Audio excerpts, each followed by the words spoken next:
and studios secured by DFWsecurity.com. This is Sean and RJ on 105.3 The Fan.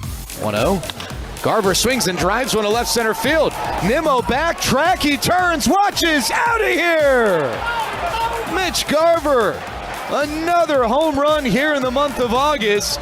This one breaks a scoreless ball game and gives the Rangers a 1-0 lead in the top of the 7th. Sandman with the call. Good morning, Metroplex. This is the Hump Day edition of Sean and RJ as we try to get you to the weekend as quickly as possible. And then after this weekend, we got just days to go before the start of the NFL season. I'm Sean Sharif alongside RJ Choppy. We got Peyton Russell, and we got Ryan in the back. We're live on the Fan Cam, Twitch, and YouTube as we now have a three-way tie atop of the American League West. The Rangers get the 2-1 win. Houston wins. They just battered the Red Sox in that series. And Seattle loses. Three-way tie in the division. Yeah, it's almost as if the A's are going to determine this thing. Whichever team the A's can beat the most over the next month of the season. Because last night it was Seattle, 3-1. But three-way tie, month to go. I mean, you really can't ask for anything else. That's just great theater. Great theater. It's too early to look at the standings until about, August 1st. Unless you're in first place, then you look at it. But now it's like, boy, you want to talk about scoreboard watching? We have hit that point. Andrew Heaney struck out 7 in 5 1/3 as the Rangers have won 3 of 4. You heard the Mitch Garver home run. Zeke Duran with the insurance run that they needed because Aroldis Chapman gave up the solo shot after Stratton, Burke, and Will Smith pitched in this one. Everyone getting involved out of the bullpen. It's never easy with Chapman, man. He's gonna give you heartburn like he just is. It's an 0-2 pitch. An 0-2 pitch. He gives a home run on. That used to be grounds for cutting your ass. Not really, it's a joke, but seriously, that's just inexcusable. But it happens now more than ever because guys don't cut their swing down with 2 strikes anymore. They just swing from their heels still. But that Duran RBI in the 9th, huge. And then, of course, getting doubled off. That's very Zeke Duran. Yeah, I mean, it feels good to win one-run games again. Usually we lose those, and then back-to-back one-run wins on the road. It's really nice. And, I mean, the bullpen's going to be a wild card from here on out. I mean, there's no fixing at this point. Whatever they did at the trade deadline is what they did. Chapman is who he is, but Will Smith, I think he's gotten 5 straight outs without giving up a run. So well, all right. Did you say 5 straight innings? I said outs. Oh. All right. They improved to 11 and 18 in one-run games. It's almost 12 and 18. It's an improvement. It's almost 6 games under. As Jerry would say, that is an improvement. Meanwhile, the Angels clear out everyone we think to try to go ahead and re-sign Shohei Ohtani. This blew up on our group text yesterday. They re-sign. They let go of just about everybody. Most likely is to get under the luxury tax. So they can reset it, so they can, make sure they get enough money to be able to sign Shohei. Because if you're under the luxury tax, it's just a salary dump. If you're under the luxury tax and you go to sign him, you reset everything. You don't have to pay that tax. But I wonder if this is going to be eventually allowed. I do wonder if Rob's not going to step in and say, no, you can't, because it's not unprecedented in baseball for them to stop this. They stopped Charlie Finley. He tried to sell players to the Red Sox, tried to sell players to the Yankees, may have tried to sell a player to the Cardinals. This was years ago, and the commissioner at the time said, no, you can't do that. Now, other teams have let guys go, but not at this level. Like, we saw guys get put on waivers yesterday. And guys generally get put on waivers anyway this time of year, and you can always pull them back. But, man, this was a lot. Like, if they allow this, I'd be disappointed. So, who's available? You calling for a reversal of this, like David Stern with the Chris Paul trade? Yeah, I mean, look, I'm not saying like it should happen because let the teams do what they want with their club, but for the integrity of the game, this is bad. Like, I don't think I've not heard a single analyst say that this is good for the game, that they did this. So Lucas Giolito available. He was I don't want to say a hot commodity at the trade deadline, but I mean, he was your like tier 2, tier 3 pitchers that were available. Hunter Renfroe, Randall Grichuk, Matt Moore, a couple other players. Like, it's just, I don't know. It doesn't sit right. It just doesn't sit right with me that they could just do this and completely impact the playoff rate. It's like someone in fantasy dropping their 4 best players. Yeah, Why? now like this is way different if it's like Trout and Shohei. Like these are depth guys, right? So this is like, you're going to drop your third wide receiver, your backup, whatever. But then you look at like the NBA, and it's fine if you're clearing cap room. Yeah. So kind of different judgments in different sports. Yeah, now like there's cap room. Like there's no cap room obviously in baseball because it's it's just a luxury tax.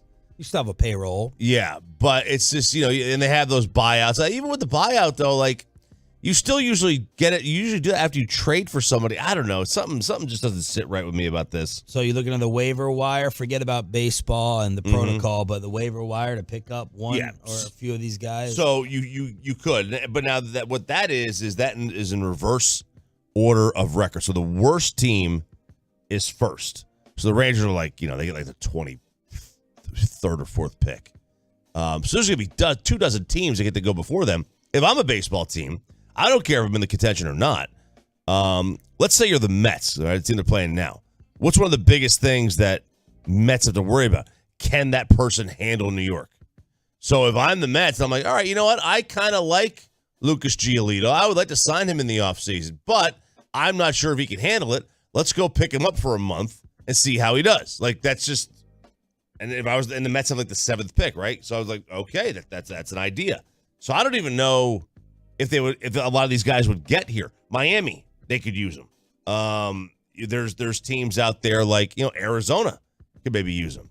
But we'll see. The Cubs could use some offense. Today, it is a 5:40 first pitch. So pregame at 5. Moving this thing up about 30 minutes early as Dane Dunning is going to be on the mound, but a nice night from Andrew Heaney. So the Rangers in New York again to take on the New York Mets in a 3-way tie on top of the American League West. It's going to be a big night as the Fan is throwing a Section 133 party with you on Friday, September 22nd. Our Tolos are going to be taking over in right field. We're teaming up with the people who started the 133 craze, and the tickets are going to be available at Rangers.com/133. So all of us have been told we can take the family out there. I may have this be Ollie's first sporting event. Ooh. Maybe. Okay. We'll see. Haven't really discussed it with the wife, but is he going to sit there in a seat or on my lap? You get 4 innings like every other parent does with a 2-year-old. Oh, 4 innings. I might be happy with just 4 Oh, innings. yeah. If I get that in. Yeah. I don't know. And that's only like 45 minutes nowadays, right? Yeah, 4 innings? It used to be, now it may be 6 innings. But back, when I was taking my kids and they were that age, you're lucky, because they're stimulated for the first inning. Yes. With the people around them. And then Get them some cotton candy. you get them some popcorn, cotton candy, ice cream, whatever. Get him Hurtado's beef rib. If you give a 2-year-old a beef rib. In my house, he's 3. Oh, he's 3. He's okay. graduated. All right, he's graduated. Okay. there. Yeah. We make the elevation from carrots to, pork nachos. You get that giant, the giant ice cream sundae. Yeah. All right, that's with the helmet. With the helmet, you got to get that. I'm bringing my kids to the game. Little different. Different. They play baseball. The older one will be, I'm sure, going around and getting into trouble somewhere. Why? He's a teenager now. He's into baseball and girls, and that's it.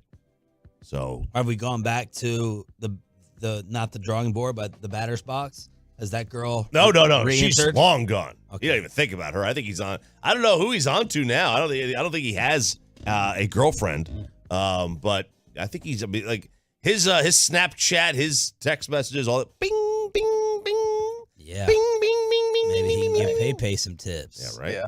You paid some tips. Yeah, the tip is go back to high school or college where you meet girls every day. That's the tip. A Section 133 night with the entire radio station. We are your home of the Rangers. The Cowboys trade Kelvin Joseph. We have roster cuts. Trey Lance says hello. Jonathan Taylor ain't going anywhere. And the high school football punch heard around the world. It's the Hump Day edition with Sean and RJ just getting started. Glad you're waking up with us as always right here on The Fan. Coming up in the next.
Tonight is the blue moon. You've heard the phrase. And the song. Oh, yeah. You've heard the song? Or should I hum it blue for Google? Moon. There you go. You've heard the phrase once in a blue moon, Peyton. Well, there you go. For the next time, you won't see this again until 2037. Okay. It's like 15 years away. I'll still be alive. You'll still be alive, but this is they're gonna have a blue moon that'll have a bluish hue to it, and you'll be able to see that later on this evening. We're seeing it right now. It's gonna be one of the brightest moons you've ever seen. Like, it's supposed to be just like this super moon thing, and it's really increasing the hurricane that's building in the Atlantic. Oh yeah, Hurricane Adelia or Adalia, whatever it is. Is that the name that the Cowboys traded for? No, it's Noah Igby. That's what we're going with. Okay. But this is not the one that's already hit Florida. This is a different one, I think. This is one that's like growing. My dad called we'll call her Vita from now on. Yeah, get ready for that clip at 6 o'clock and throughout the show. He's like, hey, hurricane's coming in Florida, all-timer. And I said, okay. And He's like, well, we don't live near there. he goes, San Antonio, is going to get over there. You guys, I said, Dad, we don't get hurricanes. He's like, flooding. Everybody gets flooding. So this is why I have a storm shelter in my new home that took a paycheck and a half. So thanks to him for pressuring me on that. But yeah, people are talking about this storm. Yeah, it's not going to come near us because this is the track of it. It's in the Gulf. It's going towards Tampa, and then it's going to go back out to sea, like to the ocean. So it's going east. Yeah. It's not going to. Yeah, I figured when, he said Florida, I thought I was okay. Yeah, you're good. You're good. I figured I was safe. Now, you remember Katrina went through Florida, and then into the Gulf, reignited itself, re-energized, and then it got stronger. And then that went into, obviously, New Orleans, and it just, had destruction. So you have like a blue moon watch party, and do you remember the last time it happened? I do not remember the last blue moon, but no, I'm not a watch party, but I will be out. I will just check outside. It looks bluish. I see it. Yeah, it looks pretty cool. So we'll see. We'll see what happens and how blue it looks. I will say this: Jersey Shore sucks now, but they got Sammy back. Oh yeah. So they're trying to get Ronnie and Sammy back together. Oh, that'll be healthy. And Paulie was just hyping up UFOs and all these alien stories, and he got production to set up like 85 drones at night outside to go up in the air and simulate aliens in a ship. They all freaked out. Meltdowns, like panic attacks, because they're all forming and moving all in conjunction, and they pranked them. So that's what I thought of with the blue moon dot right there. Yeah, that's pretty cool. Good prank. Who would have thought that Paulie D would have been the Derek Holland of Jersey Shore with conspiracy theories? I like it, though. I'm an alien guy. Total belief. All in. Yeah, I mean, maybe not in our galaxy, but in some other galaxy. The high school football punch that everyone is talking about. Let's go to Mays, Georgia. All right. Let's go to Mays, Georgia. This is a high school football coach who is no longer going to be coaching ever again. All right. Ever again. It's a weird move. It's a very weird move. Here he is. He is sitting there, and he is engaged. It's a 12-0 game, by the way. All right. Against Douglas County. And he goes up to a player, and it's like he's kind of giving a pump-up speech, but then part of this pump-up speech, he punches him in the stomach. It's like you're punching a little person. It wasn't like a slap on the chest, like, come on, let's go. It was if you're watching on the fan cam, it was a little uppercut right to the stomach, and this player bends over with the wind clearly knocked out of him. It clearly hurt him. And this coach just goes ahead and gives a shot, a punch right in the stomach. This is absolutely disgraceful. Like there's maybe one reason that I could see that could get this guy out of trouble, and that is that this kid was sleeping with his wife.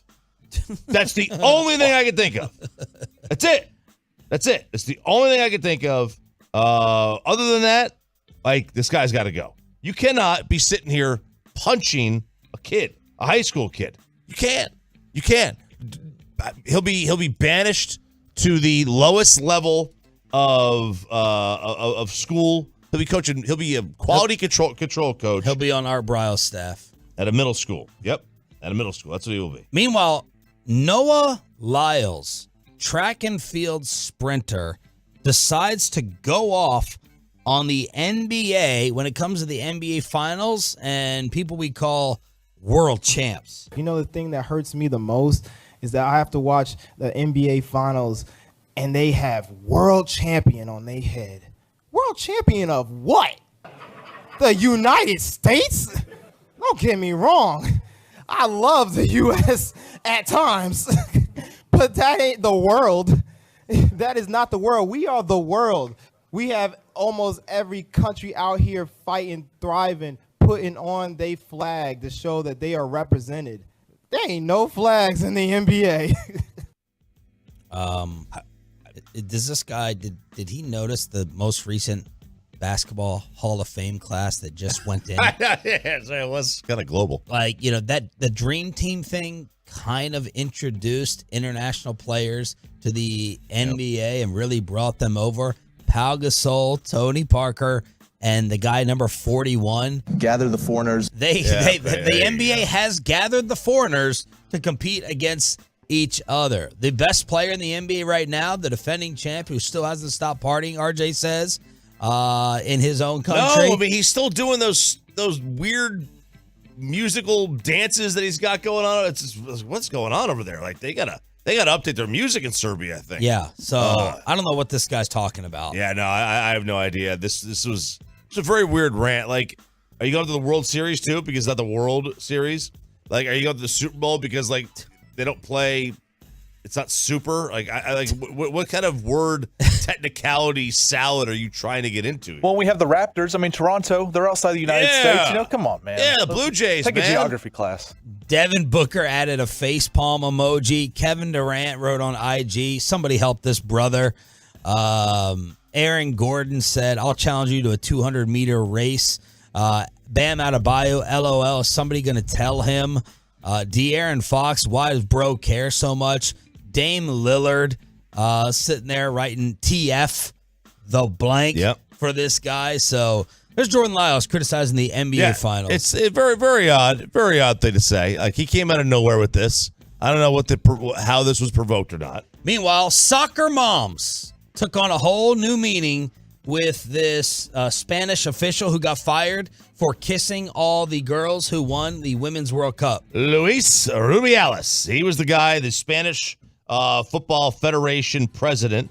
Now, you remember he kissed one of the players on the lips after the game, and she said initially it was weird that she said that she was okay with it, that she just, it was fine, like they're close.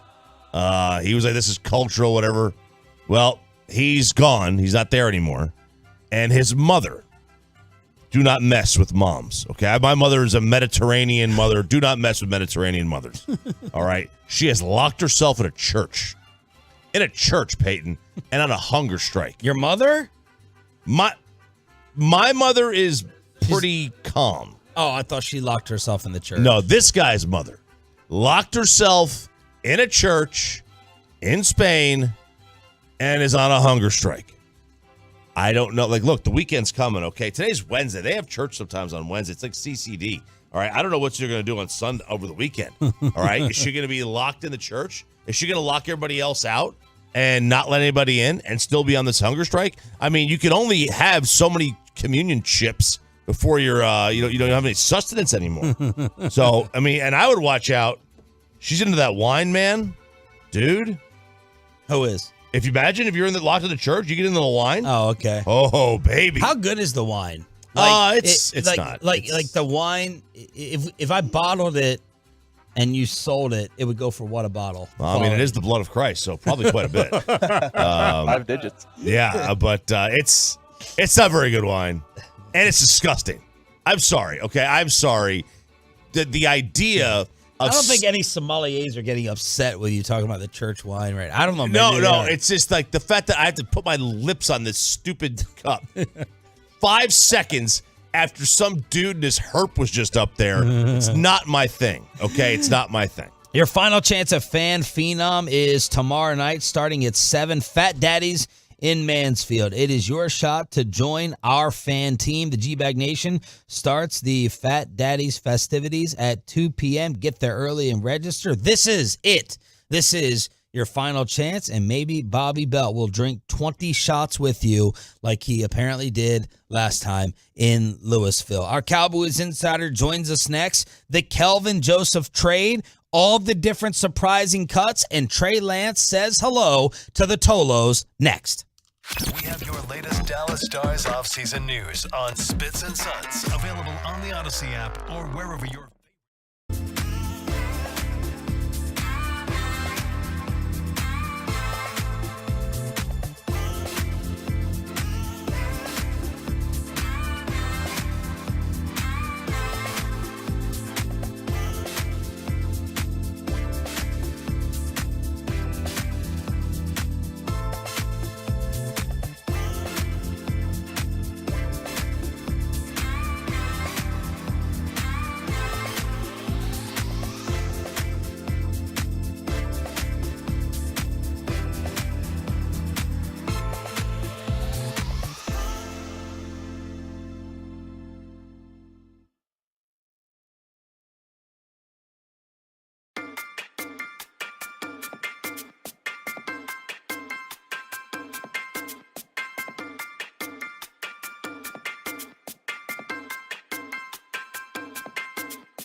From our fan studios, secured by DFWsecurity.com, this is Sean and RJ on 105.3 The Fan.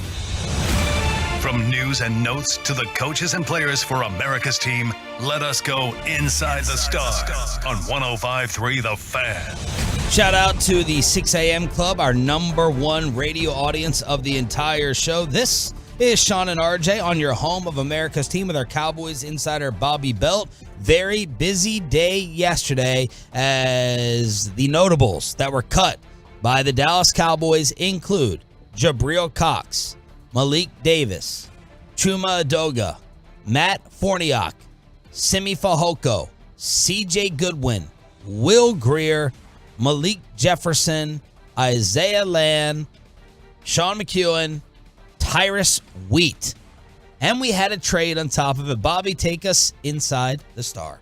Goodbye, Kelvin Joseph. You were so happy. They traded old boss man Gat. He's no longer here anymore. And they go and get who do they get? RJ Choppy. Who did they trade for? Igby. Noah Igby. Okay. Do you want to give it a shot, Sean? I didn't even hear you try. Noah Igbanyagini. We'll call her Vita from now on. Igbanyagini. Igbenogany. Say it again. Noah Igbenogany. He's throwing me off now. Igbenogany. His name is Igby. Igbenogany. And he was drafted in the first round? Yeah, back in the first. Yeah. He was considered, he was a little bit of a reach. Not aggressively. People thought he was like a mid-second rounder, and I think there was a run on corners that year. But I mean, he was a decent player coming out. He's been awful in Miami. Really, really bad. Clearly, he got traded for Kelvin Joseph. Yeah, and this is basically my problem for your problem. Yeah, except in this instance, you've got a bad player, and I'll just take a bad player over a bad player plus a bad person. Like I'd rather have that. If you're going to commit to having a bad player in your secondary, at least get him out of here. Something's up with Miami though, like that. It makes me wonder, because that's a great landing spot for old boss man to keep him out of trouble. Miami Beach. You can make much better rap videos there than here in Irving. Yeah, I mean, he wants to be closer to DJ Khaled. That helps. You know the vibe. I wonder how the previous regime, because Byron was terrible in Miami, and he was really, really good here. And then this guy, I wonder if Cedric Wilson, terrible in Miami, good here. Well, but that's from the offensive. I'm talking from the corner standpoint. If Flores is the way he was as their scheme, their defensive scheme was just tough for some guys to figure out or to pick up. Maybe could be it. He was considered pretty complex, but they go ahead and get Igbenogany, and that's a guy who. What do we call him? Igby Pop. Yep. So that's a guy that is apparently he's had a good camp. When you hear all the reports coming out of Miami, they said he's been good this training camp, and so. Cowboys are taking a flyer here. They liked him okay when he was coming out of the draft. I think this is just, hey, we'll see if a change of scenery works for each one of our guys. Let's flip him here. Had he not been traded, he would have been cut. They were done with Kelvin Joseph. They have been done with Kelvin Joseph, I think, for a little while now.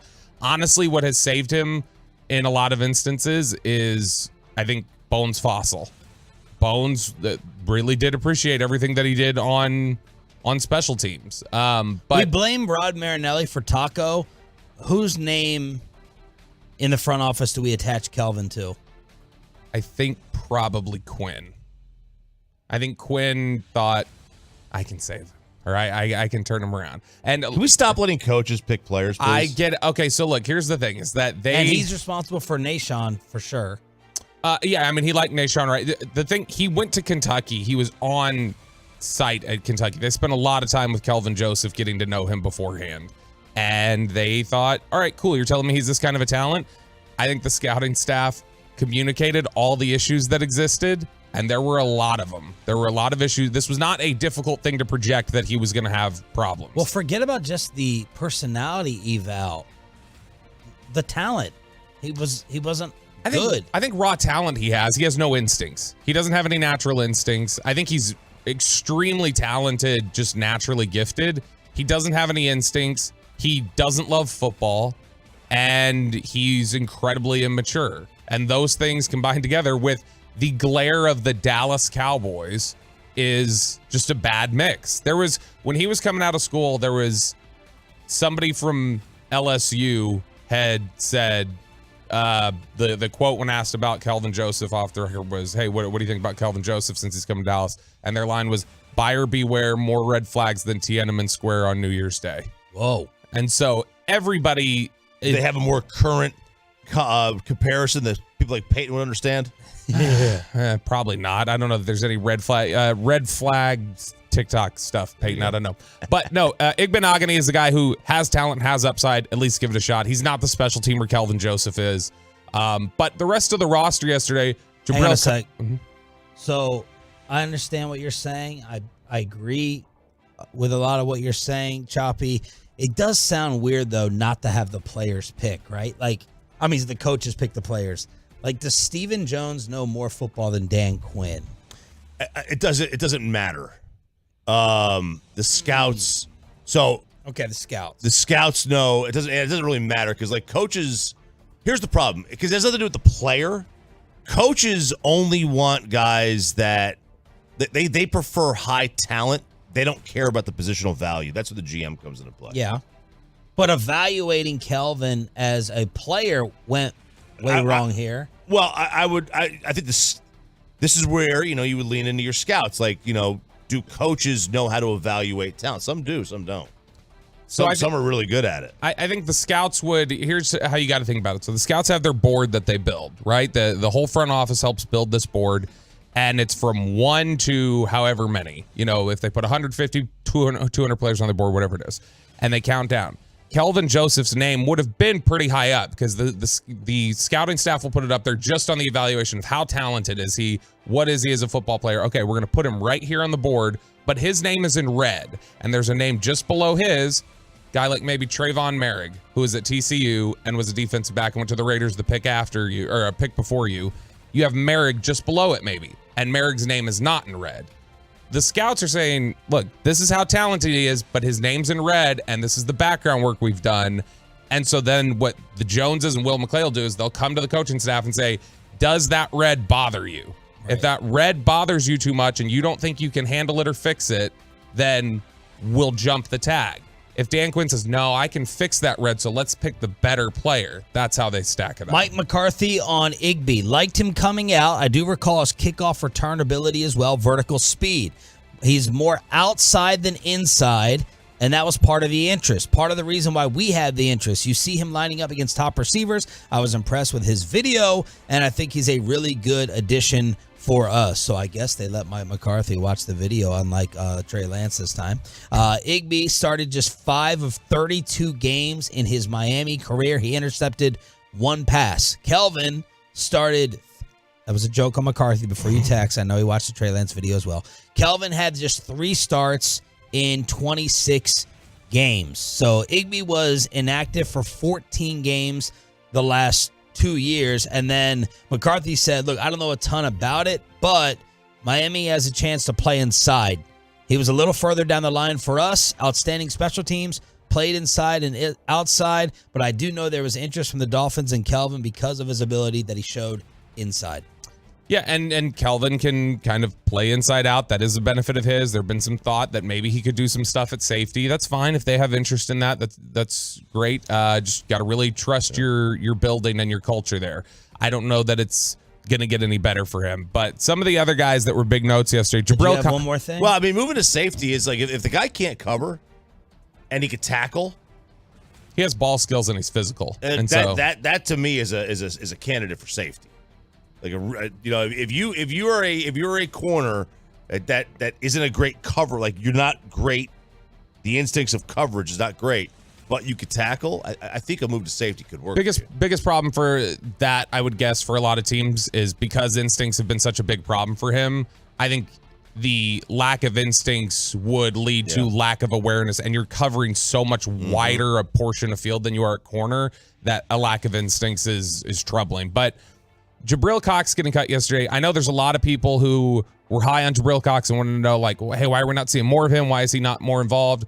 This team carried 4 linebackers. One of them is Micah Parsons. They are incredibly thin at that position right now, and they cut a 4th-round pick from 2 years ago. I think that speaks to just how low the Cowboys were on him. They had determined we missed this one. He's not progressing. To cover every tight end and every running back out of the backfield. Dion at linebacker. He was that's what he was supposed to be. Now he couldn't do run fits at all. That was one of his biggest problems, is that he was an awful run defender even in college. And everybody hoped it would click. Nothing really clicked for him. He had the knee injury. He didn't bounce back from that very well. So that was another big one. The 3 guys they're bringing back, that they cut yesterday, the long snapper Trent Sieg is coming back. Defensive back CJ Goodwin, their special teams ace, he's coming back. And then Chuma Edoga is going to sign back today after they go through their little processes. Now, they put Josh Ball on IR, but the fact that they didn't have him on the roster, that means his year is over. So Josh Ball's got another year that's gone. So he's on IR, done for the year. And after they go through their little procedural moves of putting guys like Nashawn Wright in all likelihood on IR and making some of these moves, they'll bring back those 3 players. But otherwise, not a whole lot of surprises. They did go with 3 tight ends instead of 4. And they did end up keeping Jalen Brooks. This 2021 class is disgusting. Not in a good way. Outside of Micah Parsons. I mean, that's a really good draft too, like as a whole. Round 2, Kelvin, gone. Round 3, Odigizua. Round 3, Chauncey Golston. Round 3, Nashawn Wright, nothing. Jabril Cox, round 4, gone. It's disgusting. Josh Ball, round 4, ugh. Simi Fehoko, nothing. Round 5, gone. Quentin Bohanna, round 6. McQuamu might be the 3rd best player in this class, and then Farniok in round 7. You hit more on round 6 and 7 than you did all your 3rd round, 4th round picks. I do remember it was good. And look, Micah Parsons had red flags coming out, and they hit on that one. But I was going back. I was trying to dunk on David Hellman yesterday. So I was trying to find a text exchange we had back from that draft where I told him Kelvin Joseph was going to flame out. And as I was looking back through the text history, I remembered, and it was one of those things where in the 2020 draft, which was the COVID draft, they at least still got to do their normal investigations leading up to the draft beforehand. They went to the combine, they did everything else. The 21 draft was the true COVID draft, where the entire season before they did not get to do their normal go on the road and research. They were not nearly as involved in the process. They had to lean on tape more than anything else. And I remember thinking how weird it was that, man, this is the draft where you chose the red flag players and the question mark players is the one where you had the least amount of information.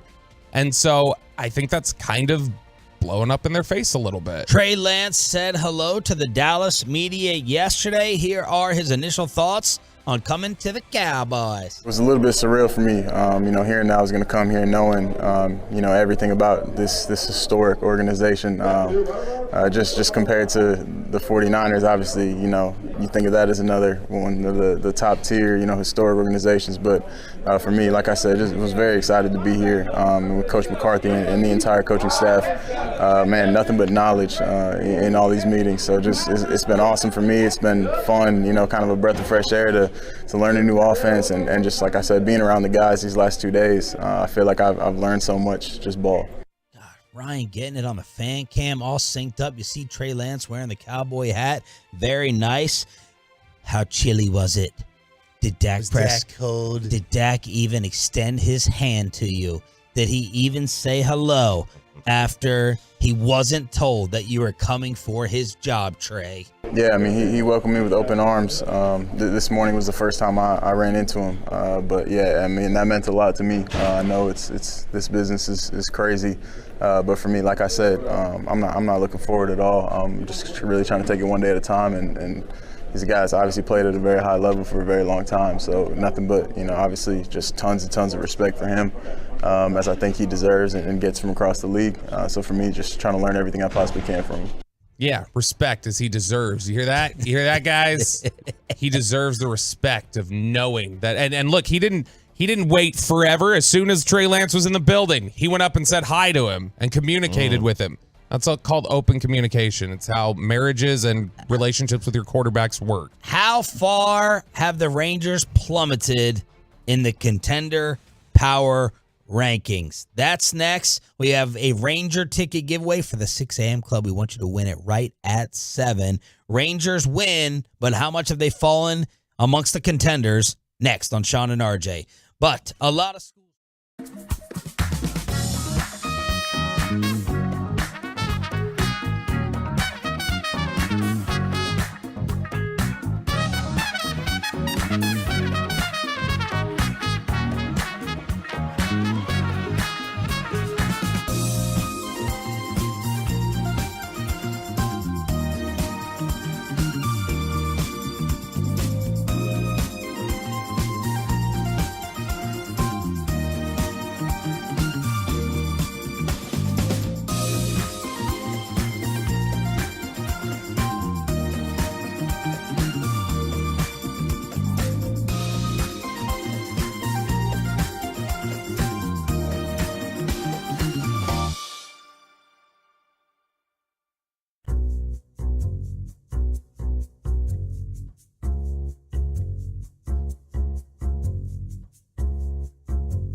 on 105.3 The Fan segment here brought to you by State of the Art Weight Loss, That's Soda, and by the personal injury lawyers Frankel and Frankel. Life is unpredictable. Accidents happen. Frankel and Frankel are the go-to attorneys for car and truck wrecks in DFW.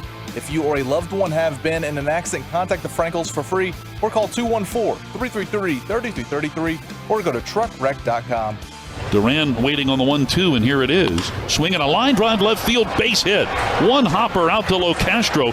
Coming in to score is Garver, stopping at third, Jankowski. RBI single for Ezekiel Duran. Well, it's not a 3-run home run, but the Rangers will take it. It's 2-0. Big insurance that they needed after Aroldis gave up the solo shot, but the Rangers get the win. Very nice outing from Andrew Heaney. They beat the Mets 2-1 on this radio station, and we are in a 3-way tie on top of the American League West. The Astros beat down the Massholes again, but the Mariners lose. We'll talk about it with Brett Boone, who ties into Mariners history and the present. How, Bobby? So this was over, we were going through the MLB power rankings, and the headline over at Fox Sports for their power rankings is Mariners end 20-year drought, overtake Rangers.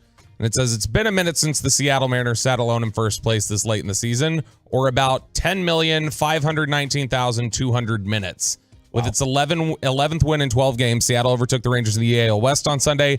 The last time the Mariners were the outright division leader through 130 games was August 24th, 2003. So that's improvement. And it's a shout out to Edgar Martinez and Brett Boone, who were both on the team at the time. I am flummoxed by that. 20 years. That is stunning. I can't believe that. Sole possession of first? Yeah. So, like, not even 3 games into the season? No, this late into the season. Okay, so into late. August. Yeah. Then this is the first time they've had it in 20 years. Meanwhile, Stratton, Burke, Smith, Chapman, you hold your breath.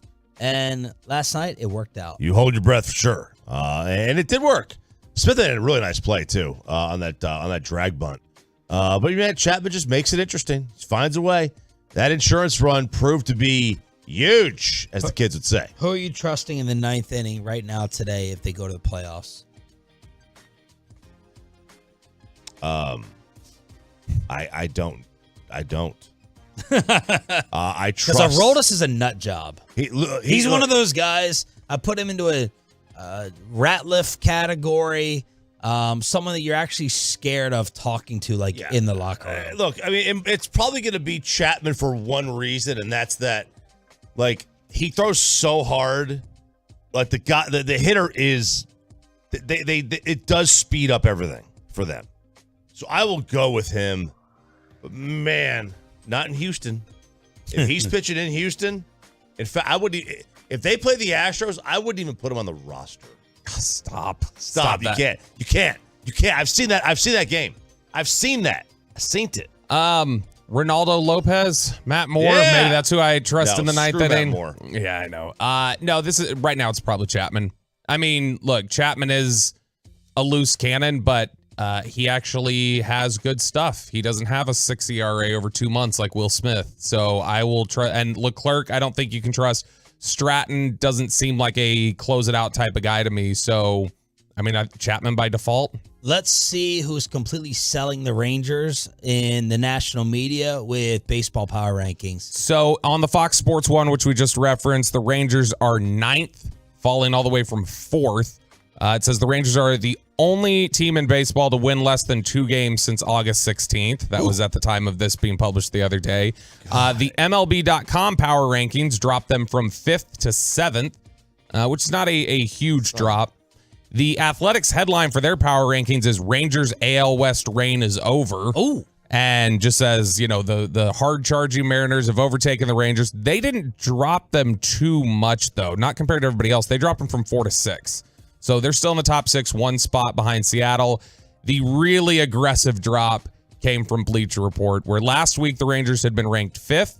And it said the Rangers have not occupied a spot outside the top 10 in these rankings since the second week of the season, and they've spent 12 of the last 13 weeks ranked inside the top 5. However, they have hit a major bump in the road just as the postseason races are heating up, and they dropped them all the way to 12.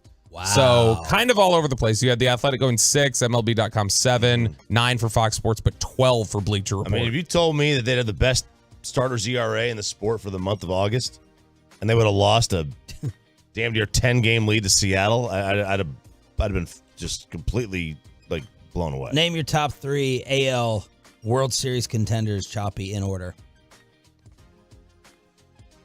Oh, man. It's tough. Houston. Toronto. Oh. And the Rangers. Okay. Wow. Toronto in 3rd place in their division. Why'd you go with them second? They're really talented. I just feel like they haven't put it together yet at all this year. They're still in a position. They do need some work. They do have work to do to even get in. But if they get in, I'm scared to death of them. If they don't get in, well, I mean, I would maybe have to consider I just don't trust Baltimore starting pitching. And Bautista's hurt now. So that's a big, big blow at the back end of their bullpen. Meanwhile, Bobby, you salivating over what the Angels did yesterday, or are you confused? No, I mean both. Like I part of me wants to say like everything happens for a reason. That's so profound. Thank you. I come up with a lot of profound statements, and that's just one of them. You can borrow it if you like. But everything happens for a reason is a saying I've coined in my life, and I'd like to think maybe they lost 10 out of 11 games because they were meant to drop down the waiver wire and drop 3 spots and jump the Seattle Mariners to claim Ronaldo Lopez or Matt Moore or Lucas Giolito. I have zero interest in the outfielders, but you're telling me that I would put in a claim on all 3 of those pitchers. I mean, Giolito was a guy we were all talking about leading up to the deadline, and while he was not Scherzer, he was certainly talked about on the tier with Jordan Montgomery. And Jordan Montgomery's been good. Now, the rotation hasn't necessarily been the problem, but, man, Matt Moore, Ronaldo Lopez, the problem is you've got other teams on the waiver wire that are borderline contenders that need pitching just as much. Cincinnati could claim any of these guys. Cincinnati could claim them. The Cubs could claim the hitters. Miami. I think Miami should absolutely claim some. Toronto. They may be in on some of this. Guess Giolito's ERA for the month. He's been getting rocked, I think. 5.63.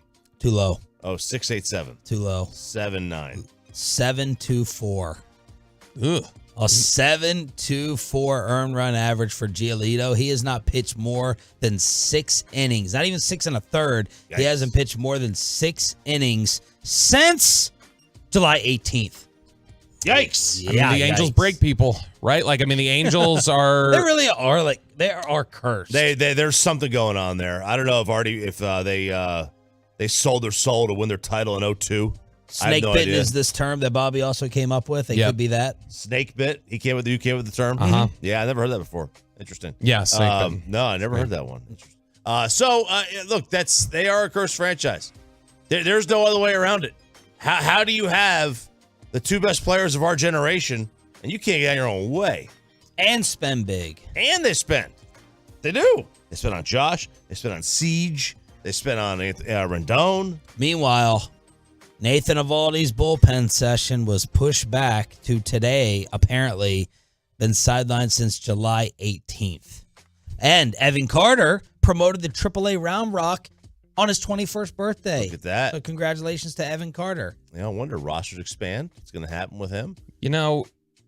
Chop brought it up 2 days ago or whatever it was, but first off, the Eovaldi thing is a little concerning that it just keeps getting pushed back and put. This is the Ranger way with their pitchers. It feels like that they always do this, and then we hear, it's over. But I wonder if once he is back, maybe you do just say, hey, finish the year out in the bullpen. Like, finish up in the bullpen. You're back in the rotation next year. Rotation's working out right now. We have to tighten it to 4 anyway. Montgomery and Scherzer at the top is working.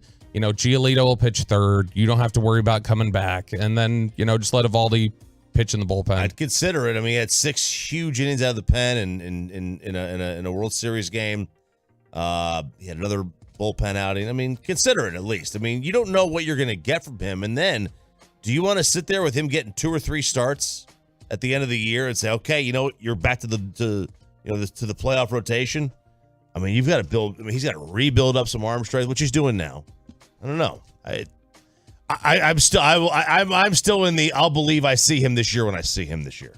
Thank you to Texas William and the Tolo sending us the latest from Adam Schefter right now. Will Grier has a new team.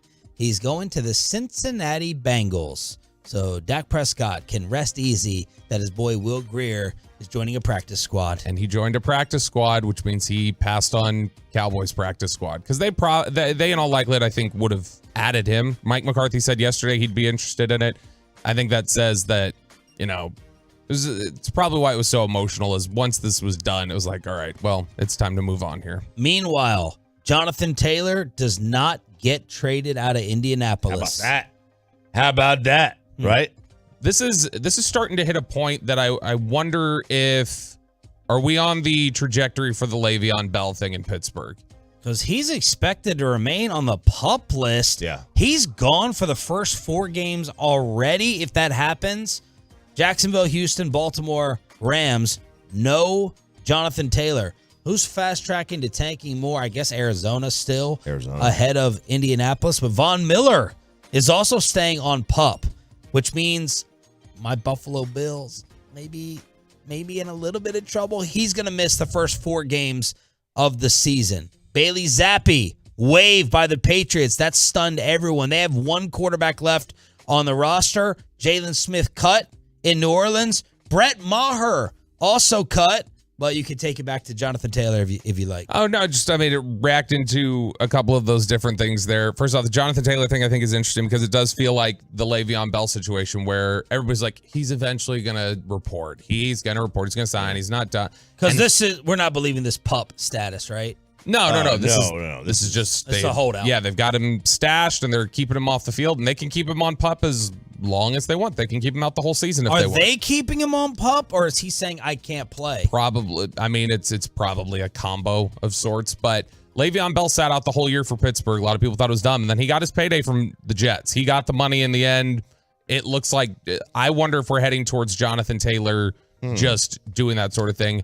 And, Cowboys are thin at linebacker, and they're really missing some strong branding now that Kelvin Joseph is gone. No. I think, some clear-eye view might do this team some good. I'd rather sign Brett Maher and have 2 kickers not using one than bring Jalen Smith back. I'm in on Maher. Why not? The Bills with Vaughn, their first 4, Jets, Raiders, Miami, Washington. If they get by the Jets. So say that again. That's Buffalo's? Yeah, Jets, Raiders, Miami, Washington. I mean, they could easily, they're going to be favored in every game by a lot. Not by a lot, but relative. Jets and Miami could be losses. They could be losses. They could. Now, they won't be. But they maybe Miami. Miami gave them some difficulty last year. And so Miami was tough for them. That could be the same case again this year. Are you buying the Jets even more after Hard Knocks last night? Oh, Aaron Rodgers dropped the line. I don't even know who you are. And Jerry Jones mic'd up while drafting a Longhorn. We'll take you inside the rest of the NFL on Sean and RJ next. Let's get you over to Platinum Ford.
Chevrolet. Hurry into Classic Chevrolet for once-a-year Labor Day savings. Over 400 Silverados with their best offers of the year.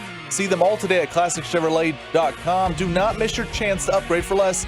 This is Texas. This is Classic Chevrolet. Relax and enjoy the difference and find new roads.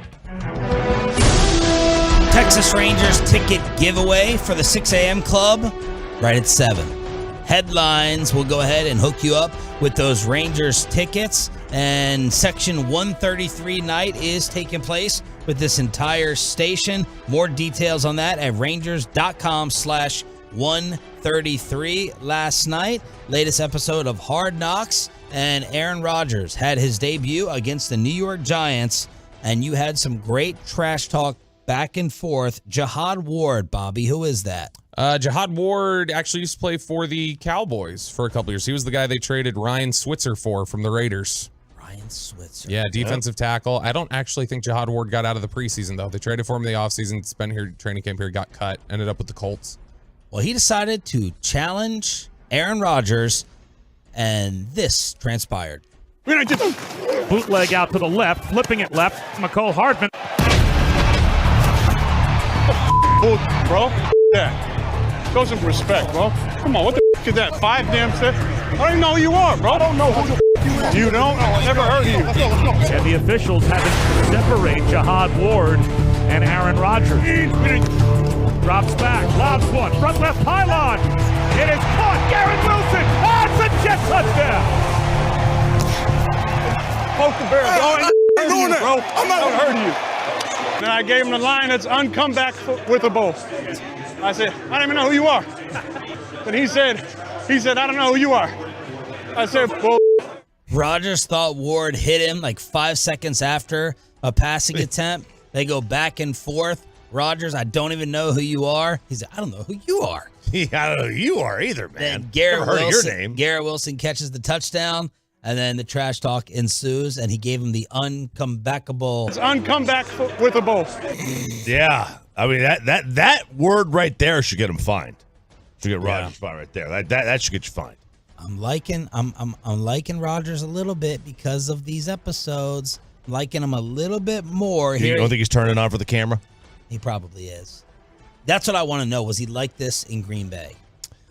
Yeah, that's Was a he good question. really like this with teammates in Green Bay? Apparently didn't talk to him last year at all, so who knows? Here he is ripping into the team after some offensive drives bogged down in camp.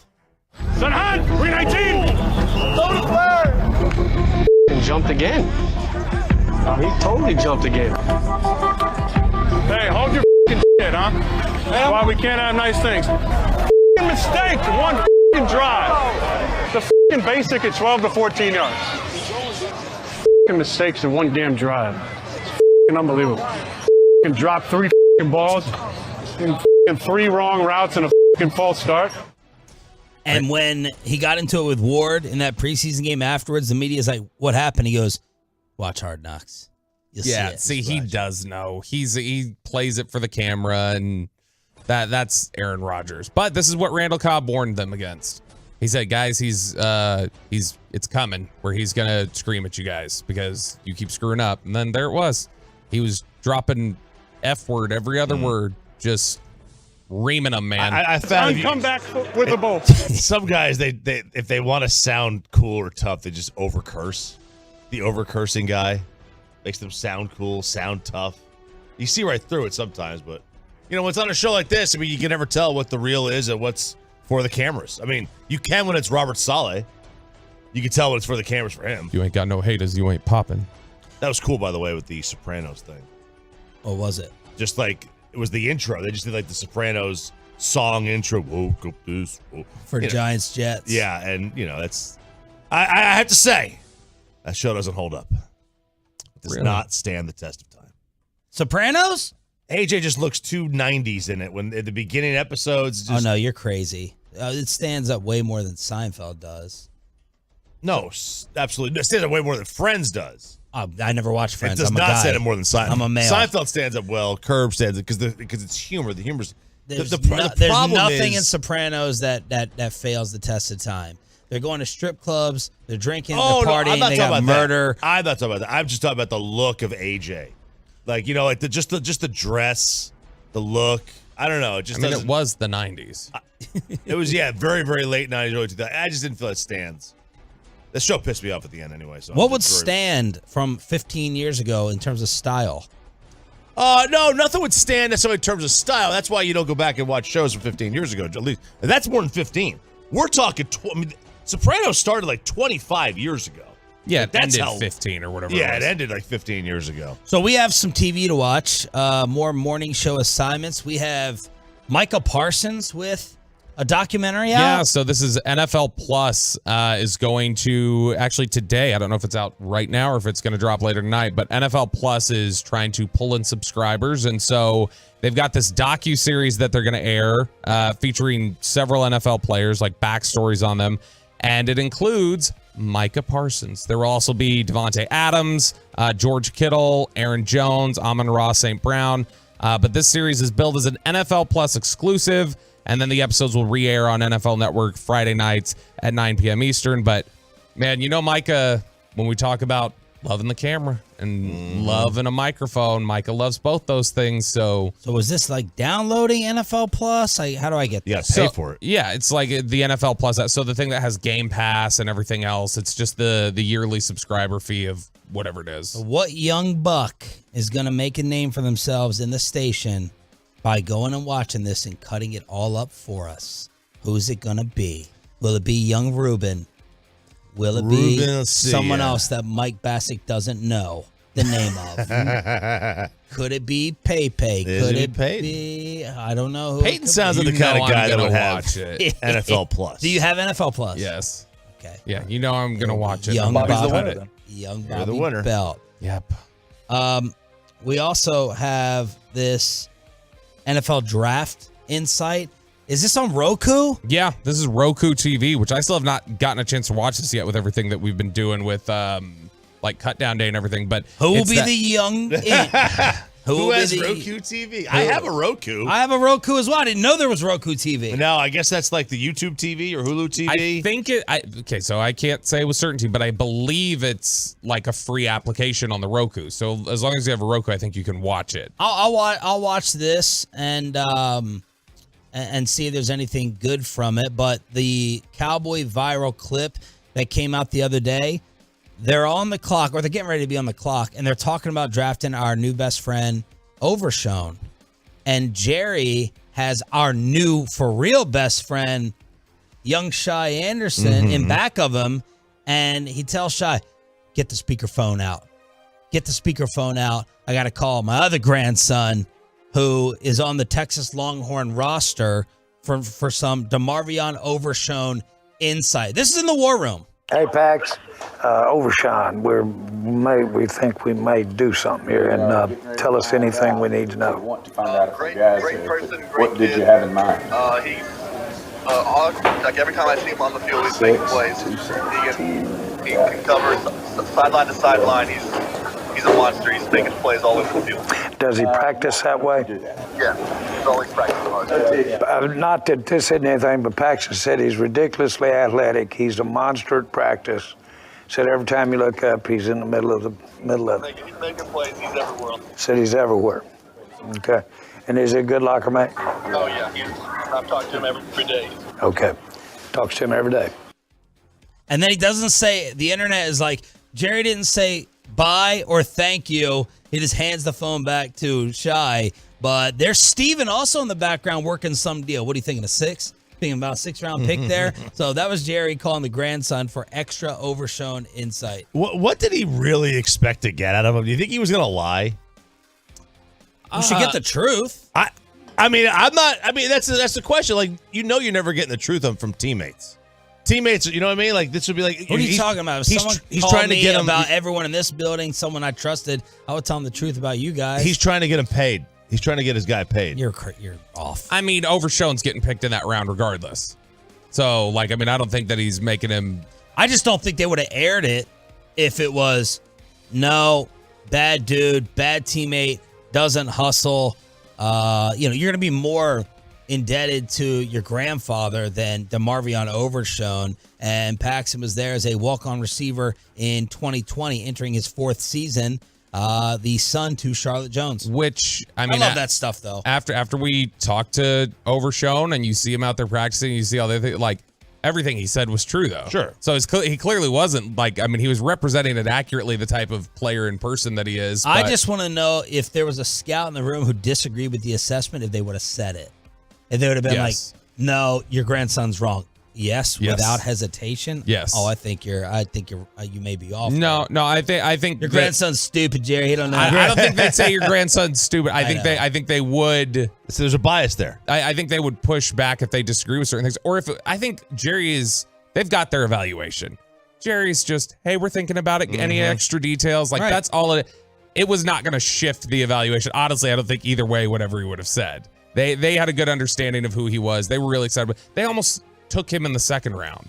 They were that high on him. And so, I mean, it's something where I think that if somebody really disagreed and it was really tilting the scales, they would have said it. All right, Bobby, what's one of the latest things taking place on TikTok? What's going on out there? Yeah, so Kentucky high schoolers have been arrested for making terroristic threats after they followed the latest social media challenge, the latest TikTok challenge.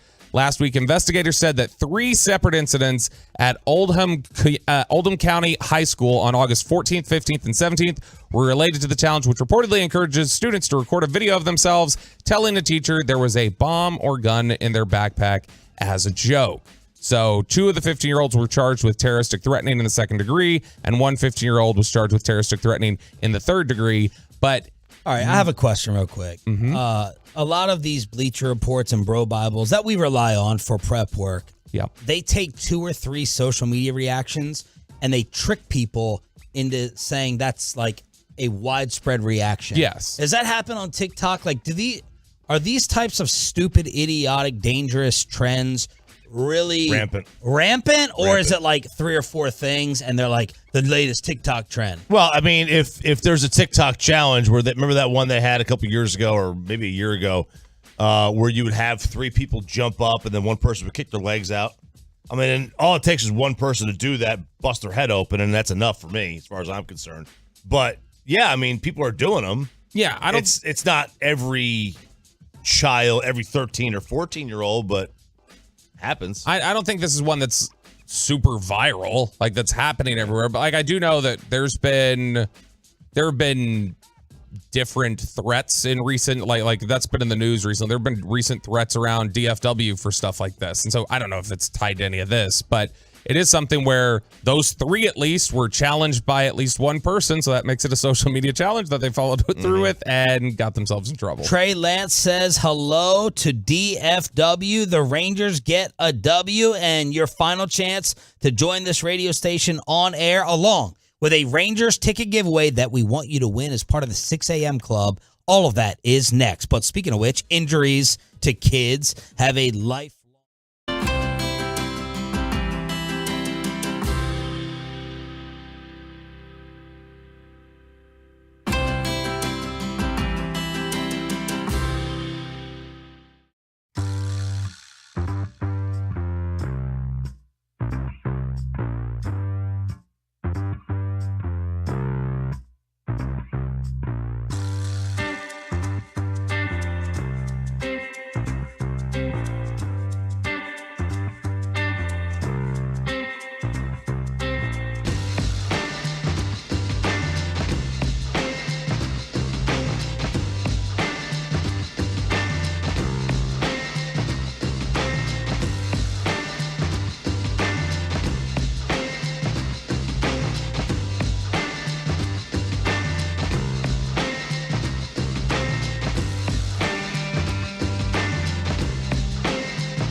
Fan Studios, secured by DFWSecurity.com. This is Sean and RJ on 105.3 The Fan. Good morning, Metroplex. Thank you for waking up with us. Thanks for being a Tolo. That stands for Turn It On, Leave It On. Sean Sharif, RJ Choppy, and our Cowboys insider, Bobby Belt. What were the major surprises? What threw you off yesterday with Cowboy cuts? Not a lot. I was really expecting 4 tight ends. We had heard some chatter that they were leaning in that direction. Hunter Lipke apparently did enough to cause them to carry him as the 4th running back, as the fullback hybrid. He can be kind of an H-back guy. Somebody who the fans had, really rallied behind after the Raiders game. So Lipke was a little bit of a surprise. I was surprised they kept 6 receivers. But other than that, pretty standard. I'm stunned, honestly, they got anything in return for Kelvin Joseph. I wouldn't have expected Burnt Man Toast would have gotten traded for anything, that anybody would have wanted to give up any capital at all. The Dolphins willing to trade Noah Igbenogany. That's a good, that's a good thing that you can get. That's at least a high ceiling player. Corner out of Auburn from 3 years ago, went late first round and has just been a bust these first 3 years in Miami. But he's talented. He's apparently had a better camp this year than any of the previous years, and so that's a big positive. Mike McCarthy talked about him yesterday, said he's mainly going to play outside, so no slot work for him. So Stephen Jones said this would be basically excruciating as a process because they're so loaded. What decision do you think pained them? It's a good question. The offensive line was probably tough for them to cut down, not necessarily because, oh my gosh, look at this abundance of talent, but just because it was difficult to figure out how you wanted to stack things up. The defense was where they had their hardest cuts and where they probably wrestled the most. But I really don't think this was maybe 2 to 3 guys that were truly on the bubble that didn't end up on the team. And Choppy, you looking at the other cuts around the league? You were surprised? Yeah, I mean, look, there's a lot of cuts that were around the league that I thought were pretty surprising, like Bailey Zappi. That was very surprising. Now, whether or not he goes back to New England, because they don't have a quarterback outside of Mac Jones. They do not have a backup quarterback. Well, Zeke. He can play any position. If you saw the photo of him the other day, he's their new center. Jeez. Big? Well, he had on like his typical 78 hoodies underneath his pads. He looked rather large. I mean, Colt McCoy obviously was let go. The great Trace McSorley was let go. Brett Maher was cut. Jonathan Abram was cut. Bradley Roby was a pretty, he was like that undercover, this guy could be really, really good kind of. He was a good player prospect for a while. Coming out of college. Jamison Crowder was let go. Brashad Perriman was let go. N'Keal Harry, former first-round draft pick, was let go. Alex Leatherwood was let go. A lot of guys were cut. Tons of kickers on the market, too. What a miss on Leatherwood. He was a stud coming out of Alabama. Raiders walked away from that first-round pick super fast. But the name that's interesting there, or the one that just is a flashback, is Jonathan Abram. Because the year they took Tristan Hill, if the Cowboys had a first-round pick, they were taking Jonathan Abram, I think. And that was a guy who the Raiders took him with their pick, but he's just never been able to figure it out at safety. Real quick, Denzel Mims, who was a second-round pick a couple years ago, was let go. And then former TCU great, Max Duggan. He's let go by the Chargers. All the kickers. Nick Folk traded from the Patriots to the Titans. Will Lutz traded from the Saints to the Broncos. Dustin Hopkins traded from the Chargers to the Browns. I had no idea Nick Folk was still kicking. He's been in the league almost 20 years. Yeah, it's been forever, man. My gosh. Trey Lance said hello to the Cowboys media yesterday, and he was asked, what were you thinking after the 49ers said that Sam Darnold beat you out as the backup to Brock Purdy? Kind of really trying to move on, but yeah, it definitely took some time. That conversation obviously, wasn't something I wanted to hear, but that's the reality of the situation, and nothing but respect and gratitude for everyone there, and coaching staff, locker room, obviously athletic training staff, everyone I spent a ton of time with these last few years. But yeah, obviously, it was tough, but for me, it was, kind of trying to figure out, what's next and what's going to happen in the future. What do you think you could possibly learn from number 4 here in Dallas? Man, everything. The type of person he is. I think first and foremost, I think everyone knows that, with the Walter Payton Man of the Year and things like that. But how he treats people, how I've seen him treat people just in the building these few days. The few conversations I had with him, just texting him when I had my ankle injury, things like that. Just the type of person he is. And obviously, the football stuff kind of speaks for itself. I'm still trying to learn, day one install. So for me, obviously got a long way to go there, but definitely looking forward to just being a sponge, like I said, just soaking everything up I can from him. Say it. Trey Lance just said he's got a great personality. Well, obviously, the football stuff goes unsaid, but he's a great guy. I could text him when I broke my ankle. The leadership. I honestly wasn't even listening to it because I'm looking at a national TV show. Oh, I know. For the third day in a row. This can't be fun for them. Well, no, it's not. This cannot be fun for people. The boys from 105.3. Like, it cannot be fun for all these people on ESPN to have to talk about this team nonstop when you have national. We are a local show. We're a local radio station first and foremost. They have to talk about this. It's like using the same chicken for 9 different recipes. Aren't you tired of chicken? Well, so Dan has been on the show 3 straight days, and so has Greeny. But then the other 2, this may be their first day of the week. Now I gotta get my topic in. Man, I want to meet the producer at ESPN, and be like, how's the discussion going? They're 19 years old. No, the guys that we have at BetQL that produce our show, they're kids. They're just fresh out of college. They're getting these, and they're like, and this is what you're talking about.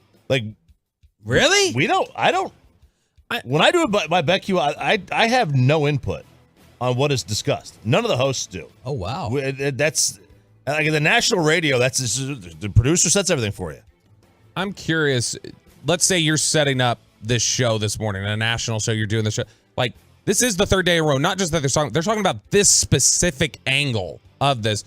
What are you stacking this morning? Because I agree there should be other things, but Trey Lance stack, or just it doesn't have to be Trey Lance stack. There's so many other stories, right? There were a bunch of people cut yesterday. You can talk about other things leading up to we're almost a week out from the NFL season. Hard Knocks. Chiefs kicking off. Hard Knocks. You could be talking about that. It just seems like there's so many other things going on in professional sports right now that you could talk about other than this same angle for the third day in a row. We have to talk about a baseball team that has won 3 of 4 on this radio station. And here's Danny Mendick. And he swings and bounces one to short. Charged by Seager. He's up with it. Flips it over to first. And this ball game is over. And the Rangers have captured the first 2 games of this series. They win this series against the Mets as they hold on to win here tonight by the final score of 2-1. Hicksy with the call. Heaney, Garver, Duran, and the bullpen. The storyline of this 2-1 win. Rangers improved to 11-18 in 1-run games, and now we have a 3-way tie to talk about with former Seattle Mariner Brett Boone at 9:20.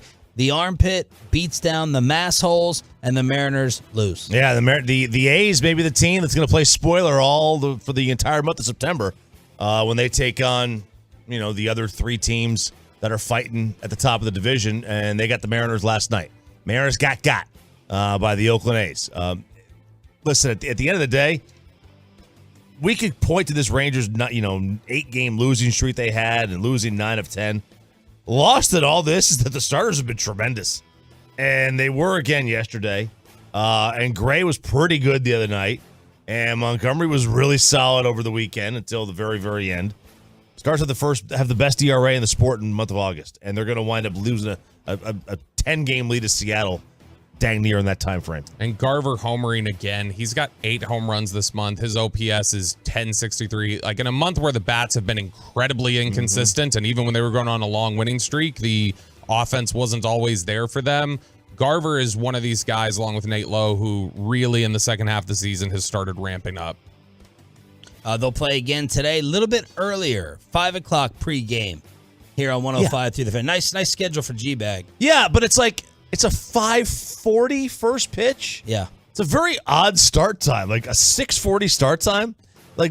Give the Rangers a getaway day, man. What are the Mets doing? Give a getaway. Andrew Heaney with his 8th outing this year without allowing an earned run, going 5 1/3, followed by 3 2/3 from the pen. And as Bobby said, Mitch Garver's 8th home run of the month. You know, real quick, when it comes to the postseason, we may be missing, like, when we look at missing it. No. When we look at how bad the bullpen may be, we may be missing the idea that Andrew Heaney might actually stabilize things.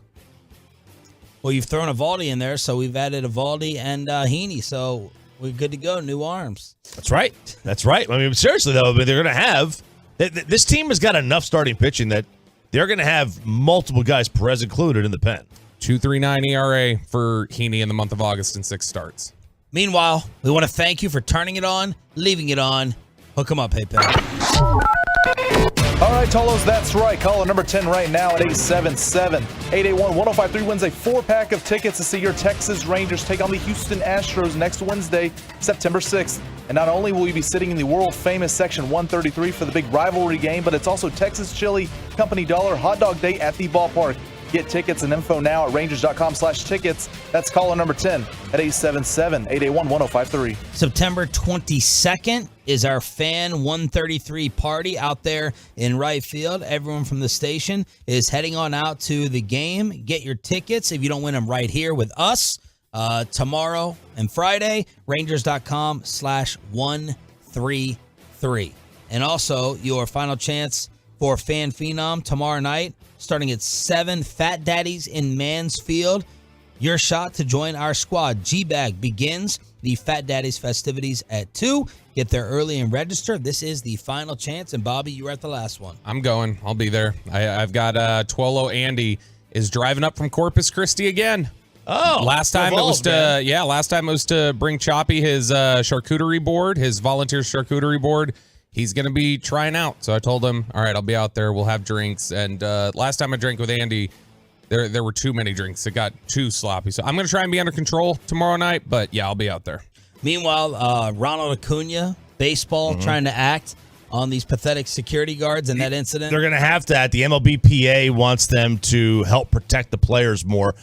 I don't know how exactly they're going to do that, short of putting nets everywhere around the stadium, but the MLB Players Association is like, hey, teams, hire more security and protect our players. And I can't blame them. I mean, there's no reason why those two idiots should have gotten on the field and trying to take pictures or whatever with Ronald Acuna in the middle of a game. What was the incident with the Royals first base coach years ago where those two drunk fans got on the field and just started beating him? Oh, my God. You remember that? That was like 15, 20 years ago. That's the kind of thing that you're worried about when you see two fans able to run out there, get to Acuna like that, and security is just slow to roll over there. That is completely unacceptable. Truckwreck.com text line is 877-881-1053. Same thing as the phone number to win the Ranger ticket giveaways. 7 o'clock segment every day on Sean, RJ, and Roberto. Next is Chopping It Up. Stay away from the self-checkout line and how YouTube can help you stop losing your mind. Chopping It Up is next on the Fan, but I got an email from the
All right, here we go, fellas. Let's have a little fun today. How YouTube is going to help you keep your wits about you. Oh, that is coming up here in Chopping It Up. What a phone call from Brian brought us right there. Okay, what was that about? He's like, I'm heading out to practice right now, and I can call with a live practice update a little bit later on in the show. Interesting. So he's like, one of us has to represent from Love of the Star. I'm going out there for Bobby.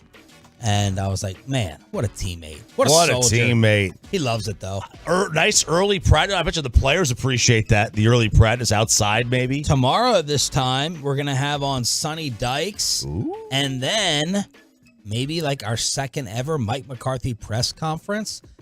I'd like to know how the Tolos vote on putting on the presser versus keeping it off or just putting it on and then fading out of it.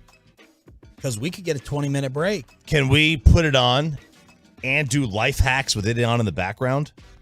Yeah, like Sure. it's instead of the life hacks music under it, it's just McCarthy. It's just like anything. Yeah, PR guy Tad apparently loves us already, so that'll make us love him even more after we woke him up at camp. There you go. There you go. Before we get to the YouTube, before we get to why self-checkout's ruining your life, when was the last time this has happened to you? This is Vince D'Addario. Now, Vince D'Addario is part of a Notre Dame football podcast. Notre Dame, in a related story, has the absolute daddy of college football and Sam Hartman on their team. Now, let me look this guy up. Oh, he's not that attractive. He just exudes man. The beard, such a good full beard, good hair. I call him Sexy Sammy. That's just my name for him. He's good looking. Yeah, I mean he's not Jimmy Garoppolo. Okay, but I think he's a good looking man. Well, anyway, he's the quarterback of Notre Dame. There was a time, Bobby, when RJ didn't love beards like this. It was only goatee. He said he never would change, never would get rid of his goatee, ever. Yeah, then around 2015 hit, and I got rid of the goatee. Yeah. And I was like, I don't like my face getting a little fatter, and the beard is no longer strictly hipster. I hate hipsters. Yeah. I can't stand hipsters. You evolved unlike the Sopranos. Like Exactly. you actually evolved your fashion sense, sure. Right, absolutely. So anyway, Vince D'Addario. Now you can't really, this doesn't really tell the story because you don't hear anything happening.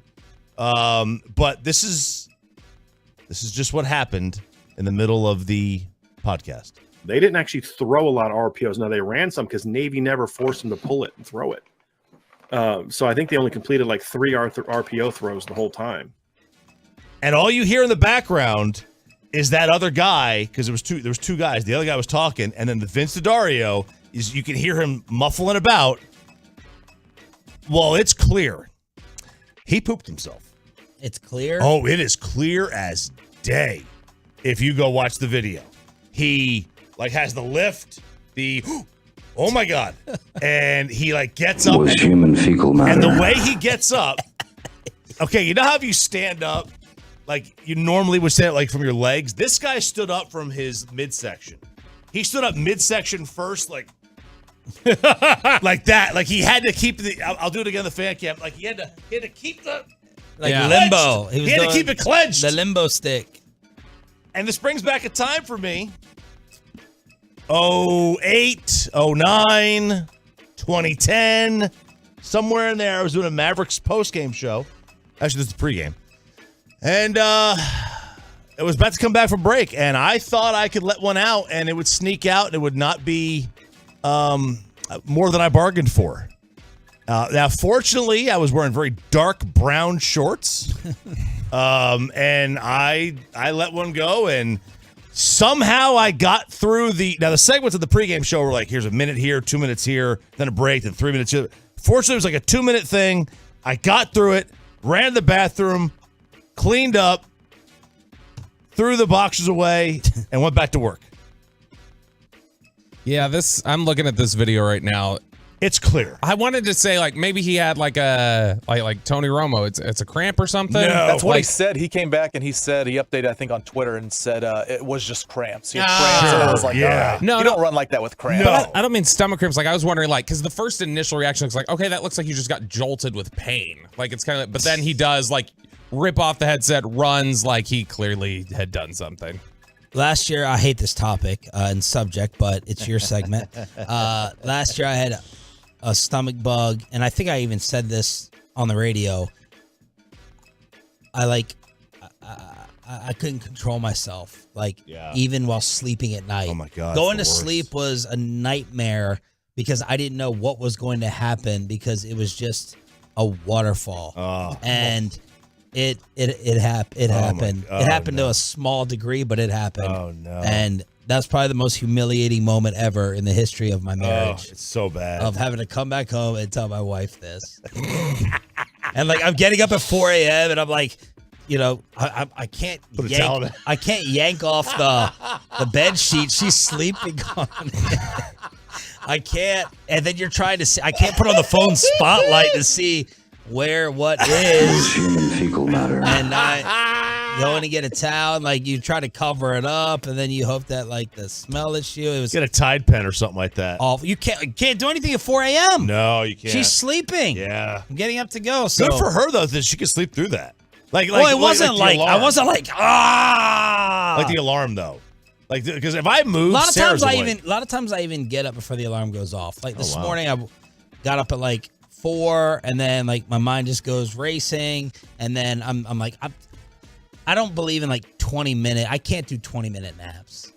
When I'm up, I'm usually up unless I have hours to still go. Sure, no. And this time I went. I get that. Did she handle it okay? Mm-hmm. Was she good? Oh yeah. Okay, that's good. This does not gross her out. She loves messing with me by talking about this crap. Literally. Yeah. That happened to you? No. Peyton? No, it's never happened. I mean, I've had it where I've been coming up here for like a Rangers game at night, and I got stuck in traffic on 30, and then I had like chicken Alfredo right before, and so I'm just like I'm out of my seat the whole ride in because it's really, really bad. You know exactly what I'm talking about, right? Yeah. My foot's on the gas, and I'm just like I'm standing up out of my seat. All right, there you go. I love how you're giving us like you're an ashamed look, or like you're above this. Yeah. No, it's not an ashamed look. All the stuff you do. Bobby doesn't poop. No, it wasn't that. It was just the way him talking about chicken Alfredo and like I was bubbling. It was gross. Here's my other question for you. With all of your bathroom rules. Yep. Do you ever go in this restroom here? I thought you did the other day. I thought I noticed your shoes. Yeah, I have in the stall. So you're not grossed out by that, but you won't go in your own restroom 2 hours after a shower is taken by someone else. Okay, so but you're fine with this public because that's going to the restroom. I would not shower in there. If there was a shower in there, I would not shower in the public restroom where people are doing that. But you're sitting on the toilet and you're fine with that. Yeah, I can follow, but I can't shower in there and then inhaled the steam. 877-881-1053 if this has happened to you. I'm dealing with this right now in the car, according to somebody here. Man. Poor guy. I was at breakfast with my girlfriend, went to the bathroom to pee. As I was walking, I thought I could let one out, and oh no, that's bad. Like you're in a restaurant, a dining establishment. Oh, poor guy. Stay away. Why is a restaurant dining establishment bad?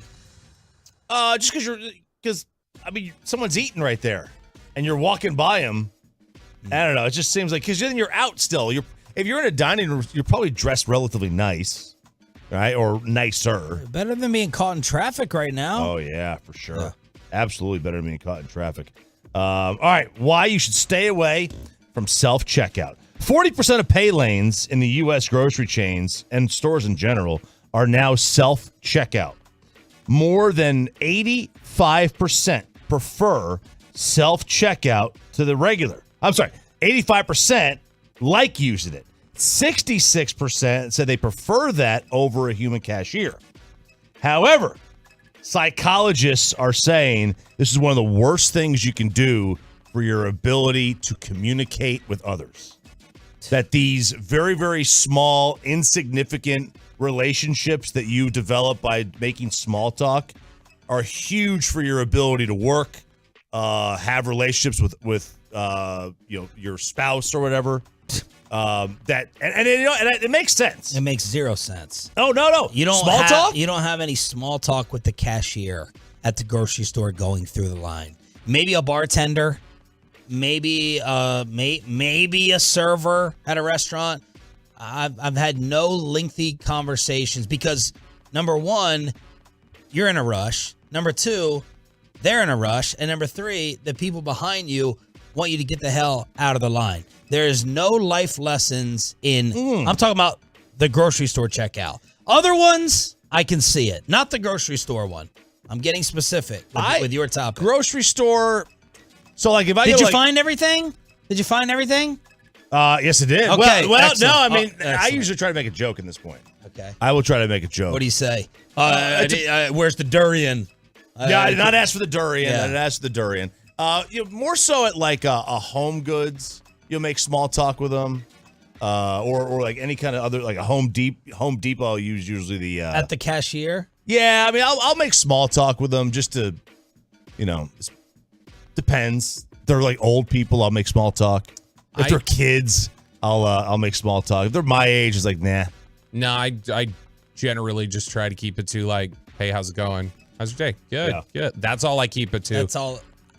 I always do the actual checkout though. I will avoid self-checkout at all costs because just every single time, bing, bing, bing, wait for an attendant to come over and unlock it, and they're standing around and there's nobody ever there. I hate self-checkout. Kristen only does self-checkout. Amanda loves self-checkout. I'm just like you. I hate it. Yeah. And we have alcohol. Like, now, how many people deep does the cashier line have to be for you to go to self-checkout? One. There is a number for me. One.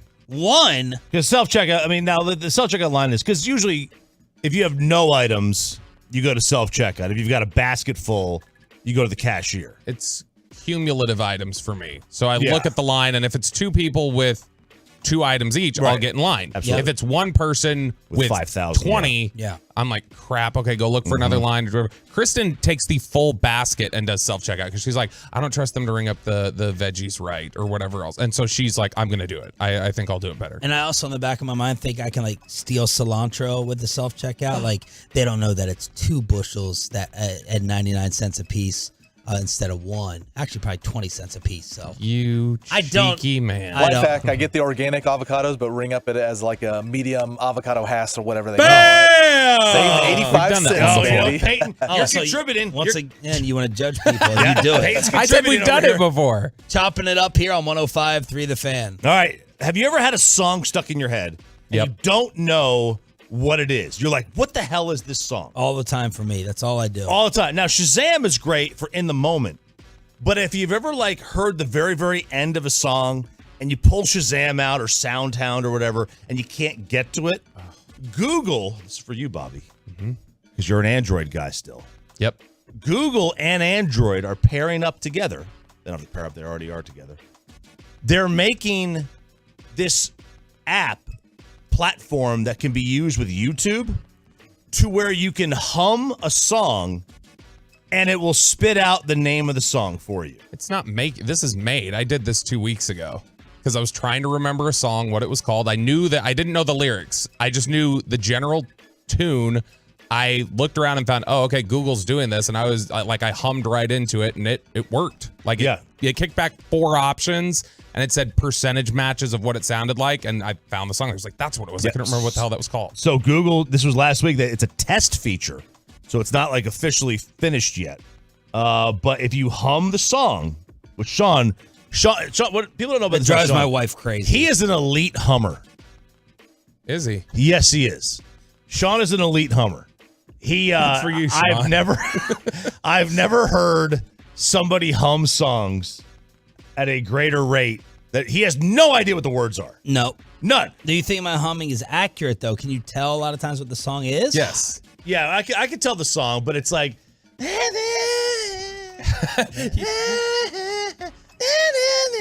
Yeah. Yeah, you do go into it like you dip into like a falsetto sometimes. It's almost like it sounds like you're mocking the song that's stuck in your head sometimes. Like you'd be like, but I do know what it is. Okay. As long as you know what it is, I'm happy with that. I'm satisfied. This is perfect for me. Perfect. Yeah. Because I don't know any words in any of the artists. Switch your iPhone out then. Go to Android. Go to Google. It's still in the test phase, so it'll be on Apple soon. If the full app will be or whatever on Google at some point, but I think it's a pretty cool feature. I do like sometimes wonder what the name of the song is. And I'm sitting there Google, I'm trying to think of like 2 words of the song. So I started putting it into Google, and it's just a big pain in the butt. Well, the problem too is the lyrics you usually think of are like, okay, the chorus, it goes like, I love you. And then you're like, crap, what's the rest? So the lyrics you have are not unique enough. Very, very sparse. We talked about Bob Barker passing away earlier this week. Tomorrow night, CBS is airing a special Price is Right tribute to the late, great Bob Barker. It'll be on at 7 o'clock. It'll be on CBS. It'll be on Paramount Plus on an encore showing. It'll also air on September 4th. Drew Carey will host the special. It's a big tribute to the great Bob Barker. There it is, chopping it up right here on Sean and RJ 105.3 The Fan. We have our Rangers confidence meter at 8 o'clock. Below the belt, Nick Eatman and Brett Boone to talk about his first place Seattle Mariners. But tomorrow, so the guest list, the Show of Wales is delivering with Sonny Dykes, and we're going to have Michael Lombardi on, former NFL GM, best man at Brian Broaddus' wedding, or reverse. I can't keep track of it. And Lombardi was on Pat McAfee's show talking about the Cowboys' latest QB deal and giving some insight from Cut 8, Peyton. It's Cut 8. Former GM Michael Lombardi. Cost him $6 million, $950,000 this year, another $5 million that's guaranteed next season. And for that, he has an opportunity to see if maybe his grades on this player were correct. And the fact that he didn't tell Dak Prescott, why would he? I mean, he's bringing in a third-string quarterback. Do you tell him when you're bringing in a third-string quarterback? Of course not. You know, he paid a 4th-round pick. And he didn't pay much for him. So, people are making way too much of that. Like, this is not the NBA where we go tell the players everything that happens in the front office. You got to do your job. Players have to do their job, and we move on. But I was surprised he did it, but I wasn't surprised when I found out they had him graded really high. And look, I'll say this. The Cowboys do a really good job in player personnel. That roster's good. They draft well. They like Lance. They're going to see if they can change it. Finally, we got someone on our side. Man. It took the guy that you can't stand to do it, the guy that I love, Michael Lombardi. This is bad. Bobby and I are both at a crossroads here this week because he's having to agree with Dan Orlovsky. Yeah. And I'm having to agree with Michael Lombardi. Good God. I just want to make a point that proves, though, that it's not the same. It's just not, is that they traded for Noah Igbenogany yesterday. Jerry didn't hold an impromptu press conference. No one is even asking a question about the other corners. So it doesn't matter that it's a reserved person. The fact that we talk about it there shows the level of impact is completely different. It's a different conversation. It's a different climate. For that specific position, for the player, for the team, it's a different, the context matters. Did he refer to Iggy in that clip? No, but what I'm saying is the fact that Igbenogany didn't get a press conference and Jerry felt like, I've got to stand up in the hall and talk about this. Yeah. And the fact that nobody's asking these questions, and it's the same standing. Igbenogany may be higher on the depth chart, may have a better chance of playing this year than Trey Lance does. He's got a chance to be more impactful in the field this year, and it wasn't a question. No, nobody even thought about it. And it doesn't matter.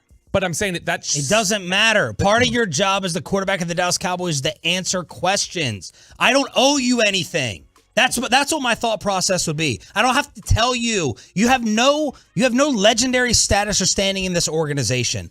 This guy is not a threat to you whatsoever. I owe you nothing. So I am working a deal as the owner and the general manager. We conduct our business. You worry about what happens on the football field. That is the beginning and the end of it. Dak Prescott doesn't have status to that degree here. He hasn't accomplished enough. He hasn't done enough, and he doesn't pull that weight. He has status as the starting quarterback quarterback of the Dallas Cowboys, which you just said, part of his job is to answer questions as the starting quarterback of the Dallas Cowboys. Right. So if you're going to send me a slew of questions that are coming my way, give me a heads up that I got a whole batch of questions coming from what you just did. What do you think about the third string guy? What do you think about Will Greer's replacement? I'm so overwhelmed. Oh my God, I need a media school. Sean, we just talked about it's 3 days of ESPN talking about it. I need PR training to help answer the third string quarterback. And what am I going to do about it? It's irrelevant to him. Sean, the biggest sports media outlet in the country, has spent 3 days hammering it. Bobby, get this through your head. Go ahead. Dak Prescott has been sat on Jerry Jones' yacht and boat. Dak Prescott has been paid $40 million plus. Dak Prescott should be on his hands and knees praising what the Jones family has done for him. Not the other way around. Dak has yet to deliver on his end of the bargain. They have elevated him in standing and payroll not because of his talent, because of the trap that you're in the National Football League with quarterback purgatory. He has already over-benefited. So stop with this whole, he should this and he should that, and it's a respect thing. He's been over-respected. Is that what you told Peyton to do, get a boxing bell? Yeah, 10 minutes ago. I don't care if it's but that's the thing, I don't care if it's Dak. Like, this could have been Romo, this could have been Bledsoe at some point. Whoever your starting quarterback is, just a heads up of, it's not written into sports that they have to tell you. But you tell the quarterback when you make a trade for the guy who was the 3rd overall pick 2 years ago. He's a bust. He's a bum right now. He's a bum. But the ceiling is still. Do you think there's no chance of him turning it around ever? There's no chance that he's not going to take Dak Prescott's job. Okay, it does. You said yourself yesterday, the best case scenario right now, they trade him for a 3rd. No, I'm saying I think that's ultimately what happens. Okay. But what I'm saying is that if you've got a guy like Trey Lance, do you say that it's completely ruled out that he can never reach the potential of being a Pro Bowl quarterback? I'm not ruling it out. Okay, so that's the thing. You've added that to your roster. That's a serious thing that he'll have to take questions about. I'm not saying he's threatened by it, and I'm not saying he has to be threatened by it, but the very fact that Dan Orlovsky and the rotating set of ESPN loudmouths are talking about it for 3 straight days. So what? And Dak is I'm not going to base my organization off that. Why is Trey Lance standing up there and taking questions? Why are they putting him up in front of the media Because yesterday? It's good, but because it's extra publicity for them. It's more noise, Yeah. and they want you to deal with the noise as the quarterback. Give me a heads up of the noise I'm about to deal with. Jimmy Garoppolo was, if it wasn't Dak, I just can't separate you just going out of your way to try to take every Dak bullet. Like you've lost any objectivity. You're just so one-sided. I can't separate that from my mind. The egg and the yolk. I'm completely objective. I am. Wait. Oh my God. I don't know if that's true. I am. I say when he plays you're bad. by far the least objective one in here when it comes to it. Where do we disagree on that? Close, and everyone on the text would say that. Where do we disagree? Everybody on the text says a lot. Where do we disagree on Dak? Just fundamentally, like the crux of Dak. You and I. Where do we disagree? If you love a player, you will give them benefits of that. If you hate a player, you will give them nothing. I say when Dak plays poorly. I say when Dak your threshold for playing poorly, I think, is different than a lot of people. I understand. Look, I was there too. I was a sycophant at one point. I think the definition of poor play is often misunderstood with the quarterback position. I agree. I 100% agree with that. And so because of that, I think the context matters. There's a difference between excuses and explanations. Those are not the same thing. Right. I agree. It's often explanations with him. Here, this is the explanation for what it is. It's not an excuse. This is an explanation. Jimmy Garoppolo was asked about the move that Francisco has been making at quarterback. Weird situation. Been a lot of weird situations over there in San Francisco. Just to leave it at that. But I'm happy Trey got another shot, man. How do you think San Francisco's handled those quarterback situations? How do you think they've handled them? I think it's been messy. I'll put it that way. Messy. Yeah, that's a nice way to put it. They're messy. Johnny Garoppolo. And now RJ and Bobby can fight. I can take the rest of the segment. Just go all in. He's not there anymore. Why is he protected them? He's not that type of guy to make waves. But they have not handled their QB stuff. Their QBs, I don't think, appropriately. You messy. They hung on to Jimmy too long. Remember, last year they were trying to trade him. They hung on to him too long. He had a shoulder. I know that was a problem. And they didn't do right by the player. And now I'm going to pick a fight with you. So now, get your bell ready. Right. They are their assets. You and this whole player union mentality. John Lynch and sports owners, they don't give a crap, nor should they give a crap. Sure they should. No, You they should- should. you have to No, treat you're your my employees. asset. You're my asset. Oh, no. I sign you to a deal, and I'm paying you. So stop with this whole, if you're not going to use me, and like, no, just go ahead and set me free. I control your contract. That's the way it is. You signed it, and I'm the team owner, and I'm the general manager. So this whole, they're not doing right by all these people, I totally disagree. You're not, if you're not going to use the player, then let him go perform somewhere else. Let him go work somewhere else. Well, they wanted to see what he was going to do. They still had enough confidence. I think this is kind of important, too. It's good for the Cowboys, I think. They still had enough hope in Trey Lance. They put Garoppolo on the block, and it was still supposed to be Trey Lance. Then they decided again, before we get rid of him, we're going to evaluate Trey in camp, which they did. He couldn't beat out Darnold, so then we set him free. Yeah. How did they mistreat? And Bobby's right in his email last night. Jimmy Garoppolo, I mean, he should have the Dak Prescott praise for San Fran. I mean, Jimmy Garoppolo thrived there, and why should he be? How did the Niners do him wrong? What they did with Trey was fine. It wasn't really Trey that was the issue. It was really with Jimmy how they screwed that up. Well, you had problems with Trey last week. Yeah, last week. I read your email. You had a problem with how they handled him. Yeah, they're not gonna put him then trade him, and they finally did, and they did trade him, so they did right by him. With Jimmy, they hung on to him basically held him hostage for a whole year. I mean, they weren't going to start him. They were going to start Trey Lance start the year, and then the only reason why Jimmy even played was because he got hurt.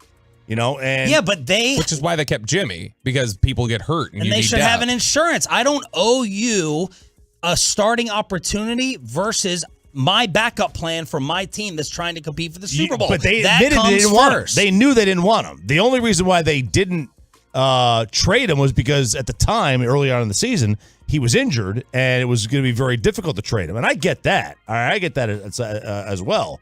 But your relationships and how you treat your employees is the number one priority for a company.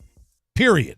Your employees are your biggest asset. It's the biggest, is number one. And how you treat them resonates throughout the sport, throughout the industry that you're in, whatever. And San Francisco shown that they treat, they're very, very selfish with their players, in my opinion. What were they preventing Jimmy from, though? By getting a starting job elsewhere. I don't know that anybody's handing him a starting job. There's 32 teams in this league. 18 of them don't have quarterbacks. So you do. So then you, and I'm just genuinely curious. So you think the correct way to handle something would be the way the Cowboys did with Will Grier last week, where it's put him on display, let him light it up. You're going to cut him, but let him light it up and put it on display for these auditions that he's about to go have. I mean, it's different because he's a third stringer. Jimmy was a backup. So, I mean, he's not he's not one of the 32 best quarterbacks in the NFL. I mean, I do agree with Choppy. Jimmy's not one of the 32 best? No. I'm sorry, what? No. Uh-oh. How is that even possible? He was number one, literally number one in DVOA last year. The offense was number one in efficiency. The QBR was 50 pretty regularly for his career. 50 is not bad. 50 is one of the 32 best. No, look, I'm sorry. 50 QBR is not one of the 32 best. I'm going to hold you to a literal discussion here. No, what? 32 best. Hit the bell. We're going to go round. We're going round and round with each one of us here. That's what we want. You want to say he's not one of the 16 best? Fine. You cannot say he's not one of the 32 best because you would mean Cooper Rush is better. Bobby, that's no, not Cooper Rush. That's rough, Bob. Jimmy Garoppolo. Is Daniel Jones better than Jimmy Garoppolo? Yes. No, not even close. Yes, he absolutely is. not. No, it's not even close. It's not even close. Daniel Jones is a garbage player. Jimmy's not. Jimmy Garoppolo. The only reason San Francisco. Drinking? The only reason people are asking, are you drinking? The only reason San Francisco. The only reason San Francisco doesn't have a title is because of Jimmy Garoppolo twice. Now. He's better than Tampa's quarterback. You can argue he's better than Tennessee's quarterback. I don't know. I think I'd rather have Baker than Jimmy. Oh Jesus! I absolutely would. What has Jimmy has thrown away 2 Super Bowl runs. 2 Super Bowl runs. The only reason Dallas was in a game in 2021. Number one. Man, Bob. I mean, this is what I'm talking about. You go all This has in. nothing to do with Dak. This is Jimmy. You don't like Jimmy. Could you say that Jimmy's better than Mac Jones? No. No, you cannot say that. They wanted to replace Jimmy with Mac Jones. No, they didn't. Yeah, yes, they did. Yeah, but now they know. I'm just saying. They were drafting you gave me Mac. stars. They have stars to that cough. Like Geno Smith is definitely better than Jimmy Garoppolo. I wouldn't necessarily say that. But Baker Mayfield is better than Geno Smith. I would take Baker. I've just seen. You're on crack. No, I'm saying Geno was great last year. I don't know what's real with Geno is the thing. Geno was not going to second half next year. Justin Fields and Jordan Love are better. I like Jordan Love a lot coming out. This is amazing. So yeah, Jordan Love and Justin Fields. I'm crying. I would take Love and Fields over Garoppolo every single day of the week. Love and Fields. Oh, wow. Look, he's. God. Oh, my phone is lit up. Pat Doney. Lit up. Chris Devar. Hey, and I want to thank you two and the audience. I've been waiting to get all this aggression and anger out since when was the end of our meeting? Let's see. Monday at 11 a.m. I've been waiting to snap on somebody. So thank you. Thank you so much. Even if even if you consider Jimmy garbage, look at TV. He's still better than one of the 32 best. Look at the TV. He's better than Matt Stafford. Would you rather have Dak or Stafford, a steady quarterback? Man, they are wearing this out. Imagine if the Cowboys won 2 Super Bowls. Imagine if the Cowboys won half of what the Patriots did. What would happen? But anyway, I want the Tolo reaction on who won the Royal Rumble just now. 877-881-1053. 877-881-1053. Feel free to say me. You know you're going to win right now because the it's just like the we're talking about the other day during crosstalk. The winner of the debate is just whoever you agree with. And so right now there's a lot of anti-Dak sentiment. 2-4 says Sean won. What has been the serious question? All jokes aside. Throughout the week, what has been the sentiment from the Tolos on this whole giving Dak notice thing? Because I know the text Bobby says is usually a little bit more anti-Dak.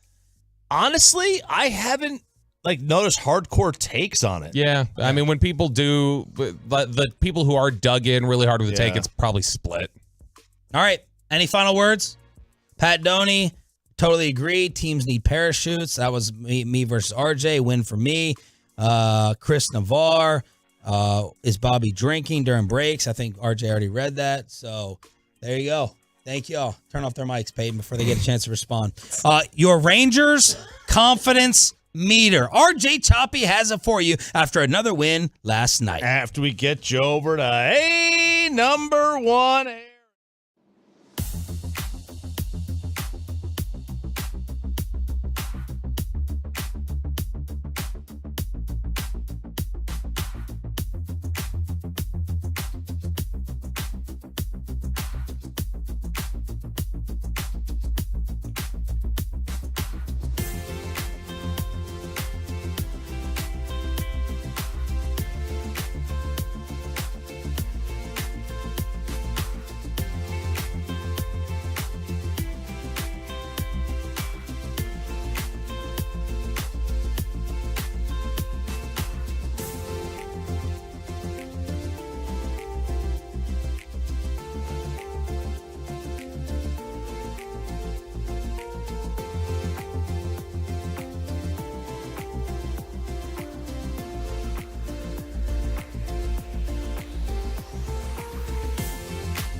From our fan studios secured by DFWsecurity.com, this is Sean and RJ on 105.3 The Fan. 1-0. Garver swings and drives one to left center field. Nimmo back, track, he turns, watches, out of here! Mitch Garver, another home run here in the month of August. This one breaks a scoreless ball game and gives the Rangers a 1-0 lead in the top of the 7th. And the Rangers win 2-1. They have won 3 of 4.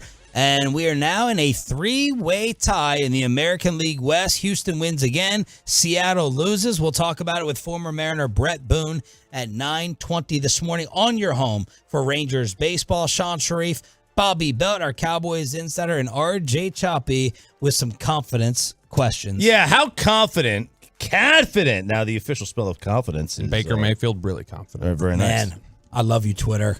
Yeah. Holy crap. Bobby is getting destroyed. All right, so I'll leave the offseason out of this one because we're not there yet. But let's do a little 1 to 10 scale. 1 to 10 on your confidence meter with the Rangers. What's your 1 to 10 confidence that Bruce Bochy has not forgotten how to manage a bullpen? That he hasn't forgotten? 8 or 9, meaning I have that much confidence in Bochy. This is not Bruce Bochy screwing things up. This is a bunch of wild cards. This is throwing putting on a blindfold and throwing darts, in my opinion. Yeah, it's the talent is awful. Like I don't. There's nothing. Bochy has tried so many different combinations and pushing so many different buttons, and it hasn't worked out because your bullpen's just been bad. So I still have, I don't know, probably an 8. Probably 8. Yeah, it's high. It's high. I think a lot of the problem is obviously the talent. I mean, he puts out Chapman. What's he going to do if Chapman gives him a home run? You know, I think that we give the managers in baseball way too much. Hey, Spores has gotten a ton of work. Will Smith was in the night. Now Chapman's in the night. Then you have Stratton.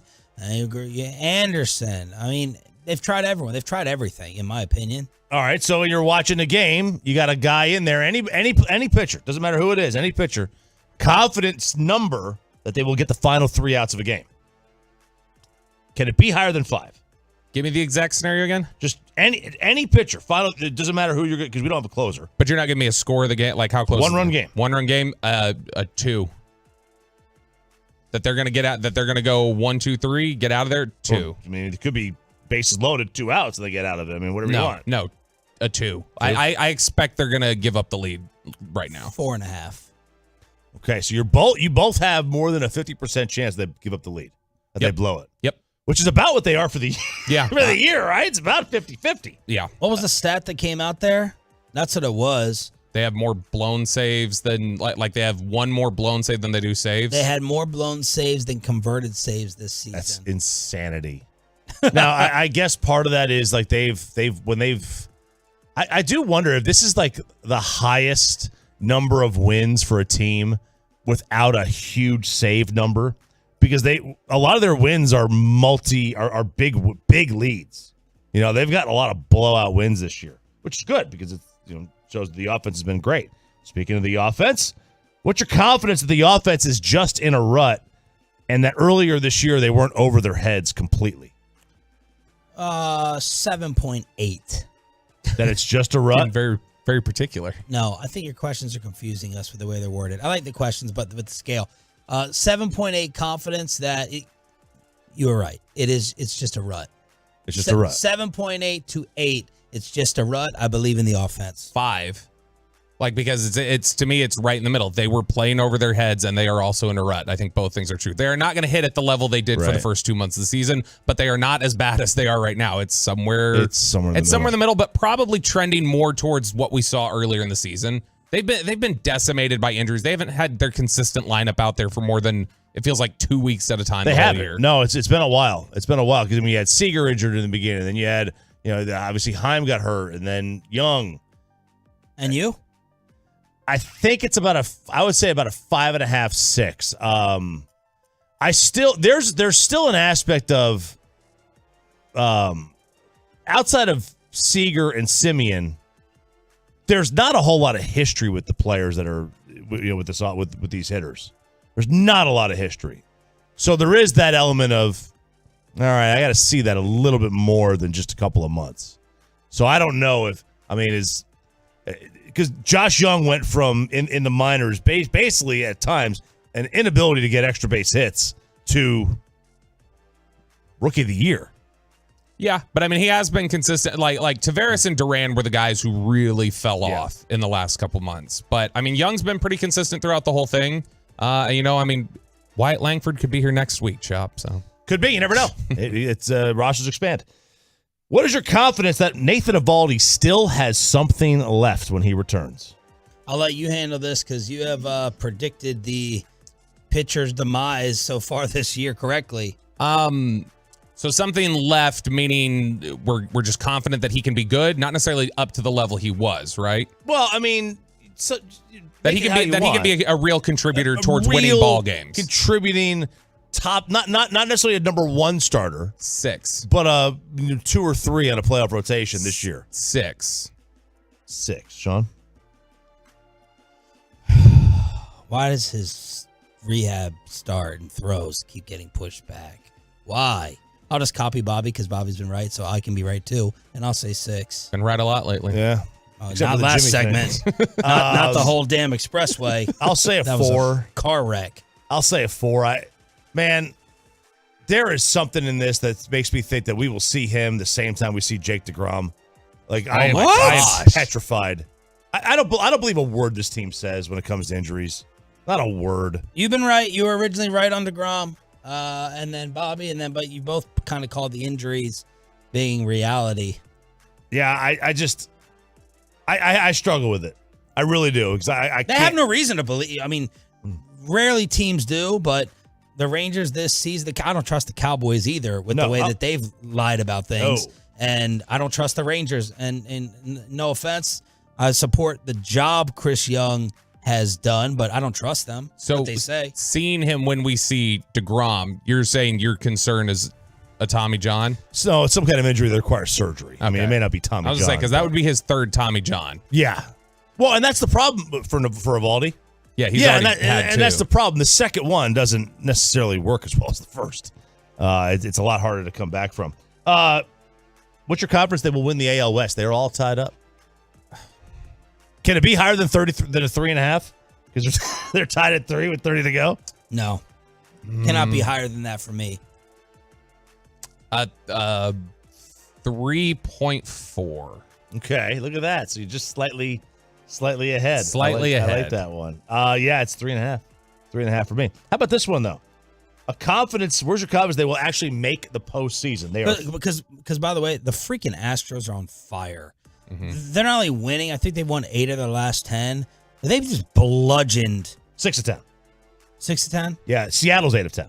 Seattle's 8 of 10. Tampa's 8 of 10. Rangers have dropped 7 of 10.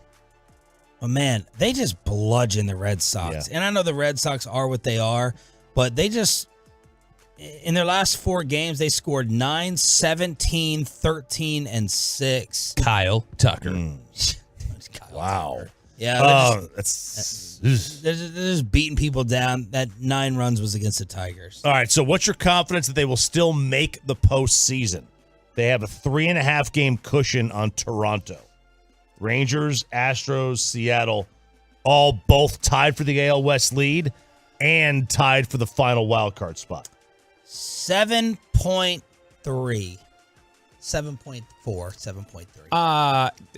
8.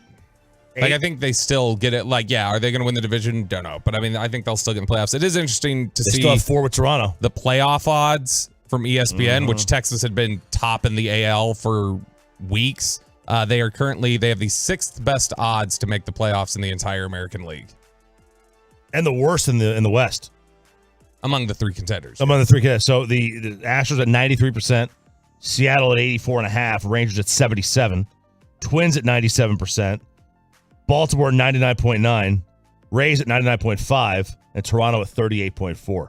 Those are the only. Wow, we're looking at 7 teams.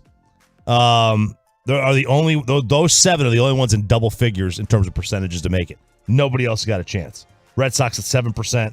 That's really it. Everybody else at 1. So there's your confidence meter.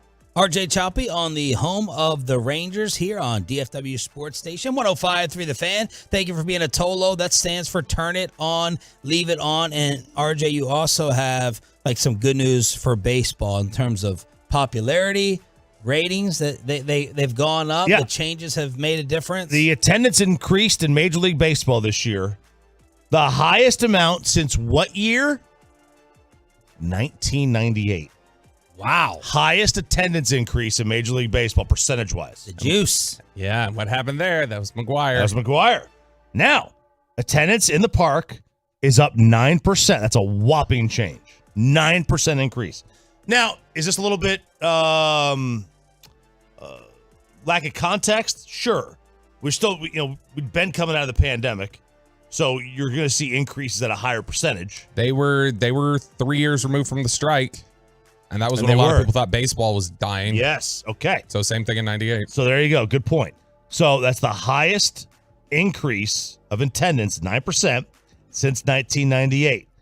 TV numbers are much higher. Everything is at or exceeding pre-pandemic levels for now. The TV ratings are up 3%.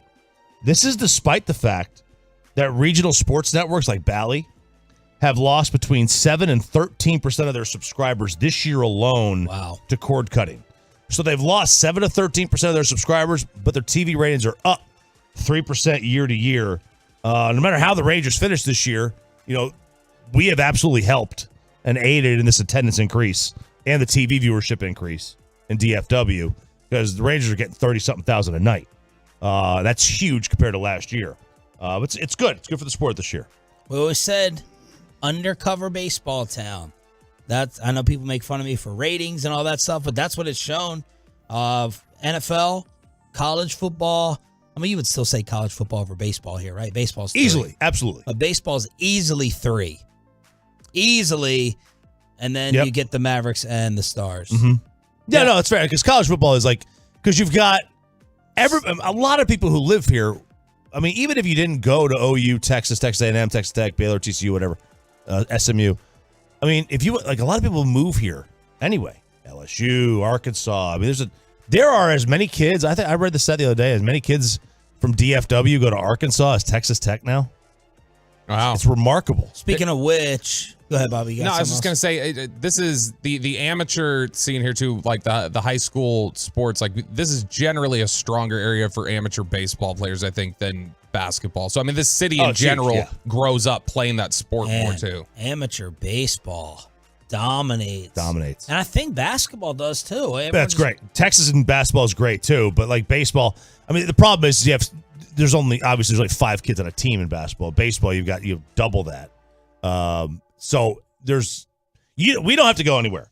We don't have to travel. We don't have to leave the state. We have to leave the region. We don't have to go to Houston. We don't have to go anywhere to play baseball.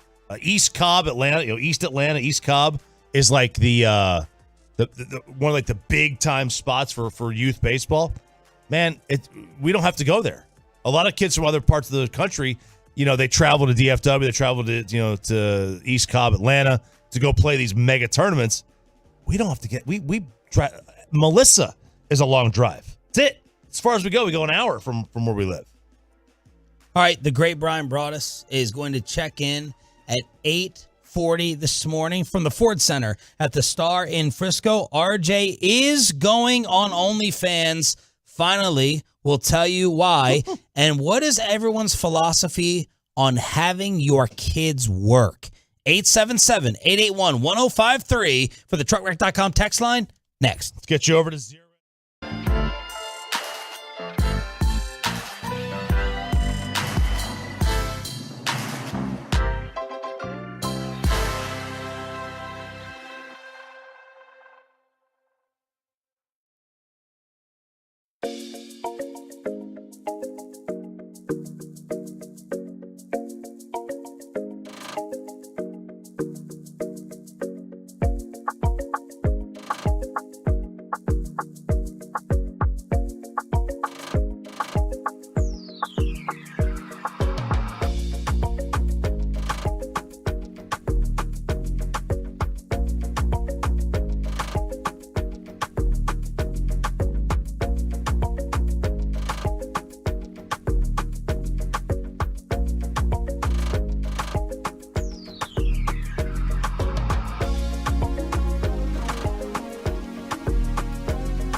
Personal injury lawyers Frankel and Frankel. Life is unpredictable. Accidents happen. Frankel and Frankel are the go-to attorneys for car and truck wrecks in DFW. If you or a loved one have been in an accident, contact the Frankels for free or call 214-333-3333 or go to truckwreck.com. Brian brought us with a special guest appearance at 8:40, canceling Below the Belt. Very fitting after Bobby got beat up and destroyed in the expressway. So Broadus was listening. He's like, let me bring some credibility. Let me bring some football intelligence to 8:40 after I watch that Bobby beatdown. Yeah, I mean, look, I'm always right. It's just sometimes you guys haven't realized it yet. In time, you always do. You guys thought you handed it to me in the Brock Purdy debate right after Jimmy got hurt, and in the end, I was shown correct. I got a lot. I went back, found a lot of tweets from 2 years ago. People telling me what I was saying about Kelvin Joseph was stupid. Ended up being right about that. So in time, gentlemen, that's what the receipts segment is for. We need to get Broadus's scouting report on what's his name, RJ? Igby. Yes, Noah Igby. How do you really say it? Igbenogany. We'll call her Vita from now on. Vita. Igbenogany. Man, I feel like sports names are getting harder. Gather the foreigners. All right. I didn't know where to go there. Who is this person that Deion Sanders going back and forth with? As tomorrow we have Sonny Dykes on at 7:20, TCU versus Colorado in primetime this weekend. Who was crapping all over the Buffalo's roster? This is Tom Luganbill. Now, Tom has been with ESPN for years. He basically was never heard of him. Okay, so I mean, I don't need his whole bio. Yeah. I'm just trying to compare him, right? He was like at the forefront of recruiting at ESPN. He kind of got on the ground floor. Wow. Kind of like Eric Karabell. Okay. Matthew Berry kind of took over the reins as the main guy, but he's kind of like the Eric Karabell, if you will, of recruiting. And he was on a podcast, the Next Round Pod, because everyone's looking forward to this big weekend matchup. TCU, Colorado. And he is kind of crapping on the idea that this game has got any juice whatsoever. We're going to finally see, for all the hoopla and all of the hype going into the offseason with Deion Sanders in Colorado, it does not mask the fact that they don't have any players on that roster. And you thought UMass was the worst roster in college football? Ooh. It may be Colorado's. Now, I say that. Do they have a quarterback? Yes. Do they have two starting corners that could be NFL guys and one of them plays both ways? Yes. They are so devoid of talent up front on both sides of the ball. I don't know how they're going to keep their quarterback upright. And it's going to be very interesting to see and watch Colorado, because I think TCU is going to be really good. I'm not saying they're a college football playoff team, but what I am saying is they got better players than people think they do. And they did a really good job in the transfer portal with guys that can play, that have proven themselves, that have played before. So he thinks this game has got nothing. So basically, if you're buying Tom Luganbill, take TCU minus 20.5 to the bank. They put Colorado's win projection on TV. It was 2.7. Yeah, like he did bring in. Now listen, he's got NFL talent at the cornerback position. They got two really good corners, and then we don't know about Shedeur. I don't know much about him. I mean, he's somebody who he was well recruited. Yeah, no. People think he's a legit player. Yeah. So I mean, like Shedeur can play, and like obviously, Travis Hunter was the number one recruit in the country not long ago. Now their issue is going to be on the offensive and defensive lines, and that's the problem for a lot of. This is one thing that Matt Rule did really good at Baylor. Well, I should say not good. Like he did one of the difficult things. He revamped his O&D line overnight at Baylor. And they became a really solid program. And that's one problem that Deion appears to have right now is that those O&D lines are not very good. Deion wasn't happy with this. Yeah. He invited him out to practice. He said, "Wow, have you been here to see any of the talent live?" No. So there's Deion. And then other Colorado fans bookmarking this, watching this. Well, I mean, look, he basically turned over the entire roster. 70 new players. Like he can't transfer portal an entire adequate program, especially in the trenches. And so honestly, he probably just tried to do too much too fast, and They will struggle this year, I would guess. But I mean, he wanted a reset. Yeah, I mean, and look, and he's got names. I mean, he's got the corner, Travis Hunter. He's got his son, Jay Feely's kid's his kicker. He's got name. He's got. But again, how deep are they? And in college sports, it is still about the quarterback in college football, but it's much less about the quarterback in college football than the NFL, because there is a much bigger talent disparity. You could just overrun somebody with talent and basically, bludgeon their bodies into submission. At the college games, you can't do in the NFL. Yeah, I mean the most elite quarterback. It's not super common that the best quarterback in college football wins every year. Like Caleb Williams has been getting the Patrick Mahomes comparison, and he said the other day, he was like, guys, I appreciate it, but I'm also Caleb Williams, and I'm trying to win my first NCAA title, and he's already won 2 Super Bowls, so we can chill on the comparisons for now. Brett Boone, the former Seattle Mariner, will join us at 9:20, host of the Brett Boone podcast, an Odyssey original featuring the most notable names in the sport and all around sports every week. So Broadus, then Nick Eben, then Brett Boone to finish up the Hump Day edition of Sean and RJ having kids work. This is a topic that was floating around the interwebs. It's an amazing topic in general. Esther Boyd refuses to allow her teenage son to get a job because he should, quote, do what he wants while he still has the time to be a kid. Basically say, I've been working forever. I'm physically and mentally ready to retire, and she's 33 years old. Burnout is huge. Sarah and I were talking over the week, what happens when, you have a bad week at your job, or you get burnt out at your job, whatever. What do you do? You fight through it. Some people are just like, no, I'm just going to quit, whatever. But what do you do for a 15-year-old? Do you have a rule, or will you have a rule that your kid cannot work as a teenager while still in high school? Y'all the ones with teenagers. So Jacob has wanted to get a job, and we've been like, no, because our biggest thing with him is he's just got to focus on the academics and everything else and not worry about anything else to the side. The only thing we will do is we've got a couple friends who have some manual labor jobs or whatever else, and they'll reach out and just say, hey, is Jacob free today? And, we'll pay him cash to work with us for a day. He does a little bit of that. Like what he does at my house? Yeah, basically. I pay him in barbecue. Exactly.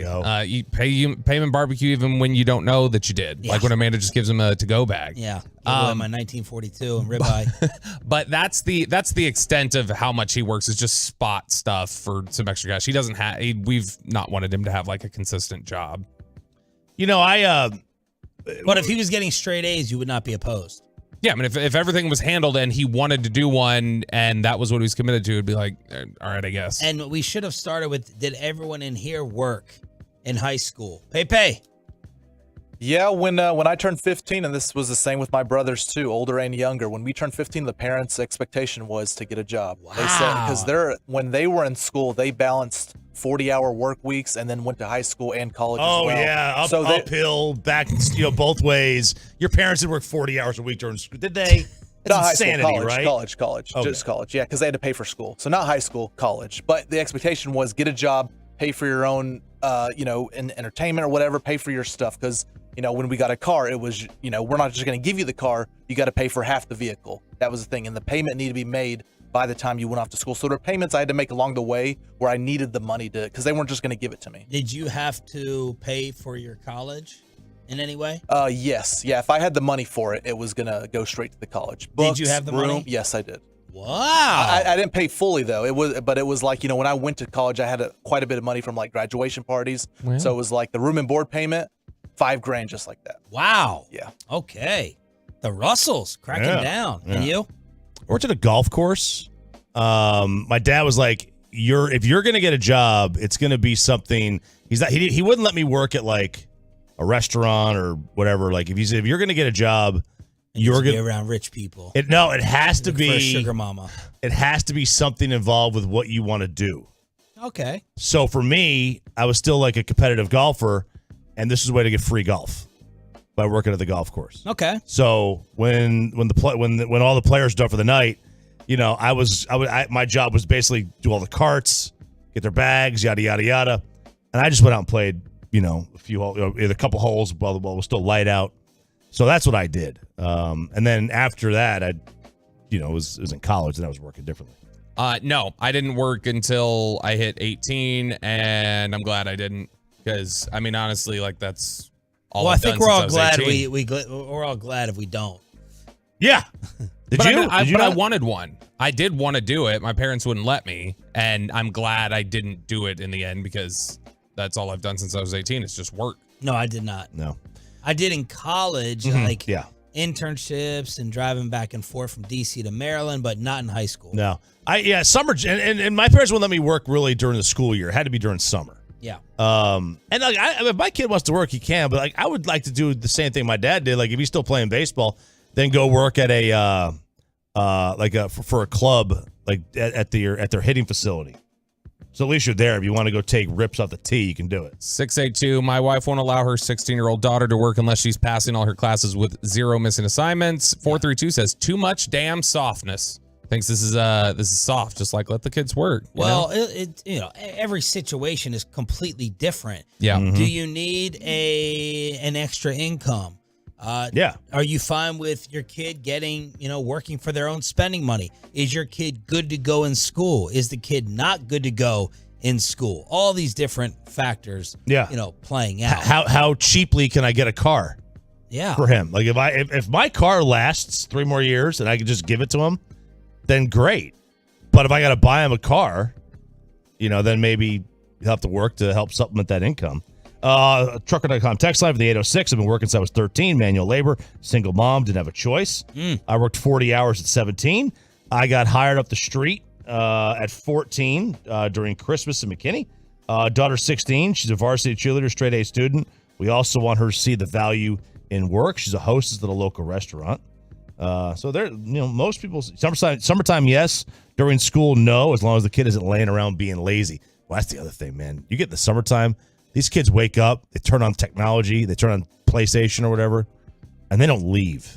They don't leave the house. They don't have to. Yeah, ask Matt Stafford. Yeah, that's why they can't go through self-checkout anymore. They got to interact with people. So last night, you heard this music if you watched Hard Knocks, but apparently RJ Choppy has been hearing it in his dreams, and that's why heading on over to OnlyFans. Do you remember Adriana? Yes, I do. No. Adriana LaServa. Not Adrian. She was the girlfriend, fiance, wife of Christopher Moltisanti. Did you never watch Sopranos? Watched the first 2 episodes 2 different times, and I just never felt intrigued enough to keep watching. So Adriana was Christopher's girl. God, you suck. And man, she was what we would Jersey hot. I grew up in Jersey. We called her Dirty Jersey hot. Like that's what we would have referred to her as. Yeah, because it's the Dirty Jersey. Do you even know who we're talking about, though? Yeah, I do know who she is. Trey De Matteo. Yeah. So, she has now joined for $15 a month, Peyton. OnlyFans. Sign me up. I'll take 2 accounts. Do you know who she is? No idea. Okay. So here she is, and she's on OnlyFans now. Well, was she like on your Derek Holland Mount Rushmore, one of your top 5? Next to Shakira. Shakira was on there. Man, I was on Marissa Tomei was on there. Oh yeah. I was a big Marissa Tomei There's just something fan. about Marissa Tomei. Yeah. It's like an undefinable trait, I feel like. Yep, absolutely. I love Marissa Tomei now. Like, she still looks good to me. She does. Jennifer Love Hewitt was on there from Can't Hardly Wait days. Ingrid Bergman's comment that the moment she walked in on Can't Hardly Wait, her entrance, she was like, I knew my entrance in Casablanca was absolute dog S. When are y'all doing your OnlyFans? We're still in the works. We got a tripod. We need more cameras, though. A lot of big talking. Yeah. Ryan, help Chop out with some of that. Give him some recommendations. We're still where's the BetQL equipment? I've got it at home. We got with the right lighting and everything. Boy, I'll tell you though, it's a tough. It's. Are you that confident in yourself as a performer? No, it's not even that. It's like it's easy to talk about. It's really difficult to press send. Peyton, would you sub Chop's account, Peyton? His couple's account? Yeah, I would. Thank you, man. I would support you. I'd be the first one. Let's head on out to the Ford Center at the Star in Frisco and class this up a little bit. BB is fired. No below the belt. It's Brian Broaddus live from Cowboys practice next. Before we get you over to Platinum Chrysler, Dodge, Ram, Jeep. It is, of course, a Stephen Gilchrist.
Here on 105.3 The Fan segment here brought to you by Classic Chevrolet. Hurry into Classic Chevrolet for once-a-year Labor Day savings. Over 400 Silverados with their best offers of the year. See them all today at ClassicChevrolet.com. Do not miss your chance to upgrade for less. This is Texas. This is Classic Chevrolet. Relax, enjoy the difference, and find new roads.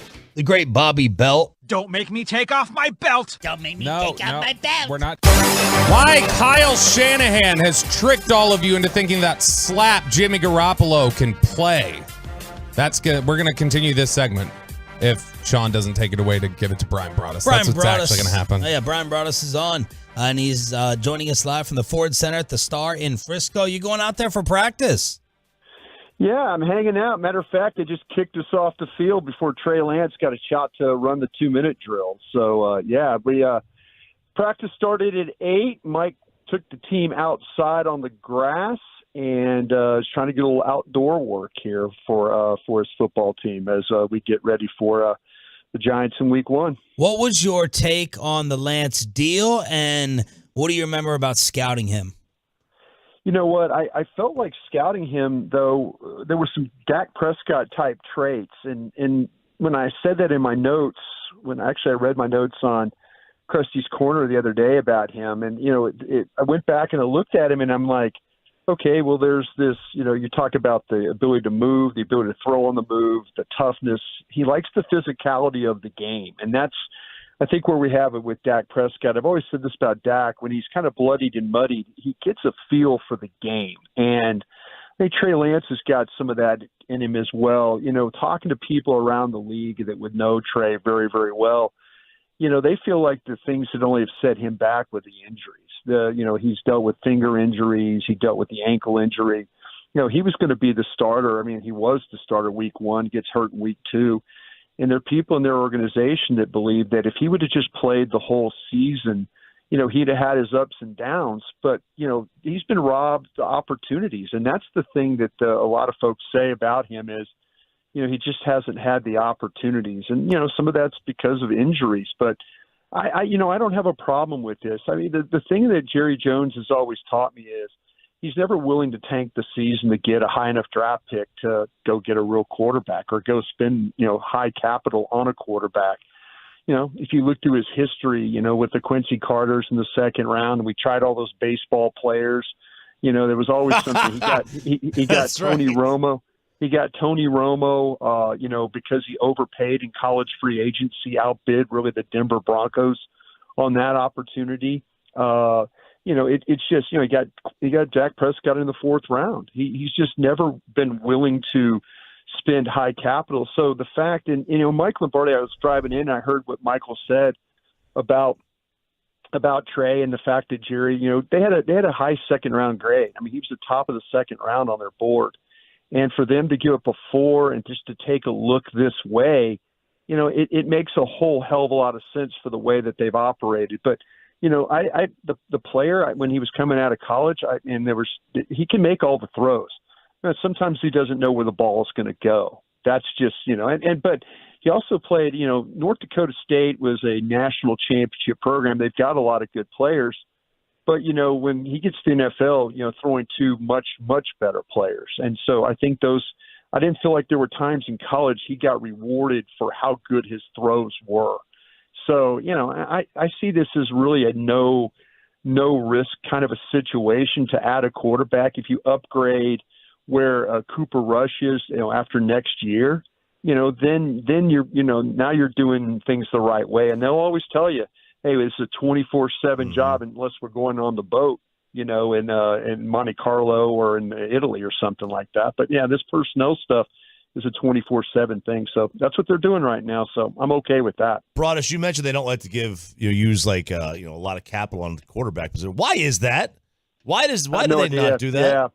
Have no idea. We had a chance to draft Tom Brady before the 6th round, and we didn't do that in 2000. So, Tony Romo was a 5th round grade on our board. We could have drafted him probably then. Instead we have to fight for him in free agency.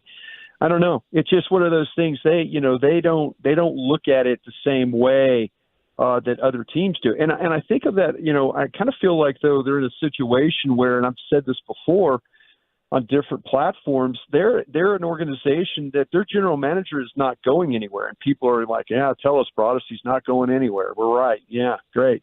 But, that's true. And most teams' general managers are under pressure to deliver.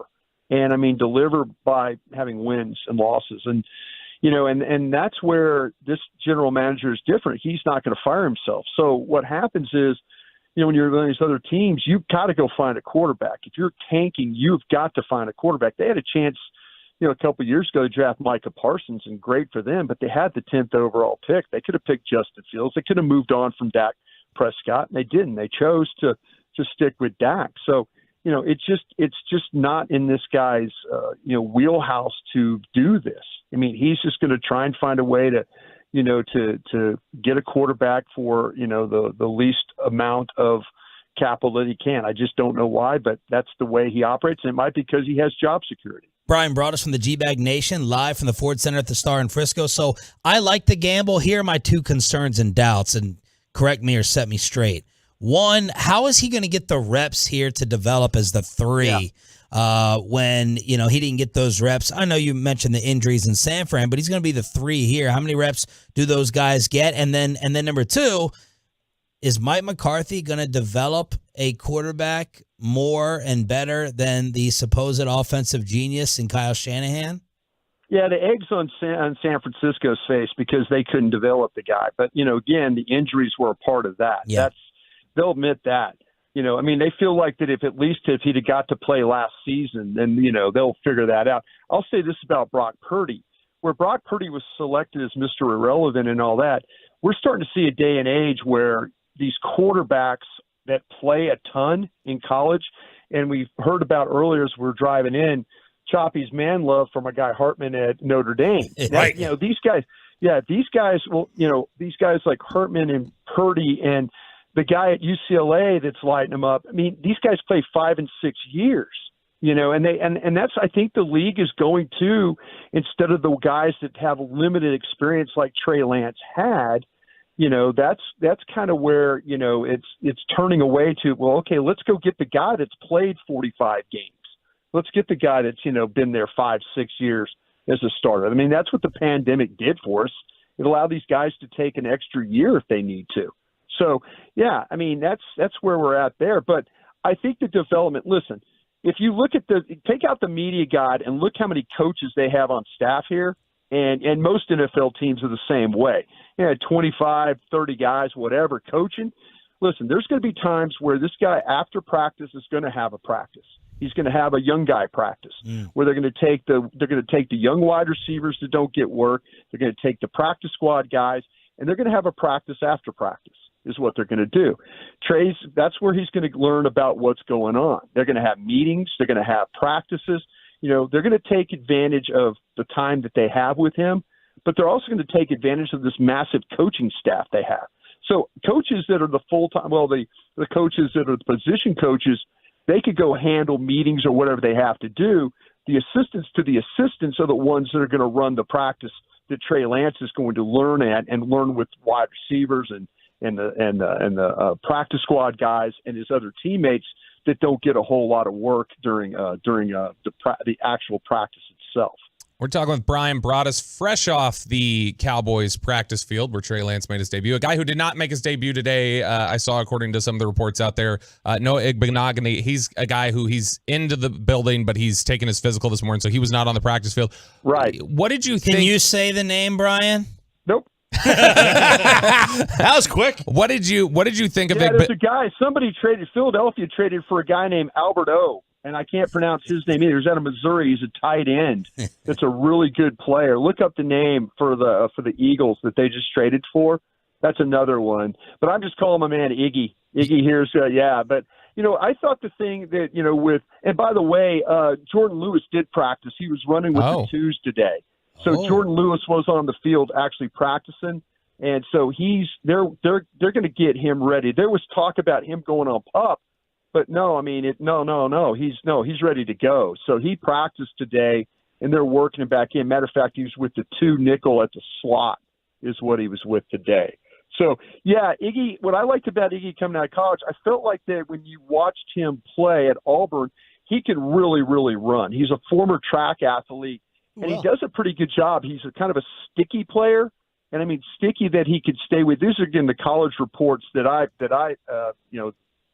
did. I talked to a guy in the league, one of my gang of 7. They're like, "Listen, this guy's like a good 3rd, 4th corner. He's a serviceable guy that's got some special teams aspect to him." But the one thing that I felt like that maybe coming out of college that Iggy struggled with was a little bit of playing the ball down the field. He could stay with you, but does he find the ball? Does he locate the ball? There were some times, like I said, I watched the LSU game where, again, I know it's my school, but, he struggled with those receivers a little bit with Chase and those guys, So to me, that's where I feel like that maybe he's going to have to get some work. But this is trading really a guy for a guy. They'd moved on from Joseph. They'd had enough. So you're talking about a guy with similar skill sets, and so that you could kind of say, okay, this makes sense for us. You take our guy, I'll take your guy, and we'll see if we can make this thing work out. Really quickly, Brian, just as we're getting ready to wrap up here, Kelvin Joseph specifically, we always like to, seemingly assign who's at fault for ignoring the red flags. Is that a Dan Quinn mistake, do you think? Is that one of the few Dan Quinn mistakes we've gotten? Wear this one, DC. This is you. Yep, this is it. He was at Lexington, Kentucky. Will McClay was there. I think Mike McCarthy was there. They did the homework. They were there for the workout. They that same draft, they took Quentin Bohanna, and he was put on the street too yesterday. So you got to wear this one. For all the good ones, there's some bad ones in your life, and those are the bad ones you have to wear, and you remember them more than the good ones. What's the latest with another potential addition of Nathan Eovaldi? You know what? I think, Nathan, these bullpen sessions are getting me a little worried right now, babe. Because last time they had bullpen sessions, I think that it led to a guy having Tommy John. So I'm hoping for the best. But thanks for asking the question. I really appreciate it. I wanna make sure they bust your balls all the time for not paying attention and that. And then you got Wolchuk right on there with Chris Young. So that was great revenge. Thank you for doing this, brother. We appreciate you. Hey, thank you, boys. Have a good show. We'll talk to you later. The number 1 rated afternoon show in DFW, the G-Bag Nation. Brian brought us from the practice fields, Ford Center at the Star in Frisco. So is this guy. Let's talk to Nick Eatman about all the different Cowboy cuts. Final hour, Hump Day edition, continues after this. After we get you over to Q.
our fan studios, secured by DFWsecurity.com, this is Sean and RJ on 105.3 The Fan. Final hour fist pump time on a hump day. Hump day. As we try to get you to your weekend as quickly as possible. Sean Sharif, RJ Choppy, what? Are you guys doing skull? Skull. Why? Skull. He was just doing it during the break, and so he said, let's come back and do skull instead of fist pump. And so we're just doing skull. This is not the home of the Vikings. No, but Iceland, I hear, is really cool this time of year. This is not Paul Allen on. This is Nick Eatman, Emmy Award winner. Nick Eatman from DallasCowboys.com, kind enough to change up the schedule today with Brett Boone coming up to talk about the AL West at 9:20. Nick, brought to you by Ford, built for Texas, built for you. How many Emmys is this now for you? This would be my third one. Wow. But really my first one that I really was like knee deep working in. Yeah. the other two I kind of was helping and glad to be a part of it, but this is one that, this is our documentary we did on Trayvon Diggs, Everson Walls, 24/7 coverage. We did it last year, so I was the writer-director of that one, and really it was a fun one to be a part of. Are they heavy? Like, where do you keep them in the Eatman house? I do have one at the house. The kids like to play with that sometimes, but I have two now in the office. They're pretty heavy. Yeah, I mean it's a really cool award, and I guess you guys saw the photo that was posted. We took a big team photo. It was a big team effort. We had a lot of people winning the other night, so it was really cool. How often do they get dusted? The ones in the office get dusted probably better than the one at home, because the way I have it, I don't have it like in a good spot there. I got to keep it away from kids. So, they probably the ones in the office get dusted every night. What surprised you about cut down day yesterday? The trade. That was the biggest thing. I'm sorry, but I'll just be honest. I mean, that somebody wanted Kelvin Joseph in a trade. That was the surprise to me. I didn't think you could trade for him. Now, they gave up somebody that they're probably disappointed and frustrated with. And I'll let you guys pronounce it. You can't do it. You can't do it. No, I'm not there yet. I haven't heard it enough. No. Igbenogany. Okay, Iggy. Are we calling him that? Or Igby. I like it. Igby. 5 starts in 3 years. As a first round pick, that's pretty frustrating too. Now, they did get Byron Jones and had Xavier Howard, but you would hope a little bit more production there. But hey, fresh start, he needs that, and same with Joseph. That was the biggest surprise. The other players, I'm a little surprised that they did cut bait with Jabril Cox, mainly because they don't have a lot of linebackers anyways, and I know that they're not going to play a lot of linebackers. It's not like you have to have too deep on, you don't have to have 6 linebackers just because you run a 4-3 scheme. But I was a little surprised that they cut him. But, who knows? I've learned, that was just the first wave. Today will be another big day as well. If they didn't get the trade, would they have still cut Kelvin Joseph? I think so. I mean, what did they get for him? I mean, they got a guy that hasn't done anything either. So that's what you do when you cut him. I mean, yeah, they can't play him. Like, you couldn't play him on your team. You don't need a guy that can just run down on punts and as a gunner. Like, he wasn't even lining up correctly in a preseason game. Like, that's just they don't trust him on the field. I don't know if they trust him off the field. I don't know how you could. And so I just feel like it wasn't a good move. Last year was telling. Xavier Rhodes was the one that I'm like, all right, you're getting Xavier Rhodes off the street to play in this game, but you can't play him, and that just is telling that, like, all right, like we gotta move on here, and good for him. Hopefully, like a fresh start will be good for him. Same for Igby, the new corner here. We've been assigning blame all morning. By the way, is that fair to assign blame in a draft just because the draft's such a crapshoot anyway? Yeah, I mean, assigning blame to like For the pick, for not paying attention to the who was red Calvin's flags. who was Calvin's sponsor? I can tell you who it wasn't. Again, you're not supposed to. We're not supposed to know all this stuff. I don't know if that was Mike McCarthy's top choice. I don't know if it was. It doesn't matter. Really, it doesn't matter. Because we don't sit there and say who was the biggest sponsor on the good ones.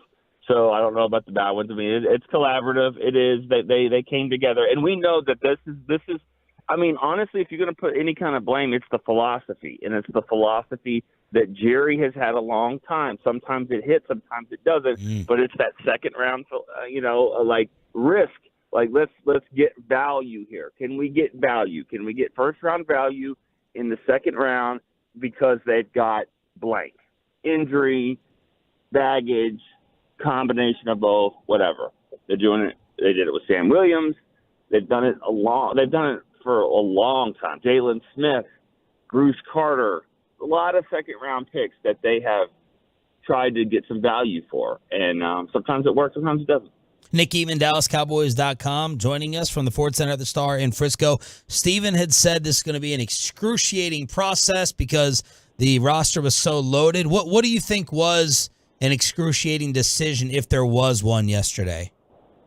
I don't think it was that tough to really look at the roster and cut it down. I mean, anytime you're parting ways with draft picks, that's probably uneasy. And they did that by my count with the trade with Kelvin Joseph, cutting Bohanna, cutting Jabril Cox.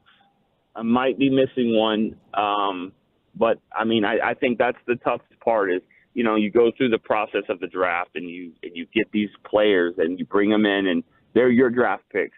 And then, to cut bait with them, knowing that, like, say, for instance, Bohanna is a pretty good player. I mean, he's a decent player, but he's got the size, he's got traits that you like because he's big as a house, but you just can't keep everyone. And that's kind of what happened. And when they drafted Mozzie Smith, you knew somebody in that whole mix there between Gallimore and Bohanna was not gonna make it, or Golston, but they ended up cutting with Bohanna. Did you get to meet Trey Lance yesterday or watch him this morning? I did. I met him yesterday. We needed him to go back out of the locker room and take a photo for our website, and we got a chance to talk to him a little bit. Passes the eye test. Big, strong kid, really nice. You could tell, you can just see a sense of relief. I've never met him before, obviously, but just a sense of relief where that fresh start, just happy to be here, happy to be wanted by a team. And that's sometimes that's all it takes. There's these, you guys probably know the list. There's dozens of Hall of Fame players, and I'm not calling them that. I'm just saying there's an example of Hall of Fame players that needed to go to a different place and just kind of figure it out. And sometimes they've happened here in Dallas. Sometimes they've left Dallas and gone to other places and done that. And so, we'll see what happens. We'll see. The pressure is not the same. I always say this. It's like it happens in the NBA a ton, where you draft a guy in the top 10 and he's not really a great player. He goes to another team. Expectations are different. He's coming off the bench, but he ends up having a 10, 12, 15-year career. Sometimes you just don't meet the expectations, but it doesn't mean that you aren't going to be a good player. Nick, we talked to you last week about the idea of how often do guys actually play their way onto the roster in the final game? How often is it that close that when they play in that game, it can make the difference? Is Hunter Lipke an example of that, or do you think he was always on the roster? No, I think you hit it right there. I mean, he played his way on the roster, and I think there was one play where he caught the ball in the flat, kind of right in front of the Cowboys sideline, I believe, dipped a defender and went another 15, 20 yards. That to me was, I remember thinking right then, like, that's the kind of play that will get you on the team.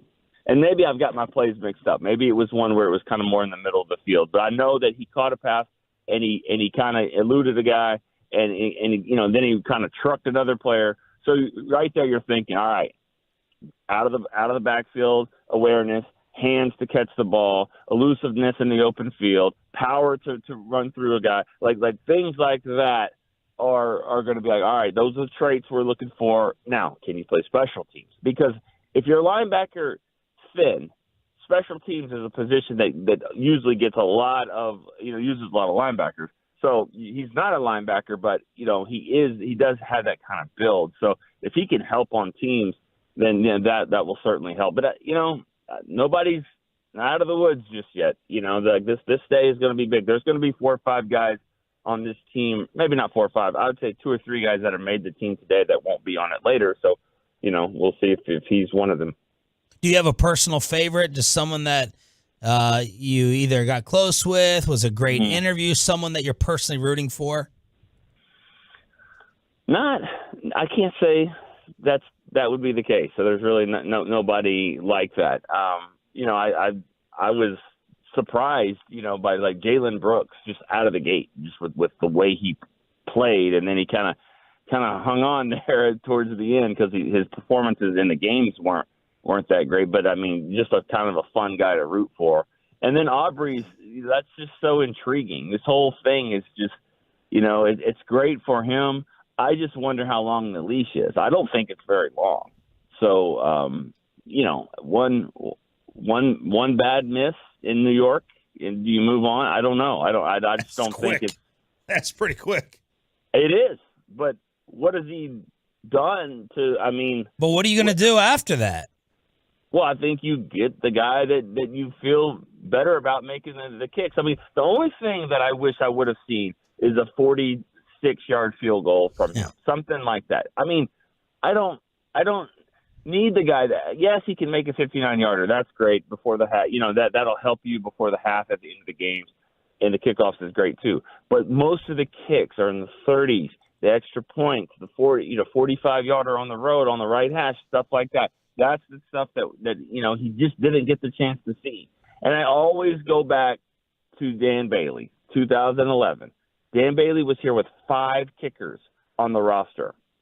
One way or another, there was 5 kickers here, and he barely got enough attempts. They went with him. He missed a 19-yard field goal in the week 2 against the 49ers. He was going to be cut after the game, probably because, you can't miss that. But he got the chance to hit a 50-yarder into the wind to force overtime and then make it after Jesse Holiday was tackled at the 1. And it's like, all right, I'll give him a little bit of time. He bought himself some time. Let's see what happens next week. And then he goes and has one of the best careers of any kicker in Cowboys history. So sometimes, kickers can help themselves out if they get opportunities. Is Jimmy Garoppolo one of the 32 best quarterbacks in the NFL? Wow, just coming deep from left field here. Sure. Yeah. I don't know. I mean, Nick, come on, back me up here. Well, when you get to 32, once you pass 20, it's probably it's just in a pool that goes all the way to 40. I'll simplify for you. Baker Mayfield or Garoppolo? To do what? To play quarterback. No, for what? A game? One game? A season? A season. It's a season. Yeah, you're the GM of a team. Garoppolo. Okay. Nick, I'd put Dan Orlovsky on the field before I'd put Garoppolo out there. Okay.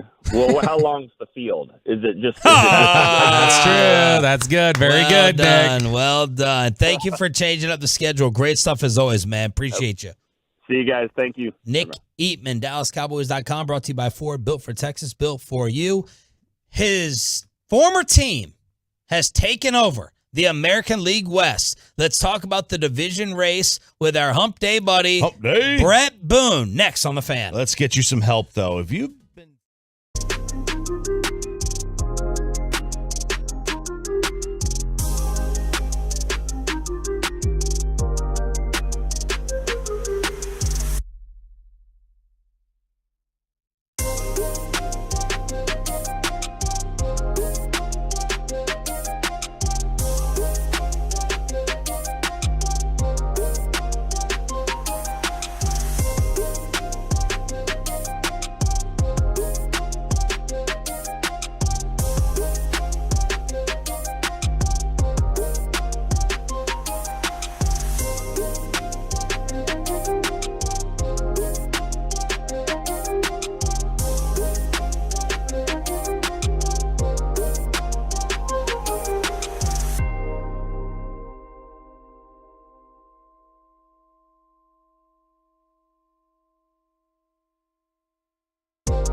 For car and truck wrecks in DFW.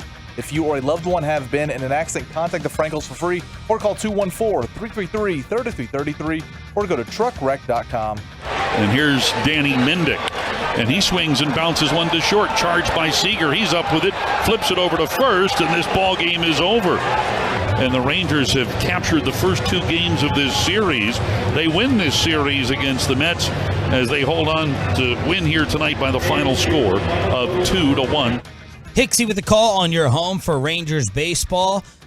11-18 now in one-run games. Last night the bullpen getting it done. It was Garver and Duran at the plate, and then you had Stratton, and you had Burke, Will Smith, and Aroldis Chapman. Even though he gave up the solo shot, we now have a three-way tie in the American League West. Let's talk about it with former Seattle Mariner and host of the Brett Boone podcast. Brett Boone, an Odyssey original, features the most notable names in baseball and all-around sports every week. Just had on Mark McLemore, who we see on local TV. Good morning, Brett. How are you?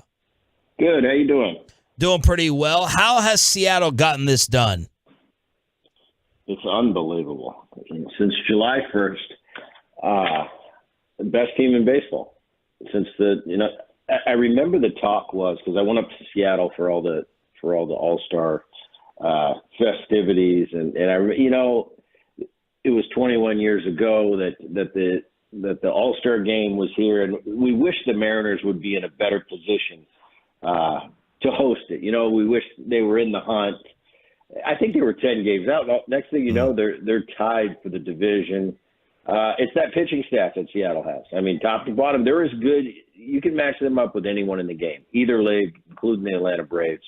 And they've got it done that way. Their offense got hot. Julio, their young star, caught fire. He's been one of the second half, been an MVP, playing like an MVP. He's only 22 years old. So Texas has had a great run. Houston's the one that nobody's talked about just because they've been there, done that so often. Texas came on the scene and grabbed everybody's attention because they haven't been the top of the division for a while. But they hit a little bit of a stumble, as you guys are watching. They won 3 out of their last 4, but they went through that 8 losses in a row streak. So they came back to the pack a little bit. Seattle got hot, and it's going to be a good fight. As a player, when I was in this situation, my team was in this situation. I just always look for what's the head-to-head matchups. Give me a chance to control my own destiny. With Texas, I was looking at the schedule. They got 7 against Seattle, and they got 3 against Houston. So pretty much about a third of the remaining games they play within that division, and the guys top the division. So Evaldi is going to be big. I know I expected you guys would have had him back by now. I heard he got pushed back to after the 1st of September. So he's going to be a big boost. And when you go your starting rotation now, the Texas Rangers starting rotation with Scherzer, Montgomery, getting Evaldi back is huge. Gray, I know Haney, Dunning. I mean, it's pretty formidable. So, and that offense speaks for itself. They're far and away the best offense in the American League. They play great defense. I think they're ranked first in the league defensively. Not one of the top bullpens, but I think the rest of the intangibles that the Texas Rangers have definitely going to bode well for them down the stretch. I look forward to be a real interesting race. I'm just waiting for Houston. Houston just been there all year, just kind of cruising where they do. Haven't gotten hot, haven't gotten cold. they're just in the mix. And you know they're going to be a factor come playoff time. So this should be a real fun race in the West. Boone, take us through like crawling out of a collapse, because that's basically what this was for the Rangers. I mean they were up there. They had a 10-game lead on Seattle just over a month ago. Like, take us through how you crawl out of a collapse like that.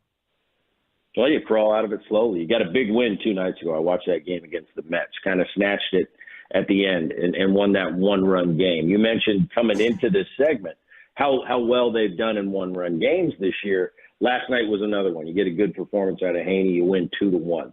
This is what really good teams win. Yeah, Texas, that machine of an offense. You love when you crank out 8, 9, 10 runs and blow people away. But the character of the team is shown right here in these one-run games. I think 2 nights ago, you lose that game to the Mets. Now you're really scratching your head, but you won that game. Now all of a sudden, you go into that clubhouse after the game, after losing 8 straight recently, and kind of go, all right, guys, we're back. We can do this.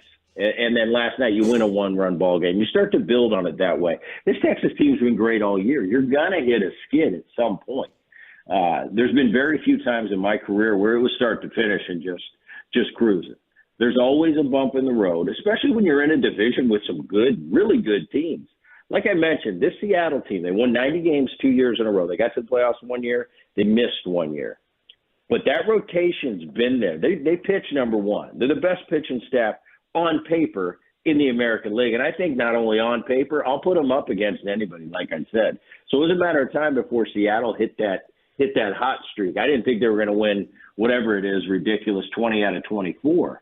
But they definitely hit their stride. And Texas had a rough spot. You're going to have a rough spot throughout the season. Hopefully Texas is past that rough spot, and now they're going to go on and play like they're capable of playing. I think all 3 of these teams are going to the postseason. And buckle up. 1, 2, 3. How's it end up in the division?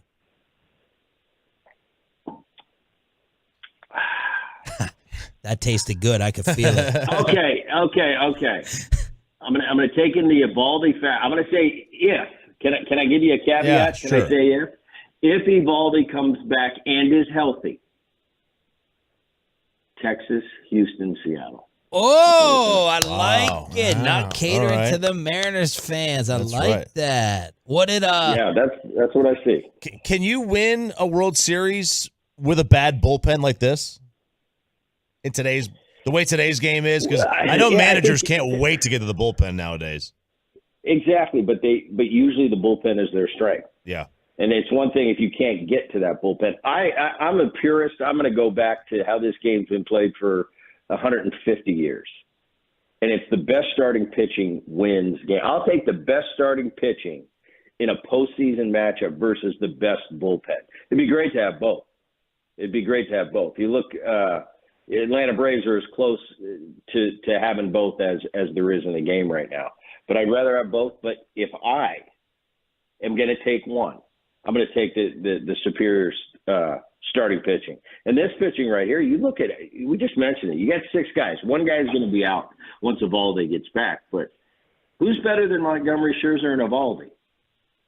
I don't know. That's tough. Now, Let's go with the healthy, 3. pitching well. Scherzer's getting old. He's not getting any younger. But at the same time, those 3 pretty formidable in a race. And guys that have Evaldi and Scherzer who have been there quite a bit, been in those big situations, been in that postseason. The thing that's different about baseball now, how it was, even 15, 20 years ago, is that postseason is wild now because there's so many spots at the table. And you have the opportunity for a team like the Philadelphia Phillies of a year ago that I didn't give any credence to. Okay, Phillies snuck in at the last minute. They're not going to do anything. Well, they're in the World Series. And I've been talking to a lot of guys that have been on those wild card teams. I think the wild card plays bigger than it ever has. I think because and there's good, it was explained to me and I thought about it and I said that makes a lot of sense. Wild card guys that are fighting, clawing all year long. Not an Atlanta Braves, and I'm not discounting the Atlanta Braves. I think they're the best team in baseball, hands down. But it's not like it used to be, where you get the best team gets to the postseason and usually win. The best team doesn't always win in today's format. In the old days, 1985, two teams get to the playoffs in each league. You have one set of playoffs, you go to the World Series. Usually the best teams win because they're the best team over 162. Nowadays, the 162 is not as important as it used to be. So a wild card team can sneak in. They're hot at the right time. Next thing you know, you find yourself in the World Series. And I think it's great for the game. I think it's great for a lot more cities are involved for a lot longer, and there's less football talk in a lot of cities that in years ago their season would be long but wrapped up. So I think it's a great for the game, but you don't necessarily get that best team over the long haul in the World Series. But Dodgers a year ago saw that 111 wins, Padres knock them off, 89 win team, and go on. So I think you have to be cognizant of that in today's game and to stay sharp and think just because we won the division, it was easy for us all year. That doesn't mean we just cruise, because those hot teams that get in late and have been in playoff mode for the whole month of September, it's almost like they've been in the postseason for a month. So they have a little bit of an advantage there. That adrenaline level's at that high level when they get to the postseason, and a team like Atlanta is waiting for you. It's like, well, we've been playing these playoff games for a long time now, so let's go. So I think it's a great format. I think it's fun, and I think it's for the good of the game. I think that they've got it right now, how they have this format set up. Got to be a tough subject, but we have to ask you, what has it been like? What has it been like watching the Yankees and all the stories and rumors about your brother's job status? Well, I think that's what you're going to get in New York. And I've talked to Aaron a lot over his Yankee tenure. And I said, you want to be the New York Yankees manager, you're going to be on the hot seat, and you're going to be on the hot seat all the time. And if you don't win the World Series, they're going to call for your head on a platter. He knew that going in. But I told him, I said, you win one time, you're going to have the key to that city for the rest of your life. And you're going to have to go through some tough times, and daggers are going to be thrown at you. But Aaron knows that. And he's a passionate kid, and he loves this game. He loves his players. He backs his players. And sometimes he just, I think about him because his personality, he cares so much. And I mean, you tell him he's got a chance, 1%, and he will fight to the death for that chance. Well, I look at this team on paper, and I had a talk with him the other day, and I just said, you get to a point where there's nothing you can do. It's out of your control. You can do the best job you can, putting your guys in the best position to succeed. And the rest of it is you got to watch. You're on the bench. You can't do anything. You can get the lefty up, get the righty up. But at the end of the day, it's the personnel. And look at this Yankee team, and they're not as good as the other teams, the top teams in baseball. So what are you going to do? You going to say you're the worst manager in the world when you've got an inferior product to your opponent on a nightly basis? I'm talking about the top teams. I look at this team. Donaldson was just released. Torres has had a decent year. Rizzo in and out, concussion protocol. Their platinum glove catcher. Judge hurt for 2 months. Their platinum glove catcher of a year ago. He's been down. Bader, they just put him on waivers. He's been in and out of the lineup. Giancarlo Stanton, he's hitting 200. LeMahieu's had a rough year for himself. And I look at the pitching staff. Other than Garrett Cole, who's been a constant, that's going to be in that Cy Young discussion, you were planning on having a Nestor Cortez. He's out for the rest of the season. He's missed 3 months. Rodon was a big pickup this offseason. He had about 5 or 6 starts after missing the first 2 months of the season that went back on the IL. I talk about a Severino. He's got an ERA north of 6. He was an all-star in 18 and 19. He's been hurt a lot, and we've been waiting for this guy to see what his potential is. Well, he hasn't been pitching good at all. So you look at a rotation that's been put together by young guys that weren't supposed to be in that rotation. You got a Brito, a Schmidt, and a Cole, and now you're using your bullpen as openers. And to come in and say, yeah, Aaron Boone, you stink. You don't know what you're doing. You're mad. I laugh at the people that sit there and have those comments. It's like, do you know the game at all? Can you really look? Are you a baseball person at all? Because when you come at me with nonsense like that, I laugh you out of the room. And I'm not sitting here, Brett Boone, I want to defend my brother. No, I take off my brother hat, and I have to be an honest analyst and say this team it doesn't matter who you are. Put all the greatest managers of all time, go into the AI room and make the greatest manager of all time. Give them this Yankee team. You're not going to win. That's nonsense. So, yeah, I'll defend Aaron, but it's not because he's Aaron, my brother. I would defend whoever's running the Yankees right now. You can't put that on them. But it is what it is. And New York is what it is. Aaron knows that. When you sign on the dotted line, you know what you're getting into. And buckle up. And it's not for the faint of heart. If you don't want to do that, go manage somewhere where that pressure is. But for me, man, that's what I want. I want to be on that burner every night, and that's kind of my personality. And you got to be able to take it. You got to. This is not for little kids. This is for big boys. And I tell that to Aaron once in a while. I kid with him, but he's doing okay. He's doing okay. He realizes what it is. He's going to get to see some young talent in the month of September, and start grinding for next year. And as far as are you going to get fired or you're not going to get fired? I personally don't think he's going to get fired. I don't have any inside information. But these are things that are out of your control. And you can't sit around wasting time worrying about things that you absolutely have no control of. Aaron understands that. He's going to do the best job he can for the next month. And where life takes him, life takes him. But for me, I think he's going to be the manager of the Yankees definitely next year. But we'll see. Fantastic answer. Thank you so much, Brett Boone, host of the Brett Boone Podcast and Odyssey Original. Make sure to follow the Brett Boone Podcast on the Odyssey app or subscribe wherever you get your podcast. Crosstalk with the KMC Masterpiece is next. Let's get you over to Diamonds Direct. Their experts.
Year Labor Day savings, over 400 Silverados with their best offers of the year. See them all today at ClassicChevrolet.com. Do not miss your chance to upgrade for less. This is Texas. This is Classic Chevrolet. Relax and enjoy the difference and find new roads. Crosstalk with a KMC masterpiece. Kevin Hagelin, Mike Bassick was listening all morning long, much to his enjoyment. And Corey Majors, what's coming up? Guys, right out of the gate, could the Rangers benefit from the total Angels give up? And then at 10:20, the most important pass catcher for the Cowboys. We'll get into that discussion in just a little bit at 10:20. Ernie Mills. And at noon, I like that one. At noon, former Steeler. Inspired by Jordan Lewis, who's the person that checks in on you? We'll ask that question today. And who is the person that checks on you guys? Like you in the morning with your tweets. I do. Very I do nice tweets and of you. things. Yeah. I did screw up. I didn't say 7 o'clock specifically. I was in the middle of doing a couple different things, but I did hear the tickets being given away, and I want Astros tickets. Rangers Astros tickets. Thank you. Yeah. Will Greer. Were you trying to call out my fandom there, Mike? Yeah, you Says don't say I Mr. want Jaguar. Astros tickets. Hey, the Cowboys have done plenty to run me away, okay? They've intentionally done that. I mean, Cowboys have won more than the Rangers. Really? Over the past 5 years? 5 years. 5 years, yeah. Yeah. And 12 years now. Yeah. What about over the 13 past years now. 30? 14 years now. Since 1995, or 1996. What about since 1990? Is it true? More over 500 seasons? No. I don't think but that's no, what they mean necessarily. No. But I think Mike's talking about right? this like overall playoff Yeah. success. I mean, right now. Cowboys have had tremendous You runs couldn't of have over enough 500. diapers for all the crap in the pants that the Cowboys have put together since 1996. Will Greer to the Cincinnati Bengals practice squad. And while the body is not even cold, Trey Lance gets number 15. Will Greer's number. Man. Oh, no. They took another third stringer's number. I know. It's probably going to be You could have all given me right. 5 guesses, and I don't think I would have got what Will Greer's number was. Should we have asked Dak permission to give that number? Yes. Is That's what I learned again today. And I don't know if they talked about it on one of these. Should we have gotten that okayed, Bobby? Yeah, Sure. definitely. With Dak? How is Dak supposed to function if he doesn't know the numbers of the third string quarterback? As long as it's not a multiple of 4. I He don't would have signed know. off on it. By the way, ESPN put up a thing an hour ago that asked if Matthew Stafford could be their quarterback next year. I saw. How do they not get? It's weird. Honestly, if I'm one of the on-air talents, though, and I know you have to talk about, how do you not go and be like, I'm sick of this? Like, imagine, to Mike's point endlessly, if the Cowboys had like half of the success of the Patriots, if they actually have won something, what would the coverage be? And that's why whenever people say the NFL's against the Cowboys, I'm like, that's preposterous. Yeah. They want nothing more than for the Cowboys to win. Trey Lance went to a top 5 popular team in the NFL when he got drafted, the San Francisco 49ers. The Cowboys are number 1, and he's probably like, I've never seen anything like this. Right? Like, he was the 3rd overall pick, and they didn't cover him. Like, they're covering him now 5 times more as the Cowboys' 3rd stringer than the 3rd overall pick for San Francisco. It just makes me think, How many more fans do the Cowboys have than the 49ers? And the 49ers are top 5 in the world in fans, and they don't even come close to Cowboy fandom. Randall Cobb talked about that, like when he first got here, how the media crush was so much more intense than Green Bay. And the Packers are one of the big teams. And he had said that when he got into his locker for OTAs and the media was around, he like dropped an expletive and they're like, this isn't the normal media gathering in Green Bay. And he said, this is like more than playoffs in Green Bay. Yeah. If you OTAs. I mean, I wonder. We've seen the footage around like Shohei, and we saw like when Yu Darvish was here, like the Japanese media just takes over. We've seen we see LeBron, and I mean, there's a handful of players or teams that are just different. It's just a different aura around them, a different feel, and this is one of them. By the way, the since 1990. 16, counting this season, 16 over 500 seasons for the Rangers, 19 for the Cowboys. Oh, nice homework, Corey Majors. If I know how to count correctly. People are concerned about you on the fan cam. Nose scrub. Oh man, people are Tissue. asking Bobby like, well, Bobby keeps smelling his finger, and I'm like, no, he's got like a nosebleed. No, that's not what that is. That's what this was for. Was me dabbing that earlier. But no, people always say that, and I literally just sit here like this while we're talking. You're like it's a nervous tick, German I guess. I don't know. coach. I don't know. It's just what I do. I just sit there and I don't know. So it's not a bloody nose or anything? No, I literally brush the top of my lip with my hand. Mike, are you the only other one? I was waiting for more text messages watching Winning Time with this recent season with the Lakers on HBO. I'd want to have more of a conversation than a text message with it, just because I'm caught up on it. Have you guys? Yeah. I've watched the 4 episodes of season 2, and I listened to the book. I'd like to say I read the book, but obviously the book called Showtime, which there's no way HBO is going to call a show Showtime on their own program. They are stretching the truth to the most extremes. I mean, you can possibly stretch it to. With Jerry West, Magic Johnson. I think even the Norm Nixon, they do get into a little bit of that. Norm Nixon and Magic Johnson might have not had the greatest relationships, but they got along way more than I think they're making out. But they have to turn Jerry West into a total D-wad, Psycho. And just screaming and cussing and everything like that. I mean, they've just taken to the extremes. The one thing that I don't know. Where are they stretching it with Magic? That his ding dong or his knee can talk to him. Right? That's probably not true. His ding dong can talk to him? Was that Pam and Tommy? Didn't they do that with Pam and Tommy too? It was his knee, and then I feel like Are you ruling out? Are you Yes, I am ruling that out. I am ruling that out. I know you're ruling that out. You don't think it happened? I do not think I think for the most part, all the players on the team loved Magic Johnson. They're making it out to be in season 2 that they all hated him. You don't think they were jealous when he got 25 100%. for 25? That's or in the got book. Westhead fired. But here's where they got mad. Kareem was the main guy mad at the 25-year contract. The other guys, pretty much in the book at least, understood. They thought it was crazy what they thought it was crazy what Buss was doing. They're like, this is stupid. Like, they got how stupid it was to do a 25-year contract on an NBA player, but they understood that he was the franchise. Kareem was furious with it. Like, he couldn't understand it. He was furious. But also Kareem was a a-hole to everybody. He was not nice to a human being when it came to his playing career with the media, with the front office. So they're like, dude, you are so aloof. You are so disconnected from us. Magic wants to be the face of this franchise. You just want the money and not want any part of being the face of a franchise.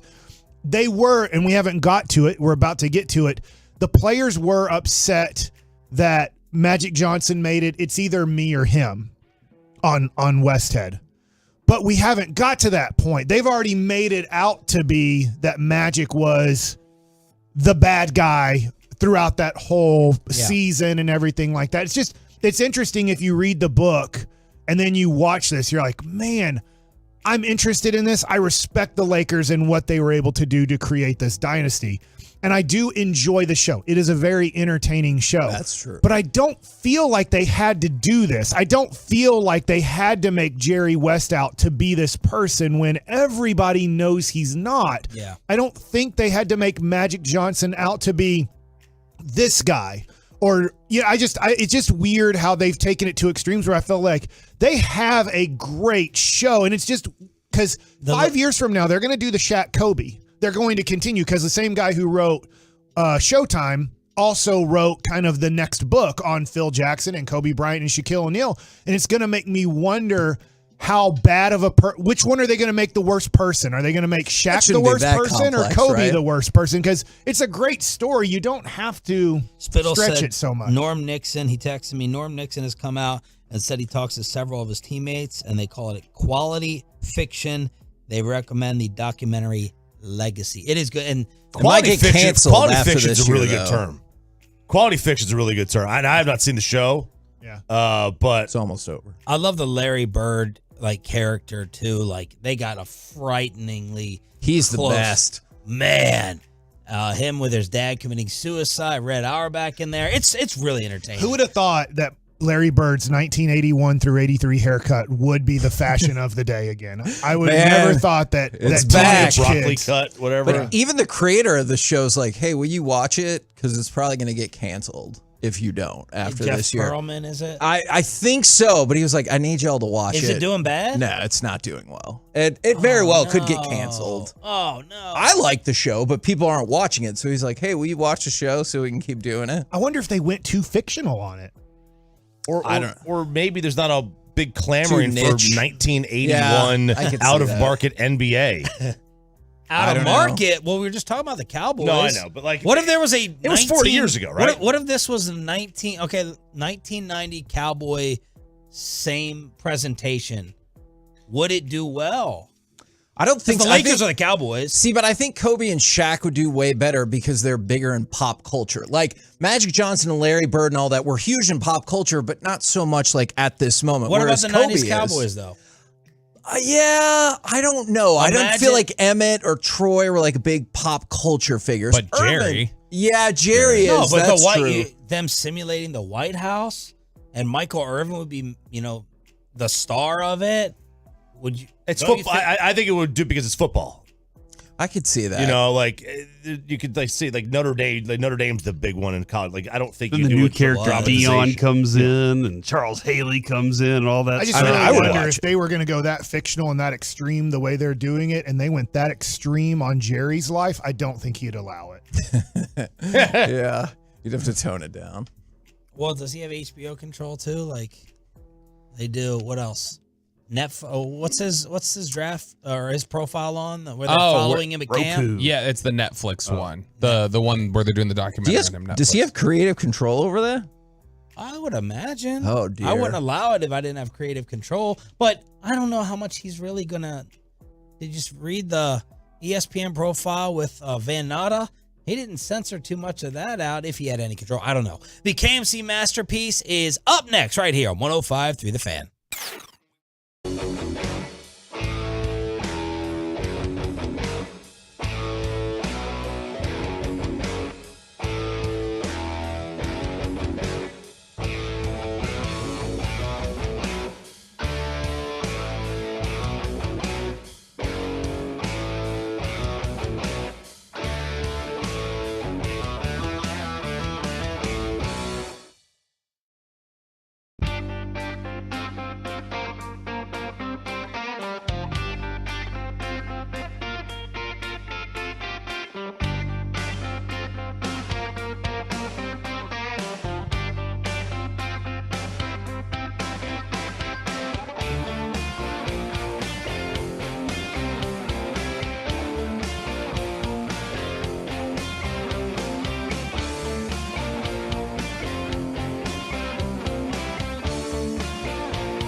and studios secured by DFWsecurity.com. It's the KNC Masterpiece on 105.3 The Fan. KNC Masterpiece right here on 105.3 The Fan. You got me, Kevin Hagelin, Corey Majors, Mike Bassick, and Mike, who is running the board for our show today? It's not Ruben. That is correct. It's not Alec. It's not Reggie. His name was on the run sheet that I sent over. His name literally has the first letter of two of the people that you've named so far. Oh, I don't think that's going to help him. Raul? Would voice help? Would voice help? Like his voice. Would my his voice voice help? Yes. help you out? Why do you guys do this to me? Because I you're feel so like Charles Barkley. Because you're so suave. Rico. Nope. Rigo. Hey! Good job, Mike. Good job, Mike. Rigo. It starts with a T. His last name starts with a T. It does not. Definitely does not. I don't know many people's last names here either, Mike, so that's okay. Totillo? Nope. It doesn't start with a T. I just said that. Ruben Portillo is what you're thinking. That, again, is a totally different person. I know who Ruben is. He knuckleballs me every day. Yeah, he does knuckleball. Okay, well, we're trying to get you to learn new people here. Mm-hmm. That's Rigo. I know Rigo. I just don't remember names. Here, this will help you. What was the mediocre hitting line in baseball? What did it used to be called? Minnie Mendoza. And so, Rigo, your last name is? Mendoza. There you go. That's how you remember. That's how we get Mike to remember things. Oh, yeah. Like we were trying to come up with things. All right, got it. So if you need to think of him as Rigo, Suave Mini, I don't know. Mendoza. Okay. Mr. 200. We're getting That's new nickname. We're getting some good work done right here. Let's go ahead and fire off cut number 6. If we can, please, Rigo. All right, runners at second and third on the wild pitch, infield drawn in. Duran waiting on the 1-2, and here it is. Swinging a line drive left field, base hit. One hopper out to Locastro. Coming in to score is Garver, stopping at third, Jankowski. RBI single for Ezekiel Duran. Well, it's not a 3-run home run, but the Rangers will take it. It's 2-0. Now, Corey, as you brought up in the pre-show, obviously that run turned out to be very important as the Rangers win their second straight one-run game. They've now won 3 of 4, which is not a big deal yet, but considering that they lost 8 in a row since then, that sounds fantastic. I'm going to steal something Mike said in the post-game show on Bally last night and go forward with this. No, it was good, man. Okay. He's like, hey, Rigo, turn me up. As Rangers fans, the history has been, man, just get me to Cowboys season. Like that has been, for the most part, we've had a handful of good seasons and we're like, man, we can play some October baseball. Sure. And September baseball actually matters. Right now, August baseball still matters, even though August baseball has been a rough patch for this team. But this is part of, I think if we had just been winning these games over this stretch, you wouldn't be watching these games late here and being like, oh my gosh, there's a big problem here. Although the big problem was there while they were winning too, right? Like that existed while they were winning, and now it's just exposed itself more during this losing streak, so it's got you more nervous. Are you insinuating that when Chapman gave up the home run, I said the F word and thought we were going to lose the game? If you're like me, then yes, that's exactly what I was doing. I threw my remote across the room, and my wife, who had just gotten home from Cleveland, was like, what's wrong? Like, what could possibly be wrong? And I was like, you've been gone for 10 days. You didn't see this entire losing streak going on. So she was like, oh no. So then they won. She was like, I'm back, so everything's better. But this is part of, I tried saying this a long time ago during our World Series years. In order to experience and enjoy the great glory that comes along with it, you got to go through some tough spots. You got to go through the pain of it all. And the Mavericks, we had experience. That was probably our last experience of the real glory of it all, right? We went through some tough years with the Mavericks. Here we are with the Rangers. This is part of being a fan. This is part of being a fan of a good team or a team that's in position to do something. It's fun, man. It's also, it can be terrifying at the same time. And then Mike put that very well last night. if you're not watching Mike's pre and post game shows, What do you do? What, What's what your are you deal? doing with your life? You know, you really need. It's how you're going to get better at stuff. So I might have jinxed that home run because as soon as they got out the 5-hole hitter, I'm sorry if I'm drawing a blank. He has 21 home runs on the year. I said, see, I don't remember anybody's name. I don't even remember major league catchers' names for the New York Mets. Okay, well done. But I go, this game's over. We've gotten to their nothing hitters. Their 6, 7, 8, and 9-hole hitters, if you add up all their batting averages last night, it equaled 649. If it would equal 800, we'd be talking about dear. Mr. Mendoza in the other room. That would be horrible. If 6, 7, 8, and 9, if you added up their batting averages and it equaled 800, that would be an average of 200 for your last 4 hitters in your lineup. They were at 649 when you added up all of their averages. And so I said, after Chapman got the second out in the inning, this game's over. They have nothing left in their lineup. And then the guy hit the home run, and I was like, that's on me. But they're not going to do it again because they have another horrible hitter coming up. You challenged the jinx? Yeah, and he grounded out to short. And the Rangers won. You got lucky. But I kept saying that throughout the game when Heaney was pitching or whatever reliever was coming in. I'm kind of like, I'm looking at the first 5 hitters and going, this is a threat. The Mets can score with these 5 guys. They cannot score with their last 4 guys in the lineup. And what do you know? They did score with one of the last 4 guys in their lineup. Well, they did still win the game, and there is now a 3-way tie atop the AL West with 30 games to go for 2 of us and 28 games to go for the other. So what I wanted to know is there was maybe the most interesting development in the AL West yesterday actually involved none of those teams, and it was instead the Angels saying, we're just going to release or put on waivers everybody and see if we can get some teams to pick up the rest of their salaries for this year, which is wild to me. I just don't like this. I don't think this is right.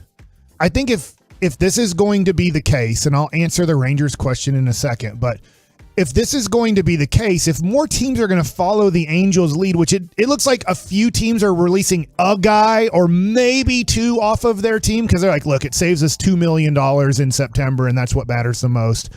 And you're just going to release all your free agents that you know you're not going to sign in the offseason. That just doesn't feel right to me.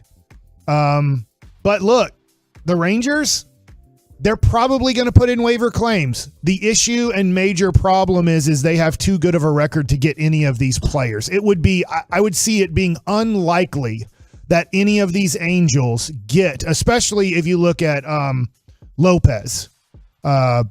That's the guy who I'd want the most. He's the reliever. Ronaldo. Yeah, he's the reliever who he strikes out. He has a good strikeout percentage. He does walk too many guys, but you'd be adding a right-handed reliever that you could use. But I just can't imagine when you look at all the teams competing in the wild card in the National League, all the teams competing in the wild card in the American League, and then you even look at the Minnesota Twins or the Milwaukee Brewers who are winning their division. They have a worse record than the Rangers. As long as they put in their waiver claims for these guys and you only have to pay the month of September their salary, I just don't see how they get to the Rangers, and it just feels a little unfair to me. Yeah, the analogy I thought of, and I hope people don't do this as much anymore, is I would hear people complain a lot about this in fantasy football when a player's season was over, or even fantasy baseball, and you just started releasing like your entire team, and you're like, well, you just changed the competitive balance of the whole deal. I don't know if that's too extreme, and like I know the Yankees released Josh Donaldson, but this feels like a different deal because they released at least 5 players that I know of. Yeah, I think it got maybe up to 6, and it all happens kind of tomorrow is when we, I think, find out maybe where these players might be going. Maybe it's the weekend, but it's like Thursday, your record, wherever your record is at. Because I asked Sandler, he's like, well, if the Rangers lose the next 2 games, and that was before yesterday, then it puts the Rangers in a better position. I said, I'd rather not lose 2 games and fall behind everybody in our division, maybe even fall behind the Blue Jays just so we can get 1 extra reliever that might help us. I was like, these Mets games are too important to just lose. Yeah. It just seems like the order doesn't position itself in great favor for the Rangers. It's just, I get this in soccer. They do this. You can rent a player. Like you can, I'm not, obviously Reggie's not here, but I'm like, I'm not 100% sure on soccer, but you can kind of buy a player for your stretch playoff run to try to win the league. but then they go back to the team because you only rented them for it's the called last. A loan? Yeah, you loan them, which I think it kind of sounds stupid. But if this is the case, if this becomes the norm, because if you look at it, there used to be another trade deadline. Right now, the Angels said, we screwed up. We went for it. We have no chance of making it. Now we're going to retrade all of these guys or trade some of these guys that aren't really helping us out. But now that they took that away, if teams are just going to release all their free agents that they know they're not going to sign in the offseason, just so all the teams have a chance to pick them up for free, that just doesn't feel right. Does Matt Moore do anything for you guys as long as we're talking about potential useful pieces? Obviously, you think straight to the bullpen, especially since, good Lord, how many questions did we get in the offseason about what about Matt Moore? What about Matt Moore? I would put in the claim and he's not going to get to you. Yeah. But the thing is he's not as important to me because I have Aroldis Chapman, I have Will Smith, I have Brock Burke, I have right now Martin Perez. That's 4 lefties in my pen. I'm not releasing Martin Perez on a $19 million contract. I get that I only have to pay him 1 more month. But if I have 8 relief pitchers, do I want 5 of them being lefties? Now, I would still do it. I would still pick up Matt Moore, and nothing against Glenn Otto, but then I'd say, all right, we got one of these guys. Sure. Glenn Otto is going back down to the minors. But I look at the lefty situation for the Rangers, and I feel pretty good about the lefty situation. I would add Matt Moore because he is better than, let's just say, the last guy in your bullpen. But the Rangers are pretty set left-handed wise in their bullpen. Mike Clevenger's on waivers. Right. And we're not going to get him. That's just such a weird. Here's what stinks. It's weird that he's what if out he there. does clear all the way to the Astros? Yeah. What if he does clear? I guess right now Seattle. I don't know the percentage points and everything, and that'll happen a little bit later. He's not an angel. But he is involved in that. Still relevant to the conversation. What if for sure. Toronto gets him? Yeah, because Houston would have a better waiver wire claim than we would because we're 0.01 ahead. Yeah. That would suck. It's a weird, I think the teams, Mike, you kind of mentioned a lot of them, but the Reds, Twins, Marlins, the Giants, Diamondbacks, and Red Sox are all the kind of teams that are those are the first 6 contenders that are going to be in the waiver order where it matters. Now, would a team pick up that's lower than them, that's sub 500 right now? Probably just to be not. like, hey, middle fingers to all you guys. Probably not, unless they're like, they really need to get some butts in the only thing that they would do is if they really want to sign that player in the offseason. Let's just say they've already prioritized their free agent list and they're looking at it and they say, we really wanted Mike Clevenger to start getting the discussion rolling. And so let's give them a month here, get them used to our town, get them used to our coaching staff, and then say, hey, we want to re-sign you. We want you to be here longer than this month. But I think that will be a very rare case in this situation. I think once you get to the Marlins, I believe they're a game over 500. That's when the claims will start coming in. And unfortunately, I just think the Rangers are going to be hurt by this more than help because I think some of their competition, I think you're going to be facing Giolito. He's either going to be on the Red Sox or the Blue Jays coming up. He might be on the Astros. The Astros could use him. He stunk with the Angels. But it doesn't mean he's going to stink with his next team. He has good enough stuff, and it could be Mike Clevenger that you're going against here now in September. And it just feels weird that the trade deadline is over and gone, and now the Angels. Free agency has popped up on us. Yeah. And this isn't something that happens every year that you can be like, you know what, we'll just wait until August, the end of August every year for something like this. With that many concentrated players. I feel like a disappointment like Donaldson, maybe in years past you might see a rogue player like this, but I don't recall a team just going all out and being like, screw it. They didn't release, they didn't waive Shohei. That's weird. Oh my gosh. Why wouldn't they just go ahead and waive all of them? I saw if I was the commissioner, I would do that to him. I'd be like, hey, F you guys for doing this to our league right now. Shohei's a free agent.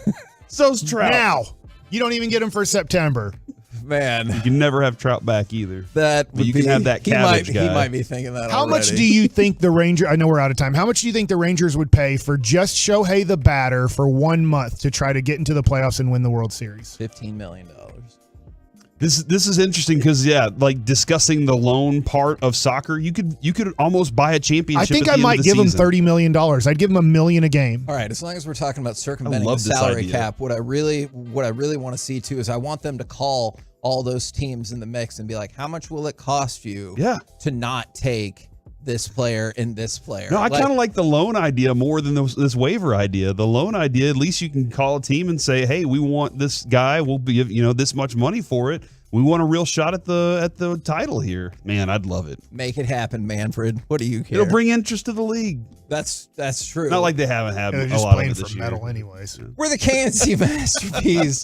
That's a real thing that he said right here on 105.3 The Fan. Coming up next, assuming CeeDee Lamb is number one, how do you rank the rest of the top 5 Cowboys pass catchers, not just wide receivers? Let's talk about it next right here in The Fan. DFW's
This upcoming segment of the KNC Masterpiece is brought to you by Window Nation and Frankel & Frankel. Life is unpredictable and accidents happen. Frankel & Frankel are the go-to attorneys for car and truck wrecks in the DFW. And if you or a loved one have been injured in an accident, contact Frankel & Frankel for a free consultation at truckwreck.com or call 214 or 817-333-3333.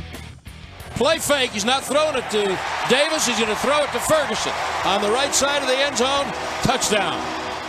KNC Masterpiece back here on 105.3 The Fan, 877-881-1053. Your top 5 pass catchers for the Dallas Cowboys this season. Now, Corey, I have to admit, I automatically was like, well, clearly CeeDee Lamb is number 1, but perhaps he's not. Yeah, everybody's number 1. Because I know Mike wants to know what we're talking about, all right? And I think the word important is important here, all right? So in this question, what are the 5 most important pass catchers on this team? And I think for everybody, their number 1 guy is your most important, right? Like this is where our offense starts. If we're going to sit here and say his importance is based on how many catches he has, that's not necessarily what I'm going after here, because we could just look at it and be like, well, I guess these guys are going to catch this many, but the importance of those catches is where this kind of starts. So who are the guys that you're like, they have to make these catches and they have to make these certain types of catches? You could say like Michael Gallup. I think Michael Gallup is going to be relied on as a possession type guy. When it's third down, everybody's supposed to double team CeeDee Lamb. Of course, you want to scheme him open, but can Michael Gallup make the third down grab? Those are the kinds of things that I wanted to kind of go after here with this question. And I'm getting excited about football season as I got a fantasy draft this weekend. Starts in 8 days. I know, dude. I know, and I'm looking forward to hosting a party starting on Sunday the 10th, I do believe. Is that when football season starts for us, Kevin? For the Cowboys? Yeah. Or is it the 11th? We'll see. We'll see how it all works out. It all pans out and everything. But I wanted to kind of know who y'all think is the most important, because is Brandon Cooks the second most important receiver to everybody out there? Or is there somebody else that you're like, no, it's this guy? So I have CD and Brandon Cooks 1 and 2. I wonder if my list will deviate from a lot of folks after that. Okay. But for 1 and 2, I guess I went chalk, for lack of a better term, just because CeeDee Lamb makes sense, because he's your franchise wide receiver, or however you want to describe it. And Brandon Cooks, man, I know preseason doesn't do a lot for a lot of folks, but just watching that connection in training camp, like up close in person, like we got to, your mind runs wild about the ability to stretch the field offensively. And I know before people push back and they're like, who's going to get him the ball? Trust me, we saw Dak and Cooks connect many, many, many times in training camp. I don't know how to look in the game, but the preview of it looked awesome. Yeah, and that like could be a really fun feature that we didn't get to see during the preseason at all. Is like we didn't get to see that connection one single time during the preseason because they said we're not starting those guys. Right. But the what we saw in training camp, how he got open, the speed that he can get open with. I do wonder sometimes, Mike brings this question up whenever we're out there. Mike McCarthy knows the defenses that Dan Quinn's running. Most of the defenses in the league are running similar kinds of things, right? But Mike McCarthy knows how to expose those things. Is he calling plays to make guys feel better about themselves because he knows how to beat that defense? Or is he calling them because these are the kind of things that are going to beat opponents' defenses down the road? That's what you're hoping for, is that McCarthy's doing that because he's getting wins during the regular season. Are you going to copy my top two? My top two are definitely Lamb and Cooks. I have been struggling, though, because Pollard's my number 3. And the reason I'm struggling, because I want to put Pollard 2. Okay. But I think the simple threat of the deep ball for Brandon Cooks that we saw over and over and time again, there have been so many times where Dak doesn't know how to judge the speed of a receiver that he's throwing deep to, and you're kind of like, okay, what? He just kind of puts it up there and hopes, This with Brandon Cooks, he's going to outrun the guy. I just got to throw it as far as I can. That threat hasn't been here for a while. Sure. And like that threat, he hasn't given him enough air under the ball to make it happen. That threat just hasn't been a real threat. Yes, we saw the play with T.Y. Hilton happen last year. That was a play that happened last year.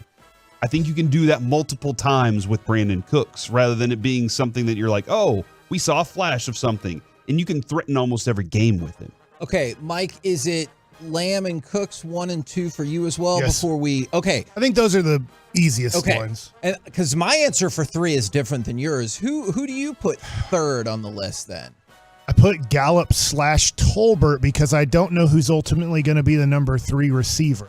I think it's gonna be Gallup. I think Tolbert will have his opportunities for sure. And Mike, like we discussed with Sam Williams, or when we were talking about his playing time, injuries happen. Like injuries are like if that one of the best things the Cowboys did, Kevin, was in case of injury to CeeDee Lamb. Yeah, they have a Brandon Cooks, sure. So your level is still pretty good. Now, the person who texted in from the 214 is a genius.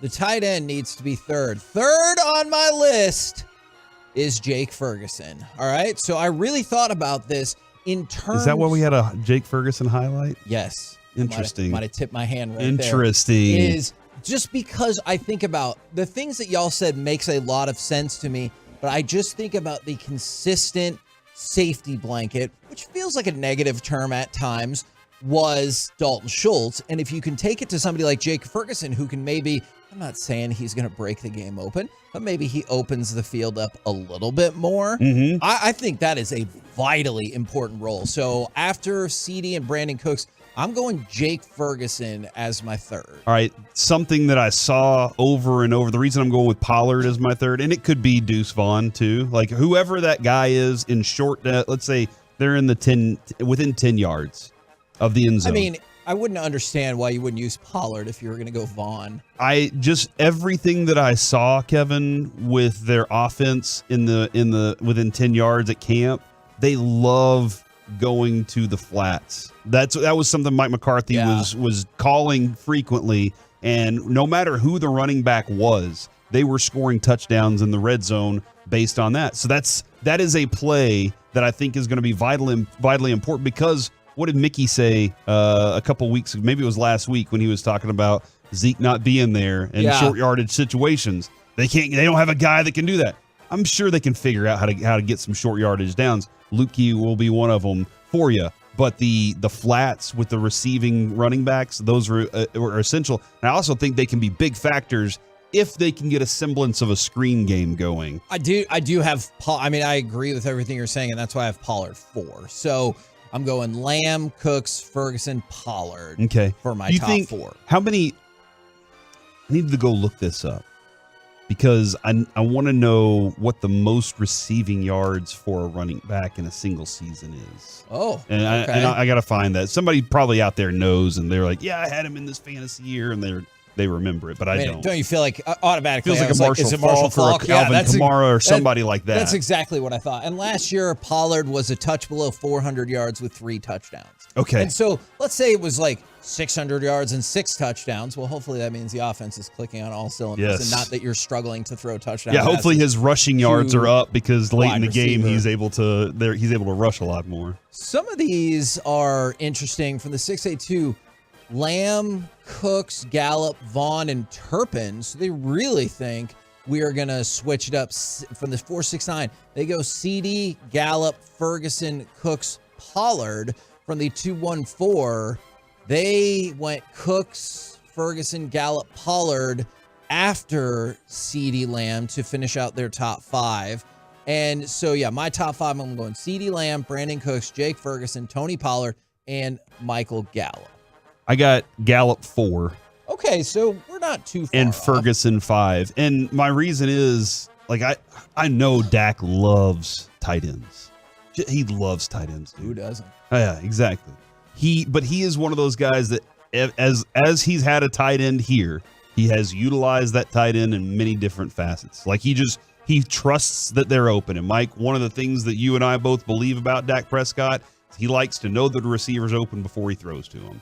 That's one of the things that we've kind of been looking at. I know people will be like, what about this throw? And you're like, yeah, okay. Most of the throws he would prefer. Can we talk about that for just 1 second, Corey? I don't want to throw off your train of thought. Absolutely. But that's one of the weirdest things in social media is when somebody makes a blanket statement about a huge arc of time and someone responds with a singular play. And I'm like, does that discount their larger point? Yeah, I guess I don't think it does, but I think that, and you can say you can show me a lot of them, but man, one of the great assets that Tony Romo did have was anticipation of when a guy would be open or when he would break open.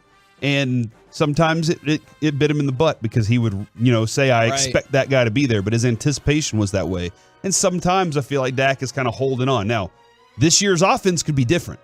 Like this year's offense could be, and Mike was just talking about it, getting the ball out a lot quicker. Maybe Dak doesn't have as much time to think, and he has just trust that it's going to be open at times.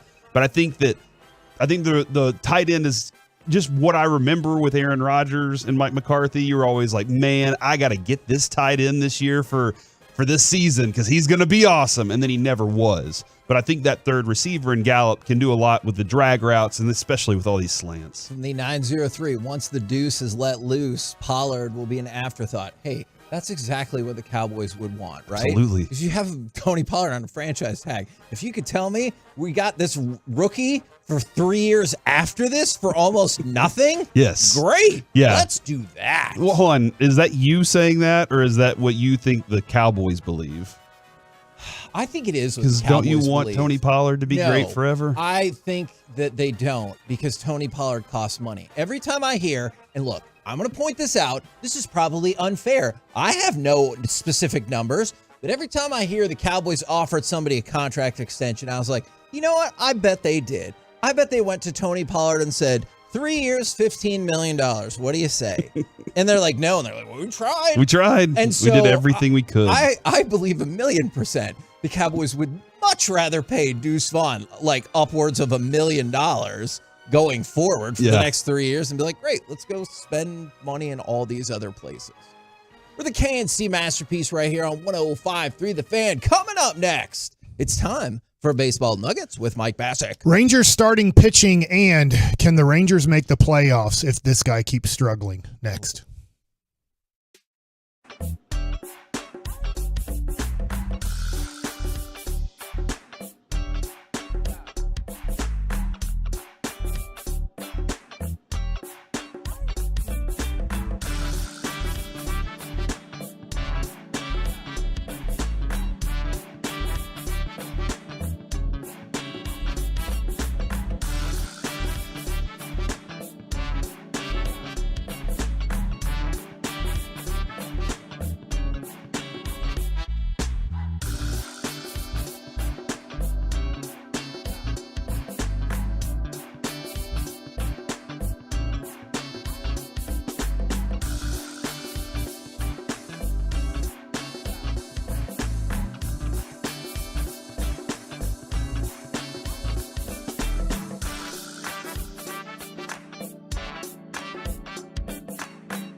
segment of the KNC Masterpiece is brought to you by Classic Chevrolet. Hurry into Classic Chevrolet for once a year Labor Day savings. Over 400 Silverados with their best offers of the year. See them all at ClassicChevrolet.com. Don't miss your chance to upgrade for less. This is Texas. This is Classic Chevrolet. Relax and enjoy the difference and find new roads.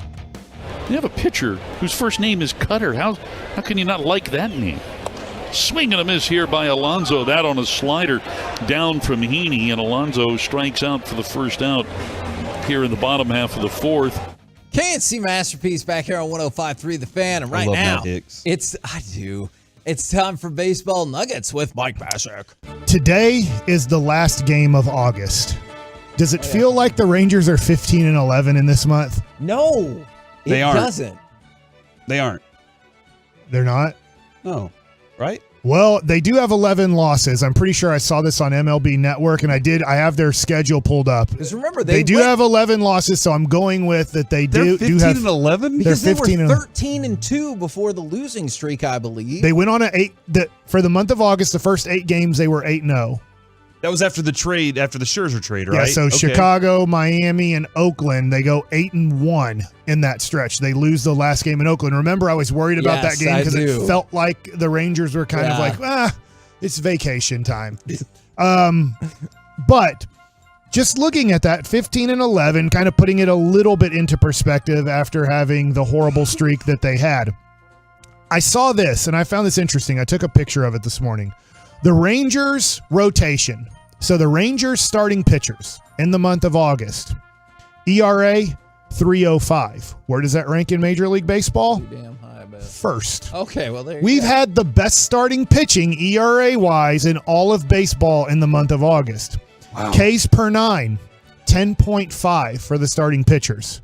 That ranks first in Major League Baseball Without in the month of DeGrom? August. Yeah. That's without DeGrom and Evaldi. Opponents, first in strikeout. OPS 632, first in Major League Baseball. And home runs per 9, 0.9, tied for second in Major League Baseball in the month of August. You kind of, in a weird way, as crazy as this sounds, the starting rotation can't pitch much better than they pitched in the month of August. So if they can carry that over into September. That's weird. Now, supposedly they're going to get Nathan Evaldi back in September. Let's see. I don't know. I honestly don't know. Do you believe that, Kevin? Do you want to believe it? I don't. I do want to believe it, but I don't believe it either. Just because, like, we talked about it, it's like, oh, well, now his side's hurt. And I was like, okay, maybe. And setbacks happen, but we got straight up lied to about DeGrom. And so now I'm kind of like, hey, until I see it, I won't believe it. I hope he comes back, obviously. So that's something that can continue. And I thought Andrew Heaney was very good last night. The bullpen, how about this? I'll go with Andrew Heaney. He threw 81 pitches and he threw 60 strikes in his 5 1/3. And Stratton did a great job. He had to face Pete Alonso, who's obviously their best hitter, 39 home runs on the year. And in 2 pitches, he gets them to pop out to first base. I thought that was a huge moment in a 0-0 ball game right there. And then he gets the next guy out. And you get out of that inning and you're still tied at 0 going into the 7th. That's when you finally get the solo home run. Because in that game, it just felt like, dude, we're better than the Mets, but all it's going to take is one swing of the bat to win or lose this game. And luckily, the Rangers get the home run. They add on that one extra run, which was very needed at the end to win the game. But it just goes to show Andrew Heaney and this staff have been doing great.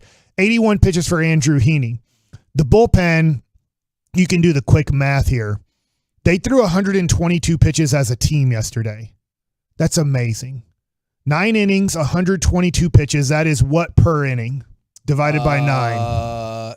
9 innings, 122 pitches is 1.4 pitches per. That's right. 13 and a half. Right. 13 and a half. That's awesome. How about this? That was close. They threw 92 strikes and 30 balls for the whole game. The Rangers yesterday threw 122 pitches and threw 92 strikes and 30 balls. I had our producers recheck that for me because I was adding up the number of pitches and the strikes, and I'm thinking to myself, guys, can you check this for me? Because I feel like I'm doing bad math here. Right. If they've thrown 92 strikes and 30 balls, this seems a little bit impossible in a 9-inning game, but that was the facts.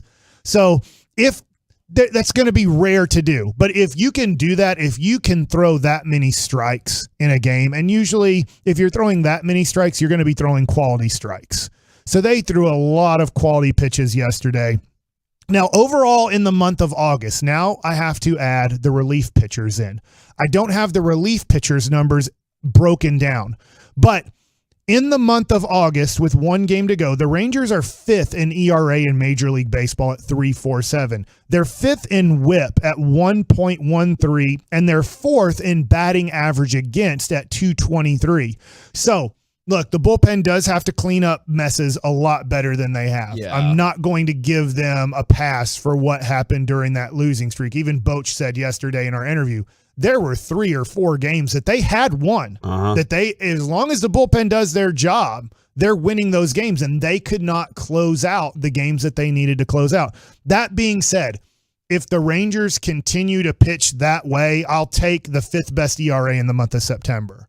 I will take the 5th best WHIP. I'll take the 4th best batting average against. You should be able to win more games than you lose if your staff on a whole is doing that. Please don't blow them in the 9th inning. There's not enough time to make up for that. But here's what I'm a little bit worried about. I'm worried about Adolis Garcia. Yep. So Adolis last night, look, there weren't many hits to go around, but Adolis doesn't have a great night last night. There's one more game left. I'm going to assume he's playing today, that he's going to be batting 4th.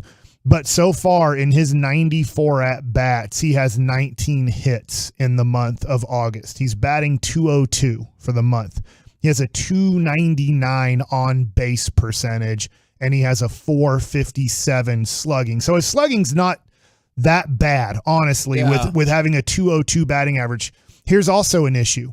7 home runs for the month. That's not bad. I'll take 7 home runs in the month of September for Adolis. 6 of them are solo home runs. So it kind of feels Gallo-esque from that perspective. Yes, and in a way, you're like, sometimes you can't control if your guys home are runs base, if your guys are on base. But what it expresses to me or says to me is maybe his home runs are coming when last night Aroldis Chapman knew. He gave up a home run. He didn't want to give up a home run. He wanted to have a nice, clean 1-2-3 inning. But he saw what happened when he walked the number 9 hole hitter for Minnesota. And then the guy got to second base, and then not a fly ball, but a line drive to center field then tied up the game on Sunday. Don't walk a guy to then bring up the tying run. Make them earn it. And they earned it by hitting a home run. That means you're challenging hitters a little bit more in those situations. Hey, I'm going to man on man here. I'm going to hit the heart of the plate.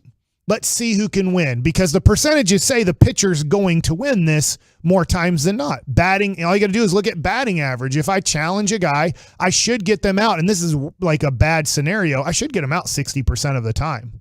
Like, that's a 400 batting average if I'm challenging you with about 100-mile-an-hour heat. Now, you don't want to live and die that way. I'm just challenging you down the middle. But he didn't want to get into a situation where he gave a free pass and then a home run happens and then we're tied up again. So you wonder with Garcia, you'd have to go back to all his home runs. What was the score in those home runs? Because if you're losing by a lot, winning by a lot, it's late in the game, you're down by 3, nobody's on base, and it's the 9th inning and you hit a home run. It's great he hit a home run. He got it down to 2, but the pitchers are pitching a little bit different in those situations. Adolis Garcia has had a lot of RBI opportunities this month. He has 11 RBIs for this whole month, and he's just been a guy who's pretty much been driving in approximately 20 runs a month. So there's one more day he could have 4 RBIs tonight, and that changes it to 15 RBIs for the month of August. But I feel like if Adolis is going to be around a 200 hitter, around a 300 on base percentage, and around an OPS of like, let's say 740, 750, I think the Rangers could be in big trouble in the month of September. He, with runners in scoring position this year, he has 10 home runs. So 10 home runs with runners in scoring position to add to that. And he was hitting over the season. He's hitting 278 with runners in scoring position, which is good. Yeah, that's those really are good. Yeah. Those are all good numbers, and that's on the season. But like all of his, and I don't have August specifically. Yeah. All of his numbers are ticked down since July. Yeah, and I guess Kevin, the home run derby was that time. I don't know how like it would be weird and dumb for him to look at it and be like, they drafted an outfielder. Like it's so long. Well, it wasn't like he swung a lot. I felt like Beasley was throwing a pitch every 30 seconds. And so that was the one thing I'm like, you might want to speed up here and just start throwing more. Throw all of them. But so I don't think, I mean, it is a theory that has happened to certain players. I don't think the home run derby did anything to him, but he has to be. I wonder if there could be anything else at play. From that perspective, though, could be, but I'm kind of getting concerned about Adolis because the Rangers do have to score more runs. I just gave you all the pitching numbers for the month of August. The Rangers, for the most part, did their job. I cannot all of a sudden say the pitching did their job for this month because late in games the bullpen really struggled. Looking at the rest of the team, I'm really hoping Simeon gets hot in September. Doesn't it seem like when Simeon gets hot, the whole team gets hot? Yes. Like Seager can get hot, but it doesn't mean the whole team around him gets hot. But Simeon, in a weird way, when Simeon has like a 10-game hitting streak and Simeon's getting on base 50% of the time, it seems like that's when the Rangers score the 6+ runs a game. And the Rangers offensively were middle of the pack in the month of August. They were kind of anywhere from 10th to 15th in major categories, and they're probably going to have to be better than that in September. I saw somebody say Simeon as a leadoff hitter in leading off games, not just leading off any random innings, but leading off games. They're just like, he's always out. And I wanted to be like, you know what? But guess what? He isn't that great as a leadoff hitter. Like it's his leading off games, his average isn't that great compared to the rest of the league. Last little nugget then. Evan Carter got called up to AAA on his birthday. We mentioned it yesterday. Yeah. So, and this isn't fair to give him 10 seconds here. I just wonder if in September he's crushing it. If there's I'm curious about that as well. I don't think he would come up and be the leadoff hitter in September for a playoff push, but I do think during Simeon's career here in Texas, he's not going to be the leadoff hitter much longer. Not that he's going to get demoted way down. He's going to bat second or third in this lineup, but I do think Evan Carter is your future leadoff hitter of the Texas Rangers. We're the KNC Masterpiece right here on 105.3 The Fan. Coming up next, the team that almost traded for Jonathan Taylor, plus some hype for Jake Ottinger, and we talk with our Dallas Cowboys insider, Mickey Spagnola. All of it next right here on The Fan.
studio, secured by DFWsecurity.com.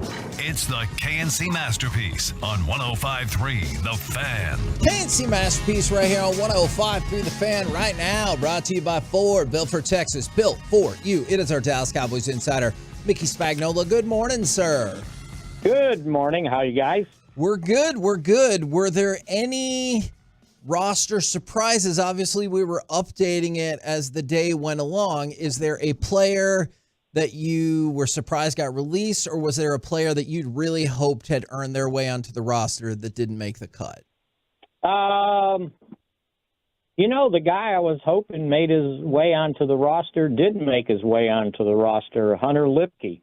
I thought he would be versatile enough on offense, and a guy that could play some special teams, or at least willing to play special teams, that I thought he could make it. And it looked like it probably came down between him and Sean McEwen, and they took the fullback. Although, there's a chance that if McEwen gets through waiver, start finding that stuff out about now, that they would at least sign him back to the practice squad. I think the other one that might have been surprising, but I kind of understand what they're doing, is Matt Forniak, that they didn't keep him on the 53-man roster. But my understanding is, or what I'm thinking is going to happen, if he and Hoffman can get through waivers, then they're going to put those guys on the practice squad and then use them as game day elevations to be able to have a true backup center, and include Alec Lindstrom in that too. So you get 3 elevations for each guy, and you just kind of parse them out to all 3 guys, that would cover 9 games. And then at some point, somebody's going to get hurt, that it has to go on IR, and then you can sign a guy to the 53. So I think that's what they got in their back of the mind, because when you look at the offensive line now, they kept 8, and none of them are backup centers, although talking to TJ Bass, they basically told him today, he can play right or left guard, to start working on snapping the ball, and maybe we'll start training you as a guard center also. Hunter Lipke has, I'm going to set it at 3.5 touchdowns total, passing or receiving and catching, or receiving and running. Would you say over or under? You know what? It's hard to know what opportunity he's going to get, but I think he's going to get some as a fullback, and maybe close to the goal line, and he might be one of those guys where you think he's just in there to the block, and he goes out and catches a pass, right? Yeah. So I think you're real good right at 3. That sounds about right, and sounds like you're a fan of the Lipke. I was looking at I think it was John Kuhn's numbers back whenever he was at the Green Bay Packers, and there were 2 years where he had 4 rushing touchdowns, and he had 1 rushing touchdown almost every year that he was with Mike McCarthy, that he was with the Packers. He had a couple against the Cowboys, yes, as a matter of fact. Yeah, so I was just kind of, I think you'll be surprised, but I think a lot of people will be like, oh man, that dude, he gets that touchdown when we need it. Man. Yeah. I think he's kind of the surprise attack, because I remember there was one game, and I believe it was here, that he just terrorized the Cowboys. And it's like, who's this guy? Yeah. All right, now I feel like I have to go super positive now, too. Yeah. All right, here's my shot. Okay. I'm going to give it a shot. How awesome is it that Brandon Aubrey is the dude, and we seem to have confirmed that? Yeah, absolutely. Not only a good story, but a pretty darn good kicker so far, right? And I understand he hasn't kicked in a regular season NFL game, but he's just gone through a USFL season. I know the pressure's different. But if you look around the league, it's almost like they're playing musical chairs with the kickers right now. Denver cut Brett Maher, and they signed Will Lutz, who got cut by New Orleans because he got beat out by a rookie kicker named Groupie, if you can imagine that. And so Sean Payton said, well, I know both of these guys, because remember when Lutz got hurt the year before, Maher came in and kicked very well for him in New Orleans. And now, I've heard maybe Lutz isn't totally healthy going into this season. And so New Orleans moved on, and, they picked him up. I saw where was it Cleveland or the Patriots cut York? Cade York was cut by the Cleveland Browns, yeah. Browns, yeah. And that was, I think he was a 7th-round pick. And so, yeah, and now San Francisco's sitting there, and they had 2 of their guys injured, including their 3rd-round draft choice, Moody. So, yeah, there's a lot of going on around the league with kickers, and, the Cowboys are sitting still here with what they have, and, I think they're willing to play it out and try to develop this guy into a inexpensive NFL kicker. Do you think they'll carry 3 quarterbacks on their 53 all year? Oh, yeah. Yeah, okay. I mean, who's going to be the backup? I presume it's Cooper, and I presume ESPN said we're trading for Stafford. Okay, so I saw that earlier too. Yeah, I felt like I think it's Cooper, and Lance is the project for the next year and a half. Yeah, I think you're accurate about that. I think that's what they had in mind.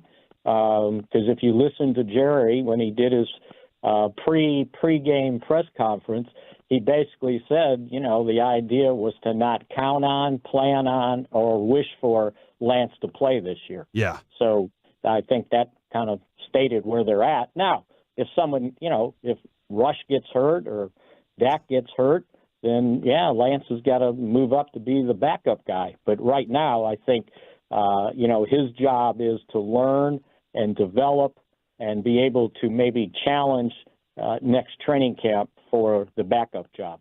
The linebacker position seems light at the moment. You think it's thin? Yeah. Is that a reality? I think that'll be another position that they try to fortify on the practice squad. And as I've been told, because my question was, I understand, Damone Clark and Leighton Vander Esch are your starters. Devin Harper's sort of the backup special teams guy. But what happens if one of the starters gets hurt? And the answer was Micah Parsons plays more linebacker than he does defensive end. Okay. So that's one of the things. And then I think they'll keep their eyes open if a veteran worthy of being on a 53-man roster is set free today, and they would seriously take a look at it. But the other thing that they're counting on is the fact that, for their change-up defenses between Marquise Bell and Wanye Thomas, that those guys, can play a little linebacker. Now, I don't think you want them out there, against 2 tight end offense when the team's going to run the ball. But, I had forgotten how big Wanye Thomas is. I mean, when I was talking to him at his locker today, he's 6'1". It says 6'1", 215, but he looks bigger than that. So they're counting on those guys to step up, and J-Ron Curse doing his deal. Mickey, just real quick, I don't know if you know this, but sometimes when people submit their height and weight, they lie. So, yeah, but not on this. Okay, gotcha. I just wanted to and true story. My sophomore year in high school, I got on the scale and it said like 128. And the head coach goes, "Get off of there. We're not putting that on any program that you're a 128. What did they put the number at? I don't remember. They probably lied, or maybe I didn't even make the program, right? Because there was no chance I was going to play.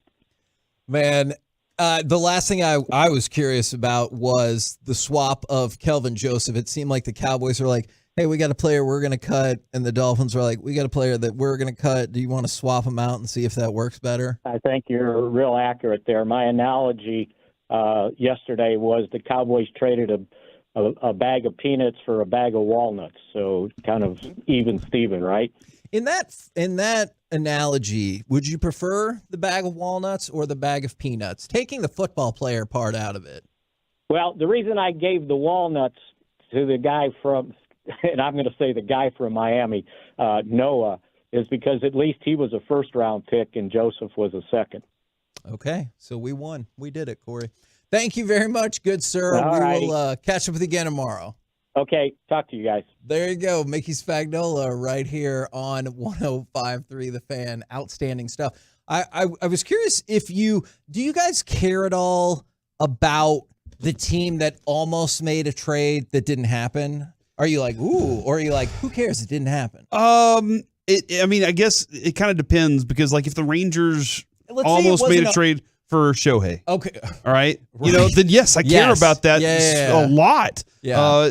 But like if it was like, hey, this team almost made a trade for random dude, then because like I think you care because you see what maybe could have been. I just think of the Mavericks after winning the championship. Mark Cuban's like, I'm going to blow it up for the most part because I know Dwight Howard's coming here. Yeah. I know Chris Paul or Darren Williams is coming here. I know that I'm not spending, $200,000 extra for this dude named Giannis Antetokounmpo because he's probably a bum anyways. I need Shane Larkin and $128,000. Yeah. So I do like all of those things. You just care to kind of see when it goes poorly, especially like when it goes. Oh, we could have had. Yeah. Well, just keep an eye out on this. If Jordan Love struggles, which I know he won't, because Sean Sharif said he's going to be awesome, is that the Packers tried to swoop in yesterday and trade for Jonathan Taylor. And I imagine as a quarterback, you'd be like, great, let's do that, because we had talked about the Dolphins being interested, but apparently the Packers. And he would have gone to Wisconsin where he went to college, so he would have been happy to be there. Don't the Packers have two pretty good running backs already? Aaron Jones and the guy with the He's a big legs. dude from Wisconsin, right? Yeah. With Jones, do you think then they would deploy him not like only as a pass catcher, but do you think they could do more with him offensively? I know Taylor's better. When Taylor's healthy, he's better than Jones. AJ Dillon. He's better than those two guys, but that's just interesting to me that they're like, I don't know. I feel like they're good. I feel like they're solid at running back, the Green Bay Packers. And then it's been kind of a hockey desert for a while. I wanted to throw this out there is NHL.com put out their top 10 goalies.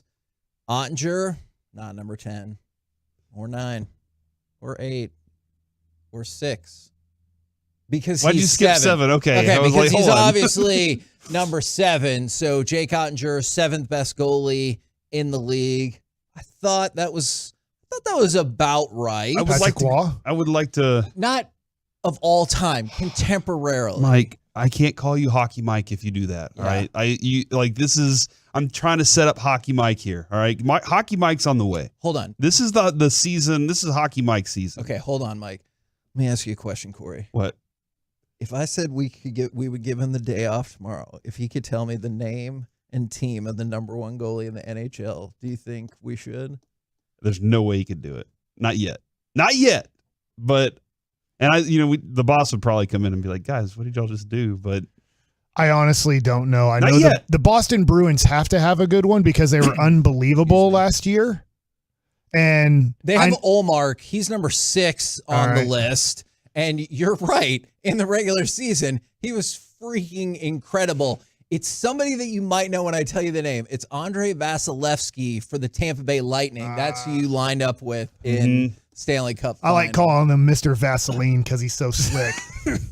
I am curious though, Mike. Are you feeling, or Hockey Mike? Are you feeling that this is a season that's going to be good for the Stars? Not one of those they're good and bad. And I feel like I have a few hookups. All right, for tickets. So I want to go to a few games. I want to watch a little bit more on Bally's. Derek Collins completely given up on him because he trashed away his tickets. He's like, I can't watch. So he could get better Mavericks tickets? Yeah, something like that. I don't know. Show up to defend yourself, Derek. We're the KNC Masterpiece right here on 105.3 The Fan. Coming up next, Should we make this tweak to the high school football rules? And what's the craziest thing you've ever seen in a high school football game? Let's talk about it next on The Fan. All right, Tolos, let's talk.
This segment of the KNC Masterpiece is brought to you by Window Nation and Frankel & Frankel. Life is unpredictable and accidents happen. Frankel & Frankel are the go-to attorneys for car and truck wrecks in the DFW. And if your loved one have been injured in an accident, contact Frankel & Frankel for a free consultation at truckwreck.com or call 214 or 817-333-3333. Sell it to him for free. Here's the kickoff. 24 seconds left here. It's Green. Boots it high and deep.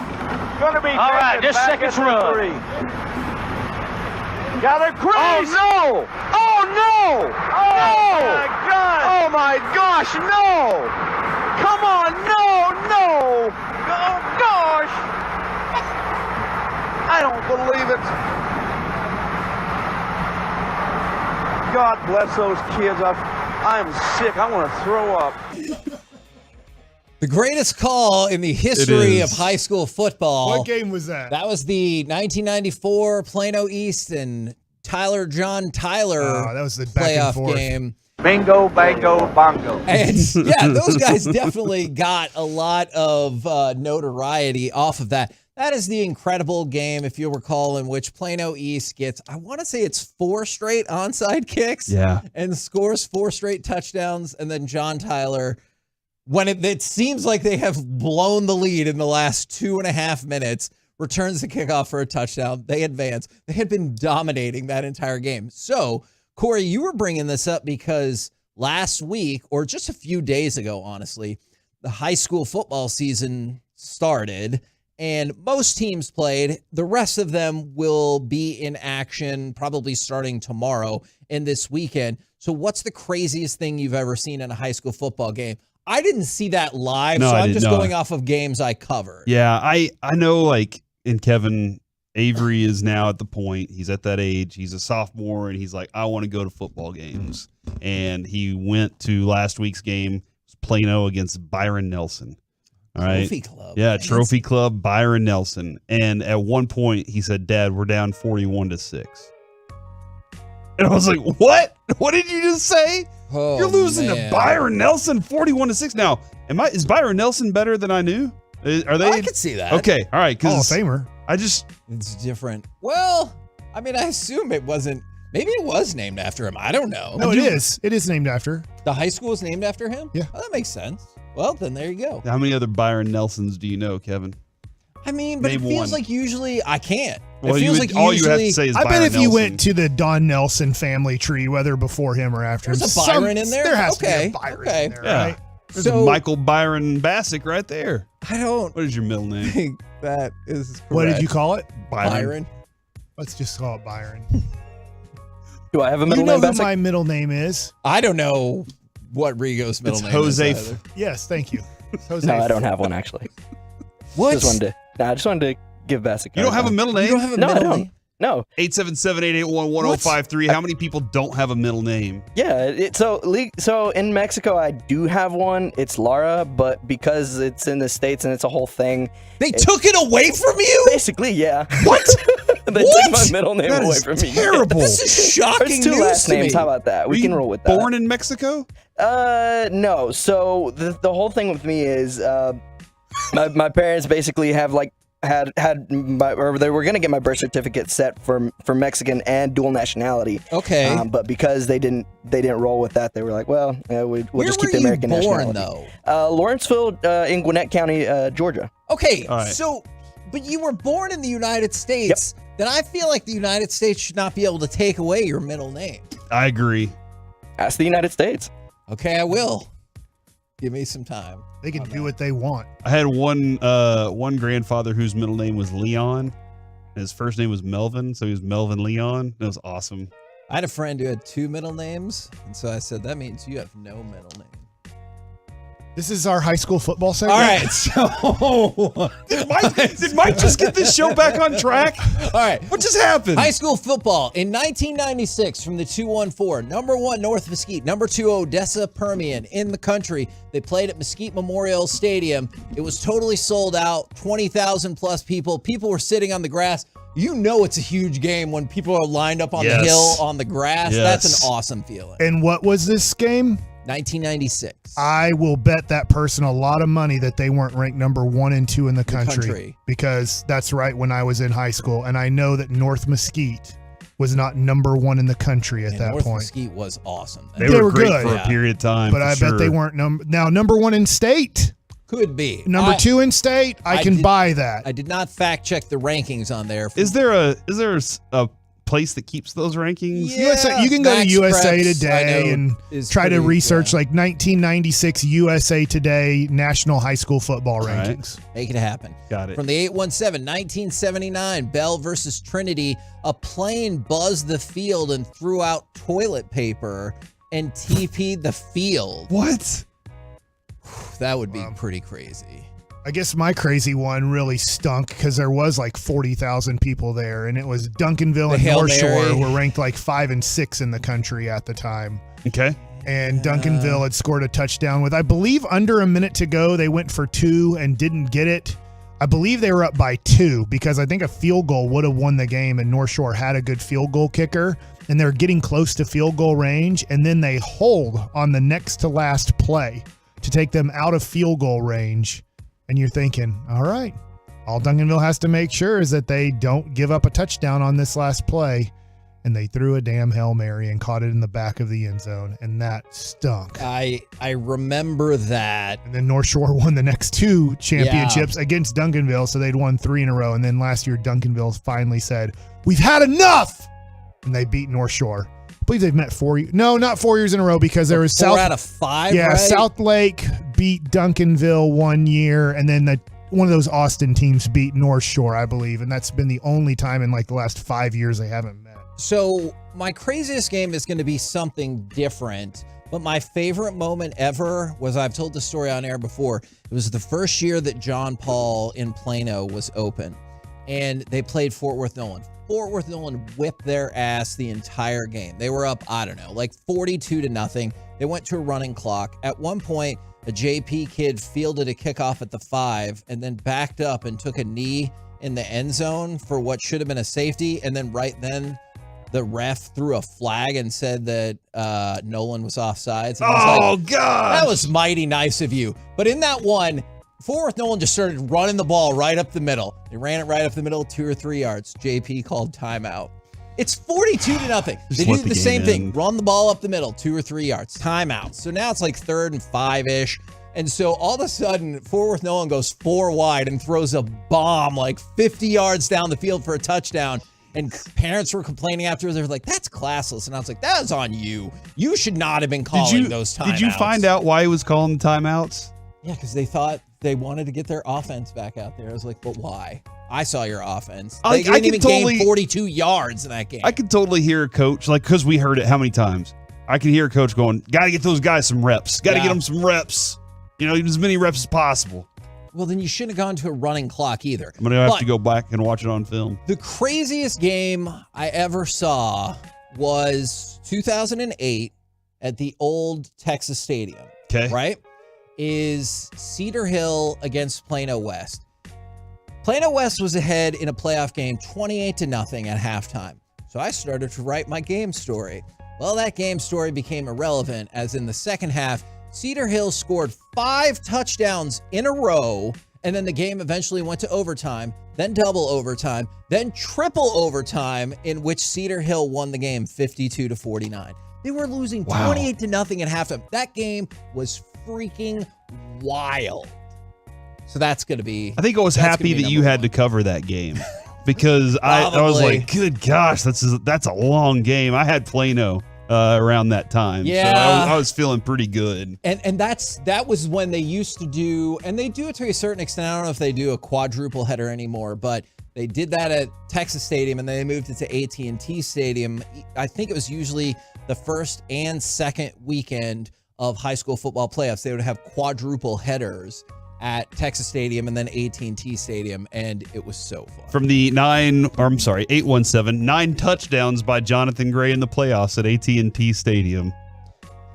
9 touchdowns? I have said this numerous times. When Jonathan Gray committed to Texas, I thought everybody is screwed because that kid is the best high school running back I've ever seen in my life. Now, I know injuries obviously slowed him down, but he was awesome. You assigned me Plano East football game. I got to cover like 2 Plano East football games my entire time that I was there. And it was a Rico Smalls game. And I don't know if you remember Rico Smalls. I don't know how many people across the Metroplex do. I do. No, not Rigo Mendoza, Mike. He goes, that guy. I'm looking up, by the way. I can find nothing, and I mean nothing, about North Mesquite being the nationally ranked at any point #1 team in 1996. Just stick to the facts. It was probably an awesome game. Oh, my God. But They said you're North- wrong, Bassick. North Mesquite, 96, they were 2nd or 3rd in the country at the time. So Well, Modern Day won the national championship. I found That's that. a different person. I'm Wow. trying to find the national rankings. there was that was the first time I'd ever seen a guy get the snap, run to the left sideline, go back to the end zone line, go to the right sideline, and come back to the middle of the field before he made a throw for a completion for a touchdown. Like, I'd never seen live somebody do that, and he was just shaking tackles as he was doing the entire thing. Now, like that moment where Rex Burkhead shook the entire special teams for Skyline, and I'm pretty sure I heard somebody go, "Did you see what that white boy just did?" I was like, "Oh my gosh." Like that was one of those crazy plays, but the Rico Small moment stands out for me as I'd never seen anybody do the whole triangle and then make that completion like that. But Kevin, whenever I was playing, we got in a fight with Skyline. Skyline was our rival at Bryan Shout out Adams. my alma mater. Yeah, and Skyline was better. And in the middle of the field, all of a sudden, there's one guy shaking hands, and now they're all fighting each other, and it's just like chaos, dude. I saw that happen in a soccer match, never in a football game. Like, I never saw a full-blown brawl break out. Somebody at Skyline drove a car on fire through our front doors. Like, it was of the school. They just sent it through the doors. I'd like to say North Mesquite in 1996 was ranked #1 in the nation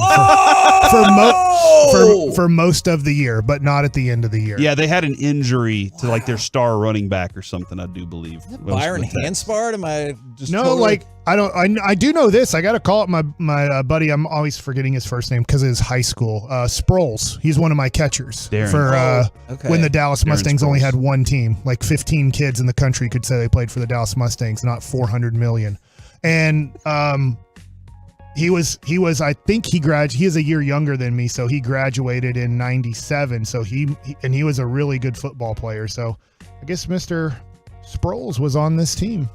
For the 254, Diamond Hill Jarvis beating Conrad to break its 77-game losing streak. My goodness. And from the 214, 2009, Garland beat Duncanville on my brother's last-second insane Hail Mary. Well, that is I can imagine that would stay #1 in your memory Oh, bank. for If sure. a family member threw a Hail Mary or caught the Hail Mary, that'd be pretty awesome. Paul Coffey? Do you remember that name? That was the North Mesquite running back, I believe. That's what people are saying. Or John Coffey, but Coffey was his last name. Yeah, I don't remember. I'm not saying that's I think wrong. my friend was dating I'm him just at the saying. time. I don't, what? Yeah, I think so. We're the KNC Masterpiece right here on 105 Through the Fan. Coming up next, it's time for Gridiron Gravy. Would you be ruthless enough to cut your own son? Let's talk about it next on the Fan.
Chevrolet. Hurry into Classic Chevrolet for once-a-year Labor Day savings. Over 400 Silverados with their best offers of the year. See them all at ClassicChevrolet.com. Don't miss your chance to upgrade for less. This is Texas. This is Classic Chevrolet. Relax and enjoy the difference and find new roads.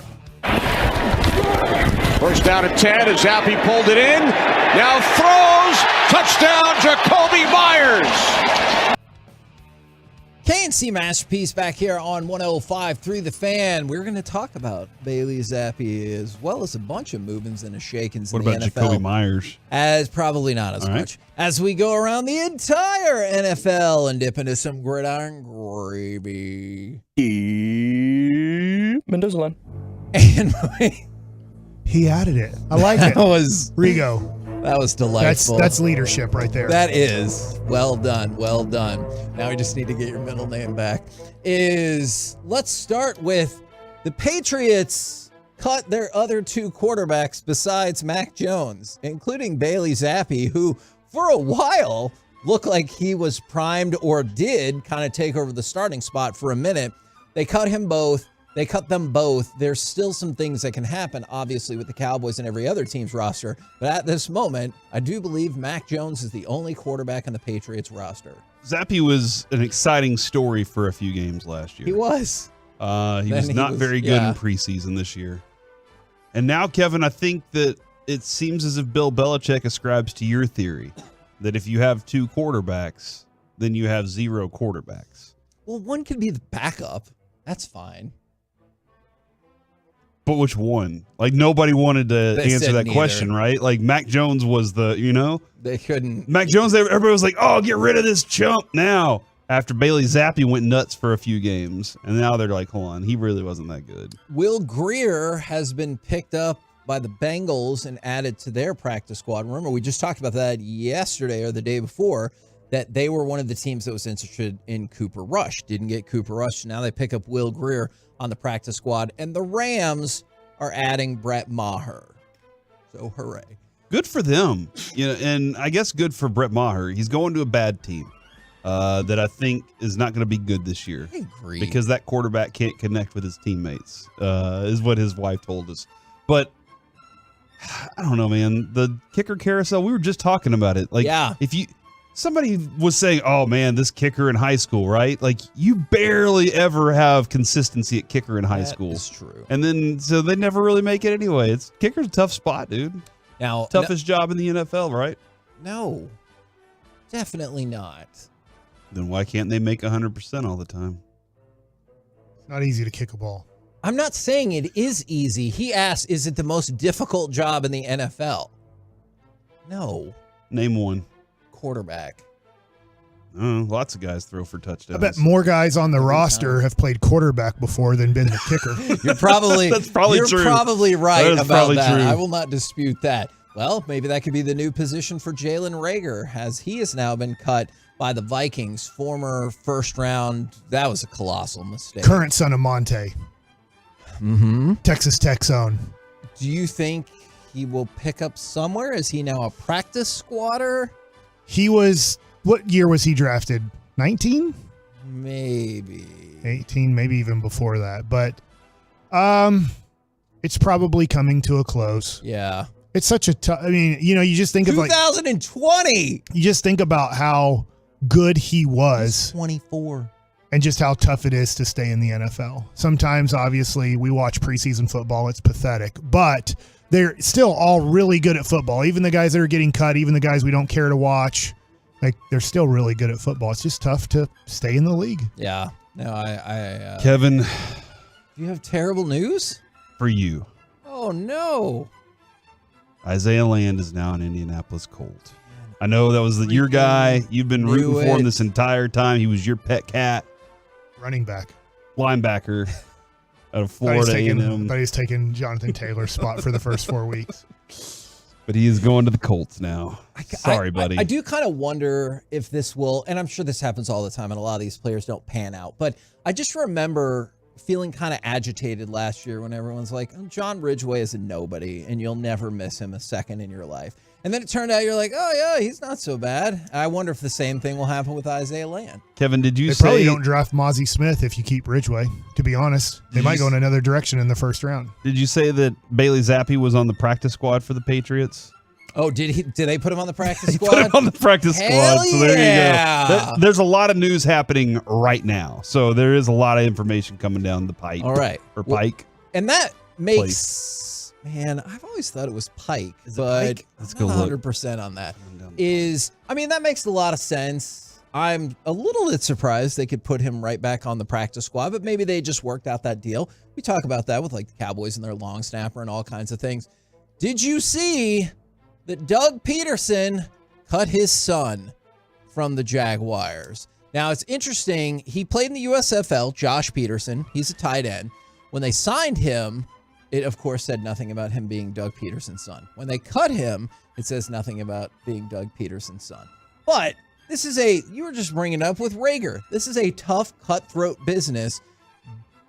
Do you have any second thoughts about that? Or are you like, hey, look, I need to keep my job, and you're not one of the top 53 for a team that could be very good? I mean, you do have to pick what you consider the best players to help you out. So if your son's not one of them, but I'm sure that they'll probably get him back on the practice squad. Doesn't that feel like a practice squad situation? Yeah. Or he's a quality control coach in the future somewhere down the road. Okay. Because I think I think McVay and LaFleur, all those guys at some point were quality control coaches that worked their way to the next place. But yeah, Kevin, I think that's the way to show that you are truly about business, is to cut your own kid and be like, you want to be understand? quality control over quantity control, right? Yeah. Less responsibility. Yeah. Better things to control. Makes sense. But can you, that's what you walk in and you're like, guys, I just cut my kid. All right. Yeah. I love that kid. I think he's amazing. Yeah, he loves them more than everybody on that team. Yes. I kept you over You think somebody he loves who. his kid more than Trevor Lawrence? Yeah, I do. Okay. Oh, man, this is a good question. What about you? I don't think. I won't say don't. I guess there is. It's a small percentage, and those people might be right, but you're gonna love your own child over I would agree with that. But like if your child is like a mass murderer or something, then you might love the children you're teaching or coaching more than. Why do we go there? Well, because I think it's rare. It has to be rare, and so I'm like, all right. I've unfortunately raised a mass murderer. I might love if I'm a teacher or a coach, then I might decide that I kind of enjoy and love these or this person more than I love my mass murdering child. Mostly because of the lack of murder from the other ones, right? Yeah. That makes sense. And Kevin, according to Michael Gelkin, Malik Davis plans to rejoin the Cowboys and sign with the practice squad after clearing waivers. Okay, and I have a feeling that, there's no doubt that that's what they were hoping would happen with Land as well, right? And so I have a feeling that you'll see several more of the cuts just from yesterday that will pop back up on the practice squad. So yes, please keep us in the loop on that. You mentioned Jonathan Taylor. They couldn't make the trade. He did get moved he did stay on the PUP reserve list, so he'll miss at least the first 4 games of whatever they're going to do in Indianapolis. And then and it looks like they also got the other backup quarterback on the practice squad too. Oh, so the Patriots brought both of them I think back? that's what it looks like here. I like that idea from Belichick's standpoint. He's like, look, you both sucked in the preseason. I'm going to put you both in the practice squad, and hopefully one of you can show that you're worthy to come back up to the main roster. That is wild. Man, that is an interesting level of motivation. Right Good point from the 6'8" Darth cut his kid. Yeah, he cut his hand off. That's true. That is true. We saw it. Kid didn't even know though. Just thought it was a bad guy. Yeah, he did find out pretty darn quick after minutes that. later. He repaid him though later. Yeah, he did. He did. That's cut off his. I know. Max Duggan is re-signing with the Chargers practice squad, yes, Kevin. Max Saw, baby. I don't know if this interests you at all, but if you want to get in. Will Max Duggan throw one pass in his NFL career? I hope so, Mike. Yes. I hope so. I hope every player that the number wants to... too much. I say yes. He's going to get the Stephen John Arkansas thing. I don't know what's that? Didn't John Stephen Jones, didn't they put him in and go throw a couple passes, kid? I don't know. I'll go back and look at his career here. I think he threw 2. Okay. All right, if you're interested, maybe 8. You want to subscribe to NFL Plus. I'll go under 8. They announced a 5-episode docuseries called A Football Life Origins that will tell stories of NFL stars, how they grew up, how they developed into the athletes that we know. It's going to include Amon-Ra St. Brown, Aaron Jones, George Kittle, Devontae Adams, and it kicks off on Friday, September 22nd, which is also the day we're going to take over the Rangers ballpark in Section 133. We'll talk a little bit more about that in a second. I can't wait. And it's going to start with Micah Parsons. So if you're interested in checking that out, you need an NFL Plus subscription.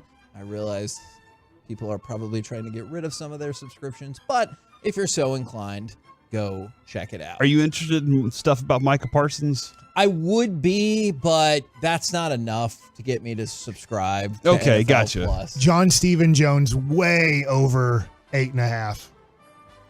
He threw the ball 35 times in his college career. He completed 43%. Better than 0.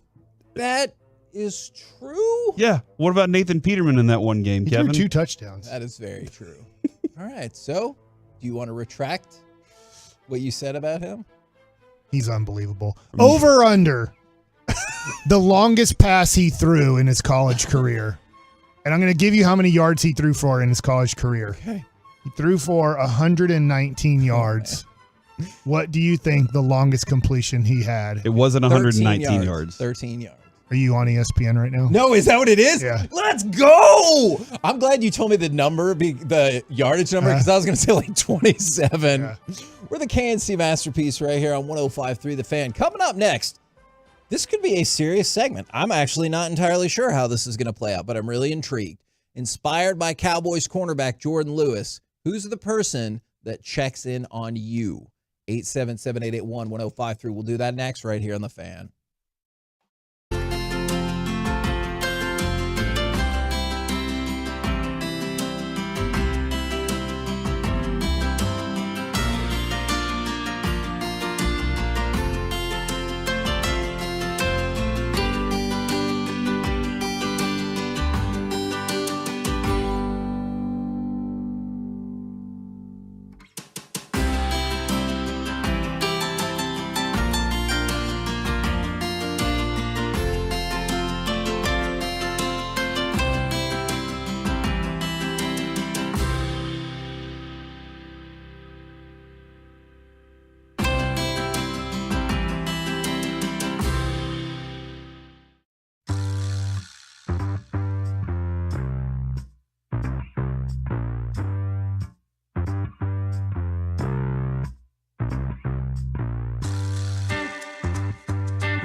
From our fan studio, secured by DFWsecurity.com, it's the KNC Masterpiece on 105.3 The Fan.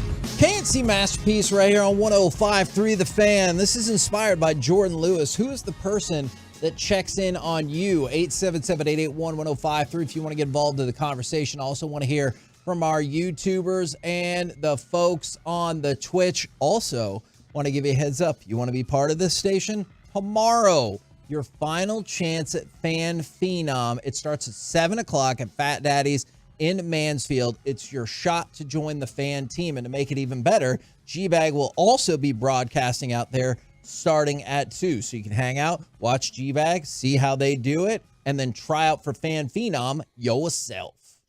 Where's it at again? Fat Daddy's in Mansfield. I'm going to put on a mustache. I already have one. But I'm going to try out. I'm going to put on a wig.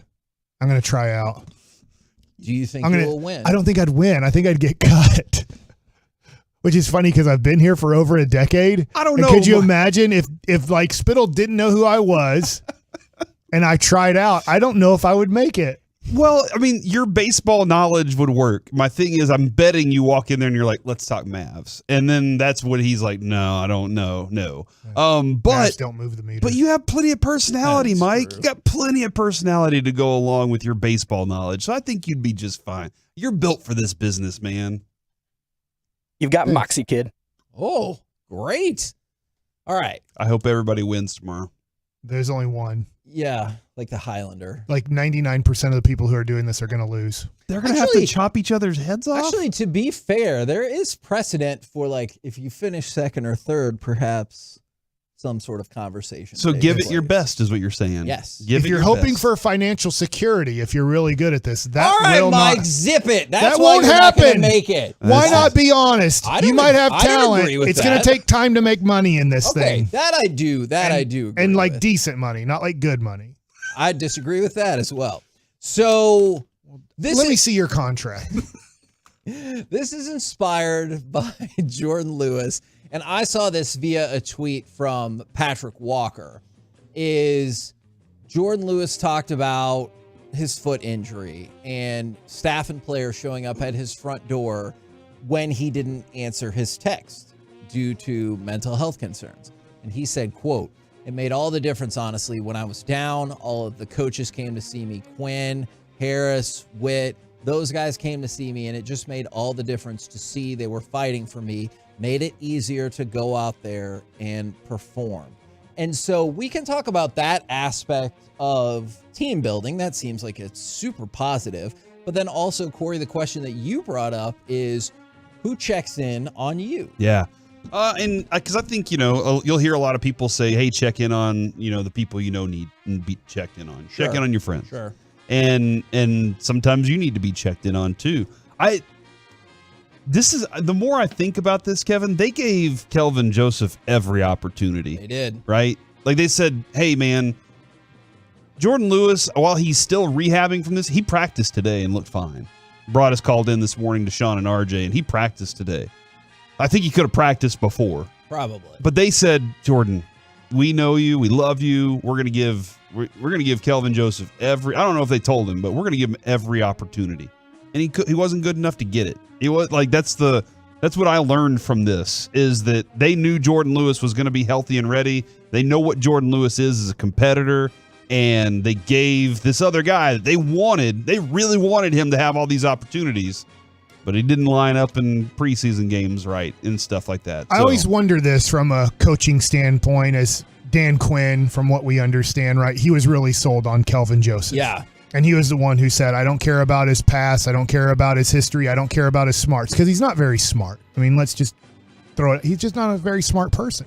But there's a lot of not smart people who are very successful players. They are kind of somewhat either they get smart in their game or their talent is able to overcome their lack of knowledge. And I wonder what the line is when you're a Dan Quinn, and I'm not Dan Quinn's been a great person for the Cowboys organization, but he made a mistake here by saying, I think that this talented, non-smart, can't understand football, can't understand life person, I'll get him to understand football and life. I wonder what the line is when you're like, he's too dumb to teach. Maybe. And I don't know, like, obviously Kelvin Joseph was too dumb to teach. But, like, Dan Quinn, when he was in college at Kentucky, was like, I think I can make him smart enough. I can use his talent, and I can get him to understand football. I can get him to understand concepts. I can get him to understand zones. I can get him to understand footwork. I can get him to understand, hopefully, a little bit of life so he doesn't make major, bad decisions off the field. And he couldn't get him to understand any of those things. So I just wonder what the line is when Dan Quinn goes, no, he's too dumb. He's just smart enough. Yeah. I don't know. That's an interesting question. The conversation on the coaches showing up, like that's, Mike, we hear so many times, and you've seen this, you've experienced this, when you're injured, when you're not around or not being able to practice with the team, you feel like you're an outsider completely to that group. Whenever, and we heard it was Schlereth that told us whenever he was injured, he was like, look, a lot of times whenever you have a teammate that's injured, he's dead to you. He can't do anything for you right then, except for like Travis Frederick can go call, like help out with the offense and everything, like those guys. But like that's the mindset. So it's a real feeling of isolation and uncertainty while you're going through the process of trying to get back out on the field and be productive while you see other people trying to take your job from you too.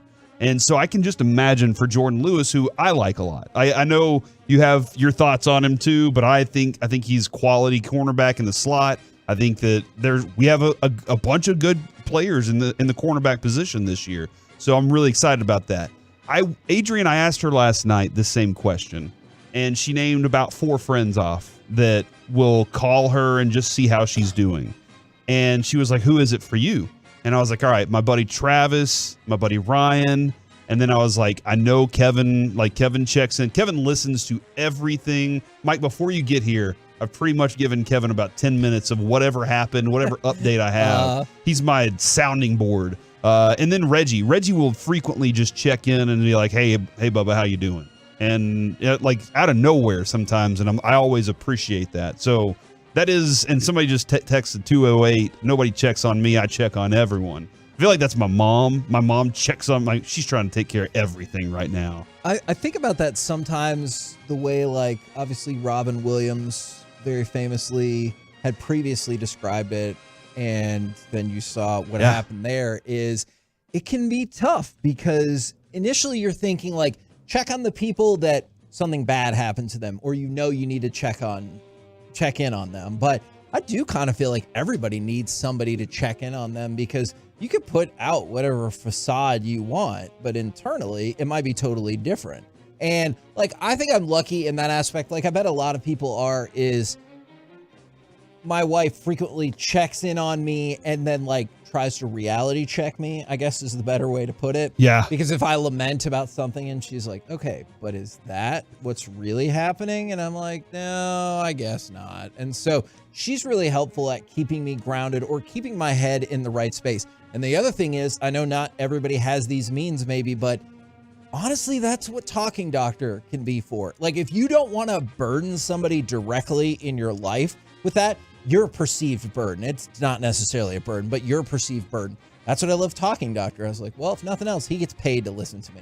Yeah, I pay you for this job. Do your job. You got to listen. Yeah, I do. There are a lot of times, Kevin, where I could kind of sense it with you a little bit, and I'm like, how's everything going? And you're like, I'm fine. And I'm like, but are you really? Yeah. And then you have a couple layers that you got to get through. Sure. In order to say, hey, like, it's okay to go ahead and let me know this information right now. And it can be tough. Like, as much as we talk about that, sometimes you just are like, I don't really want to get into it all today. Like, I'm feeling like a piece of crap and it's going to be a hard day. But I don't really want to get into that with you because I'm having enough difficult time dealing it with myself. A lot of people are giving a lot of different avenues where people check on them. And I'm very excited about that. Is from the 214. My buddies from my church life group. I hear a lot of people refer to that, I believe, as small group. If you're not involved in one, you need to be. Small group? Yeah, small group. That is the terminology that I'm familiar with it being called, but it sounds like it's probably the same kind of deal. And somebody that you see on a consistent basis. Like, I know my wife, for example, hopefully I help out with this as well, but she has a group of like probably her 2 best friends, and they always have a text chain going, or they go out to lunch or dinner every week, every other week. And so I feel like they're always checking in on each other. Yeah, no, that's another thing that Adrian had for a long time. She still has a number of them. When Lucy went through this, by the way, it might be too soon, but Avery asked when Adrian and Lucy got back yesterday, does she still have epilepsy? And Adrian literally said they haven't checked to see, but that's what we're looking forward to. Like that.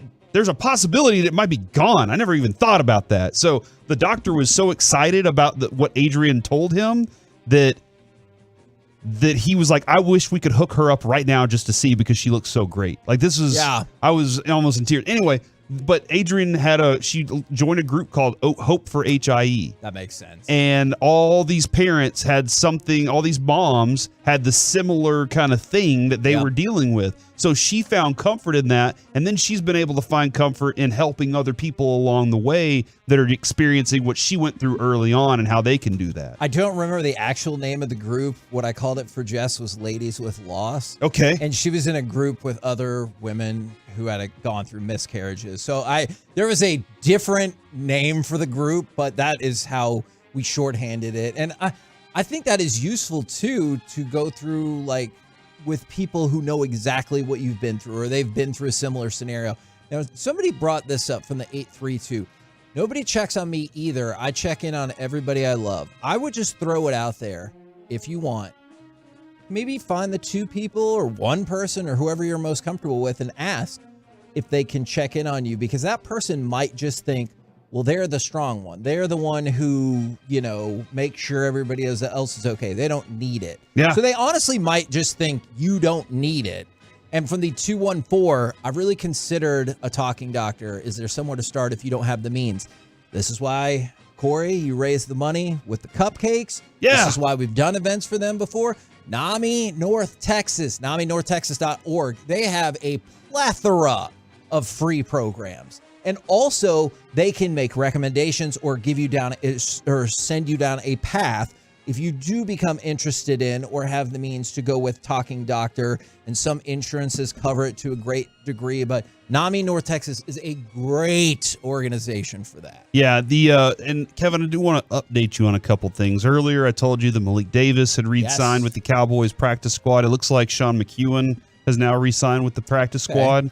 CJ Goodwin has re-signed with the Cowboys practice squad. That's probably a short-term thing. And then the long snapper Sieg has re-signed with the practice squad. And Kevin, Sheldrick Redwine. Okay. The name that you have been waiting to hear. I was excited when we heard that name yesterday. I was sad he was cut. Has re-signed with the Cowboys practice squad. So that's all good information to hear and know right there. I really appreciate your information. I also really appreciate the people that are reaching out from the 214. I have a wife and 4 daughters that I'm expected to be strong for all the time. Being checked in on is huge for me. Sometimes I think you would find out, especially, I'm sure this is prevalent for all humans, but especially for men. I think you would find out, like if you just reached out to somebody or talked to somebody, you might find out they're like more open to that than you think. Yeah. Like they're not necessarily going to be like, oh, but you're a man. You're supposed, like, I'm not saying it doesn't exist. I just think maybe sometimes you could find it more out there than you think. Being a parent, dude, is when you have kids that are like, you're the worst, and over the smallest thing, you're like, you kind of take it personal sometimes. And that is a difficult thing. Like I've experienced, like, am I the worst? Am I really the worst person? And if you know a new dad out there in your life, maybe check in on them, because obviously everybody is checking in on the mom, physically, mentally, but every now and again, maybe if there's a new dad out there, check in on them as well. Kevin, did you read this? This is my first week at Talking Doctor, and it's going to be a huge help. I might even stop trolling Corey on the fan text. That, if nothing else. If that makes you happy, go ahead. That's fine. It's like, go ahead. I can take it. Just during the C block that one day that I lost it. That was my fault. Hey, look, at least you didn't take your headphones off and smash them on the table. It's been known to happen. And it is NAMI North Texas. So that's NAMI, because I see some people asking that. NorthTexas.org if you want to go check that out. With the KNC Masterpiece right here on 105 through the Fan. Coming up next, I was thinking about this because of Altuve hitting for the cycle, because of the almost no-hitter last night. What's more exciting, going to a game where you know a milestone's probably going to get reached, or a spontaneously great feat like the no-hitter? It can be across any sport. 877-881-1053. Let's do that next right here on The Fan. Are you ready for some commercial-free KNC Masterpiece? Yes, of course. It's happening next, all the way until 1, right here on The Fan and the Odyssey app. RJ Chopper here for my good friends over at Zerez. How's your carpet look? Clean? No. Environmentally safe and healthy for your home? Not a chance. Zerez is the best carpet cleaner in the industry. It is back to school, back to clean. Get the RJ Choppy fans.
Piece is brought to you by Teskey's.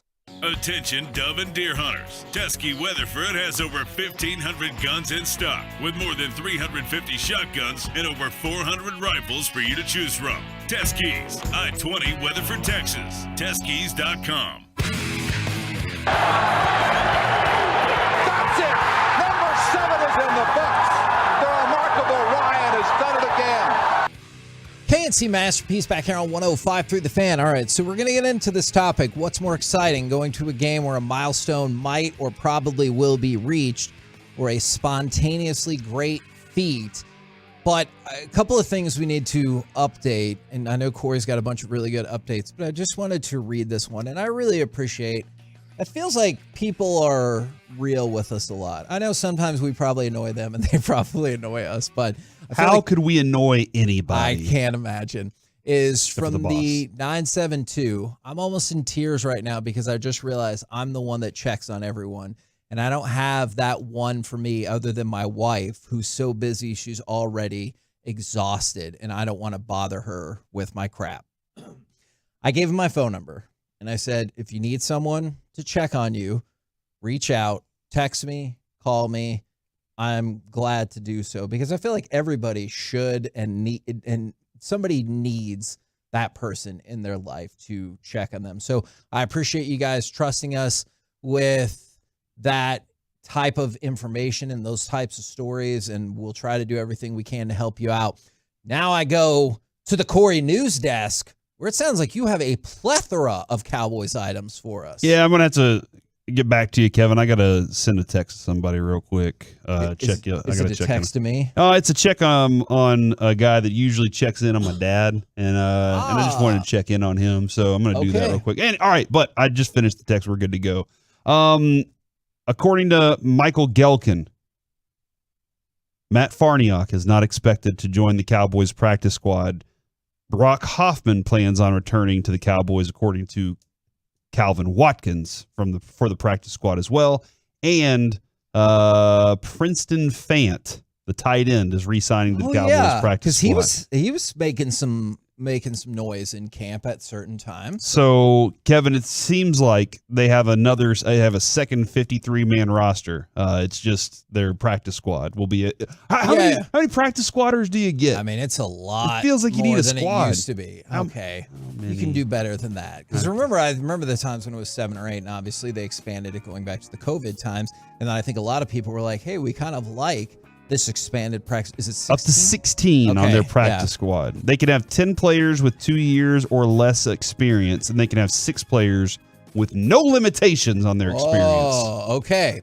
So I got to thinking about this on Monday when Jose Altuve hit for the cycle.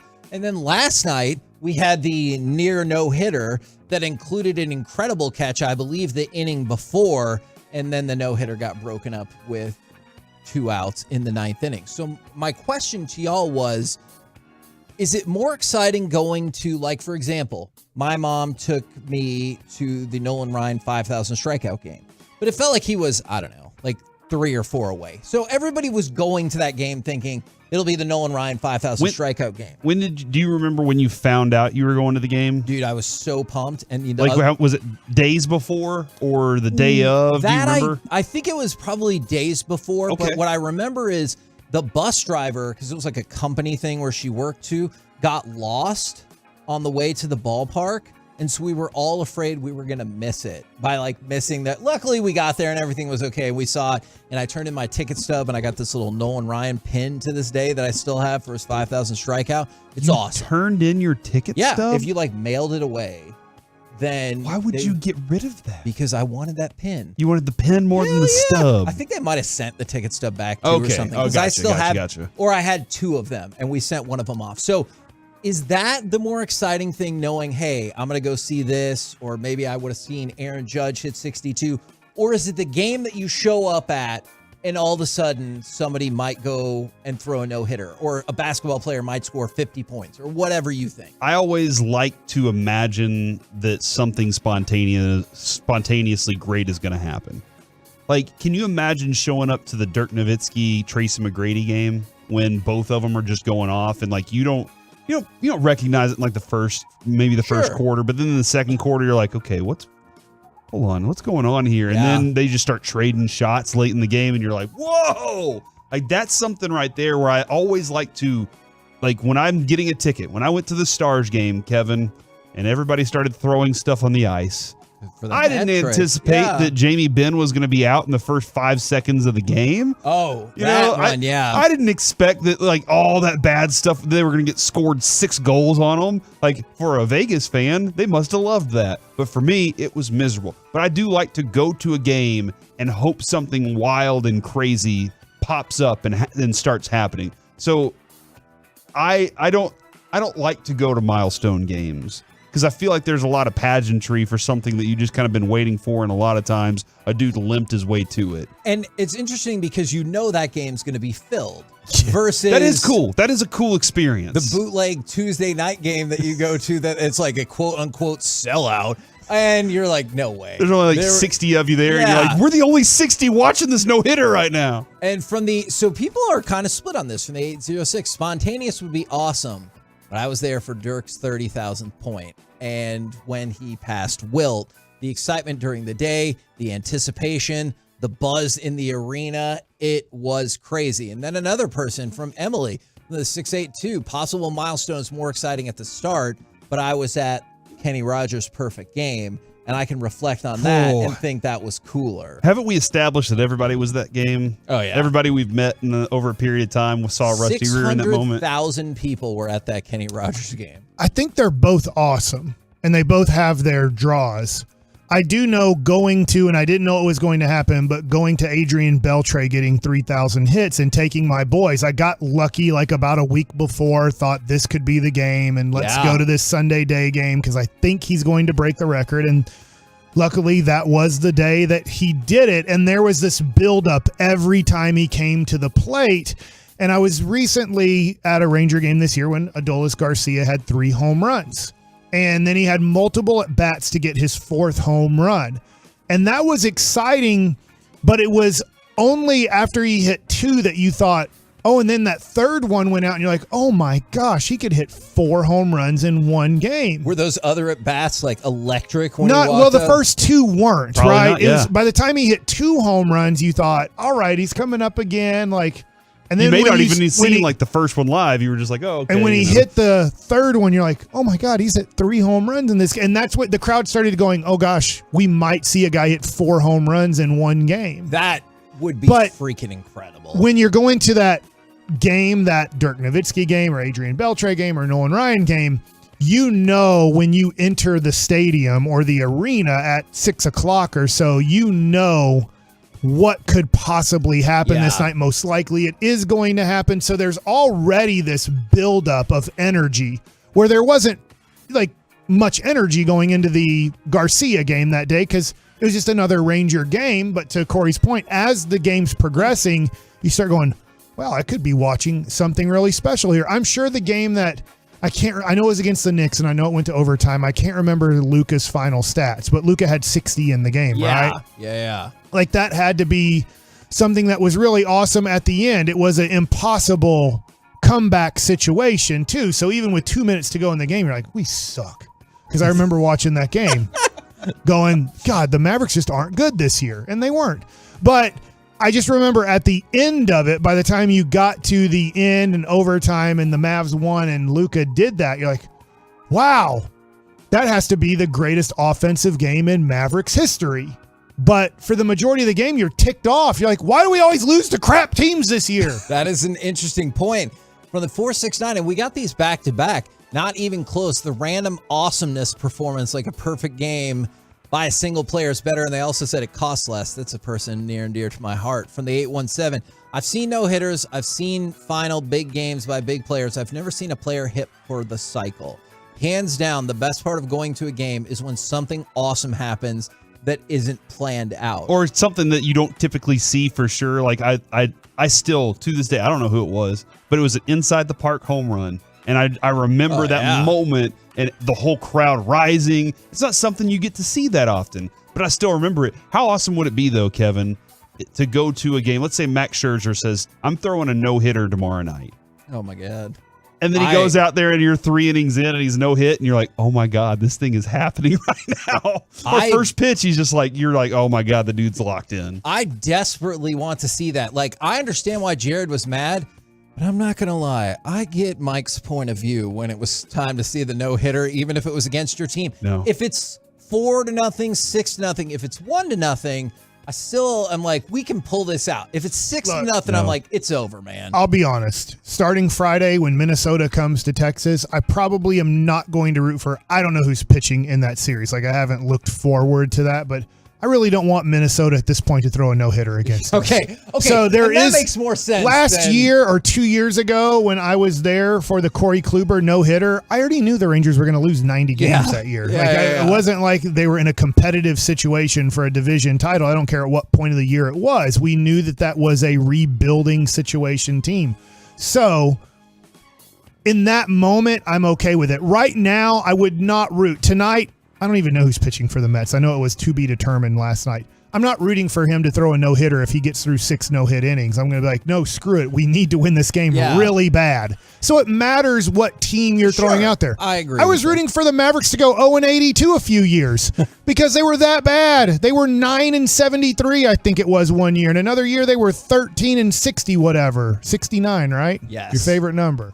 So I mean, there are times where I'm like, screw it. I am rooting for the worst right here for my team because I am just like, if we're going to be bad, let's be the worst.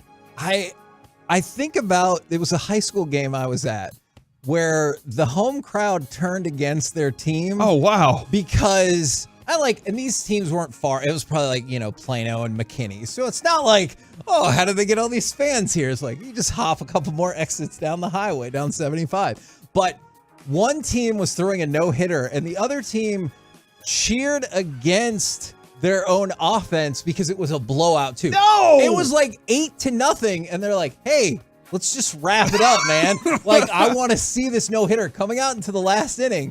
That crowd was electric for that kid who was pitching for the other team. And by the way, he did get the no-hitter. I'm not going to lie. I thought it was awesome. Even though it was only a 7-inning game, I thought it was awesome. I am also like a lot of the things, the ceremony is very planned for moments. Like Emmitt Smith breaking his record. Look, the spontaneity of him going to Moose Johnston. Yeah. And having that hug and like that moment. Mike talks about that all the time. This is a dude, they're in tears because he, was protecting him along the way of most of that journey. It's always cool to see something like that. There are some really cool moments. Cal Ripken's moment, whenever he got, it was 20 minutes that he went and walked around and everything. I think I watched it. I think that gets undervalued in the bringing back of baseball. Like, I get the home run chase and everything with McGuire and Sosa. To be in there every day. I think Ripken's run to break that record gets undervalued when you talk about people coming to the game, because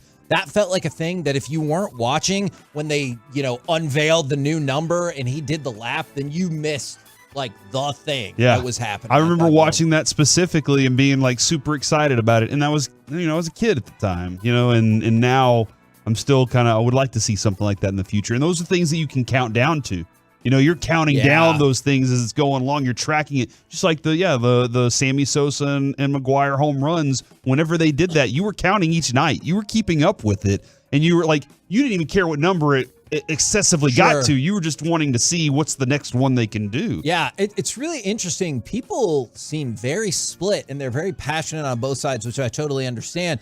From the 214, I went to Beltray 3K back-to-back nights because I had to see, or back-to-back days when it was going to happen. You miss out on the first one, you're like, I got to find a way to get back in there.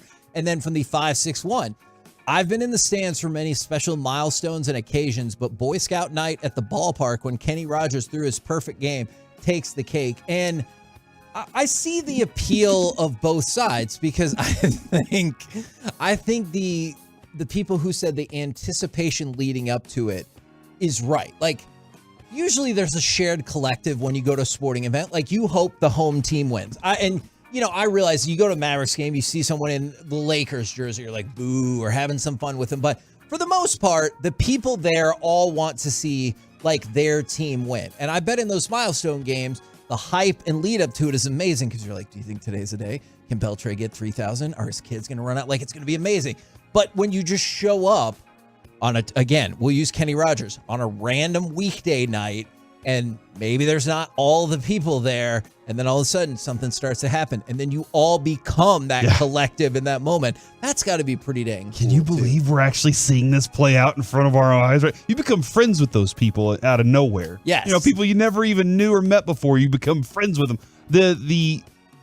Is it bad though whenever the milestone is broken and like nothing during the season is going well for your team and all that stuff, and it feels like this dude is just on this team just because it's a marketing. The Rangers for a long time would have see that. Like Sammy Sosa broke a 500 home run record. Like lots of guys would come in and they would be finishing their career with a big record, and you'd be like, what? I could see how the appeal is very different. And then somebody asks, and sometimes we get questions like this from the 817, what is the cycle? That's when you hit for a single, double, triple, and a home run in the same game. I've never seen that. You also have to foul a ball off and swing it, miss. This is not like the Gordie Howe hat trick where you also have to get in a fight, and like that was an amazing thing. But yeah, it's just as simple as that. I've never seen an inside the park home run or a cycle live at a major league game. I haven't seen the cycle. The inside the park home run is really cool because it's happening, it's what? 15 seconds, 10 seconds? Yeah, it really stinks, though, when you're on the mound. Do you guys ever remember a center fielder or an outfielder? He was barely with the Rangers, Ramon Navarre. Yes. So we were in Albuquerque, and I was pitching there for AAA. Oklahoma City at the time was the Rangers. And there was like a line drive to center field, like kind of right at him. So he was not a very good outfielder. He was a good effort guy, but not a good outfielder. And he dove like forward and he missed it. So it rolled directly like dead center field where there's nobody that can go. The left fielder or right fielder can't go run that down and get the ball in if the guy can run. So I'm just on the mound like, I just gave up a single to center field and my guy played this into a home run. Are you watching the guy run the bases? Yeah, did you see him or were you looking in the outfield? No, well, you see the ball hit. You're like, he has a chance. And I'm like, oh, crap, he's going to dive. He better catch it. Because, if he doesn't, you're in big trouble. And then when he missed it, you're like, and then the other thing, too, that'll always tick off pitchers, and we try not to say it, but I'm the honest person who says what we're thinking, and we just don't say it in interviews. We hate, and I mean cannot stand. All right, fine. You made a mistake in the outfield. The ground ball got by you. When you jog after that MFer, you piece of dump. Guess what? Now they're running around the bases. They're running fast. They're not jogging on, great, I'm glad that guy missed that line drive there. I'm just going to jog around the bases while he jogs and gets it. All right, you missed the ball. I get it. It happens. I make bad pitches. You make bad routes in the outfield. But don't go jog for the ball when it's at the wall. Sprint your ass off and get the ball back into the infield so we can hold them to maybe a triple, hopefully a double if it's a really, slow runner. But that's as pitchers, we get really mad when outfielders jog after balls in the gap or jog after making a mistake. It's that kind of content that we hope has won over the people and got them to listen. If that's not the case, we can do this person by person. Hey, Ashley, congratulations on your pregnancy. Your fiance sounds awesome. Wow. I get it. Sports radio is not for everybody, but hopefully this made you smile and you will listen to the KNC Masterpiece on 105.3 The Fan. How'd she get pregnant? Sex. I assume. Birds and the bees. By the way, Dennis Houston has signed with the Giants practice squad. Who did? Dennis Houston. Oh. And Jalen like Smith is re-signing with the Saints practice squad. I'll bet you $100 Dennis Houston doesn't have 100 catches in his NFL career. I'm not going to take that bet. I wish he could. I like him. He's one of those. He's a Navarre guy, Man, he's a try-hard guy. You know what I think would be a fun segment, Mike? I want you to go through and just find some players that you think disproportionately get talked about and put together Mike Bassick's in-your-face bets, and they're all just like Dennis Houston-type bets. It's like, that person will never get 100 catches in their whole career. It's hard to get 100 catches. That could be fun. Right now, it is Mike Likes It. All right, so I like basketball. I know we're a ways away from it, but You guys have heard Luka Doncic getting a lot of praise from current players lately, right? Steph Curry said he's kind of the next guy. He's really hoping it takes him a little bit of time, right? Paul George just talked about how great he is. And I totally get it from Paul George's standpoint. He's had to go against that guy in 14 playoff games. And Luka averaged I don't think I'm really exaggerating much. He pretty much averaged almost 40 points a game in those two series versus the Clippers. Now, the Clippers won both of those series, both going 7 games, one in the bubble and then one in the kind of half the arena could be full or close to half the arena. So a little bit of different environment than your now playoff environment. But I get where Paul George is coming from. He's seen that guy at 21 and 22 years old. Be able to look at Kawhi Leonard and Paul George and Morris and all the guys they threw at him and still pretty much put up 30-plus or 40-plus points a game on them. But it's interesting to me he's getting all of this praise now, because doesn't it feel like in April he got the most criticism of his career? Not from current players, but from everybody, that he was taking the most criticism he's ever taken in his professional career. And now it feels like, in a way, he's getting the most praise in his professional career just months later. That is an interesting dynamic that is a little confusing, or I'm not saying it's been all-star level or anything, but maybe the effort has been picked up. So let me do this here, because I was thinking about this even kind of before I heard Paul George. I think this was based off of Steph Curry's comments on he really believes that Luka Doncic is the next guy to break out as kind of the superstar in the NBA. I was thinking of the greatest players of all time, right? And I'm also watching the show Winning Time off of the book Showtime, the LA Lakers in the 80s. And I'm thinking to myself, man, Luka's getting all this praise, and I love that Luka's getting praise. I do, I know people hear me in different ways. I do really love Luka. You just think he could be better. But he could be better than what he is. I think that he did not improve in 2022-23 season nearly as much as he should, and it was his own fault. But I was thinking of this. When you think of the greatest players in NBA history, and I say the top 25 because Dirk's right on the border of a top 20 player. Recently, he's kind of been 19, 20, but as Giannis and Jokic probably push past him, Dirk might fall just out of the top 20 greatest players of all time. And I'm not going through a list, but everybody can kind of think of who they've seen as some of the greatest players of all time. And I think to myself, is Dirk the worst, greatest basketball player of all time defensively? So when we talk about Luka going to break into this category of, I'm not saying he's going to be Jordan or LeBron, or you go to Magic and Larry and Bill Russell and Wilt Chamberlain and Kareem Abdul-Jabbar, Hakeem Olajuwon, Kobe Bryant, Tim Duncan, all of these guys we think of as the greatest players of all time. They're all two-way players. Like, for the most part, they contributed on the defensive end too. The reason that Steve Nash or a James Harden or guys like Carmelo Anthony, I know that he wasn't this good, but Adrian Dantley, who could average 30 a game for years. The guy was a scoring machine. Because Adrian Dantley or Mark Aguirre were like, I refuse to play defense. I hate defense. I'm not going to play it. I just want the ball. I will give you 30 a night, and I'll get rebounds and I'll get assists, but I'm not going to contribute or really try on that side. It was making me think of Luka and go, how far up this list can he get if he refuses to try on defense? Man, that's I was kind of talking about this with Kevin about Brandon Ingram. And they, on Team USA, their discussion was we were expecting him to come in and kind of be a Carmelo Anthony type where he just is a catch and shoot guy and he just goes nuts. He becomes a big time scorer for you.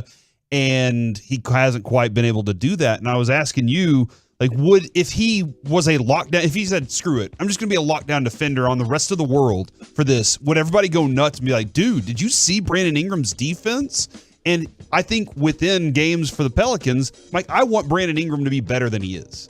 I really like that player a lot. Yeah. But he hasn't reached what I think he can accomplish. And I think it's because of that same thing that you're talking about too, is the defensive part of it makes everybody respect you more across the entire NBA.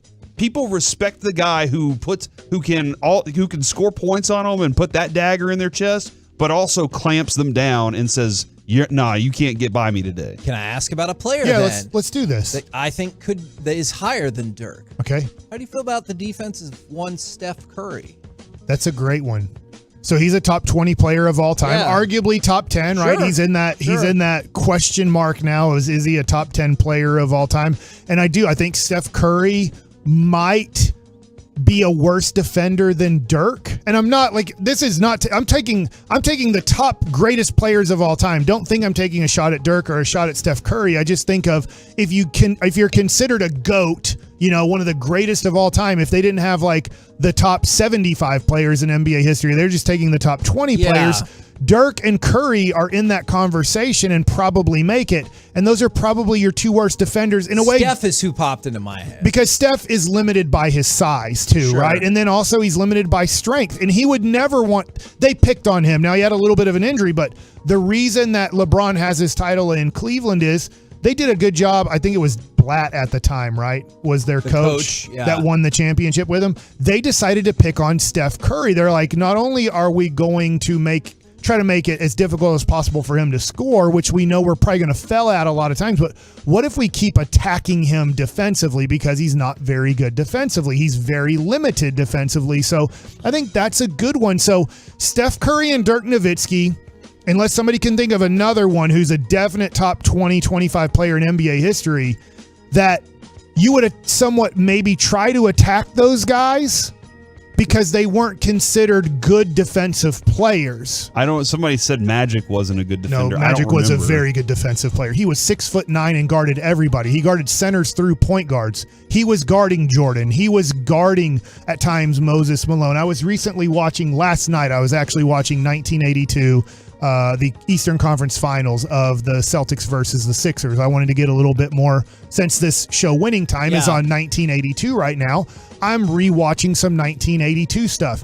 And Larry Bird is so freaking smart on defense. Is he shutting down Julius Erving? No, but guess who's guarding Julius Erving?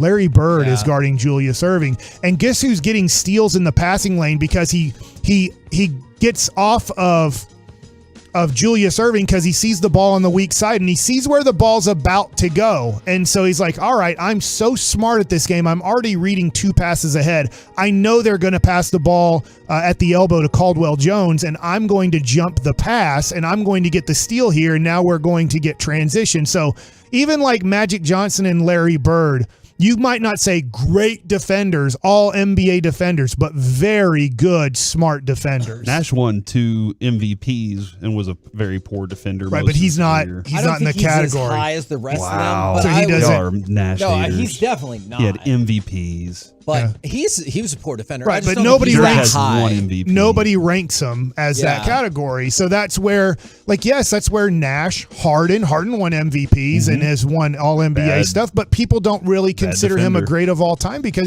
he refused to try on that side. So I'm wondering, he's only 24 years old. We have to remember Luka doesn't turn 25 till the All-Star break pretty much.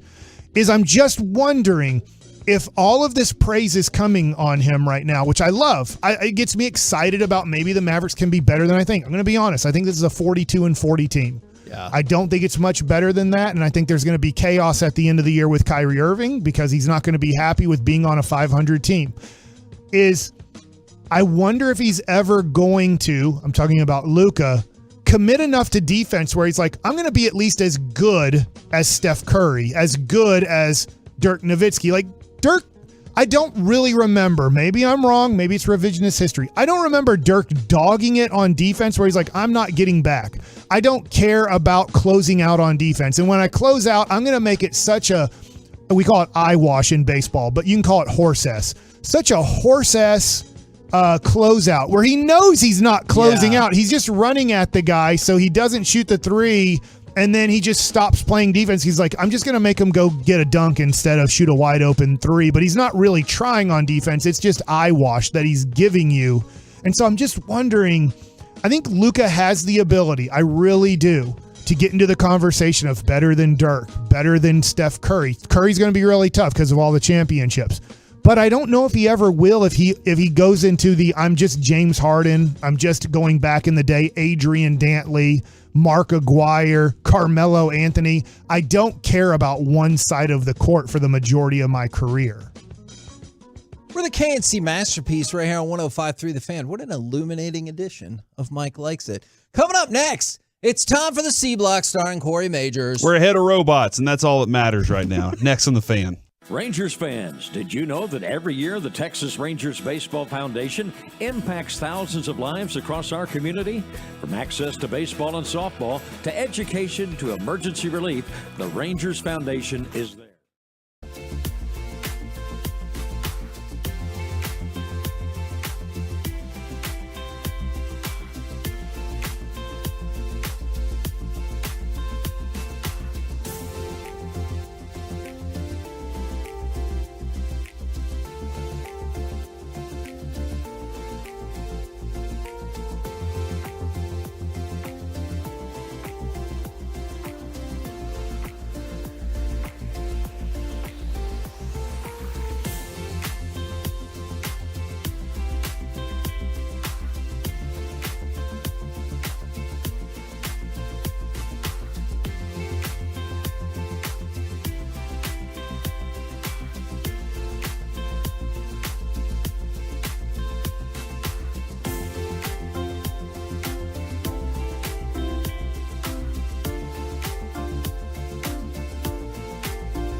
always live on the free Odyssey app. From our fan studio, secured by DFWsecurity.com, it's the KNC Masterpiece on 105.3 The Fan. KNC Masterpiece right here on 105.3 The Fan. Got to tell you about this real quick. Is Friday night, September 22nd.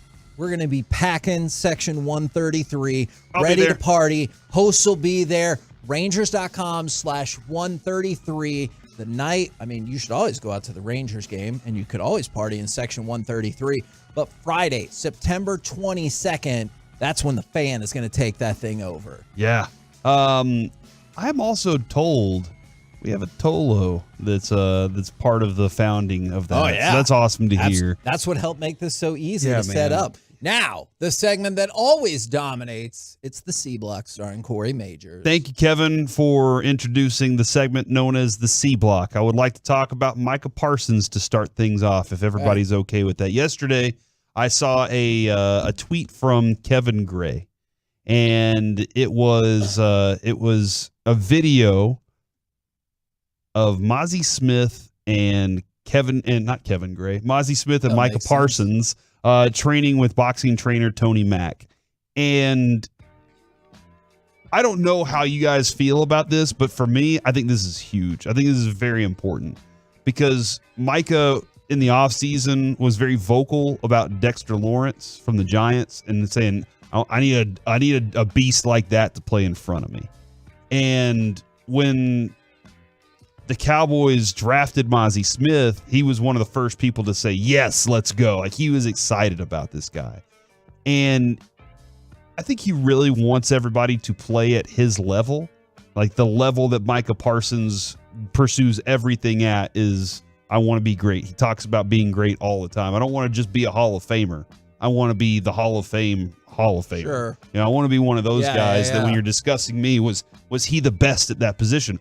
He wants to be essentially right along the name of Lawrence Taylor. Like, that's what he wants to be remembered as. And I like seeing, I don't know if Mozzie went to him and was like, hey, let me go box with you? Or if he was like, hey, young buck, you're coming with me. I want you to be at the level that I'm at. I'm a first-round pick. You're a first-round pick. There is an expectation of first-round picks whenever you show up here. And from here on, like, I want that culture to be that. We talk about Ed Reed and Ray Lewis. They established a culture, and people would talk about, you walk into the place and you know what the work is about. And it's not about the glitz and glamour of being in the NFL. It's about, we are here to do something different. And that's where I'm looking at, hoping that Mozzie can become that. I know we've kind of had this feeling of, look, Mozzie's 22 years old going up against other very strong 300-pound men. And it's going to take him some time to become a dominant force if he can become that. You're hopeful that he can add some things to his game along the way. But I see what Micah is trying to accomplish and what he's trying to pull out of these guys. If you don't believe in the Cowboys, do you still believe in Micah? Is my question. Do you still believe that guy can elevate this team past the glitz and glamour that the Cowboys have been prone to be over all this time? Mike talked about it a year and a half ago. Yeah. He was like, yeah, this guy's got this. But you know what? After a couple of years in the league, after a couple of years of being a Cowboy, he's going to realize that he doesn't have to do that much to be that. But this is the mindset, right, of somebody who's like, I want to continue to grow. I'm not fixing in on this is all I need and all I want to be. This is because I think that there's something more to Micah. As great of a leader as people talk about Dak being, there's something about the dude that's just people just kind of pull to him. Great players want to pull to him and be associated with it, and they want to follow a guy like that. I hear everything you're saying. I hate saying this. I hope I'm wrong. I love the Cowboys. I don't think so. I believe in Micah.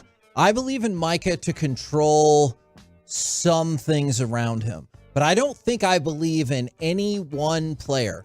I don't even know if I believe in Mahomes. in any one player to overcome the current struggle that the Cowboys are in. Like, Patrick Mahomes is great. Micah Parsons is great.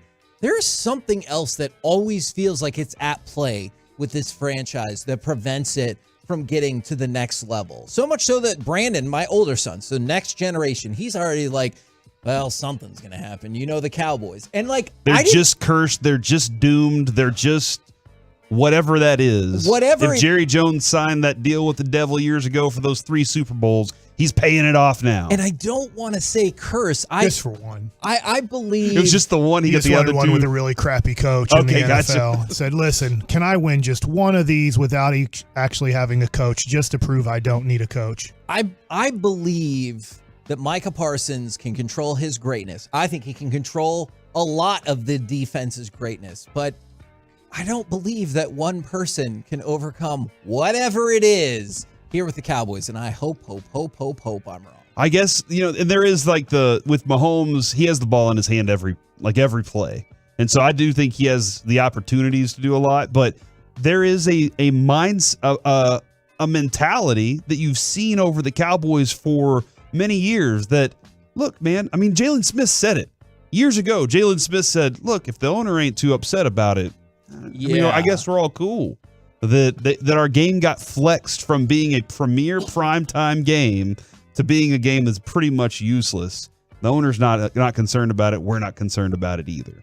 And that is, I think that's where most people who are always pessimistic about the Cowboys, is that where and mad at Jerry Jones that he's not the one that's riding these dudes all the time, telling them, look, y'all got to do this, y'all got to be this, or being more vocal about the expectation and standard of this team? I wish it was as simple as that, Corey. I do, because, and I see it, it's the curse of Jimmy. Like, I see that on the text a lot right now. But that's the thing. It's always something different, right? Like, the going back to the Romo year, and in 2007, oh my gosh, I thought we had it for sure. A dropped pass heavily contributed to that. A dropped pass heavily contributed to issues in the past as well, to be fair. But then, what's going to be the issue? Well, 1 year Dak got hurt. 1 year, Cabo. 1 year, Zeke had some off the field stuff. Dez caught it. It's always something different. It's like the sports universe finds new and exciting ways to crush your dreams as a Cowboys fan.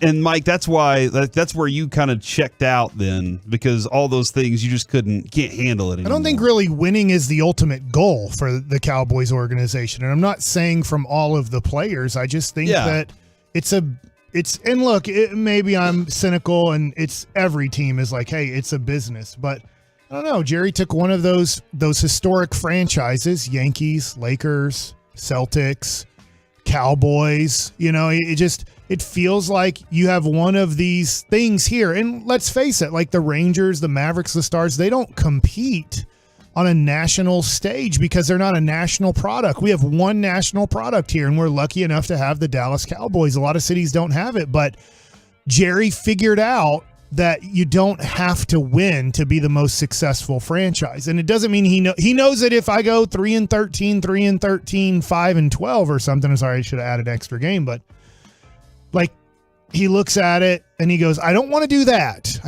I don't want to go down that path and see, because he kind of went down that with Dave Campo. And he saw a little bit, not a lot, but he saw enough of lack of attention. He was scared that he wasn't going to get a major city here to vote his $1 billion stadium in. And so he's like, I'll change paths one more time just to get really what I need. And that is the attention, and that is the new stadium back where I need it to be. And he got it. And then from there, I think he's like, look, I'm never going to go through that again. I don't have time to have a bad time. Has nothing to do with winning and losing football games. From the 469, screw you, Kevin, for being right about us Cowboys fans.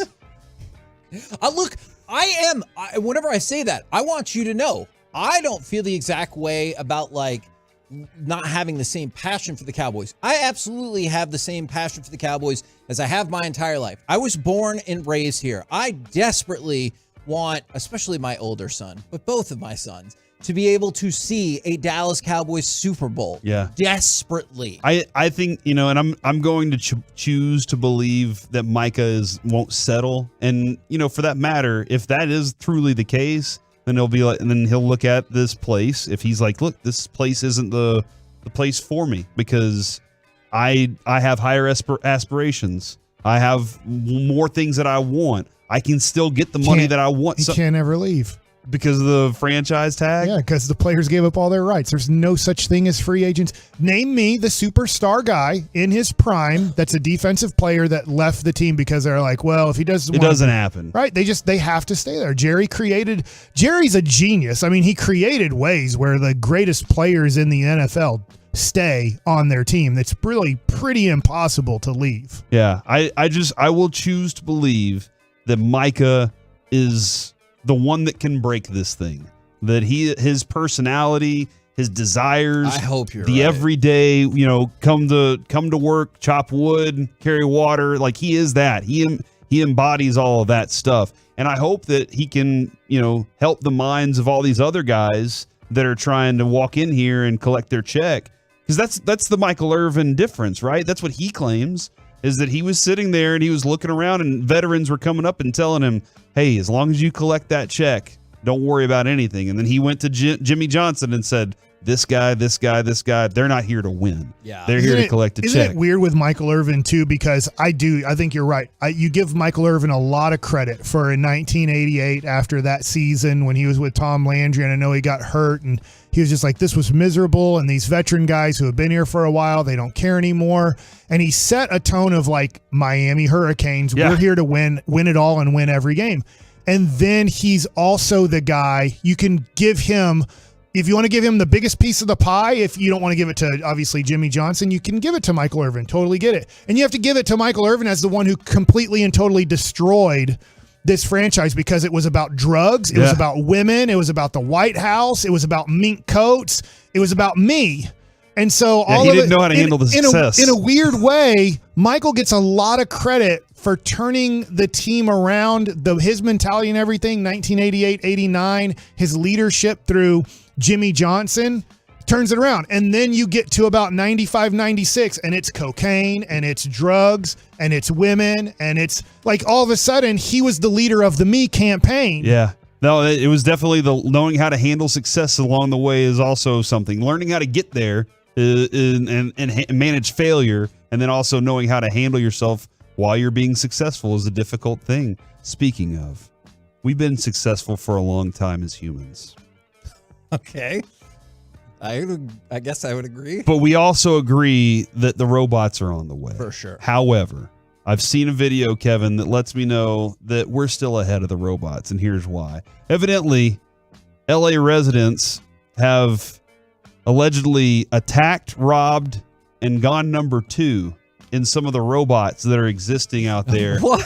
So Did you say in some of the robots? So 7-Eleven has these like delivery robots. They're like little Uber robots where they just put your order into this box and it's a cooler of some sort and it rolls up to your house. You open the box and you take it. Like Amazon. Yeah, and in like Does a robot say thank you? I don't know. I've never ordered from this robot, Thank Kevin. you, Kevin. But in a perfect society, right? In Pleasantville, this thing would roll down the street up to your house. Nobody would even think about it because they're like, look, that's Jane's order right there. You might need to go back and watch Pleasantville again. I'm not sure if you totally got the bigger picture message of that movie. Well, in the idea of Pleasantville, everything was pleasant. I watched that movie. I love that movie. But in that place, you're expecting that everything's going to work well. In LA, however, there are a lot of homeless people. Sure. And Mike, you've seen it. Adrian, when she was driving out, she was like, I didn't realize what this was really like. 6th Street Yes. in Austin, there are a lot of homeless people on 6th Street. That is true. Did she change any of her People are, well, she loved the beach. People are now, as these things are rolling up and down the streets of LA, they are robbing them. They are pushing them over. They are opening the lids. These things have alarms and they're going, woo, woo, and people are just standing there watching them as guys are stealing somebody's 7-Eleven order. Here's and they've potentially gone number 2 in these things too. I think Why would you do that? I don't know. I would have thought, like, why would you rob a robot? It's a sentence I never thought I would say. But it is kind of funny. I mean, when it comes back to 7-Eleven, they open up and it's a poop box. I mean, he's got a point. I'm not going to do it. If it was a poop. I mean, could have been something else, you know? Can you imagine their faces when they open that up? Yeah. Man, that poor 7-Eleven employee's like, you're on robot duty, Justin. No! You're like, oh. But I thought about this when Mike talks about people running on the field. And he's like, well, you know what? In Cuba and Venezuela, they have a sharpshooter up there. You program. Yeah, you just die. I mean, if you want to do it, those guys did in Colorado.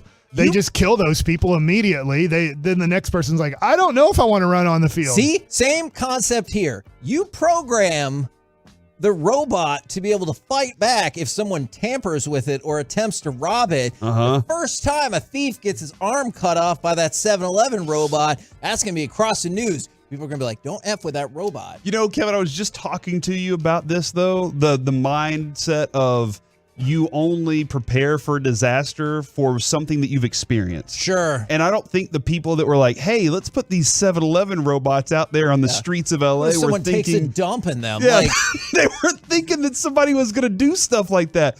Because if they were, they would have built better robots. They would have flown the robots in. These would be drones, not I'm rolling down the street, going to roll up to your house and deliver your Mountain Dew that you ordered at 4:30 in the morning. No, that's the thing, is I don't think that people, Kevin, either we're still ahead of the robots or we're just still ahead of the people who are too cheap to actually put the good robots out there. see, I have a different theory. I've thought about this for a while. All Corey. right. A while. Yeah, for a while. This is the alien theory. Usually, you see, like, aliens, if they're going to come run amok on Earth, they let you know that they had done all these, like, discovery missions and stuff, right? This is the robots giving us a chance to make it work. And they're like, look.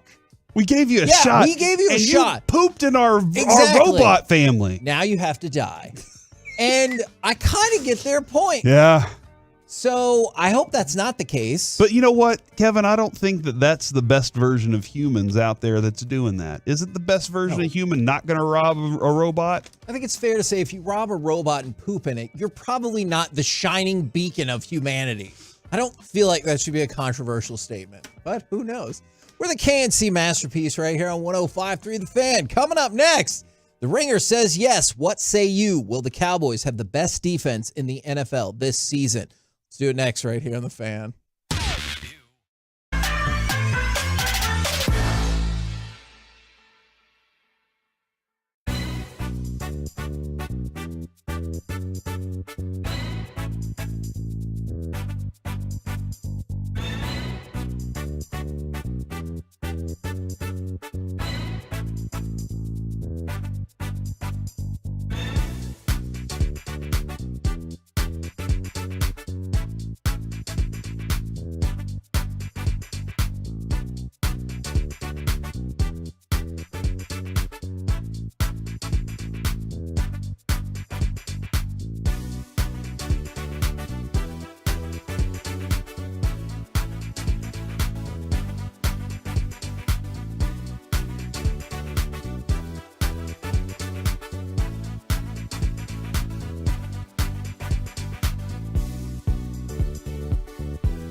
Masterpiece is brought to you by Frankel & Frankel. Life is unpredictable and accidents happen. Frankel & Frankel are the go-to attorneys for car and truck wrecks in the DFW. And if you or a loved one have been injured in an accident, contact Frankel & Frankel for a free consultation at truckwreck.com or call 214 or 817-333-3333.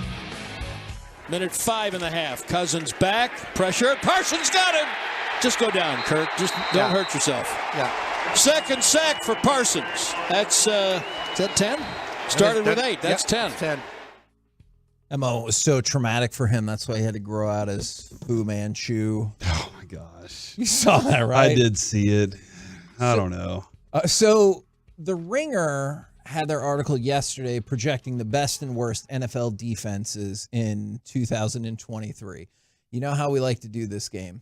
Is there a defense that jumps to mind that you think will be the worst in the NFL? We'll get to the Cowboys in a second. Spoiler alert, they're the best. Arizona has to be pretty bad at everything, right? Yeah, they traded away a decent defender. Number 32 on the list, the Arizona Cardinals. This group does not require a whole lot of analysis. The Cardinals have the worst defensive roster in the NFL. They're going to struggle to rush the passer, and they're going to struggle to cover. Generally speaking, that's a bad combination. Yikes. Also at the bottom of the list, it then goes to the Raiders, the Rams, the Colts, and the Bears have the 5th worst defense. But why this article caught my attention is the Dallas Cowboys are number 1 on this list. And so we can go into some of the reasons why, but I want to ask you, I know we all think the Cowboys defense is going to be good, perhaps great. Do you think the Cowboys defense can or maybe will be the best defense in football this year? And it's really tough because San Francisco is still right there in that conversation as like they're an elite defense, and you consistently know it. But what the Cowboys did when they added Stephon Gilmore was they really, I guess, was that a trade-off, Kevin? I know they traded the pick for him, was a 5th rounder, yes. But they also traded Isaiah Land for essentially for him. I'm not that sad about it. It's your guy. I am sad. But like you have one of the things you need, an elite pass rusher. You have that. You have another thing you need, that is you have really good safeties and really, really talented corners that can take the ball away. My biggest concern for their defense being number 1 is, Mike, you were talking about Fred Warner being number 8. And you were like, is he that good? Because they have Bosa, so they have 2 in the top 10 of best defenders in the NFL. And that's a dude that, that's what you wanted Jalen Smith to be. I could see an athletic freak that can go sideline to sideline, he's everywhere on the field. He can defend down. He can do everything. And Mike asked the question, do you think the Cowboys, was that for another topic? Or we could always, do it. You could say it here, and I mean, we got 6 more months of Cowboys football. Mike was like, you think we'll ever have 2 elite defenders? And that's what San Francisco has. Yeah. Like, I know Trayvon Diggs is a really, really talented cornerback, but people are still undecided on where he is there, even though we think he's really, really good. Does it concern you at all that they lost their defensive coordinator? Because DeMeco Ryans. Well, they went from Saleh to DeMeco Ryans, and they were still good. Yeah, that is true. I know some people love the defensive brain of DeMeco Ryans the same way they love Dan Quinn. Yeah, I think DeMeco Ryans is really good. Is really good at that, and I'm fascinated to see how he calls things for the Texans as they go along. But the talent was the first thing. That's one. I mean, ask Dan Quinn why his Seattle teams were as good as they were. He had the talent there to do it. Ask DeMeco Ryans. He had the talent to do that. They still have the talent there. Now, the 49ers are listed 4th in this article. Okay. Although the author does admit that they put the Cleveland Browns at 3rd, and that will probably surprise a lot of people and could end up on freezing cold takes. Okay. But they're like, look, I'm not just going to repeat the way last season ended. And so they put the Browns up there. 2nd, the New York Jets. And then 1st is the Dallas Cowboys. And there's a couple of really interesting things in this blurb. The Cowboys have produced a defense that is ranked in the top 3 in DVOA the last 2 seasons, not projecting a drop-off. Micah Parsons is Micah Parsons. They upgraded their secondary by adding Stephon Gilmore. And the thing is, even if they lost him, it doesn't feel like that is that would suck. But it doesn't feel like an injury like in years past where if we lost anybody in the defensive backfield especially, you're like, well, we're toast. And then there were 12. Yeah, if you have a barrage of injuries, you're in trouble. Yeah, for sure. And but that's any team. Exactly. And the other thing that they brought up was the carryover. 12 players who logged 500-plus snaps for the Cowboys last year on defense. 10 of them are back. Okay. And so you have a lot of continuity, and then probably most importantly, we talked about the flip side with D'Amico Ryans, is you kept Dan Quinn. All right. I'm trying to figure out, they don't have the names in there because Anthony Brown's one of them that's gone. Yep.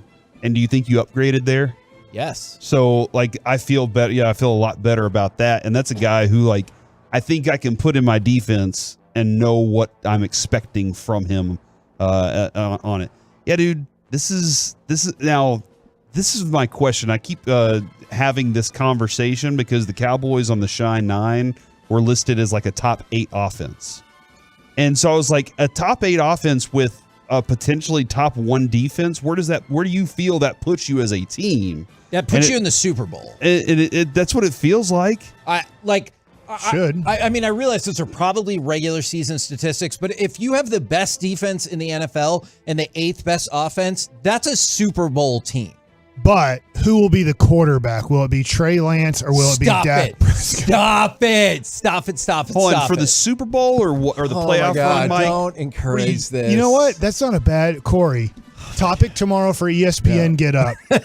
Should Dak quarterback the regular season and Trey the playoffs? Great. Didn't you say this morning they were asking if Matt Stafford should be the quarterback? Not only that, it was an article. No, wait, it gets even better. It was an article that said, should Matthew Stafford be the quarterback in 2024 for Trey Lance to learn under to take over in 2025? So in this scenario, you've moved on from Dak Prescott, who has a no trade in his contract, but somehow you figured that out. You also made the deal to get Matthew Stafford, who will then start next year. And then by the time you're ready to fire out there Trey Lance, who, by the way, by that point will not be under contract anymore because you're not going to pick up his option, then he'll be the quarterback in 2025. So Matthew That's a real Stafford, thing they put out there. who never could become a transcendent guy with Detroit, rode an elite defense to a championship with a very, very, very smart play caller.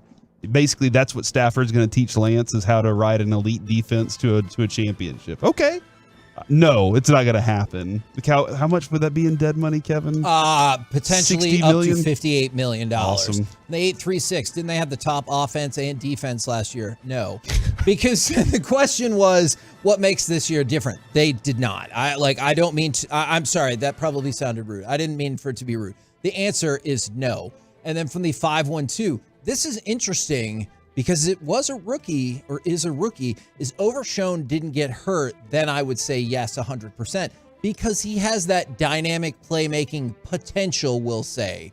At least that's the way it felt in camp and preseason. That would be putting a lot on a rookie. That is. And by the way, I don't think anybody in the history of football has had the top offense and defense on the same team for a whole 16 or 17 game season. And I surely would hope they won the Super Bowl, unless it was only regular season they fell apart. I don't know this, but I don't even think the 07 Patriots would come to mind as maybe that possibility. I know there's been multiple top threes, but top one, I don't know that to be the case whatsoever. In offense and defense rank regarding points, because let's just break it down that way. And I know some people they were 4 and 5, 4 on offense and 5 on defense. Sure.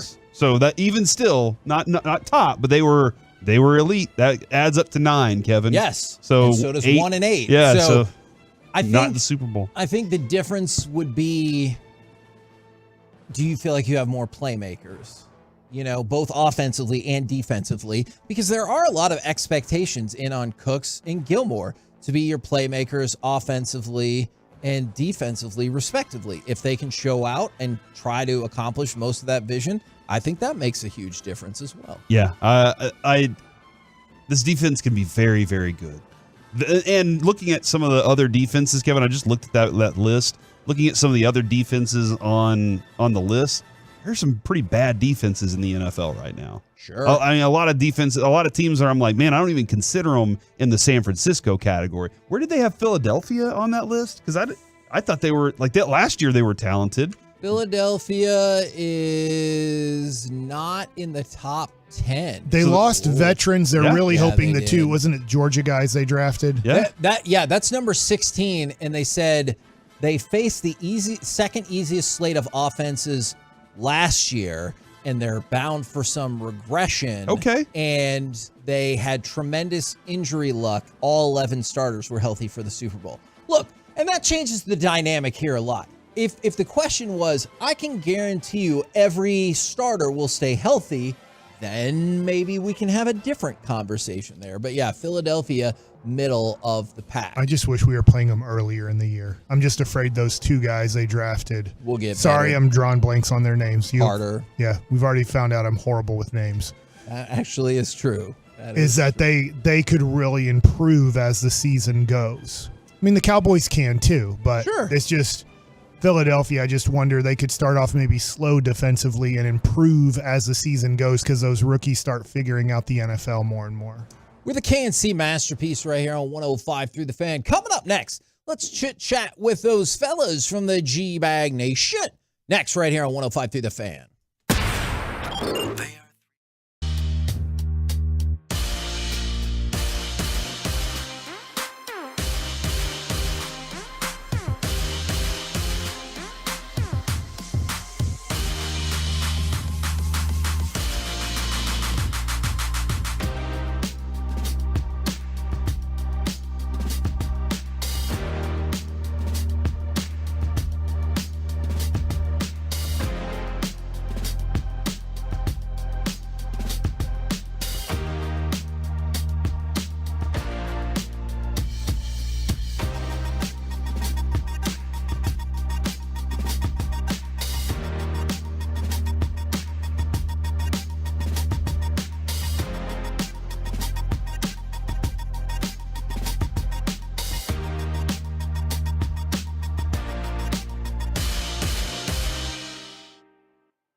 One of the KNC Masterpieces brought to you by Classic Chevrolet. Hurry into Classic Chevrolet for once a year Labor Day savings. Over 400 Silverados with their best offers of the year. See them all at ClassicChevrolet.com. Don't miss your chance to upgrade for less. This is Texas. This is Classic Chevrolet. Relax and enjoy the difference and find new roads. KNC Masterpiece back here on 105.3 The Fan. What a spirited off-air conversation we just had. Something for you to keep an eye out on. It looks like Sean Harlow, the center guard combo, will be coming to the Dallas Cowboys practice squad for now, or still potential negotiations for can we move it and shake it and eventually make it a 53-man guy, which is what I'm guessing? I think this is more about practice squad right now. Okay. Harlow had an opportunity to be on the Giants practice squad, so he's saying, nah, I'm not going to be interested in that. So, yeah, I've got my gang of 7 on. Maybe we'll have a scouting report. 240, Krusty's Corner, little Harlow scouting report because you need some centers with Hoffman on the practice Could squad you team. confirm the bloodline as well? Because it seems like a lot of people in here feel like that's probably Is Jack that Pat- Harlow's brother. Jack Harlow. I was thinking Pat Harlow, who was at USC. Yeah, I think it is Pat's brother. Yeah. Pat's son? Dad. Yeah. He might be a nephew. Sons. I think they're just messing with you right now. Distant cousin. Please. You've heard the voices brought to you by D&M Leasing of those fellas from the G-Bag Nation. Gentlemen, how is you today? Terrific, Higgy. How are you? I was doing excellent until I got an update for a story we've been talking about for a while. Update. Luis Rubiales' mom, who, as you recall, was on the hunger strike, she has been hospitalized because of her hunger strike. Oh, no. She has refused to eat for 3 consecutive days, all in support of her son, who they're trying to figure that out. The Spanish Soccer Federation president, Luis Rubiales, who you remember after they won the Women's World Cup, kissed the one player, and then he was like, no, it was mutual. Like, I asked, and she said, totally. And so they're looking to force him out, or at least 3 days? Yeah, the suspension. Wow. 3 days. She's in the hospital. I feel like I'm locked in on this saga. You are locked in. I probably shouldn't be, but I mean, this is wild. She made it longer than I would have, to be honest. How long do you think you could go? 3 days? 3 days no food. You can go longer than you think if you had Really? Because Yeah. she's drinking water, right? She's not going anti-water on this, or is she just like I don't know tequila? that to be the case. If she's Straight got the tequila. water and the Spaniards wine, still, I don't know that to be They love yes wine. or They no. do. Yeah, they And love a wine. siesta. Oh, you're right. Siesta got wine and alcohol a, poisoning. and That's a why she's in the smoke. hospital. Have a smoke or two with you. They don't start work until like 9 in the morning. Hey, I was Barcelona World League. They go, hey, we need to put the goalpost up. I'm not telling you about all of Spanish culture. I'm focusing telling you in. what I know. Okay. Yeah, I'm trying just to telling you. educate, I'm telling you, just like, investigate, hey, we're educate. playing a game, and they're like, hey, we need to put the goalposts up, and they're like, no, that can wait. I'm like, Yeah, we'll wait for no, later this afternoon. no. We got to put the goal. No, we can wait, senor. Yeah, they might not kick a field goal the whole game. Who knows? Yeah, there's a chance you don't even need it. I wouldn't have thought this would have gotten much weirder, but the news was released via her priest, who told local outlets that the mom was feeling tired and stressed as a result of the hunger strike, which I'm kind of like, sure. Very religious family. She's worried that she might not eat again. Yeah. I guess. And tired because she doesn't have any food energy in her body. That. How old is this lady? We know. Ooh, she's got to be like 70, but I am guessing there. So I think probably she's should- young. I don't. Maybe. I don't know. I think she's old and she needs to eat. I've Gosh seen darn some it. pictures. Can they feed her in the hospital? They can, right? Yeah, Feed you- her like intravenously. Yeah, right? exactly. Yeah, I'm sure they'll pump, the fluids. Jello and whatnot. Hospital Jello is not good. It Have you had it? feels Yes, it's sticky. not- It looks gross. Is It's Luby's is still the thick. best Jello, right? Even to this day, Yeah. is I Luby's think Jello still hold I up? think Luby's has kind of figured it out. Yeah. Yeah, Feel like they there's- got the it secret feels sauce. Light. It feels light. Like the Jello in the hospital is very thick. Feels like they don't care. Yeah. about it too Question. much. Yeah. When's It's the all last about the time jiggle. you've been to this establishment? Luby's? Yeah. Fortunately, it's probably been, geez. which is why I was asking the question: are they still dominating in the Jello world? Yeah, Because my it's been a long dad's time for me. 84. My mom's 80. Yeah, Broadus so goes you every still- Sunday. You still Yeah. go a lot. Oh Okay. yeah, like that. 2 that- years the ago. Luby's- Supper at the 3 Luby's- o'clock. the Luby's Why platter. does that afternoon. generation like cafeteria food so much? Because you can That's the serve question. yourself. Okay. You always feel better going down the line when you're serving yourself. You don't feel like you're getting cheated. When somebody brings you a plate, you're kind of like, oh, thanks. Need a They good really bargain. They didn't know I was hungry today. I wanted more of this. The quantity over quality. Yeah, Gotcha. exactly. And we determined that, folks from Wisconsin. Okay, and that's what I was always curious about because it seemed like a treat at a certain age, and then you got a car or whatever, and had money, and all this was at your disposal, and you're like, I can do better for myself. I can do I'm better. not saying that's the case because was it Furs that I think stepped up their game pretty well? Furs did, and I went to a Furs a few years ago as well. Not bad. But I did a lot of DoorDash pickups from Luby's. When I was door dashing, people would order Luby's quite a bit. Because most old people don't drive, and so a couple buttons later, they get the Luby's right to the front door. Have you ever had a chicken fried steak from that place? Not bad. No, I'm But I don't seek out I'm an advocate for Luby's, but I know what their their demographic. It probably is, but I delivered it to a young woman who was working in an office. Taking it to her grandma. And then what happened? Thank you, Corey. I think it was hers.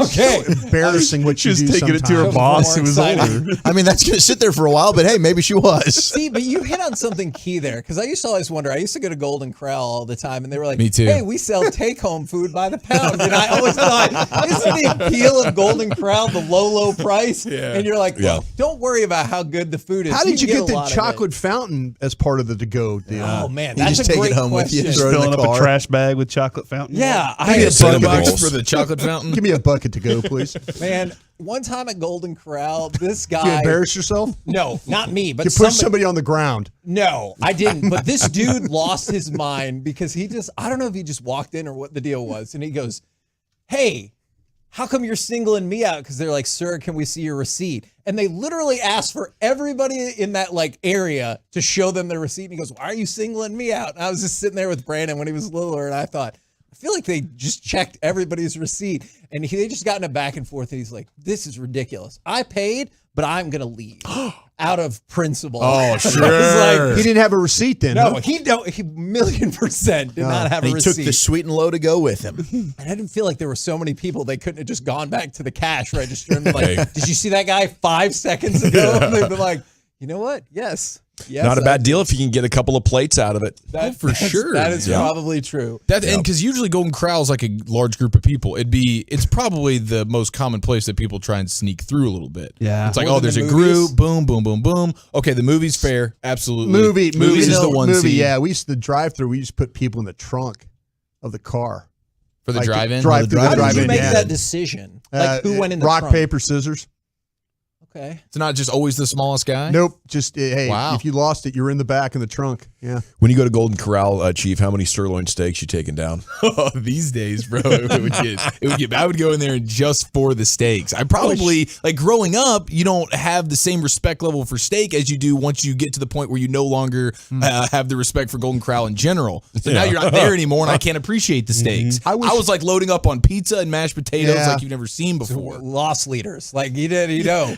Did you ever see the person who took the steak place at Golden Corral way too seriously? I remember I was in line behind one person once and they go, "You know, this is more medium than medium rare. If I can," and I was like, It's all you can eat, you We're not at Nick and Sam's. Like at Nick and Sam's or somewhere, I get it. Like, Oh, I saw Hellman do that at the Western Sizzler. Okay, this Western Sizzler sounds legendary. legendary. Yeah, in Oxnard, we should have gone to the Western Sizzler. Next year, we're doing it. Yeah. We're putting it on no the more list. toppers. It's like a Burger King, but we with can a never steak say that. buffet. You know what? I don't need any of your guff down there at the end of the table. It's one of the quality places you can eat in life. A taco bar to go along with it, I'll by the stand way. down. Really? Yeah. What? What's the We last weren't going to time somebody invite you, told by the way. that? You're out. You weren't going to go anywhere. Oh my gosh. Wow. It's par for the course.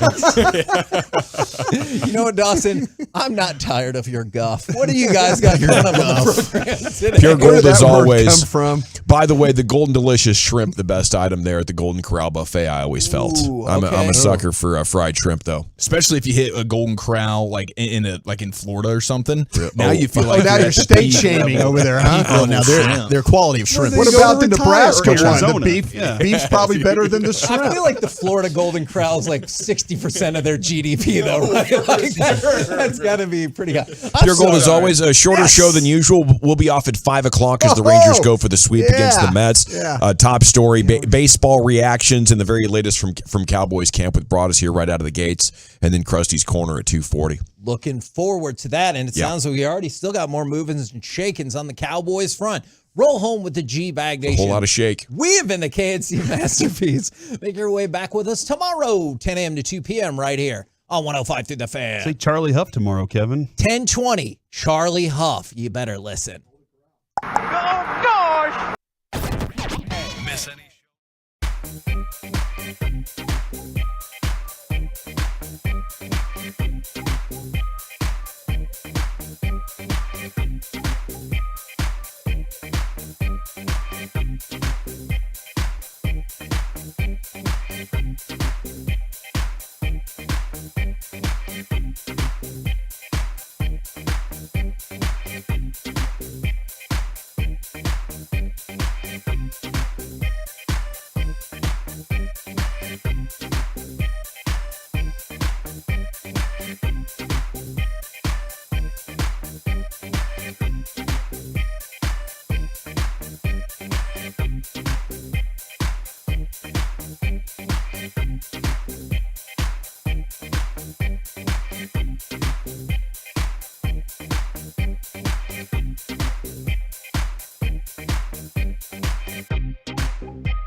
From our fan studio, secured by DFWsecurity.com, you're rolling with the G-Bag Nation on 105.3 The Fan. It's hour one of the G-Bag Nation on 105.3 The Fan. And once again, we can say welcome into the nation on your home of the first place Texas Rangers. Got a three-way tie up there, okay? And the pregame's coming up in 3 hours. General at your service at ease. If you see me, bear me. And here's Brian Broaddus. Lucius Alexander is in the Pimp Cup over there at Master Control here at 75 and Fitzhugh. Woolchuck and Chia follow in attendance, and so is Carter Freeman coordinating that video. 105thefan.com, Twitch, and on YouTube. You can listen, get an audio-only feed with the Odyssey app, and tune in. I really like that Odyssey app, though. You can go back to any segment throughout the broadcast day. Got to list them as chapters. Okay. Where are we now with these Rangers? They've won 3 of 4, should be 4 straight if it wasn't for the most insane ninth inning in recent memory. Now a great team. They don't give away games like that, and they don't have to eke out close wins against below-average baseball teams. That's not a sign of dominance by any stretch of the imagination. But what we're doing right now, guys, is we're rebuilding momentum, and we're holding down the fort till Josh Young and Nate Eovaldi get back. That's the way I'm looking at it. We've now stemmed the tide. The worst point of the season should be over. That's the way I see it right now. You know, are you going to out-battle Houston and Seattle? I don't know. Going to be a playoff team? Probably. That's where I'm at. How about you? Yeah, I'm with you. I mean, even during the slump, I felt like they'd still make the playoffs as a wild card. Now you're feeling good. I mean, what Boach was saying is he felt Monday night was a tide changer, and he challenged the guys. In Garver's comments after the game, quote, he had challenged us. Can we lock it down? Can we move guys over? Can we play small ball when we needed to? Tonight was a good one. We won without a 3-run homer. We did what we needed to win a close game. I think Marcus Simeon's another guy who's been a vocal leader in that clubhouse, echoing a lot of the same stuff that Boach has been talking about. Back-to-back wins, close games, something this team had struggled to do dating back to last year. We talked about their struggles within one-loss games. And my God, when Chapman gave up that homer, I was thinking, holy cow, not again, boys. But he settled in. They escaped. Next pitch. And let's go get that sweep tonight. Yeah, I'll tell you what, that was, man, it's just so unknown what's going to happen in those late innings. It's a literal coin flip. It is. I mean, Smith was incredible, though, last night. He was. In the 8th. And Brock Burke looked really good. Brock Burke, yeah. I mean, it's just, but, man, with Chapman now, you really don't know. It's weird with this homer thing because it was like last week, I think, when he gave up that homer was against the Angels, maybe. It was only the second one he'd given up all year. Yeah, and now it's starting to become a little bit of okay, we can't have this be a consistent thing here, Araldis. We got to figure this one out, buddy. Yeah, that's a little bit troubling. Things are definitely not perfect, but we've seen now the team did not fold under pressure. They didn't. No, they did not. They responded. Yeah, and salute to Garv Sauce for the Jimmy Jack there. That was great. And Heaney, though, I predicted it yesterday. He gave you one. Okay, sometimes he gives you 2 in a row. Tonight it'll be Dunning against Reyes, 5 o'clock pregame here on The Fan. Ed and Denton says, hey, G-Bag, RJ was dogging y'all this morning for the shortened show because of baseball. Yeah. I mean, what's the beef with that? Yeah, we want to listen to baseball. Yeah, should be happy with it. Hey, tell RJ jealousy will get you nowhere, bro. Right? Yeah. Thought RJ was a bigger man than that. I did too. I did. I thought he loved waking up at 4 a.m. every day for the last 12 years. He does. He really does. I was actually on their show this morning because I felt bad about our show being shorter today. What? Well, I was just driving around and I ended up at Cowboys. You don't have to explain yourself. That's a joke, man. No. I was just saying. it. I told Sean that I would help him out because I was going to Cowboys practice.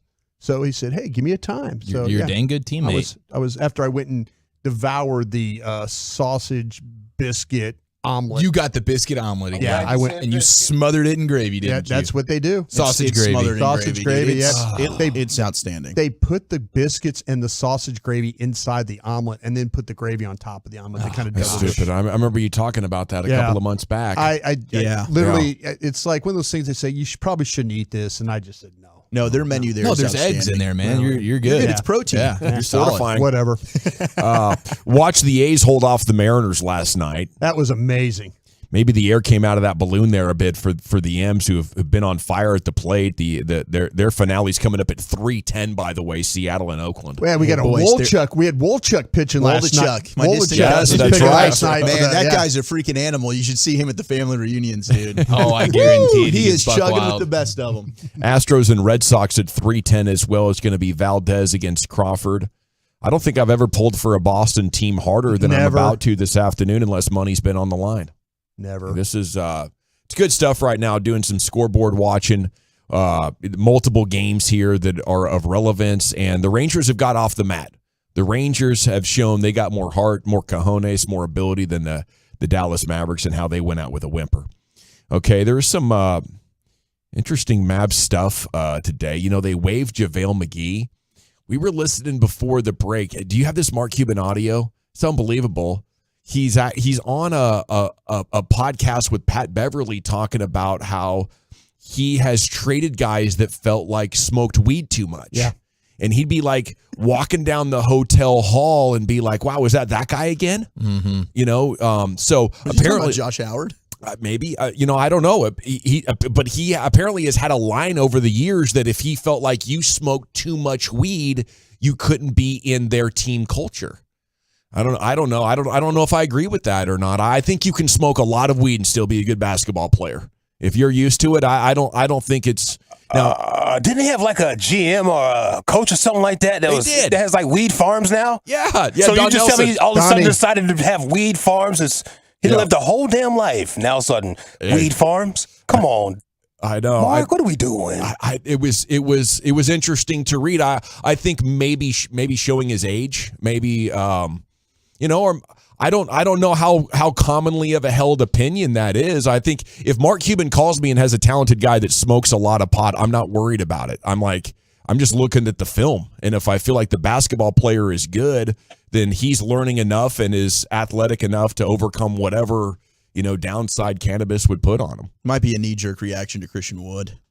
Yeah. Like, this just didn't work out for us. I don't know if we can do this again. Yeah, but he's saying he's traded players. We just had the Christian Wood situation, but he's saying he's traded players in the past because of things like this. You're showing up to practice, and we think your eyes are red. Now, all of a sudden, the young guy who smokes a little bit sees the veteran guy smoking every day, and every time we're on the road, he's going into that veteran guy's room that's clearly smelling like weed, and now my young guys think it's cool to just get high all the time. Yeah. And I think most of it, is LeBron James the guy who everybody knows is sitting in his hotel room smoking the weed? No, I would say more than likely it's probably not LeBron. If it was, I don't think the team he'd care, that he's on would care at all. I don't know. Him and Savannah was getting down at the Cubs game or something like that. Was it the LA game?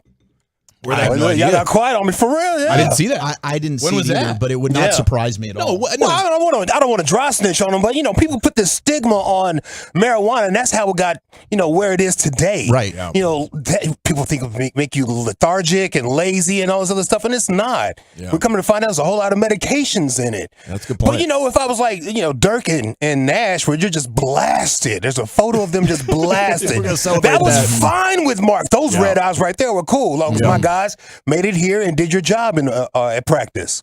Man, that's really interesting because alcohol is so much more toxic for the body, isn't it? That's science? I think so. 100%. Right. Stand on who's it. regarded as the greatest to ever do it? Michael Jordan, right? And he had a gambling addiction, and there was probably a lot of alcoholism in there as well. Allegedly. So it didn't affect him, right? So this is a little bit weird. For sure, but you can tell the players that it does affect. If I see that you're no longer any good, I'm not trading Michael Jordan, he's still good, fine. I'm trading the guys who have the Mavs traded that were like, I can't believe they traded that talent away. Yeah. If Luka's getting high as hell right now, he's not going to care. Okay, but still, you can't put it on cannabis. Yeah. That's any substance. If I start to get addicted to any substance, I can eat myself out of the league. I can drink myself out of the league. I can drag race myself out of the league. There's all types of things I can do to get myself out of the league that if I attach myself to it, I'm going to show a bad job at work. Right. Yeah. Couldn't agree more. I just think what he's seeing most prevalently in his team, in his locker room, in his industry are guys that are smoking weed. I think so. That's the thing that he's seeing the most. If we had a huge problem where NBA guys are showing up and they're clearly fat as hell and they're just eating their way out of the league, then maybe he would say if you eat your way out, if you're eating too much and you're not caring about your physical shape, I trade those guys as well. I disagree, but I'm gonna let you stand on that. Okay. I feel like it's what you're looking for the most. What you're looking for, you will find. Right. Totally fair. I'm looking for you can't smell the alcohol on somebody unless they got the full problem on you, or you 100%. caught them at the bar. Right. Yeah. You know what I mean? But still, man, these dudes are showing up at the clubs, spending $30,000, $20,000 on girls. They have to buy the section and the bar to get this popping. Nothing to us, but I mean, it's the same thing as weed. Right. If I had my weed, I'm sitting in my hotel room playing video games. Right. You got to worry about my diet and my work ethic at that point. Yeah. I have to show that I can smoke weed and keep it popping. I mean, Kevin Durant is a guy who everybody knows he's very loud about the fact that he smokes weed all the time. He is not being traded because he smokes weed. He's still a badass player. Right. And so as long as you're a badass player, I don't think Mark Cuban cares that you're smoking weed. Like the 806, it does make some people lazy and lethargic, but that's the person's fault, not the weed. It's how you respond to it. Some it motivates and inspires, some it does the opposite. You know, I think that's why you kind of got to mind your own business and people's personal habits and vices on or off the court. Everybody's going to have something or another, and you just evaluate the production they're doing as a player, right, Brian? No, absolutely. Do you think Chandler Parsons was? Was he a? I know he was a hurt guy, but he was a party guy. Was Probably a little bit everything there. Was he more of an alcohol guy? I think he's a womanizer. If I had to pick Allegedly. Yeah, I don't know. Well, JJ really Barea said that, like, you know, remember just last week that was like his favorite party teammate or whatever. One of the most fun. No, but I was He's just trying to tie Mark Cuban to somebody that had that kind of. I think it's more so kind of deal. Yeah, for sure. If you're not any good, I'm going to get rid of you. You know, I think it's less about the marijuana. 817. That's weed. Yeah, that's true. You know? Yeah, no, you're right. There's a lot of Ultimately, guys, like to your point, there's a lot of guys in the league that are smoking. They have no effect. But if it becomes an issue and you're no good, then we're going to move on. yeah, then from they'll you. blame it on that and move on for sure. Yeah, but it's the bad play that's going to open that whole thing Yeah, up. I wish Mark would have said it's more about getting rid of guys that played poorly. than That's weed. the bottom line. It's not about the cannabis. Yeah, don't blame somebody who maybe needs that and but to cope with things. But talk about bad play. It's better than getting blasted on alcohol than trying to show up at 5 o'clock in the morning for a shoot around. No kidding. Yeah, hungover as hell. No, for sure. I wonder if Mark's just trying to draw attention to something else as they announced they've waived JaVale McGee. I like JaVale McGee, a good player in his prime at times. He's an interesting guy. He's insightful. He's always got a good sense of humor and charisma, and he's engaging. He's like a media guy's, goal. It's like, oh, cool, man. I get to talk to JaVale McGee here. But bizarre signing by the Mavs last year. A clear sign they don't have like a real good handle on things, a real plan. I think it's probably a big reason that Dennis Lindsey and Ricciardi are in here now as front office people working under Nico Harrison. But, I just think it's time for Mark Cuban to maybe totally step away from the team because it's clear post-championship he's done a horrible job with the team. And you need a real president, in charge of basketball operations to sort of tie all these ideas together. I think you end up with JaVale McGee because Jason Kidd liked him when he was with the Lakers. And if that's like the decision making you're going to defer to, no offense, but coaches and players don't have any business being a GM. They don't have the holistic view of it. You want their input at times, but that's a sign that you don't trust yourself as the owner, and you shouldn't. It takes a lot of talent and work to be a GM. Mark Cuban's spending so much time being, a tech disruptor or a TV star. He's really like up to at least his neck in crypto, like being dialed into that environment. He's like drilled down so far, it takes hours and hours and hours to get his level of awareness to, use the technology in ways that he is, and all the different ventures in the world of crypto that he has dug very down deep into, from NFTs to altcoins to staking. I mean, it's just like the list goes on and on with the different rabbit holes you can go down in that world. And it seems like he's in all of them. So I just need Mark Cuban to step away now before Luka's gone. Because this JaVale McGee thing, you can be like, okay, cool, they found a solution. It's horrible. It's horrible that he was ever part of the team. Yeah, it's a bummer. I mean, when they made the move to sign him, I was thinking, okay, at least this is a big. They can give. What me do they some know rebounds. that we don't know? But because he had just spent significant portions of the season on the bench. DNP coach's decision. Yeah. Well, and he had the relationship with Kidd. I mean, I put that one a little bit on. I think it was all on Kidd. Yeah, with the Lakers winning the championship. You're deferring to Kidd. I don't have a plan. I need to go to I'm going to my coach. Like, well, who do you want? Yeah, and he says in the podcast where he talks about the weed stuff with the players, he also mentions that the hardest thing to do as a professional sports owner, he says, is hire the right coach or just hire a coach. Yeah. He said that was the hardest thing to do. Yeah. So for whatever that means to him, but he's not necessarily if he's hiring a coach and then he's depending on them to make the roster decisions and then they turn out like a JaVale McGee, then you're like, what the heck are we doing? Yeah, I hope this year is a pivot. Like last year should have terrified them. Like, oh my goodness, I thought we had a handle on things. We were going in the right direction. But what can you look at over the last decade and be like, wow, this has really gone well? You know, they managed to draft Luka. That was amazing. They managed to draft Jalen Brunson. That was amazing. But they didn't even know what they had. Mark Cuban's making the final decision. You're not a scout. You don't know that guy's one of the top 20 players in the game right now. You're at the games. You're watching. You just don't know because you're not a basketball dude. He's doing a much worse job than Jerry Jones. He drafted Luka. That's it. And that was probably not even his total call. It was probably Donnie Nelson and the Euro Scouts that dropped that in his lap. Yeah, but too also, I mean, I think Rick Carlisle knew what they had in Brunson. I think Rick knew, but Rick, he's gone, so it's All righty. So there you have a look at. Obviously, there's a lot going on with the Cowboys as well. And Krusty's Corner with Broadus is coming up at 2:40. He'll give you the very latest on some of these things. They are bringing in the Giants center guard Sean Harlow. Yeah. I did want to ask you, Brian, is this like a depth guy? Is this a project or somebody that could play? I think this is. I was trying to reach out. My gang of 7 are right in the middle of waivers and stuff right now, so I was hoping I could get something about the particular player maybe throughout the show. I know we have a short show today, but this is a guy right now, just a practice squad guy that might be a little bit of a depth piece. They got Hopp, and it doesn't sound like that Farniak, by making this move, Farniak will be gone. Okay, we'll look forward to details on that then. Sports Hodgepodge coming up next. Chief, where are we heading? Will you be participating in this new college football idea? That's next. I will definitely be participating in some Twin Peaks fun very soon. Brew Days are back every Wednesday, celebrating one of the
Welcome back. It is the G-Bag Nation. Time here for a sports hodgepodge. Segment is brought to you by the Frankels. Life's unpredictable. Accidents happen. Frankel and Frankel, the go-to attorneys for car and truck wrecks and DFW.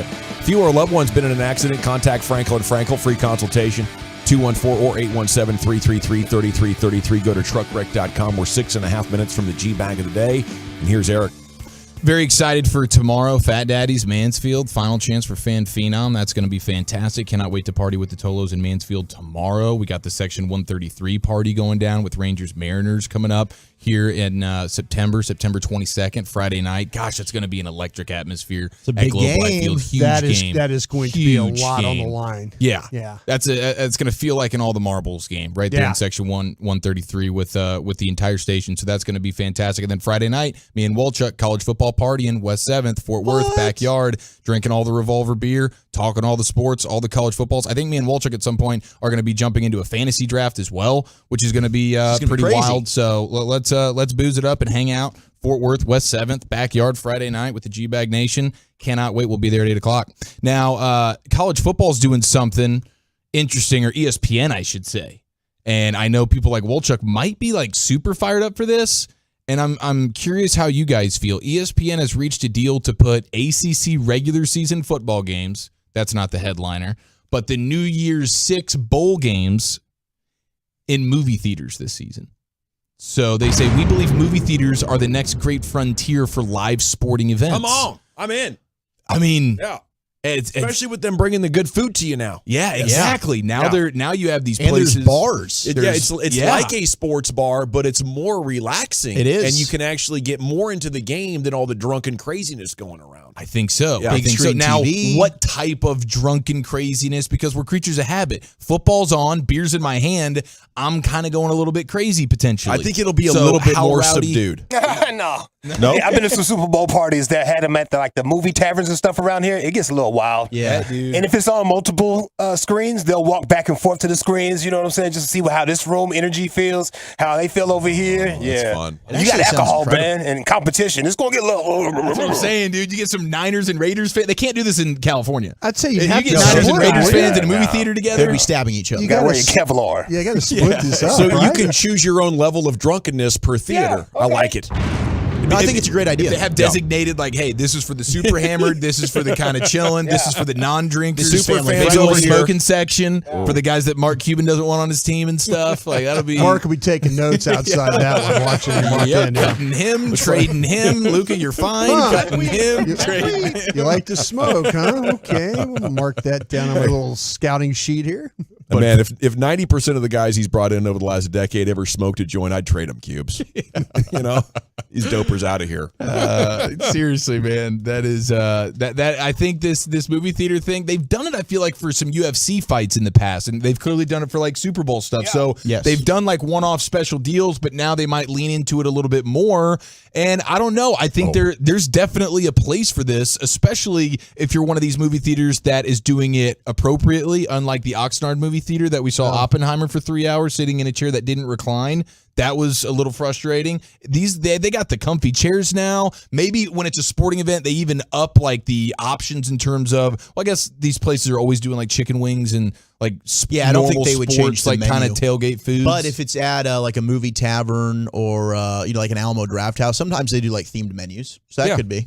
Now, Chief, I know you're a big fan of the Witching Hour. The 817 just suggested got to have a red zone theater. Oh, that'd be shut it down. Let's go home. Just lounge in one of those bad boys for the entire 7 hours. That's brilliant. That is absolutely brilliant. Scott Hansen and NFL Red Zone on the big screen where there is no in and out wife kid situation. I am fully detached. There's like you can't. That's you hook a fantastic, daycare dude. up to this thing, and we Yeah. could really be in Hey, for kids, it. you can hang out in the party room. Yeah. No, honey, I got the kids today. You go ahead. You go out with the girls. Yeah, you're good. Yeah, I'm just you gonna go hang with out the girls, here. Me and the kids, we'll figure out something fun to do. They'll go 8 hours at the movie theater. That sounds fantastic. They could play. They could play. When you go to the mall, they have those like that play area where there's all kinds of stuff going on, all kinds of Here's disease. $20, kids. Yeah, Scram. but I'll see you in 8 hours. Yeah, you can you're climbing all over those things. You're seeing all those little kids over there, and you're like going, "Oh, my kid's guaranteed to get sick." Yeah. Oh, dude. Oh, they are. That little play area. It's a cesspool for germs. Yeah, It's terrible. You're just like, you feel like a bad parent because you're like, okay, they're having fun, but man, I know my kid's going to get sick hanging around that area. I've been more sick over the last 3 years than I have, I feel like, my entire life because all the kids, they're bringing in ridiculousness. Speaking of the kids, by the way, starting September 1st, how about this for a huge dub of the week? September 21st, no more taxing on tampons, diapers, or a number of other family care products in the great state of Texas. Vodka? Yes. I cannot confirm that family. yet. That is family care. It keeps the family together. It be able to tolerate does. each other. Yeah. Tito's, a bottle of Tito's could come a little cheaper. My mood's way better. Very lovey-dovey over here. Yeah. Walchuk's way more welcoming. That's why his girlfriend's going to be pumping him with all the vodka tonight as he has to go endure 3 hours of Nick Jonas and company. You kidding me, dude? They're pulling a Taylor Swift. They're going 5 albums tonight. Thank goodness I have the Twolo fantasy football draft to entertain me. Wait, dude.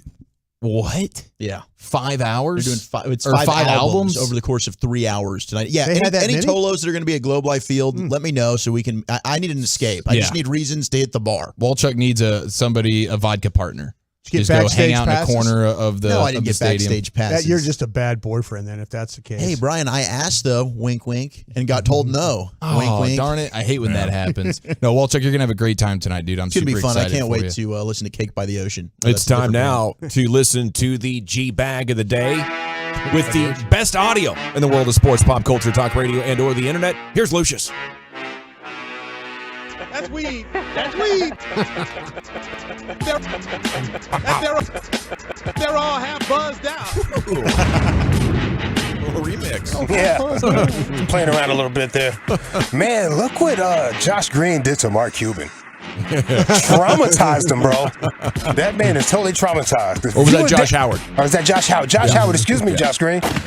Excuse me, Josh Green. I just put that weed on you, didn't I? I just put that weed on you. I just outed you, sir. Somebody's like, I knew it. Josh is driving around like, what? What? Wait, he's like rolling one up. He's like looking around like, what? Damn, I didn't know. His name is Josh Green. Howard was the original Josh Green. I like that one. Yeah, look what he did to him, though, man. Traumatized that boy. Because Mark Cuban was cool with the elephant walk, but he ain't cool with dope. That's crazy. That's wild, bro. It's a wild world out here. Our champion. I couldn't believe it. It seemed like an interview from 1998. I was like, man, we've come so far as a sports world, Keeps. What are we doing? I didn't hear it, didn't see it. I heard the quotes first time from you, and I turned around at Carter like, oh, I am appalled. I can't believe it. Not Cubes. Say it ain't so, Joe. Say it ain't so. Narc Cuban. That's a great movie, by the way. It is. 8 Men Out. He would hate me walking around that double AC. If Cuban would have smelled me walking around. We trade him to another city for a different fan. How did he get these seats? Here's Walchuk, unfocused. He was in the clouds while we were talking to Texas Rangers GM Chris Young. Team's still not healthy. We saw Josh Young earlier on MLB Network, and then there's Evaldi. What kind of updates do you have, and what kind of an impact could those guys have when they return? Well, obviously a huge impact. I mean, those are two critical pieces to our team. We lost time for a period of time there, and then Josh shortly thereafter, and Nate as well. And so those are, three big pieces to our group. That said, I believe we have the depth to sustain or withstand injuries like that and sustain our performance. And we're excited to get both those guys back. Josh is probably a little further behind, simply just based on the timeline with the surgery. I think we're looking at really the last, 10 days, maybe week of the season. And Nate is making progress. We thought we were pretty close with Nate. He had a little bit of a side tightness after his last live batting practice, and but that's calmed down in the last day or two. So we're going to continue to build him up, and hopefully he'll be back, here at the beginning of September or shortly thereafter. And those will be two huge additions for us, hopefully at a time where we need them most, and help propel us for a strong finish. What's the latest with another potential addition in Nathan Evaldi? Well, that was the update on Evaldi. He's he had a little side tightness, and he's coming back, and hopefully be back here early in September. That's on me. That's on me. See why I heard Josh Young, and I thought that was a Josh Young focused question. There was a day I would have called you out on that. Nope. I think Spittle wants to meet with you in the office after that double up. There were at least 4 context clues. He immediately came over in the hall and said, "Hey, good content there, Walter." Yeah, I wanted to thank you for today, man. I wanted to thank you for breaking the ice. Yeah. It was a good sacrifice. Just what I had planned, man. I knew exactly Big what I was team, doing little there. me, man. Thank you, old Chuck. Let's see. I was on the row machine today listening to this one. All right. Ooh. Oh, yeah. Yeah. What's a hump day? Yo, we almost there, baby. 2 more days, we riding. Yeah. Be safe out there. I want to see you on Friday, right here, same time, same bat channel. 105.3 The Fan coming right at you. All right, let me get back into this. Cracker Barrel. Apparently, this gentleman right here bought himself a Cracker Barrel, and he's got to promote it. And on the internet, you got to be a little salacious to promote, right? Check this out. Cracker Barrel 569. Here we are at Cracker Barrel Shiloh. Someone's got you pegged, and someone pegged Miss Sammy. She's one of our grill cooks, actually one of the best. Oh, by the way, Miss Sammy sounds like a darling, you hear me? Someone pegged Miss Sammy. And someone pegged Miss Sammy. She's one of our grill cooks, actually one of the best. And here at 569, it's all about being pegged. And guess what? How they peg is with the great hospitality heart. Mr. Sammy, Miss Sammy, you want to say anything? Come on down to Cracker Barrel, Shiloh, Illinois. We love to see you, love to have you, love to serve you. Thank you so much, 569 Rock. Come on down to Cracker Barrel now. Very accommodating. Very. I'll peg the hell out of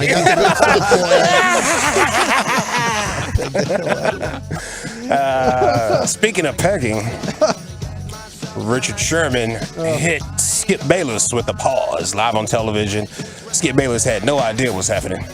Chance I get, I don't care the question. I'm dropping it. You came hard. What? Pause. Okay, now more backstory from my side. Gave a pause. He gave a pause. He gave a pause. Skip had no idea what was happening. None. Yeah. He's what is it called? He's the ringmaster now, man. I see it. He's the ringmaster. We made fun of him because he's getting over-talked on the show. No, he's not. He fell back and let them boys go crazy. Sometimes it's a good move. Let him go crazy. Last one right here because we're running out of time. All right. Sean and Bobby go back and forth about Dak, Trey Lance situation. Dak, it would be nice to let me know. Email, a text message, something like that was the word that we heard. Sean was like, what? I don't owe you anything. That's what my thought process would be. I don't have to tell you. You have no legendary status or standing in this organization. This guy is not a threat to you whatsoever. I owe you nothing. So I am working a deal as the owner and the general manager. We conduct our business. You worry about what happens on the football field. That is the beginning and the end of it. Dak Prescott doesn't have status to that degree here. He hasn't accomplished enough. He hasn't done enough, and he doesn't pull that weight. He has status as the starting quarterback of the Dallas Cowboys, which you just said. Part of his job is to answer questions as the starting quarterback of the Dallas Cowboys. Right. So if you're going to send me a slew of questions that are coming my way, give me a heads up that I got a whole batch of questions coming from what you just did. What do you think about the third string guy? What do you think about Will Greer's replacement? Oh, yeah, I'm so overwhelmed. Oh, my God, I need a media school. Sean, we just talked about it's 3 days of ESPN talking about it. I need PR training to help answer the third string quarterback.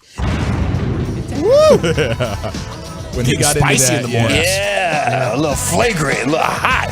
Coming right at you, a fresh argument about Dak Prescott in his place. 105.3 The Fan. That is definitely the most passionate argument about a third-string quarterback of all time. We made history this morning on 105.3 The Fan. That's what we do, ladies and gentlemen. We'll talk about this a little bit ourselves coming up at 4 o'clock. We'll keep our fingers crossed that Chief and Broadus can maybe find something to disagree on. Ooh. Something for you. Look at you trying to be a ringmaster. Oh, wow. That's something I don't know about? No. Unless you got something about Sean Payton you want to fire off. Oh, I probably will. By the way, I'll drag him in. By the way, I guess we found out the real reason why Mark Cuban doesn't like Kevin Durant now. All the cannabis.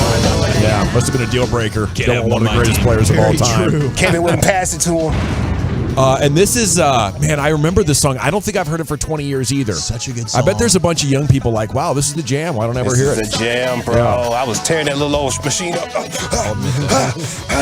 I was running safety. Yeah. I was imagining the orcas behind me, and I'm just running safety. Yeah. Okay, time to vote then? Please. All right.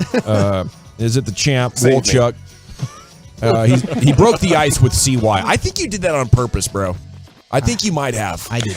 Dawson, what are you doing, dog? I mean, because it was so obvious. You about to confuse this I don't man think you up. could be that stupid. No, I You know? was I really totally don't. reading an article and not paying attention whatsoever. That was know your teammates, damn it.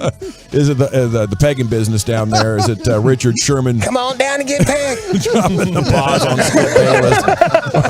That's too much here. Or is it Sean and Bobby? I just want the ham steak. That's all I want. Ham steak. Just want the ham steak. Either one could do it. I got to pass here, Chief. Where you going? I think I gotta still give it to the bully here. Okay, Lucius. Yeah, it's going to go to Bully. I'm going to go to the Cracker Barrel just to make it interesting here. Okay. I'm going with the pegging.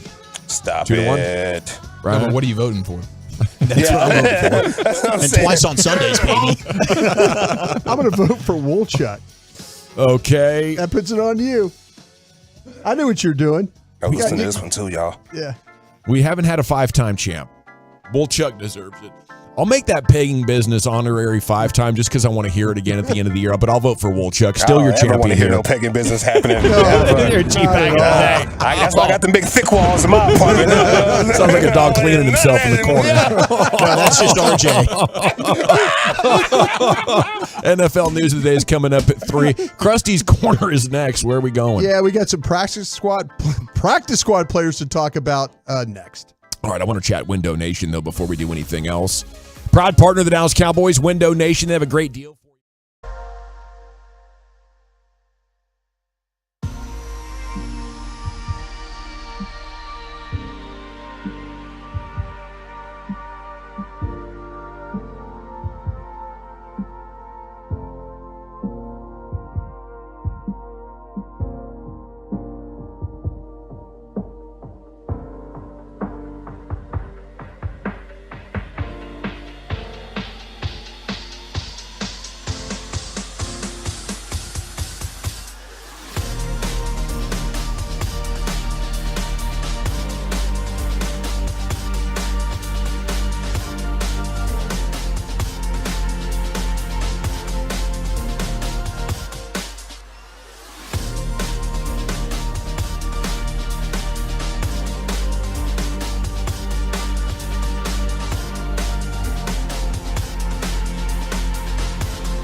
For once a year Labor Day savings. Over 400 Silverados with their best offers of the year. See them all at ClassicChevrolet.com.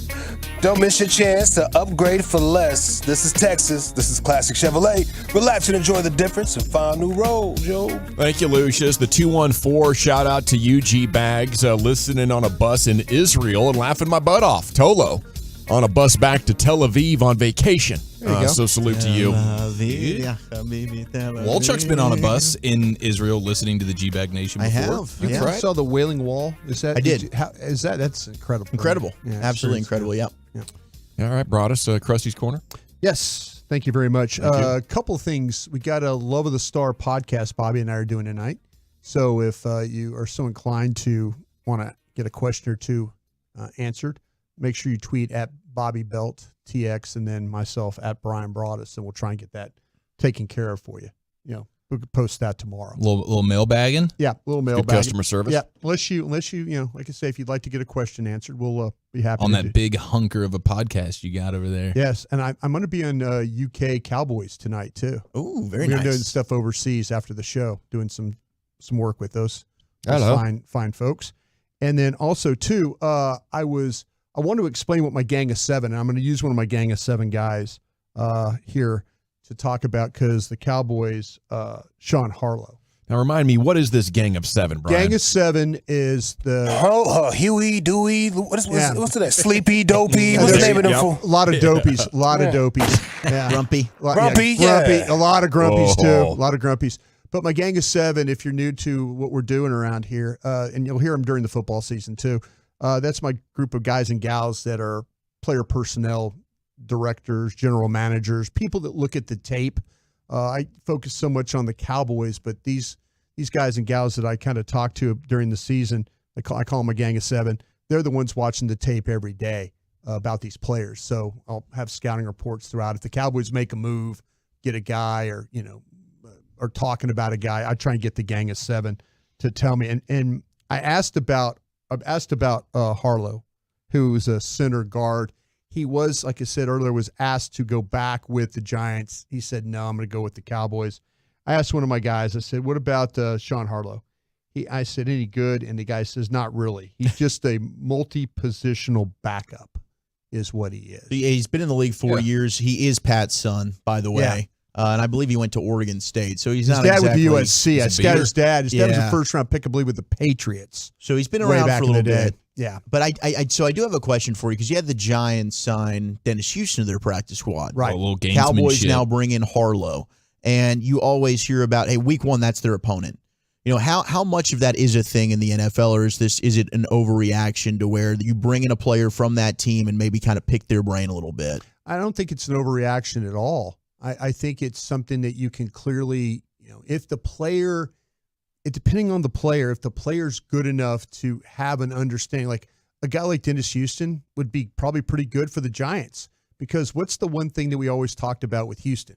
Always in the right spot, doesn't bust on routes. That's not the fastest guy, catches the ball well, but we always talk about him. His understanding of the offense. The offense. Very aware player. So yeah, that would help in that regard. I'm sure that Wink Martindale, Wink and those guys are watching all the tape.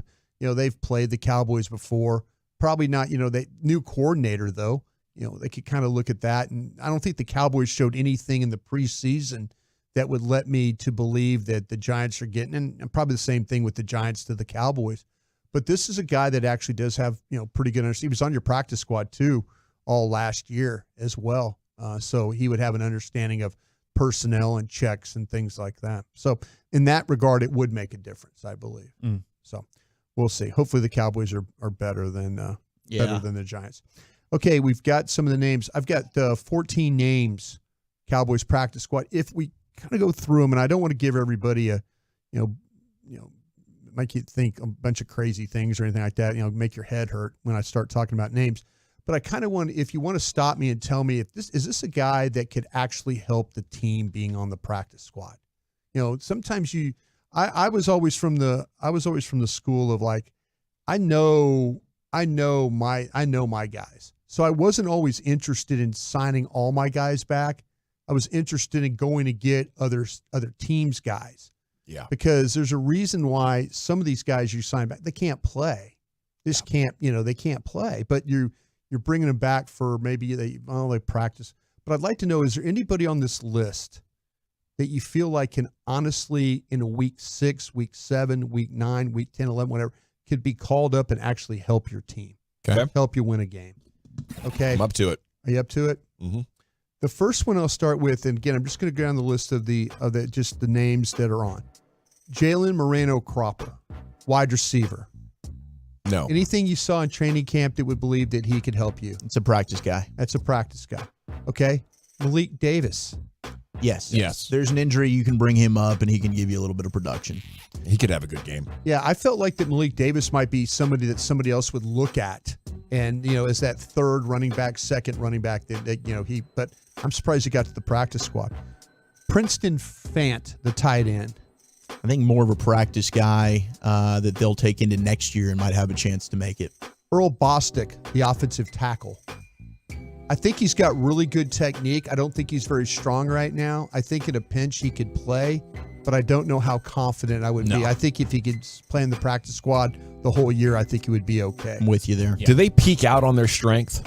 I think that what happens is a guy like Earl Bostic might have trouble with strength or putting on strength. He's a long-limbed guy. It's hard to put on bulk when you're that long-limbed. So, but he's a really good foot athlete. I don't know about the strength. I don't see it all the time. Brock Hoffman. Okay, he could be the guy that could be the up and down, right? For he's going to be the backup center. Could call him. I mean, he might be active week 1 as a game day backup. Right. Tyrone Johnson, number 80. He's got speed, and if there's injuries at wide receiver, I think that he's played in the league before. He's played with the Chargers in active games. Right. Him or Drummond? Him. I would rather Johnson over Drummond. I feel like they both made some plays. Yeah, they did. They both did. They both absolutely did. I think like if I had to play in a game, I'd play Johnson over him though. Well, if he's got in-game experience, then no question. I just think that he is more of a polished player that way. Okay, C.J. Goodwin is going to be on the. He's going to be the guy that you're going to yo-yo as a special teams guy. Again, the 3 guys. So we've seen him. Sheldrick Redwine, the cornerback. That's a practice guy. That's a practice guy. Yeah. Josh Butler, I think, can play. I think he could get called up at some point and maybe give you a game or two. Yeah, he was number 40 on your roster. I felt like there were some times in some of these games he showed up. You know, if they were like late in the season, all of a sudden they're trying to kind of figure things out. Remember, they were struggling with all those. Hell, he probably would have started for him last year in that situation. Exactly. Malik Jefferson's the linebacker. I felt like Malik Jefferson's another day, another time. He doesn't do much for me. Right? I agree with you. For whatever reason, they seem to like him, though. All right, Durrell Johnson didn't show much coming out of Liberty. I thought he was going to be a much better player. Tyrus Wheat out of Mississippi State was another guy they signed. I didn't feel like that he had a great training camp at all. Again, more of a practice guy. And the last guy is Sean McEwen. Right? Yeah. Sean McEwen can give you something. Sean McEwen, if they have to. I don't know if they're going to use him initially. They'll probably go with the 3 tight ends, not go with a 4th one, see what happens with Hunter Lipke as that blocker guy. Yeah. So I think you're going to kind of keep Sean McEwen on ice, but he's a guy that could definitely help you. So far that's 13 of 16, or actually 14 of 16 guys. They got 2 more spots that they could fill here, and we'll hopefully get those pretty soon. Thank you, sir. There it is. Krusty's Corner every afternoon at 2:40 here with the former Cowboy scout and NFL executive. NFL news of the day coming up next. Chuck, what do you have on tap for us? Rodgers trash talk. We've got Bill Belichick trades and a surprise team that was in on Jonathan Taylor. That's next. Nighttime on the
From our fan studio, secured by DFWsecurity.com, you're rolling with the G-Bag Nation on 105.3 The Fan. Welcome to the Nation. Hour 2, G-Bag Nation, 105.3 The Fan. Hope you're having a good one. Cowboys Twitter is coming up at about 3:20. We'll get you the very latest headlines coming out of America's team. Brian, what you got? Have you ever had somebody text you after you do a segment and say, I have no idea why they sign bad players when there are good ones on the market, or you can trade for a player for player? Yeah. Is that somebody in your gang? No, it's just a just a guy. Just a guy. A jag? You got jags? No. I mean, it's a really good guy. You stopped down the show for just like a buddy of yours? Yeah, no, but it's funny how, like, that's what I'm saying, though. It's an important buddy. Okay, good. But he said, I have no idea why they sign bad players when there are good ones on the market. Hey, tell your buddy I agree, and I asked the same question. I told him I agree. I said, you nailed it. Yeah. You know? And you get like gang of 7. He's got a scout's eye, that guy. Yeah, I'd say. Yeah, it would make sense that after looking at these guys, if they can't make your roster, I don't know why you'd want any of them back, but it's hard to tell. You can't scout the other team, can you? You're going off college tape? Yeah, they've got guys that watched the Giants play. I mean, that's one of your divisional teams. You know them forward and backwards. You know, so that's I don't know. I'll give the guy the benefit of the doubt, but like I said, when one of my gang of 7, maybe I'm looking for another couple to say what they say about these guys. Get a consensus. All right. Yeah, Cowboys have made an addition, a center guard. What's his name? Harlow. Yeah. It's time now, though, for Zack Wolchuk to give you the NFL news of the day. Here he is. Zack. Thank you. We got some audio to get to in just a moment. You're right. Yeah. The big thing yesterday was the Jonathan Taylor no trade. And we got a team today that apparently was interested in acquiring Jonathan Taylor, that I think is a pretty big surprise, and it was the Green Bay Packers. PACK, go Pack, go. They were calling Indy, and they were very interested in trying to get Jonathan Taylor. And apparently, I guess the compensation, which it seems like the Colts were asking for a lot. I mean, the Dolphins, they wanted Jalen Waddle back in return. That wasn't going to happen. That's pretty laughable. It's hilarious. But I don't know exactly what the Packers were asking for, but they emerged as a late contender to try and get Jonathan Taylor yesterday, and then the calls eventually kind of fizzled out. Maybe they circle back because I know initially the Colts really wanted to trade him out of the conference, so the Packers would probably be a perfect team to do that too. But, I mean, that's a team that's got Aaron Jones that they've already locked up long-term. They've got A.J. Dillon. Doesn't seem like running backs are a very pressing need there in Green Bay. No, it doesn't make much sense to me. But maybe they were, they're like, hey, we would be making this trade for like a 4th-round pick or something. Like, who knows what they were actually giving up. Clearly, they didn't want to give up 2nd-round pick. I think that would have probably gotten it done. But who knows with what Irsay may have never had the plan to trade him, and he just set the asking price so high that he knew this trade would not happen, but he can act like he tried. And now, Jonathan Taylor's on the PUP list. Yeah. He'll be out the first 4 games.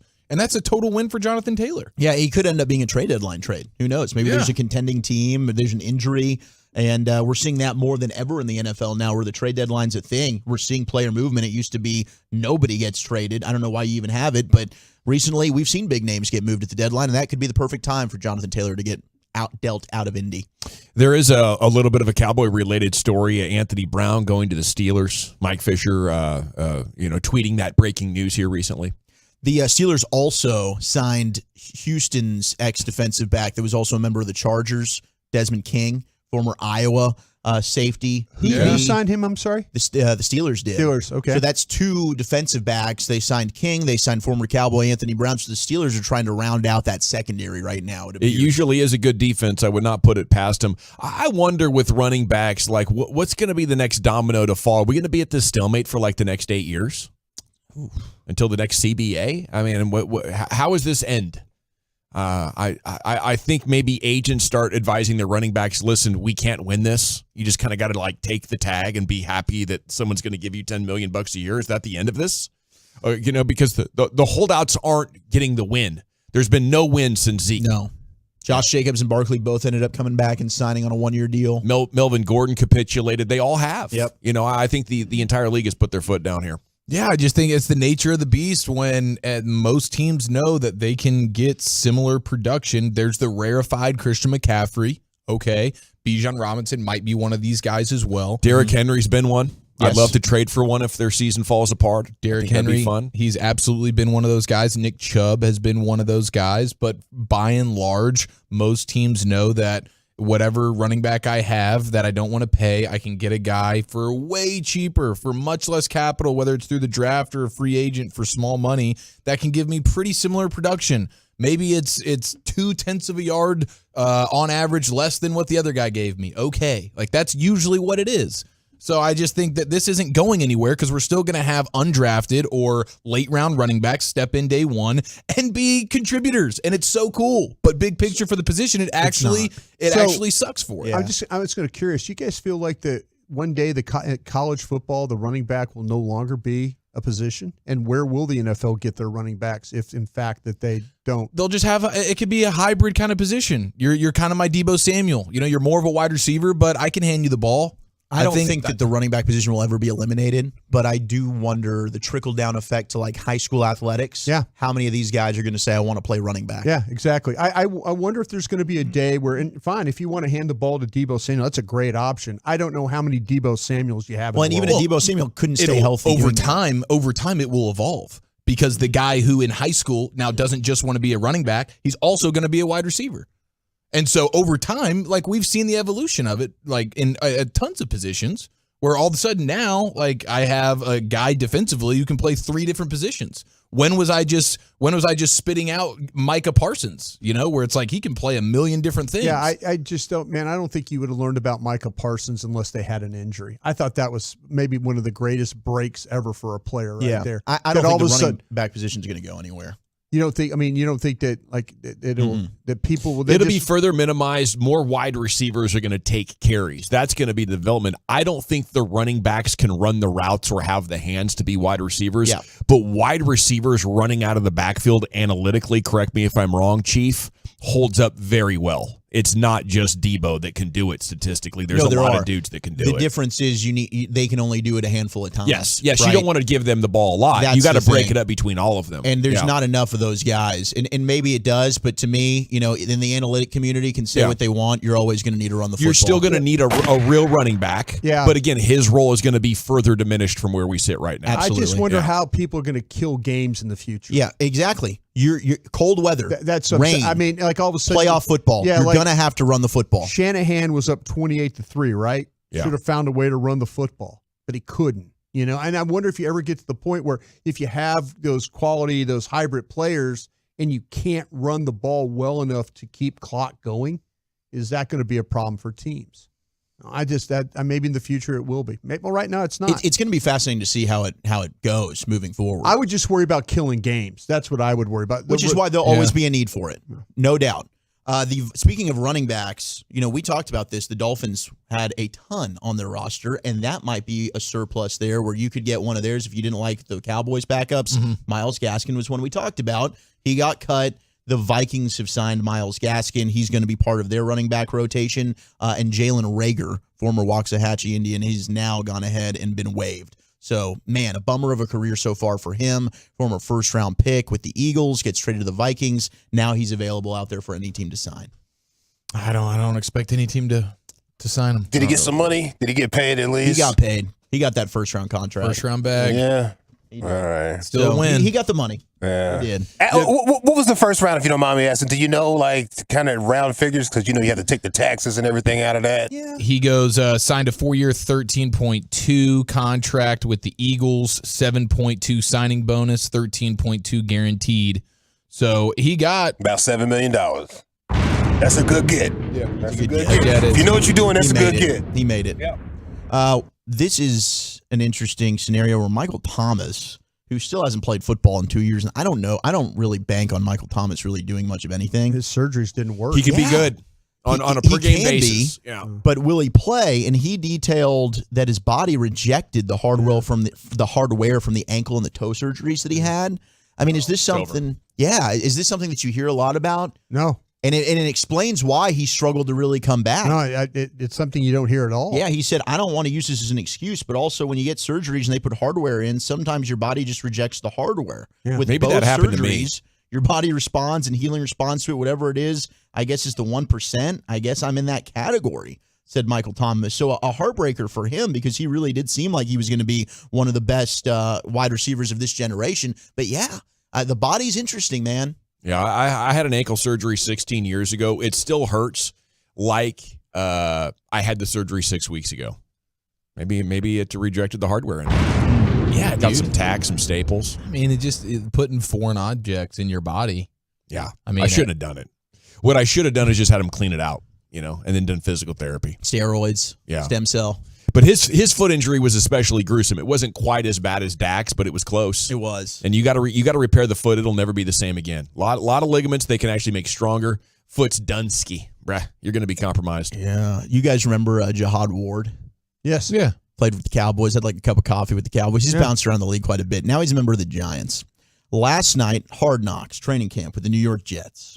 Aaron Rodgers mic'd up. It's his first real game out there in a Jets uniform. Leads the touchdown drive. Huge. Amazing. So he's mic'd up, and he was caught on camera talking trash to Jihad Ward, who Aaron Rodgers has no idea who the bleep this guy is. Bootleg out to the left, flipping it left. McCole Hardman. Bro, that. Show some respect, bro. Come on, what the is that? 5 damn steps? I don't even know who you are, bro. I don't know who you are. You don't? I've never heard of you. Let's go. And the officials had to separate Jihad Ward and Aaron Rodgers. Drops back, lobs one, front left pylon. It is caught. Garrett Wilson. It's a Jet touchdown. Poke the bear. I'm doing that, bro. I'm not heard of you. Then I gave him the line that's uncome back with a bowl. I said, I don't even know who you are. But he said, I don't know who you are. I said, bull. I said BS. And yes, of course he knew who Aaron Rodgers was. I thought that was great. Good back and forth. Rodgers, of course, has been the star of the Hard Knocks. No surprise. What is the best response there if you're Ward? Do you just eat that and walk away? He went the route of I don't know you either, where it's like now you're lying. You are lying there. I think it's one of those like, well, you're about to find out kind of things. Yeah. You're about to I get like to know. that. This is first quarter of a game. I still got 3 quarters to make you always, make you remember forever the night you played the Titans. Yeah. I'm the guy that's about to whoop your middle-aged butt. Yeah. If you don't stop acting like I'm the you're guy that's- safe out here on this field because you're Aaron Rodgers. I'm the guy that's about to send you into eternal darkness, big boy. Yeah. I hope you Rodgers- like those 3 days. Internal darkness. That would be Rodgers tough. is like, don't poke the bear. Don't poke the bear. Ayahuasca. I was thinking what else I could say if I was Aaron Rodgers because that was kind of nerdy and dorky, and I liked how he went back to the backup quarterback and he was like, "Man, it was so cool. Did you see me talking to that giant guy?" Come back missable. You don't like the "Who are you?" I did like the "Who are you" a little bit. Now, that second part is it is a little sloppy. Did you see me, dude? You see how I got him? Yeah, he was like, sloppy, I bro. got him, dude. But I would be like real calm. I'd be like, man, I got to tell you something. If you hurt me like that, my guys are going to hurt your quarterback, and they're way better than your fat ass. I like that. Yeah. That is good. Okay, let's go back to Mickey Loomis, who was on the Greenlight podcast. And we talked about this last week where he shared Howie Roseman, kind of like the number one guy I'm second guessing if he wants to make a trade. So you asked about Bill Belichick. He did talk about trading with Bill Belichick. Here's Mickey Loomis. I mean, we got a Bill Belichick answer before. I don't know if you've ever done business with Bill. Yeah, I have a number of times. Yeah, it's shorter phone call. It's all business. But Bill's really he's really straightforward, and I appreciate that about him. He's really straightforward about what he wants and what he'll do, and if it works, great, and if it doesn't, he's fine with that. So I like doing business with those guys. Yeah, I remember him as a coach. We're going to move you into a 3 technique. If it works out, If it works, great. If it doesn't, oh well, we tried. We're just gonna. But that's Bill for you, right? He's just a man of very few words. We're on to Cincinnati. Yeah. We're gonna try this out. If it doesn't work, that's fine. I think he does a great job at eliminating the emotion from his decision making, but still finding out how to connect and build relationships. It's one thing to be a robot and to be a football machine. A lot of those guys lose the human element of coaching. And he cuts it up with the best of them somehow. He never shows us or rarely shows us, but Bill's the man. Yeah, he really is. I mean, I love the clip from years ago where Randy Moss sits down in his office and they're talking about the Halloween party. That they're getting ready to come to. He went as a pirate, right? He did. Yeah. Him and his he's not married to that lady, right? That's like a girlfriend. The younger lady that's I'm not sure. It was a girlfriend. I don't know who it was. I think we're still girlfriending it. I don't think we're wifing We're not wifing it up yet. Yeah, not yet. I don't think. In due time. We might have a new most interesting man. Got an in the ex-wife. NFL. Oh, Yes. he has an ex-wife. Okay. Yeah. We got a rookie Australian tattoo shop owner who is 30 years old, and he's the new Saints punter. Yep. Yeah. This dude's a badass. Lou Headley is his name, and he has made the 53-man roster. He hails from Australia. He has a background as unique as his journey to the NFL. He owned a tattoo shop in the region of Bali, Indonesia. You can tell when you look at him because he looks like Birdman. Yes, he got a giant head. That's a great way to put it. Just tatted like you've never, like just all over. He began punting at City College in San Francisco, showcasing his determination to learn and adapt to the sport. Didn't go unnoticed because the Miami Hurricanes decided to go ahead and bring him in, and he punted for them to refine his punting skills. And then eventually he got picked up by the Saints. He's now made the team. And this dude's fantastic. I think we need to outsource to go get him on the show. He might end up being the new Gardner Minshew. I love this dude. This guy's a giant human being. He's huge. I'm pretty sure he's like 6'4". If you just saw him and he wears like a 90 number, at least he did in college, he looks like he's a defensive end. He 100% had to have played some rugby growing up in Australia, no doubt. I would not bleep with kicks this guy. footballs and kicks ass, man. I love it. I love a good tatted punter story. Well, Chuck, appreciate you. It's a good way to wrap up the NFL news of the day. We're on to Cowboys Twitter. Another round of moves. A lot of interesting stuff circulating around our football team. Texas Rangers pregame is coming up at 5 o'clock as they go for the sweep against the New York Mets. We have an early edition of LA Live coming up at 3:40, and we're back with Cowboys Twitter here with you on 105 through the Fan. G-Bag's Brian Broaddus setting records with his Love of the Star podcast. 1.2 million and growing fast. Maybe this thing is bigger than we thought.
money. Lease better. 972-234-1234 or autoflex.com. Welcome back, Nation. Rangers baseball pregame's coming up at 5 o'clock. They have successfully not panicked. We can celebrate that. They have not caved under pressure. Can they get a sweep?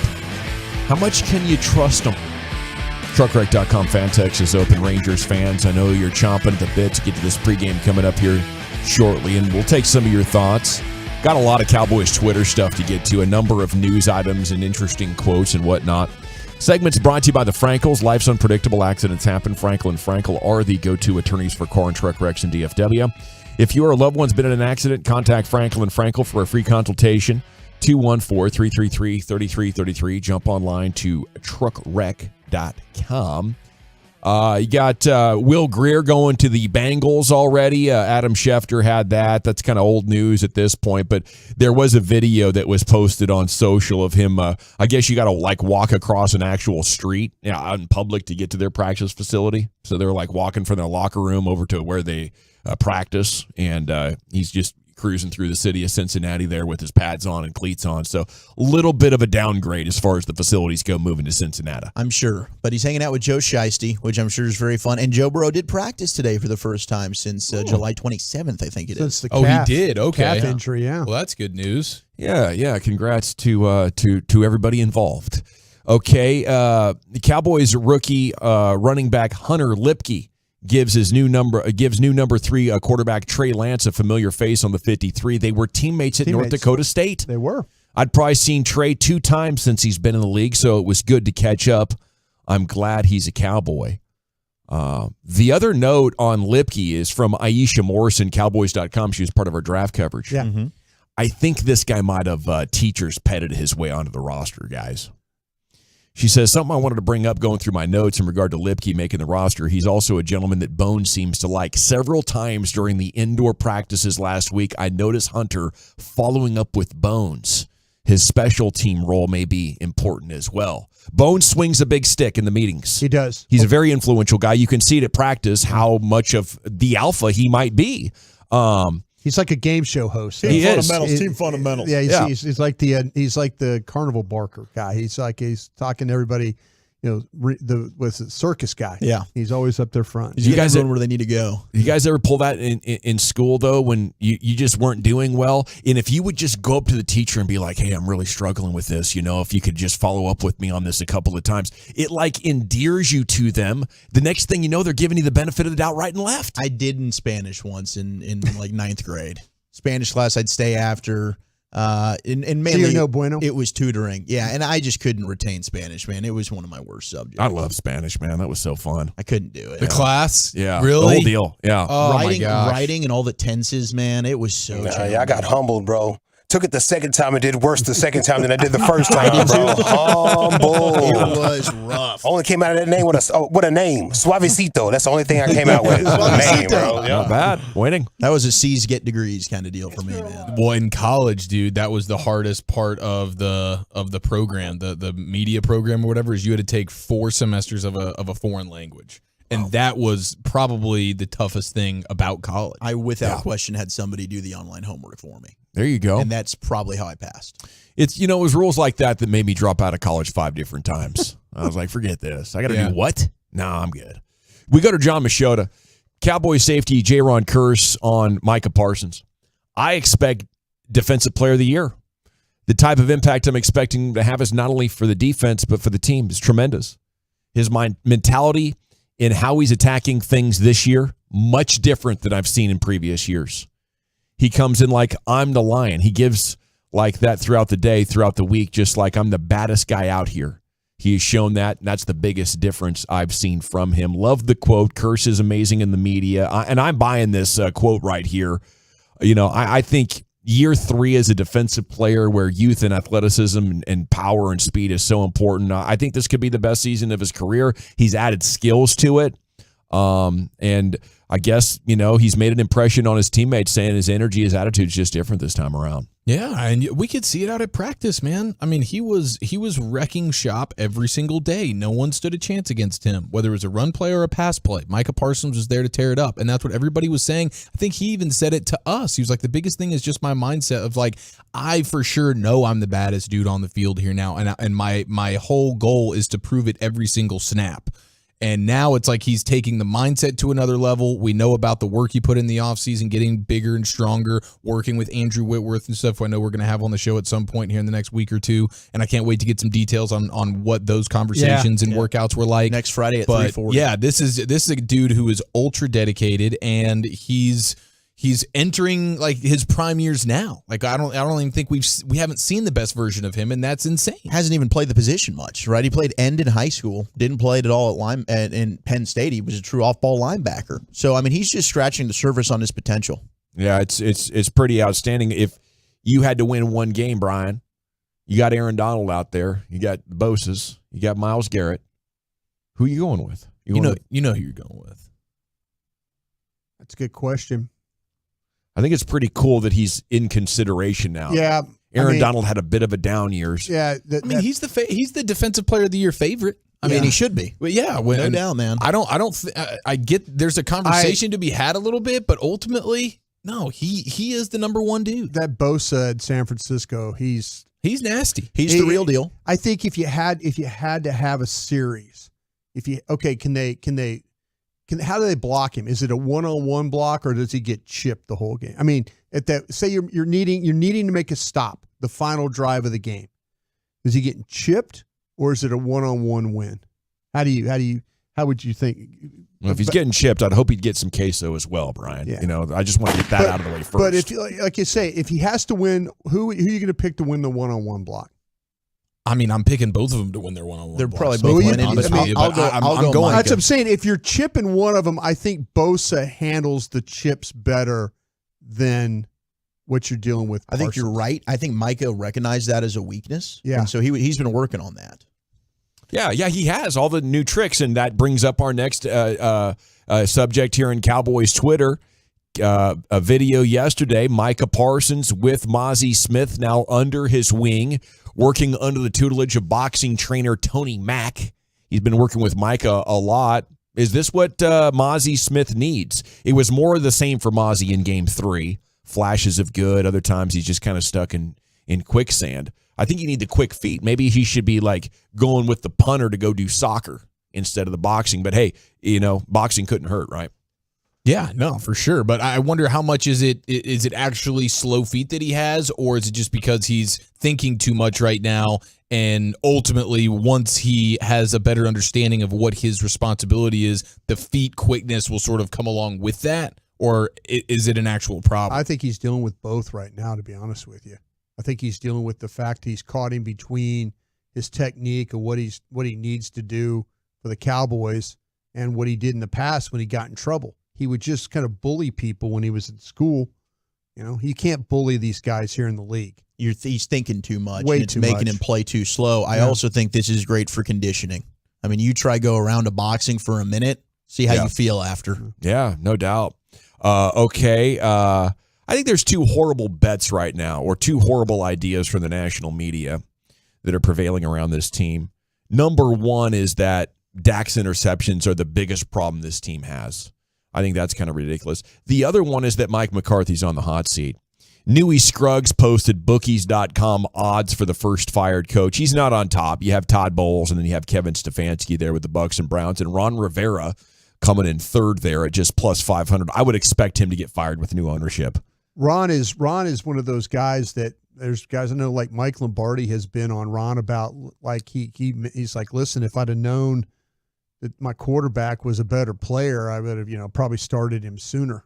Yeah, he went back to Carson Wentz. Things got weird. Ron's so respected, though, so, and I know he's great at relationships, so who knows? Maybe he survives the rebuild. You could do worse than Ron Rivera easily. Yeah, I don't think so. No, you don't think so? The one he needs to worry about is maybe his OC gets this job, Maybe it's the thing at the end of the day. They kind of say, you know what, Ron, we're going to let you go. We'll pay you to leave, but we're going to name Eric as the head coach if they have some success. So McCarthy's plus 850. I mean, if you put down a hundo and you bring back 950, congratulations to you. I just don't see how he would be the first to be let go. I think, when we started this journey with these Cowboys, their championship window's kind of been open for 10 years now. They've done a great job of team building to get to the playoffs. 2014, 2016, for a lot of those years, their defense was bad. It was like Orlando Scandrick or Orlando McClain was like their second best player after Tank. And then the other 8 guys were total jobbers, getting a check, happy to be in the NFL, making a career out of it. And now you look at almost every position, there's playmakers just everywhere, like Diggs and Gilmore. Are you kidding me? These safeties, we know the best safeties we've had in the last 15 years, other than these dudes right now, was Sensabaugh and Church. And those were, really solid Cowboys. But now, I mean, they've gone out. We got defensive tackles. It was like Tank and Sean Lee or Tank and McClain, I said. Sean Lee gets hurt, they stink, I don't see how this goes bad enough for Mike McCarthy to bring something like that up. And even if it does start going bad, you can just go back to a lot of what Kellen Moore did and score 30 points a game easily. I don't think Mike McCarthy would be stubborn enough to. No. And I don't think Jerry fires coaches midseason. It happened with Wade Phillips because they started 1-7, whatever it was, and they got completely embarrassed in Green Bay on Sunday Night Football. It forced his hand. Otherwise, that's the only time that Jerry's ever had a midseason firing, and they're not going to be that bad unless something goes terribly wrong. But McCarthy's rolling. I did not like the hire. I spent the first year highly doubting him, and he slowly won me over. I think if you want good coaches that could be fired, I think you got to look at teams that have built expectations, maybe finish strong and has everybody fired up, like Dan Campbell, like a Doug Peterson. Maybe Robert Saleh with the Jets. If things don't come together, and is Mike Vrabel still with the Titans? Yeah, yes, yeah. I think there's one there. I think Bowles and Stefanski are by far odds on. The guy that might get fired first is the guy out at San Diego. Excuse me, watching the Padres here on baseball. Yeah, L.A. Staley, Chargers, yeah. Brandon Staley, no doubt. The Commanders are signing Jabril Cox. The Cowboys it's Giants center guard Sean Harlow, as there's a bit of a player exchange going on in the NFC East. And that'll do it for another edition of Cowboys Twitter here on your home of the Cowboys 105.3 The Fan. It is time now for LA Live with Lucius Alexander. Where are you taking us today, sir? It is a Butt Naked Wednesday. I'm going to tell you what I seen for the first time on Sunday night, among other things. All righty. I want to chat D&M leasing with you, though. This is the best place to go if you need a new vehicle. You can take it from me. I've done 10 easy leases over the years. My most recent was just last month. I love it.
Beasley and me. Our coverage of tonight's game gets underway at 5 o'clock on 105.3 The Fan and the Odyssey app.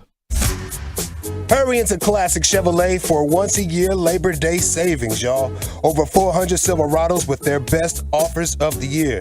See them all at ClassicChevrolet.com. Don't miss your chance to upgrade for less. This is Texas. This is Classic Chevrolet. Relax and enjoy the difference and find new roads, yo. Thank you, Lucius. LA Live every night, 5:40 when we have a full show, or go to 6:30, something like that. Well, tonight we're going to be in the midst of Rangers baseball as they go for the sweep against the Mets. Pregame's coming up at 5 o'clock. So right here in the 340, it's time now for LA Live with Lucius Alexander. Let's get into a butt-naked Wednesday right after the great Rick James.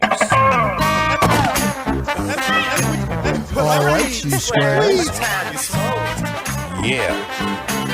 Fire up this funk and let's have a toe. Yes, yes, yes. Yes, yes, yes. Gang, gang. Ice cream so good. It's Butt Naked Wednesdays.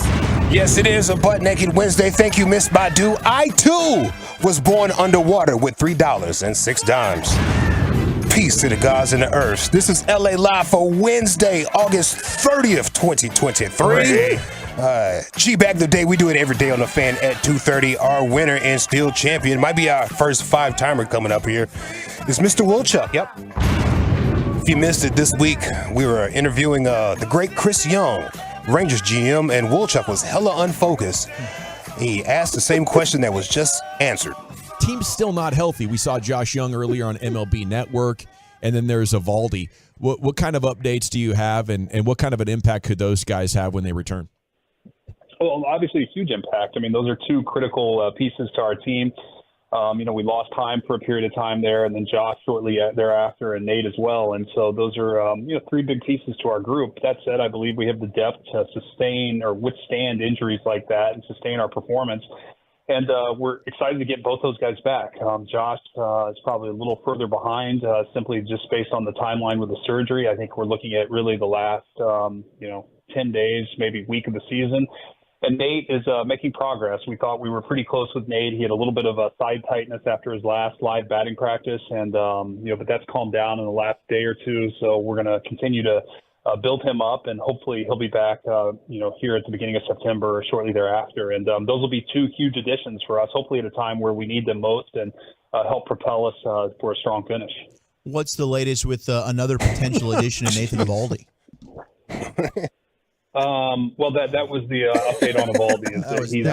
He had a little side tightness, and he's coming. There you go, Wolchuk.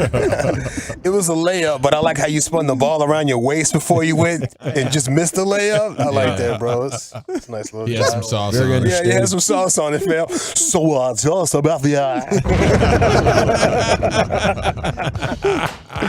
So now smooth. Wait a minute. It's a Butt Naked Wednesday here at LA Live. Have you guys been watching FS1's Undisputed? The new Undisputed. Have you guys been watching it? Everybody's shaking their head no. The clips have been good. The clips have been good to you. Clips have been good. All right, that's good to know. How about you fellas? It's the funny. social media? Yeah, just the social media clips. My guy Raider Joe is a big Undisputed fan. Okay, Raider Joe. Shout out to Raider Joe. He texted me and says the new Undisputed is terrible with Skip the host, and Sherman is just awful. It's hard to watch. Yeah, I didn't like Sherman making that move, but it is what it is, bro. It is what it is. There's nothing I can do about it. But I remember he called Skip Bayless a clown on his own show. Then the man turned around and joined the circus. Yeah. True. Come on, bro. That's what the dollars do for you. That's what the dollars do. That's why I don't like it. It's like, come on, man. I can't. If you're not standing on anything. All right, whatever. Hopefully he calls him a clown every day at least. At least once a week. Lil Wayne did the intro to the show. Yeah. A pretty good damn intro. New one. Check this out. Good morning. Good morning. It's Weezy FS1. Yeah. Skip the BS and put everybody after BS. PS, all I spit is FACTS. Be best, skip be less, yes, say less. Top of the top, apex, everyday flex. If you ain't got no haters, you ain't poppin', I ain't trying to hate. Let's have a Jordan and LeBron debate. I got time today, dripping on the chain. My diamonds say what they gotta say. If you think it's a game, I commentate, I ain't gotta play. On in the morning, I own my opponent. My competition is not an issue, it's cotton tissue. Unconventional, controversial, convoluted, unconditional, undeterred and undisputed. See you later. No mercy. Yeah, that was fantastic. Yeah, I mean, it's cool for it's really cool for a TV show intro. Absolutely. There's some good TV show intros out right now. Like as of late, sidebar, my favorite TV intros, Succession. Always let that play. Yes. Always let that joint play. Power. I don't know if you guys have watched the Power show. They say this is a big rich town. Yeah, that's a good one. I just come from the Po West part. In the BMF series, that's a good one. At least you can wish me luck. That's sidebar. Has nothing to do with anything. I think the Jeffersons is a really good one, too. I'm saying as of late. As of late. Yeah, absolutely. Moving on up from the east side. Yeah. Yeah.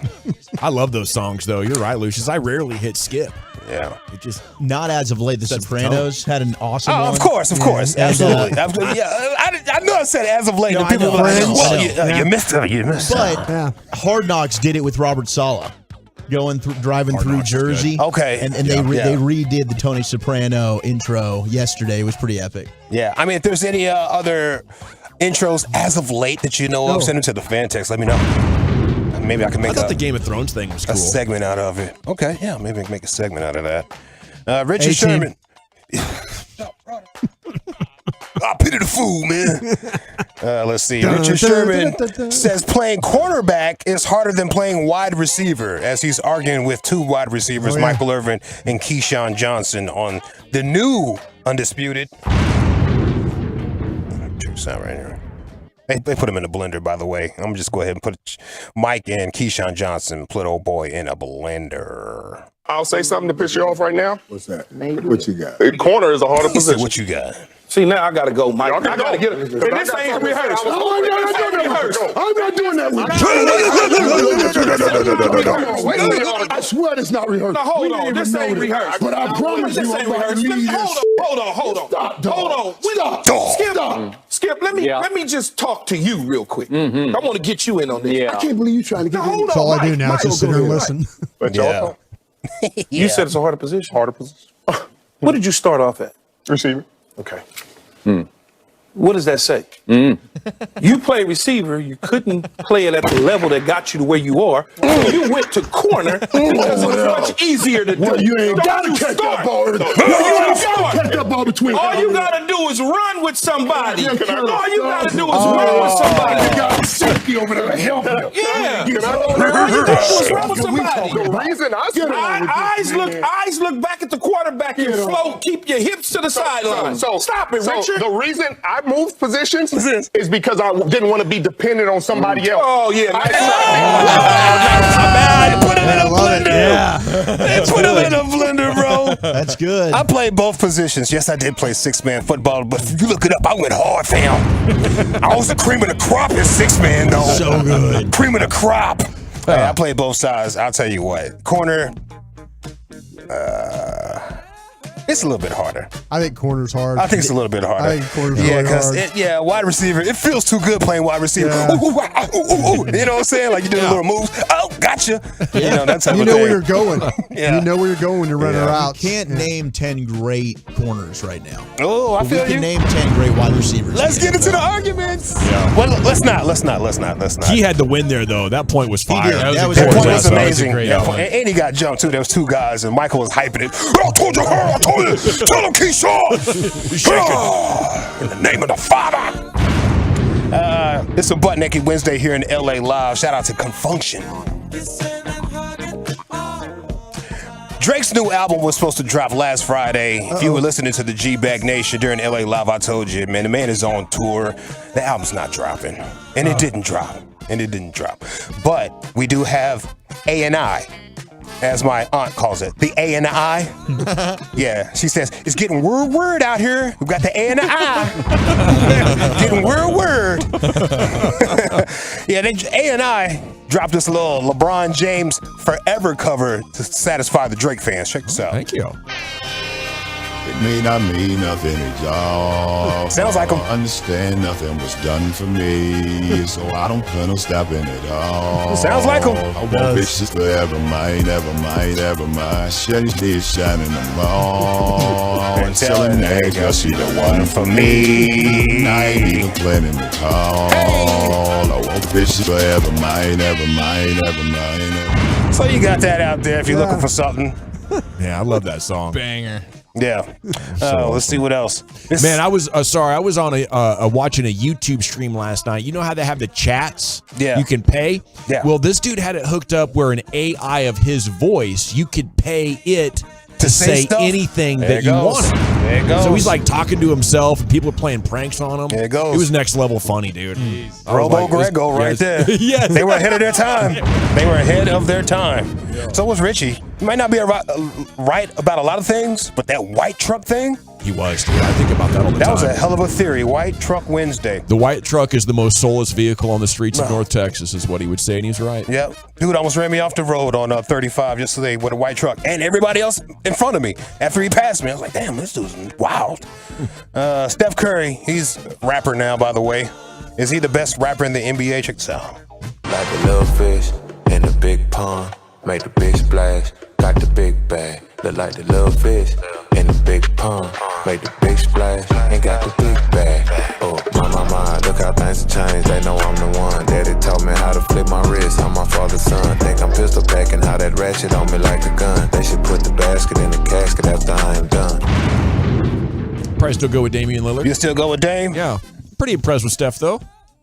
It's just tough because we heard Lil Wayne a few minutes ago. Wayne, yeah. You know?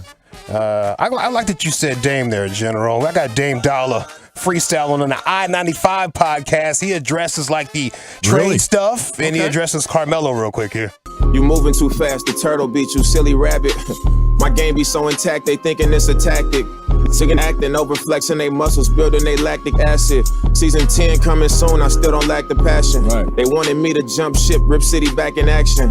Not me, I can't jump around like a pogo. With Mello at the Soho, still pulling from the logo. Fake kick it, that's a no-no. Wow. That's pretty. That was a freestyle? A real freestyle?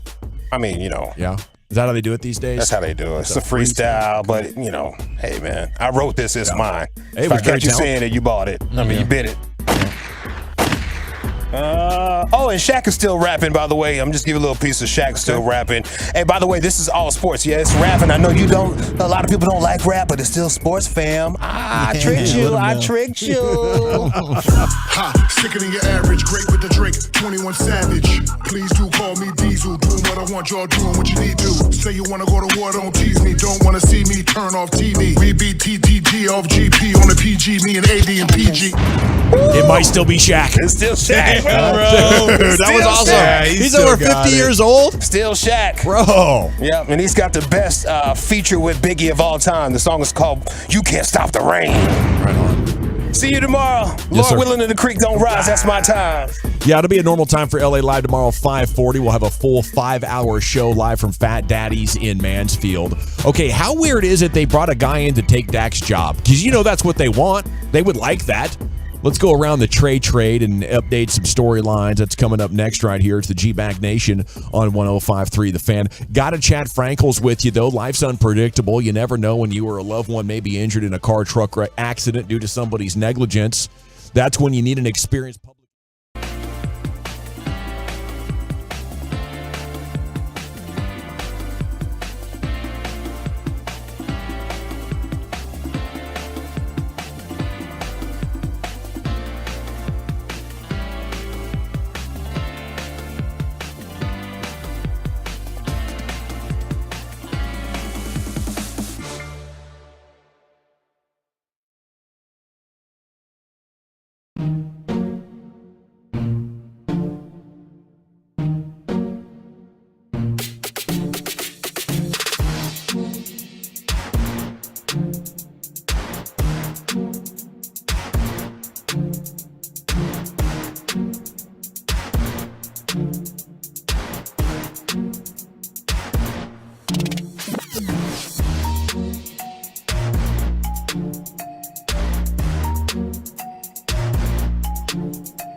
Secured by DFWSecurity.com. You're rolling with the G-Bag Nation on 105.3 The Fan. Okay, here we go. It's hour 3 of the G-Bag Nation. Here it's the third and final hour of the show today because the Rangers pregame is coming up at 5 o'clock. Jared Sandler's about 40 minutes away. And you do have Wolchuk's top 10 here coming up in 20 minutes. So I wanted to go around the Trey Lance trade. Pictures of Trey and number 15 dancing across Cowboys Twitter today. It is a fun storyline. I'm not going to lie. I like the opportunity of getting a guy with upside. I like the drama, though, that it appears the Cowboys are bringing in Trey Lance in hopes that they would have a better version of quarterback with a bigger upside and less of a contractual headache than what Dak Prescott has been. I feel like a lot of it's a leverage move, but at the same time, what do they want out of it is for Trey Lance to come in here, put in a great year of work, and step into preseason next year and give them confidence that they can move on from Dak if they want to. Cooper Rush obviously doesn't give them that confidence. At 877-881-1053, let's talk about this, the Trey Lance situation. You know, the big conversation that went viral this morning with Sean and Bobby actually having it out was, should they have told Dak? And I don't think they should have. I think a franchise quarterback deserves a significant portion of say in things, but an organization owes it to themselves to be trying to find the best position, the best player at every position, and youth is the name of the game. I don't think it's that big of a storyline, but I'll tell you what, here's what to me they missed in that debate was that this is the Cowboys' response to Dak and his agent playing hardball. You know, Steven has made it clear they want the players to look at their arrangement with the Cowboys as more of a partnership. You're going to get a lot of benefits beyond this contract. We're paying you competitive wages compared to your other peers around the league, and you're getting to be associated with this brand. And right or wrong, that's how they feel about it. If you don't want to play their game, they resented a lot, not just a little bit. So this is a giant FU to Dak and his agent. Yes, we're bringing in a young quarterback. You don't want to be a partner of ours. You want to extract maximum value and play hardball. So here we go. We are playing hardball. And we're looking for players, especially because of how well we draft, and they're right about that. We're looking for players to give us a little bit of a break. You get a huge windfall being a Cowboys player. Can we get a little bit of help here? Because we've drafted so well, we have so many great players, we can't keep them all. And it turns out, as well as you draft, it still won't let you win the Super Bowl. We have to find our edge somewhere. We're drafting great. We're not going to pull out the credit card and borrow from future years a bunch to try to win like that. So this is our way to win. And if you want to be with us, then we'd love it. But he and his agent are insisting on playing such hardball. So now we find ourselves in this situation where you have a young player who's going to spend the next year. Do you think that could be a distraction? Could it turn into a bad thing? I don't, because both Dak and Trey Lance are awesome people. They're awesome coworkers, you know, good competitors, great teammates.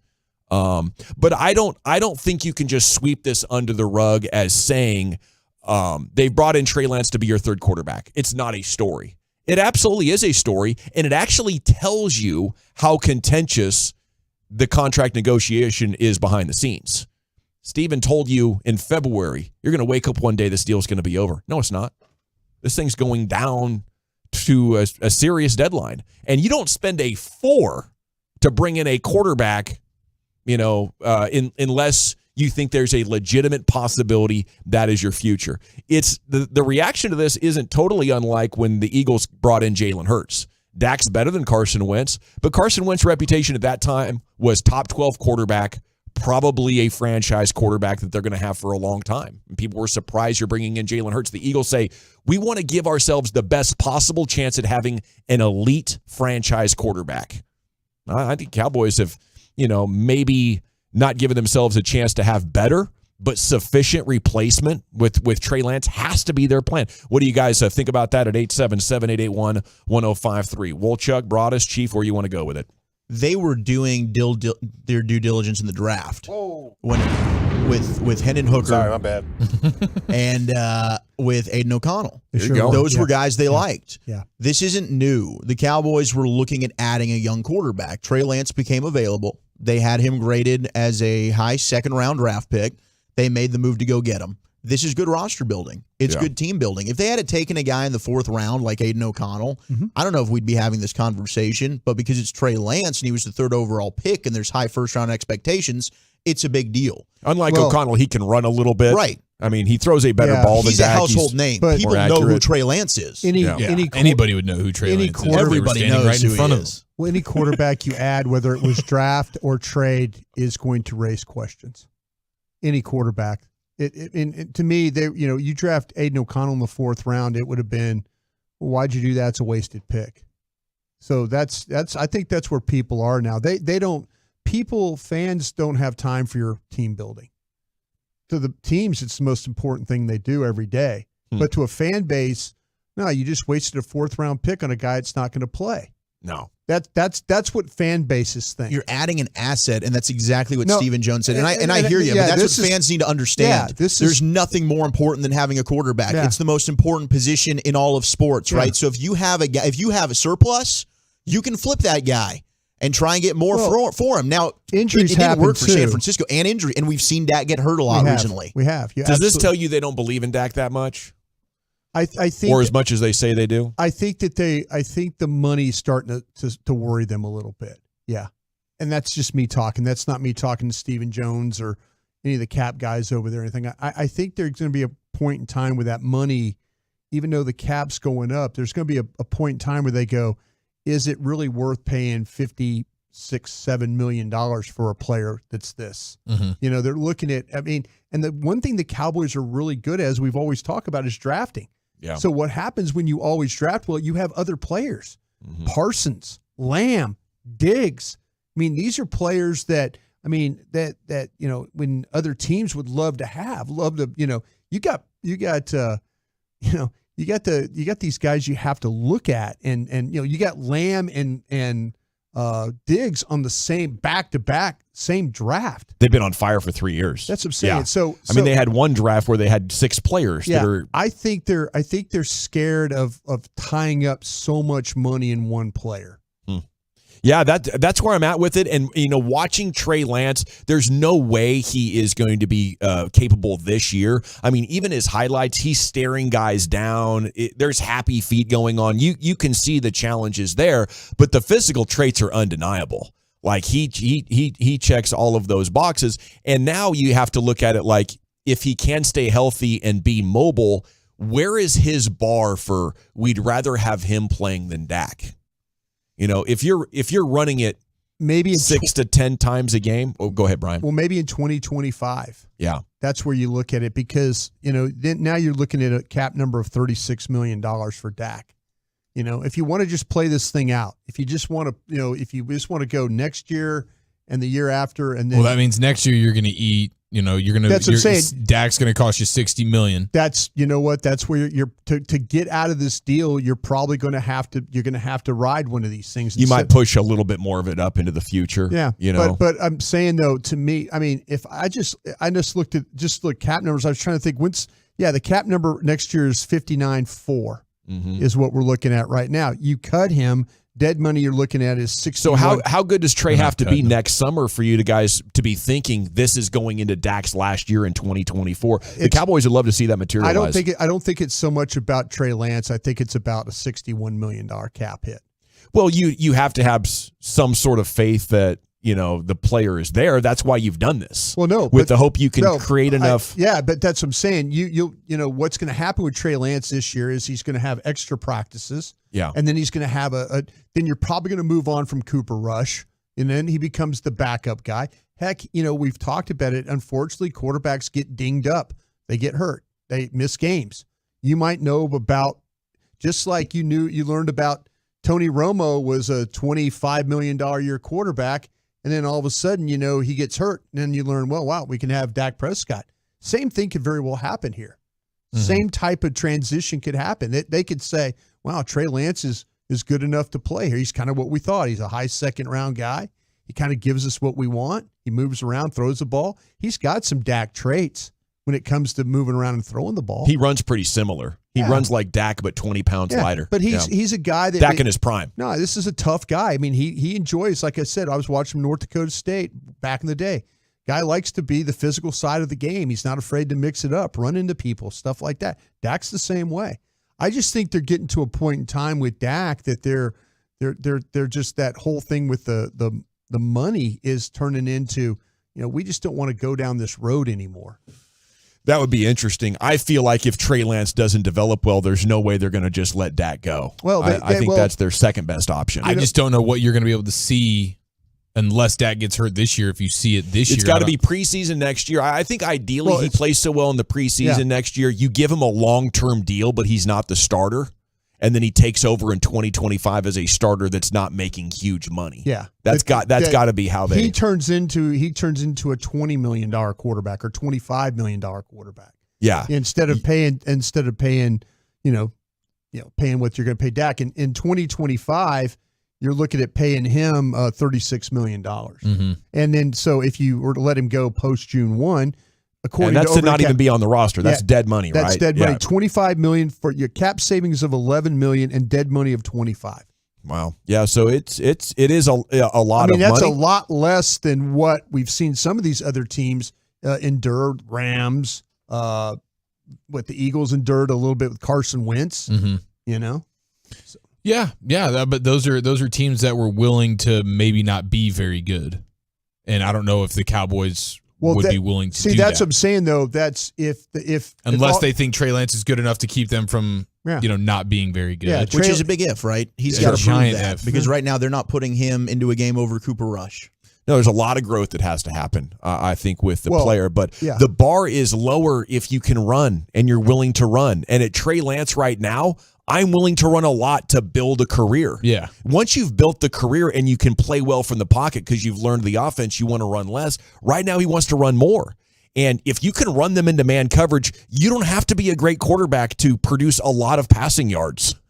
I think this is a huge opportunity. I think Brian Schottenheimer has to be turning on the Russell Wilson tape, saying, look, give me a guy that can scramble and is accurate 50 yards down the field throwing lasers. I got an offense for this. Well, this is the problem, though, because if, here you make this deal, but what if the offensive staff, what if they get fired?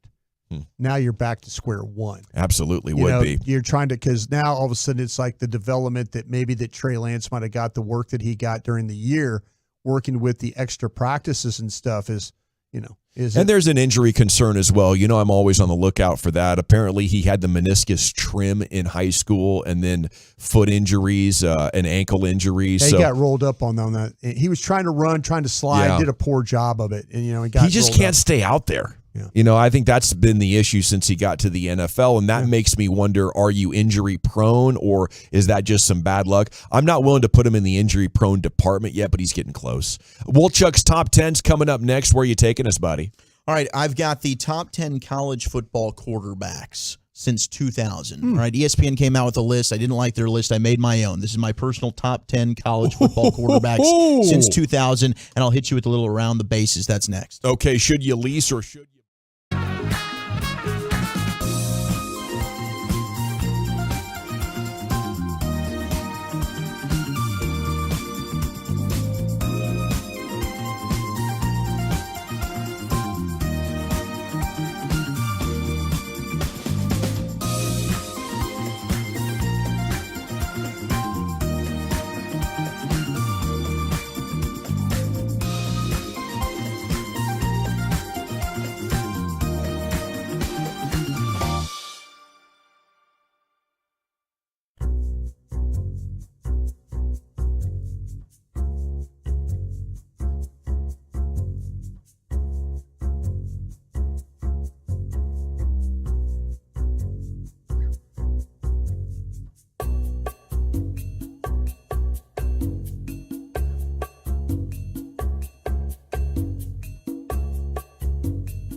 Good one. It's time now for the top 10. Sands is coming up in about 20 minutes, and Rangers pregame is on tap for 5 o'clock this evening as they go for the sweep against the Mets. Life's unpredictable. Accidents happen. Frankel and Frankel, the go-to attorneys for car and truck wrecks in DFW. If you or a loved one's been in an accident, contact Frankel and Frankel for a free consultation. 214-333-3333. Go online to truckwreck.com. He's Zack Wolchuk. 2 H's in the full name. Somehow only 2 C's. He's always looking to double up on the questions, though, and here he is, the Wooly Bully.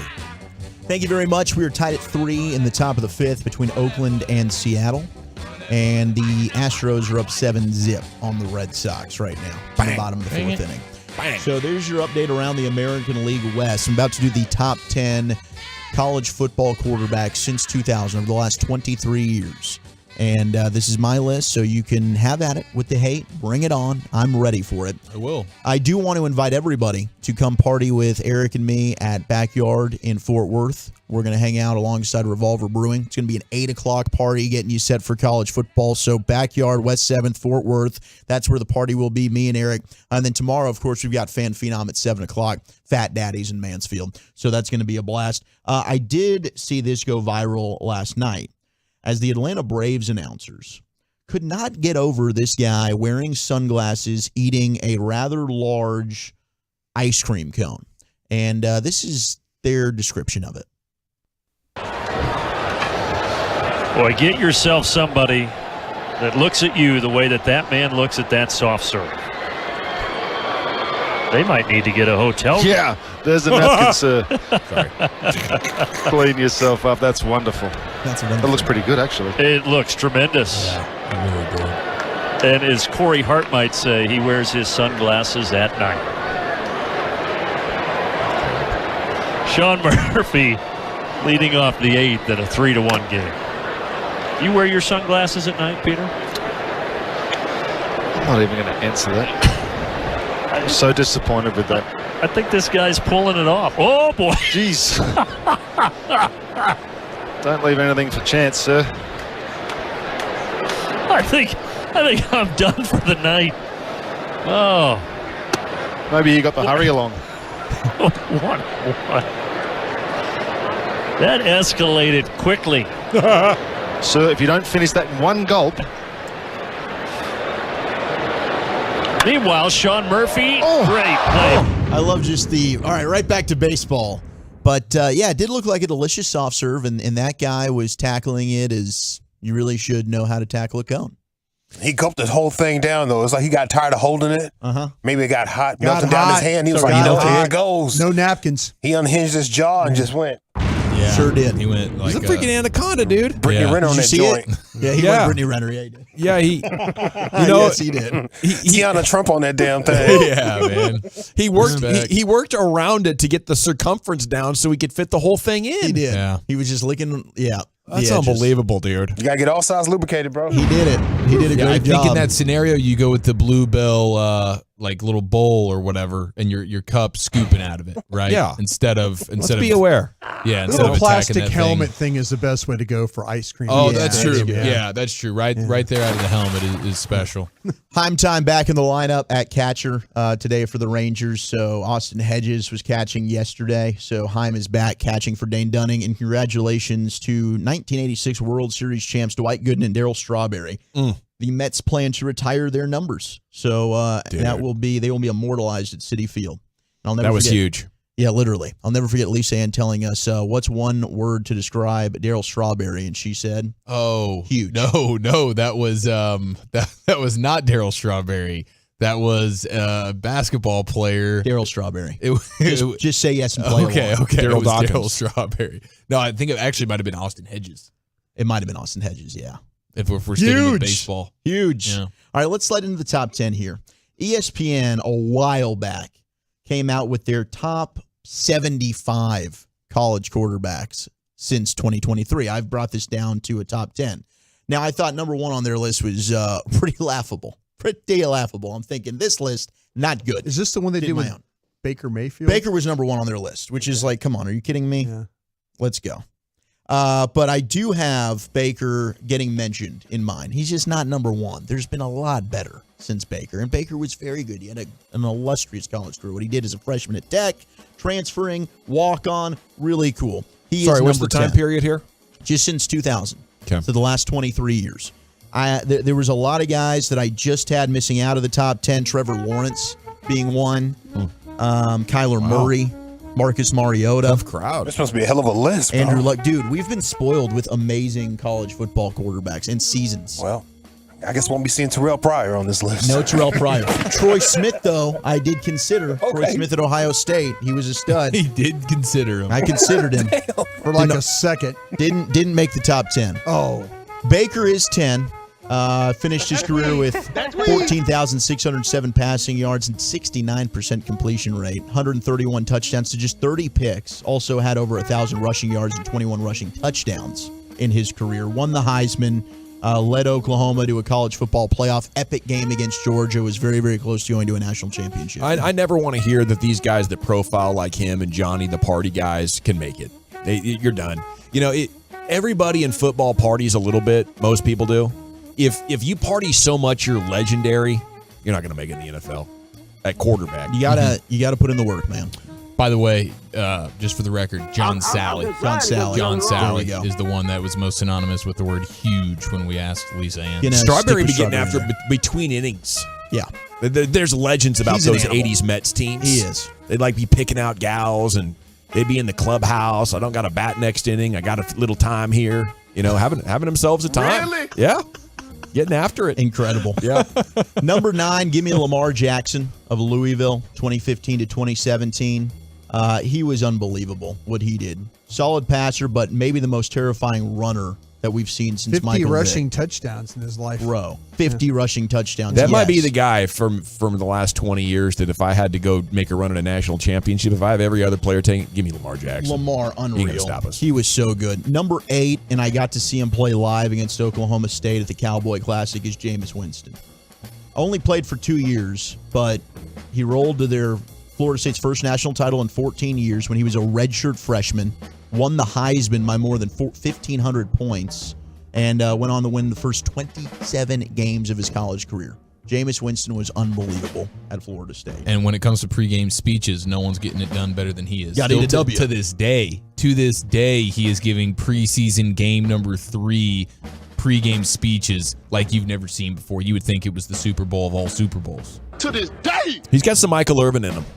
He does. As far as getting everybody turned up, having a good time. Mm-hmm. Yeah. Number 7 is Robert Griffin III. Yeah. Bob G3. G3. Are you not listening? Were you not listening? To what? To anything me and Chiafalo said? Yeah, I heard exactly what you said. Okay. I just didn't agree with Didn't the agree James with Winston stuff. About him being a legendary speech giver? People make fun of him for how bad his speeches are. Dude, he just I mean that's part of He's of it. legendarily bad. And Michael Irvin's really good. No, he's legendarily This bad. man's killing the joke. The Don't ever kill the joke, bro. We got 5 hours, bro. What are you doing? We got to do this every day. Today we only have 3. We got to keep the jokes alive. Seriously though, You're right. You need to go. Can't kill the jokes. Got to listen to the one that he gave last weekend. It was impassioned. I didn't listen to his last. Was special. He wasn't eating W's. Yeah, no, it was amazing. Okay. It was inspiring. We'll go back and play that audio. I got RG3 at 7. Yeah, we'll check your schedule in the break. Yeah, we will. 13 years before Baylor had a winning season. Here comes RG3, wins a Heisman. Freaking statue of him. Just an absolute stud, Muffin RG3. And who knows, maybe his career in the NFL could have been great if it weren't for Mike Shanahan. Dude, that might be the guy. I mean, he combined the 4.3 speed with throwing it all over the place. Yeah. That might be the dude, actually. How about Deshaun Watson? You got 5 better? Deshaun Watson. National champion. Remember when Clemsoning meant failing spectacularly on the big stage? They couldn't win anything? Yeah, Deshaun Watson completely changed the career of Clemson and Dabo Swinney. As he goes on, beats Alabama, Nick Saban, national championship. He was fantastic in that college football playoff, and that title game was unreal. His stats are incredible. Deshaun Watson, just as a college quarterback, was better than Trevor Lawrence was at Clemson. It's pretty amazing that, like in hindsight, he slipped all the way to 12.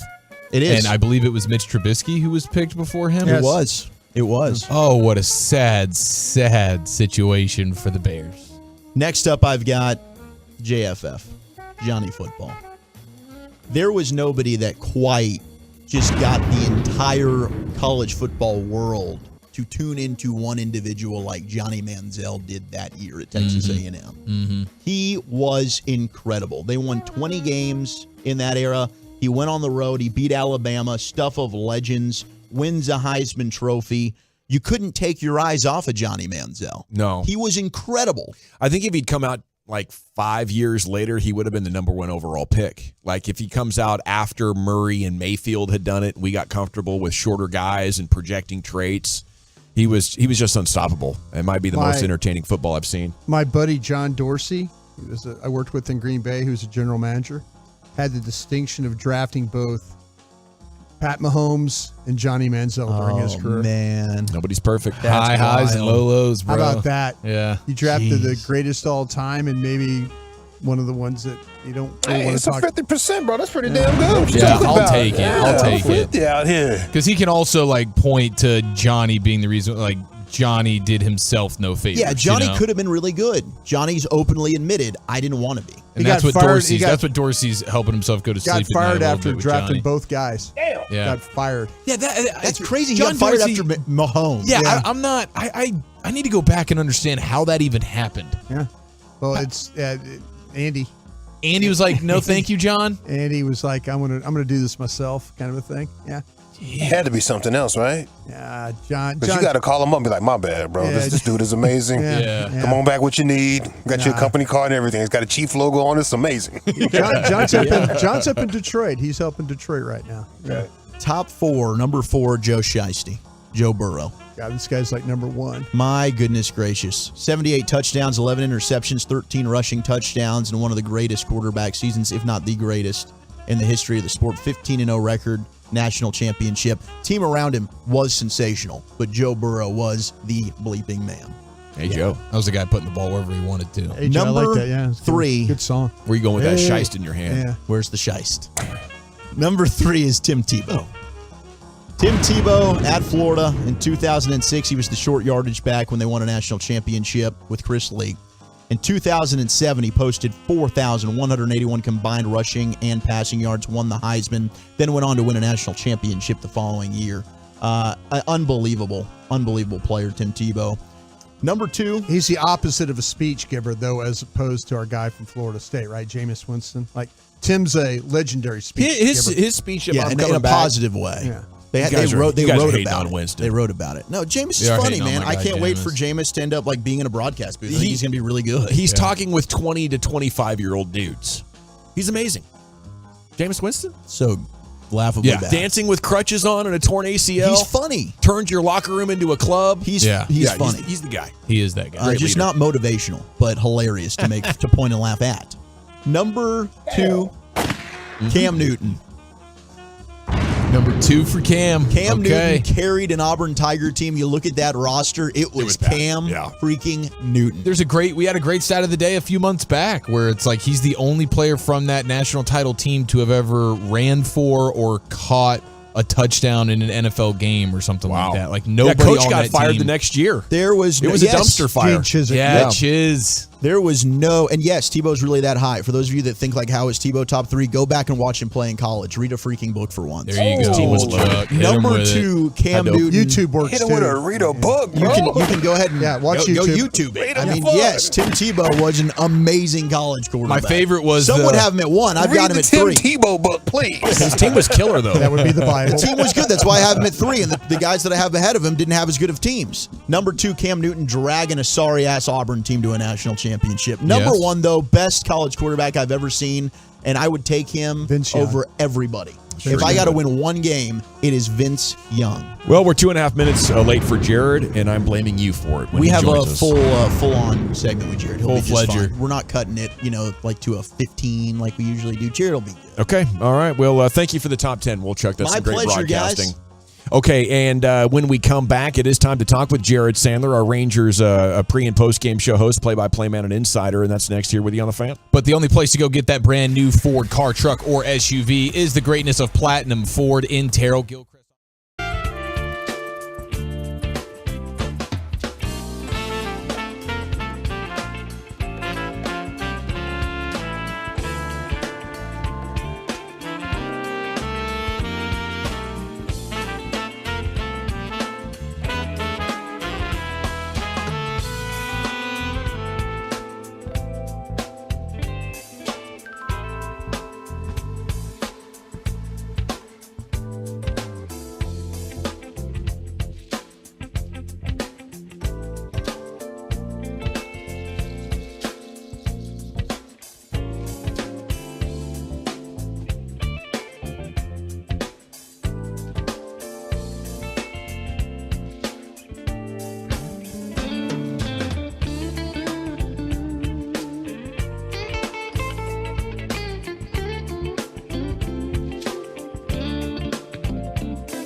Hurry into Classic Chevrolet for once-a-year Labor Day savings, y'all.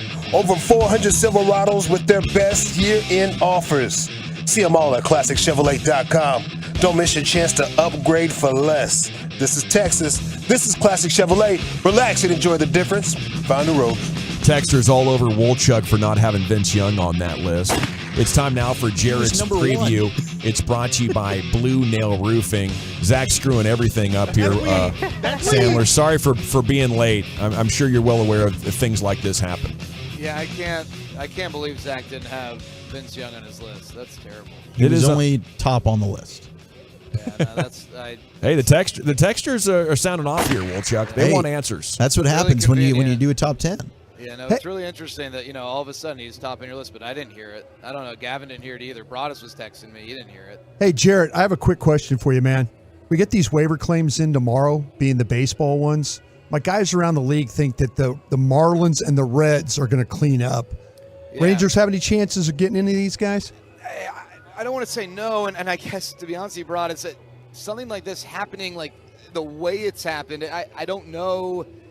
It's not like I can draw back on years of experience with this, because you remember, prior to a couple years ago, you would make trades in this manner. You'd get these guys through, like there'd be 500 guys that would go through waivers, and that would give you the freedom to trade them. I don't think so, and I think that makes sense what your guys are saying, because it would stand to reason that the teams that are sort of on the fringe would be the ones as most likely destinations, because A, they've got a higher priority than, say, the better record teams, and they need those guys, right? Whereas the teams out of it, like the Pirates, yeah, they have dibs over the Reds, but the Pirates are 13 games under. They're not playing for anything, where the Reds are 68 and 66. That's not some amazing record, but they are still in the mix for a playoff spot. So, yeah, that would make sense.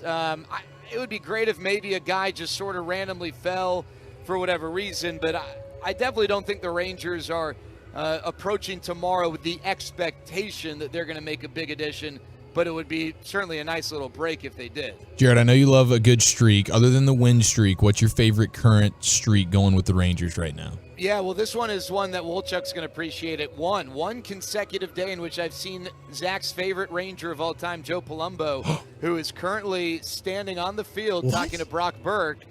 He is a Queens guy, and we are playing here in Queens, or this is near Queens. Are we in Queens? This is Queens, right? I don't know New York. Flushing is where Hicks says. You're in Flushing, I thought. No, I'm told that Flushing is Queensboro. Yeah, Flushing is Queens. You just made my day. They hated Doug Heffernan for me. Golly. I mean, I told you guys we were in Queens. I know New York like the back of my hand. Well, you walk around the city all the time. I mean, you're like the mayor. I don't know anything about New York, let me tell you. I'm learning, though. But, yeah, Joe Palumbo's here. He's currently hugging Brock Burke. I know Zach is very jealous. I am very jealous. Zach would love to carry Joe Palumbo's baby if he had that opportunity. But, yeah, the other streak I love is consecutive games in which Corey Seager has not had back-to-back games without a hit. The record of the last 10 years is set by Whit Merrifield, and Corey's approaching that. Corey has gone 112 games without having back-to-back games within that stretch without a hit. Wow. Whit Merrifield went 135 a few years ago. But to me, that is an incredible streak, because it is a model of consistency, which is, to me, a big reason why Corey's been what he's been. Sans preview is brought to you by Blue Nail Roofing. Have you brought that up to Siegs? No, I don't know. I don't think he'd care, because he's not. I don't think that would bug him. I have talked about the consistency with him, but I haven't been like, hey, you know that you haven't gone consecutive games without getting a hit, because you know what's going to happen. If he goes consecutive games without a hit after I say that, then I'm not going to ever live that down. So it's one of those things where I'd rather talk around it than directly ask. Like Nathaniel Lowe, he's got a hitting streak going 11 straight. I'm not going to directly ask him about the streak while he's in the middle of the streak. Okay, assuming this turnaround is going to be sustained, who would get credit for it? Is there a narrative or a moment that shifted this deal? I mean, I think people will look at Nathaniel Lowe's single as a turning point, and maybe it is, maybe it isn't. Because the reality is, if Andrew Heaney doesn't pitch as well as he did yesterday, and the Rangers are down a 5 spot in the first inning, then we're not talking about a team that's playing for a sweep. So I think if there's a player, Adolis Garcia turning things around, to me, would be huge, because he's right in the middle of the order, and he's got the ability to get hot and carry a team for a week. And I don't know. it's not going to be one guy. Hitter-wise, it's Adolis. On the pitching side, I guess you could maybe say Josh Sborz or Jose Leclerc. One of those guys just, having an unhittable month would be huge for the depth of this bullpen. 2 nights ago, Martin Perez was awesome coming out of the bullpen. Curious your thoughts on Martin and how he's adjusted to that move to the pen. Yeah, I mean, I think he's done a good job. I think, he's, I don't want to say he's embraced it like, hey, like I want to be a reliever the rest of my career, but he hasn't had a horrible attitude about it. And, I think that speaks to his professionalism. I don't think he's necessarily going to be a guy consistently pitching in high leverage spots, but maybe there's a left-on-left matchup situation, a ground ball situation. You could use him in a winning spot, but I think his role, and it's a valuable one, is just eating innings when there's a need. Evaldi news yet? He's going to throw a bullpen on Friday, and then they're going to go from there. But I think they plan on moving quickly once he clears this side discomfort. But the next step is going to be Friday, and then we'll have more information, I'm sure, on Saturday. And then go ahead. Any update on Evaldi, though? Yeah, no, it's a good question.